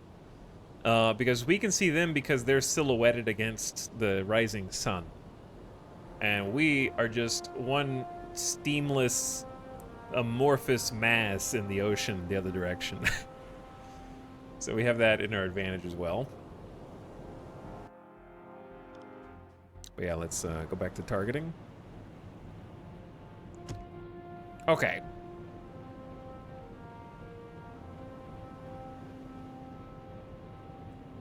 That's gotta be an Empire Explorer. Got the front V. Behind that, a little thin mast, then the smokestack, then the back mast, then the back hook. Right? I'm gonna say it's similar to an Empire Explorer. Now, we're gonna measure its velocity. So, we start the plus at the front of the ship, and when it touches the plus to the very front of the ship as we see it, we start the timer. Bro, lock on. Hold the lock. It's not that freaking hard. Okay. Wait for it. Go.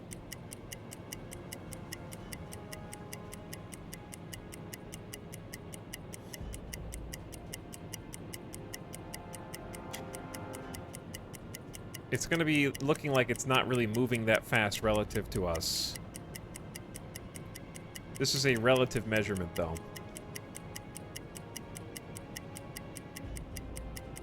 Tonight on 60 Minutes. Alright, once the plus hits the back of the ship, we stop the watch. Okay, that... If it doesn't hold the lock, hold on. Hold on. Oh my, I'm gonna lose my mind. E. E. E. E. E. E. E. No, E doesn't do shit. E doesn't do anything. But if I left click, it's gonna lose the lock. E.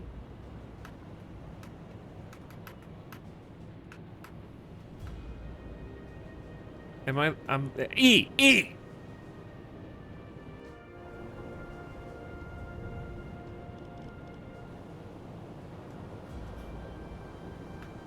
Yeah, the E button doesn't work.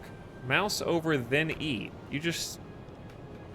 Chat, don't make things up in your desperation. It's not responding to voice commands. Alright, quick. Lock it on yourself. Raiders, watch this. E! E! E! Come on! E! Raiders, look at this. E!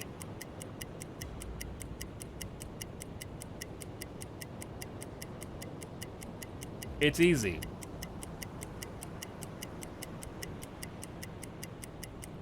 I can't believe that the officer can't hold his breath down the sniper scope for long enough.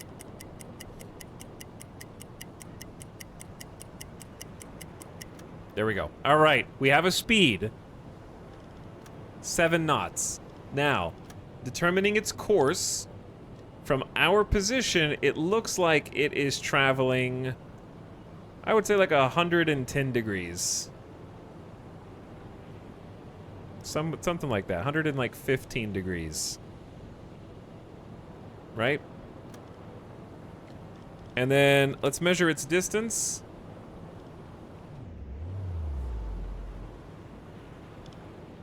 All right, this is the hard one, the ghost.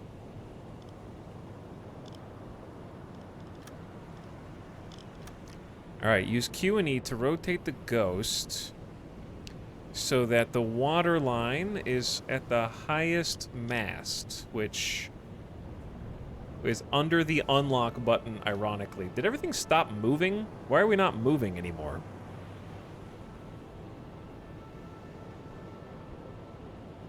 By the way, no one's moving.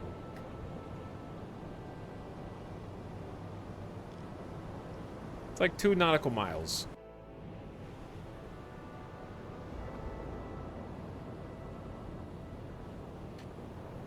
We should be well within our range. All right, chat, you ready? You ready to buckle in a torpedo? 2 nautical miles should be well within our effective range. We should have effective range of like 3.5 nautical miles. Let me double check the distance though.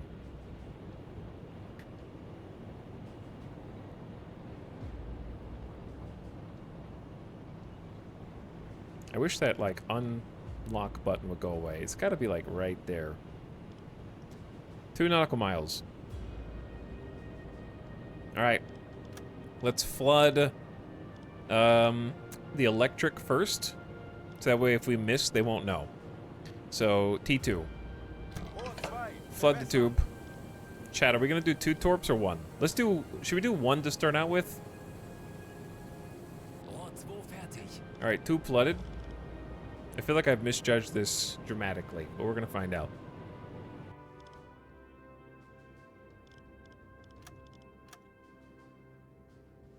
I mean, okay. Ready? Fire.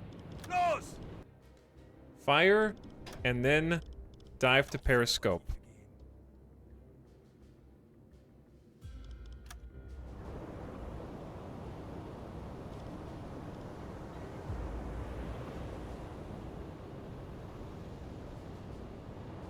Are we on alarm? We were not even on alarm.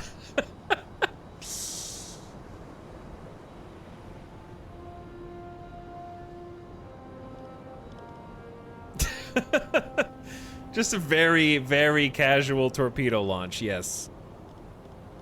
Extremely casual torpedo launch. Alright, Tanuith has some help to reload the torpedo bay. Guess what, chat? The torpedo, we strapped a GoPro to it.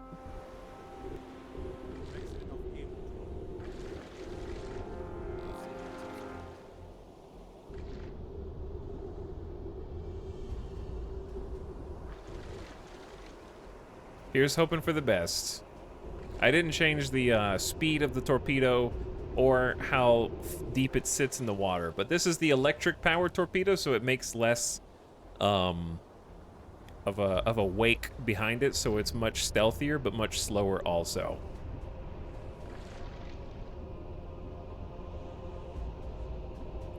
You don't have to come about to fire torps. Nope, that's what the manual programming is for. You're calculating a firing solution, and you're basically telling the torpedo to turn to this many degrees and then go. Torpedoes turn. They have a little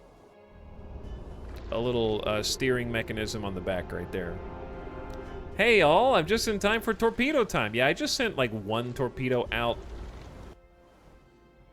Probably should have sent more than one, but you know, just there's always room. What the heck is going on here, bro?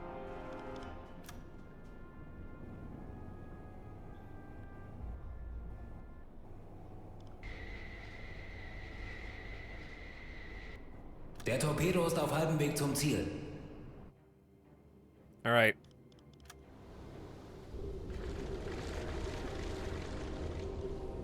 Basically a one turn, yeah. This torpedo just turns once. How's it looking, dude? The first time we fired torpedoes today, we miscalculated how far it could go, and they stopped dead in the water just short of the target. I'm so nervous that's gonna happen again every time I use a torpedo.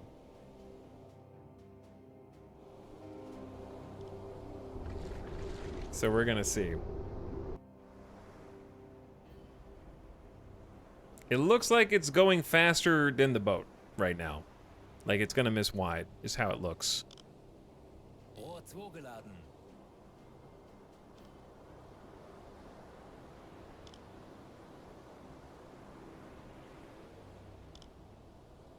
It looks like it's gonna pass right in front.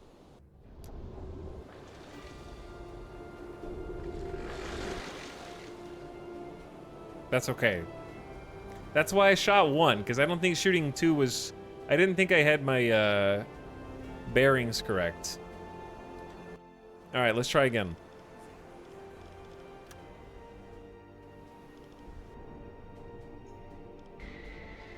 So I'm gonna raise the periscope. Because I don't think they've seen us yet. 40 Sekunden bis Torpedo 40 einschlagen. seconds to impact. That's very bold. Okay. We already know it's an empire. It's not an unknown. 30 Sekunden. Don't stop counting down.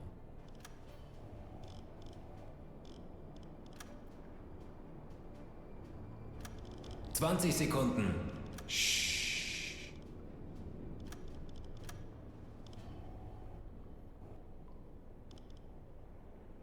10 Sekunden bis Einschlag. Don't lie to me. Don't tell him, chat. Oh, is it a Swedish ship? I see the flag.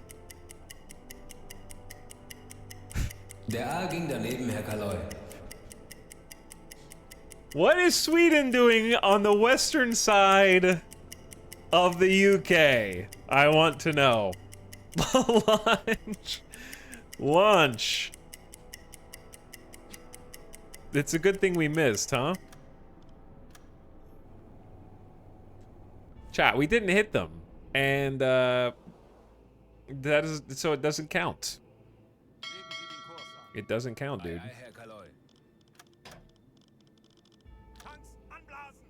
Alright, we're gonna surface and go over there.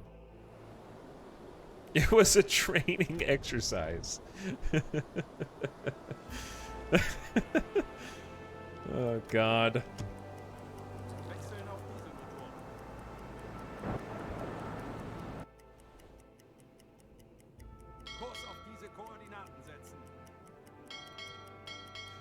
Alright, time to be annoying then.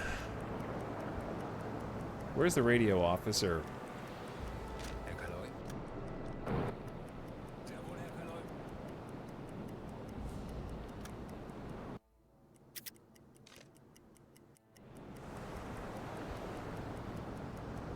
Time to go intercept then.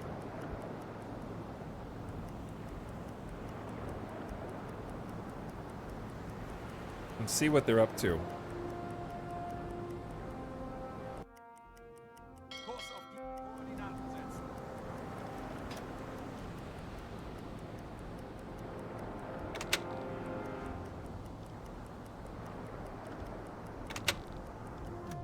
Okay. So we're gonna slow down. We're gonna take off the alarm so people can go back to sleep. And this freighter is unarmed, seems to be not escorted, and flies a neutral flag. The prize rules allow us to sink such ships only if we are certain they're headed toward enemy ports. If we lack such certainty, ideally we should investigate what it's carrying and verify its destination by performing an inspection. If we would, however, have reasons to feel certain the ship is headed to enemy ports, we may communicate right away we intend to sink it and proceed. Send a delegation to the freighter. Overtly Esoteric is going, and Tenuith is going, and 4 brave sailors are going. One of you gets a helmet, good luck. The other one, you don't get anything. But goodbye. Well, chat, we may not get to blow them up after all. So sad. What do you need, officer? Captain of this freighter helps your crew... Chat, did we slow down? Hold on, hold on. Are we... We need to come to a stop, bro. Come to a complete stop this time. I was about to have a repeat of the last one. I have already rammed neutral vessels in the past, and I don't want to do it again. Okay, captain of this freighter helps your crew and gives you a willkommen. He introduces himself as Gerald Moore. He only knows basic German, but luckily Tenuith speaks fluently in English, so there is no language barrier. You exchange pleasantries. He invites you to a private room in the deck house. Your officers sit with the captain in the galley. After a short small talk, they ask to state what they need. Ask the captain for the shipping documents. He anticipated your request and quickly hands you the prepared documents. As you carefully review, he begins to sweat. According to the documents, the ship is headed for the port of Halifax, carrying raw resources. It seems that this ship is trading with blockaded Allied ports and is a fair prize for you to sink.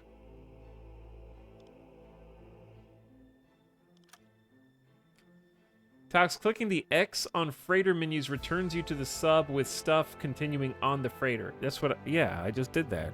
Were you watching the stream a second ago? Or just listening and then you all tapped in after I had already taken care of that? Fire some missiles. Okay, well, order the evacuation. You tell the captain your orders obligate you to sink this freighter and they must evacuate immediately. They're not too happy, but clearly accepted there's nothing they can do to avoid it happening. He doesn't respond, but starts to shout to the crew and organize the evacuation of the freighter.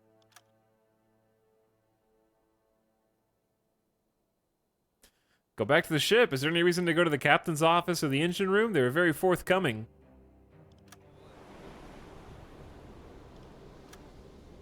I can't even take any of the lifeboats, but what I can do is give them some supplies. Here you go, boys. 3 fish for you.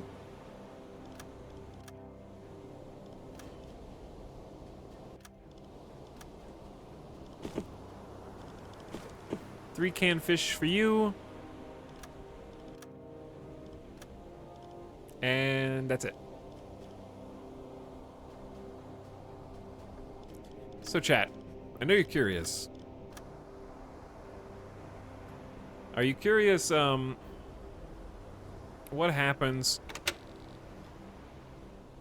if you torpedo from point blank range?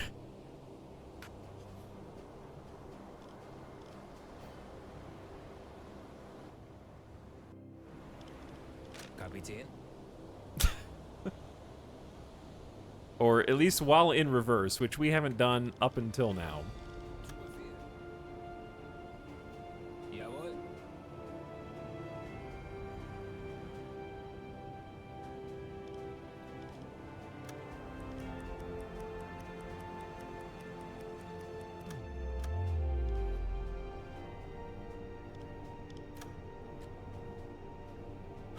Okay, this is the attack periscope, which is not where I want it to be.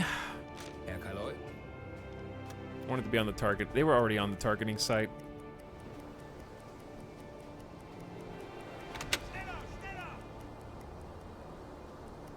Okay, this is kind of an awkward angle. This is not an angle you would want to shoot a torpedo. Kurs auf diese Koordinaten setzen.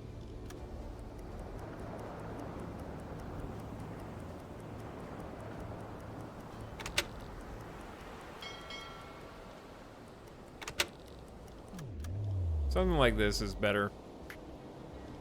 Make them evacuate and just never blow up the boat.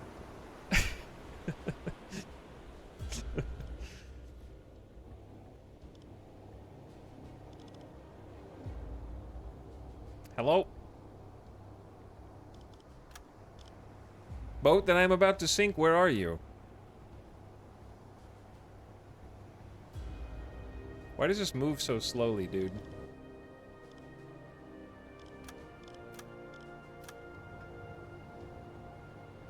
There we go. Right now it spins. There we go. You! How do I lock this? There we go. Alright, similar to Empire Explorer, it is traveling... Chat, how do you make a 0... I guess you type it in. 0 knots. Course. Yes. Distance. Right on top of it, actually. 1 cable. Flood. Torpedo tube 5. And it is flooding. Rohr 5 bewässert. Ready to go. Los! 40 Sekunden bis Torpedoeinschlag. 20 Sekunden. 10 Sekunden bis Einschlag.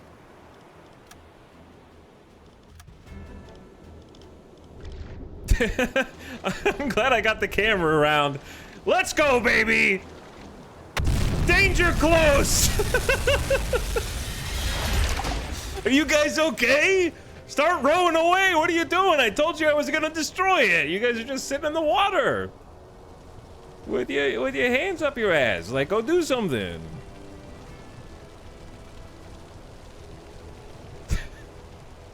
I got to use my torpedo after all.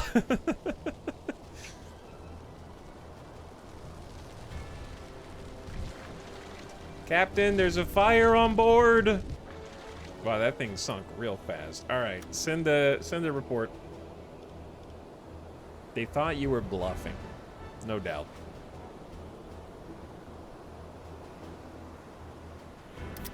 Easy. All right, gamers. Chat, it's been 9 hours. I gotta go. Goodbye. Gamer Deathbot's here. I know that wasn't the exciting torpedo that you wanted, but it was a torpedo all the same. I gotta be early tomorrow. I gotta stream early tomorrow.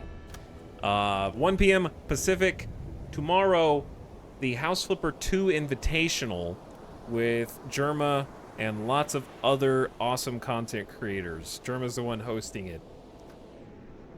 I return to try and claim first prize. We'll see how it goes. Thanks again, Raiders, for coming over. I appreciate it. Hope you enjoyed hanging out with us for a little bit. Thanks for coming, Avic. Pleasure as always, dude. And I will see you guys tomorrow. I'm going to send you out. I was going to send you out on an end-of-stream raid, but the person I was going to raid is also going offline.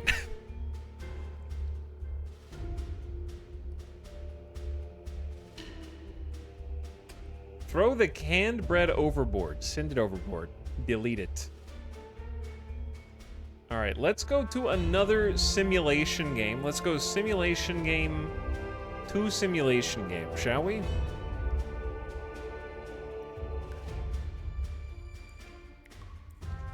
Let's go check out Rural Storage is playing Farming Sim 2022. I've wanted to play some Farming Sim.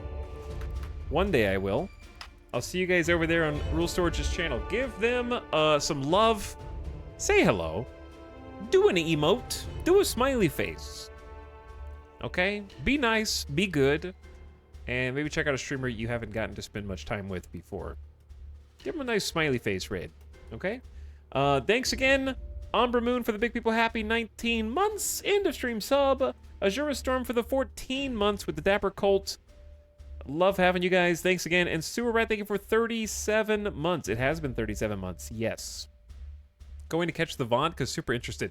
It's a lot of fun. There's a lot of low action into high action. But mostly it was just figuring out how to play and detect things. Today was a lot of just trying to figure out the damn manual hydrophone. So, next time I would just not do that. But yeah, we're going to do, obviously, not this tomorrow. It's House Flipper 2 day. And then Friday, I'd like to get some variety in. So, we'll try and find some to do. So, see how we feel. But I'll definitely be back on Friday as well. If you miss tomorrow. Because it'll be like 6 hours, maybe more. So, it'll finish up relatively early. And you have to be there or miss it. All right, appreciate you guys. Good night. I'll see you guys again early. Come back early. Bye-bye. Thank you.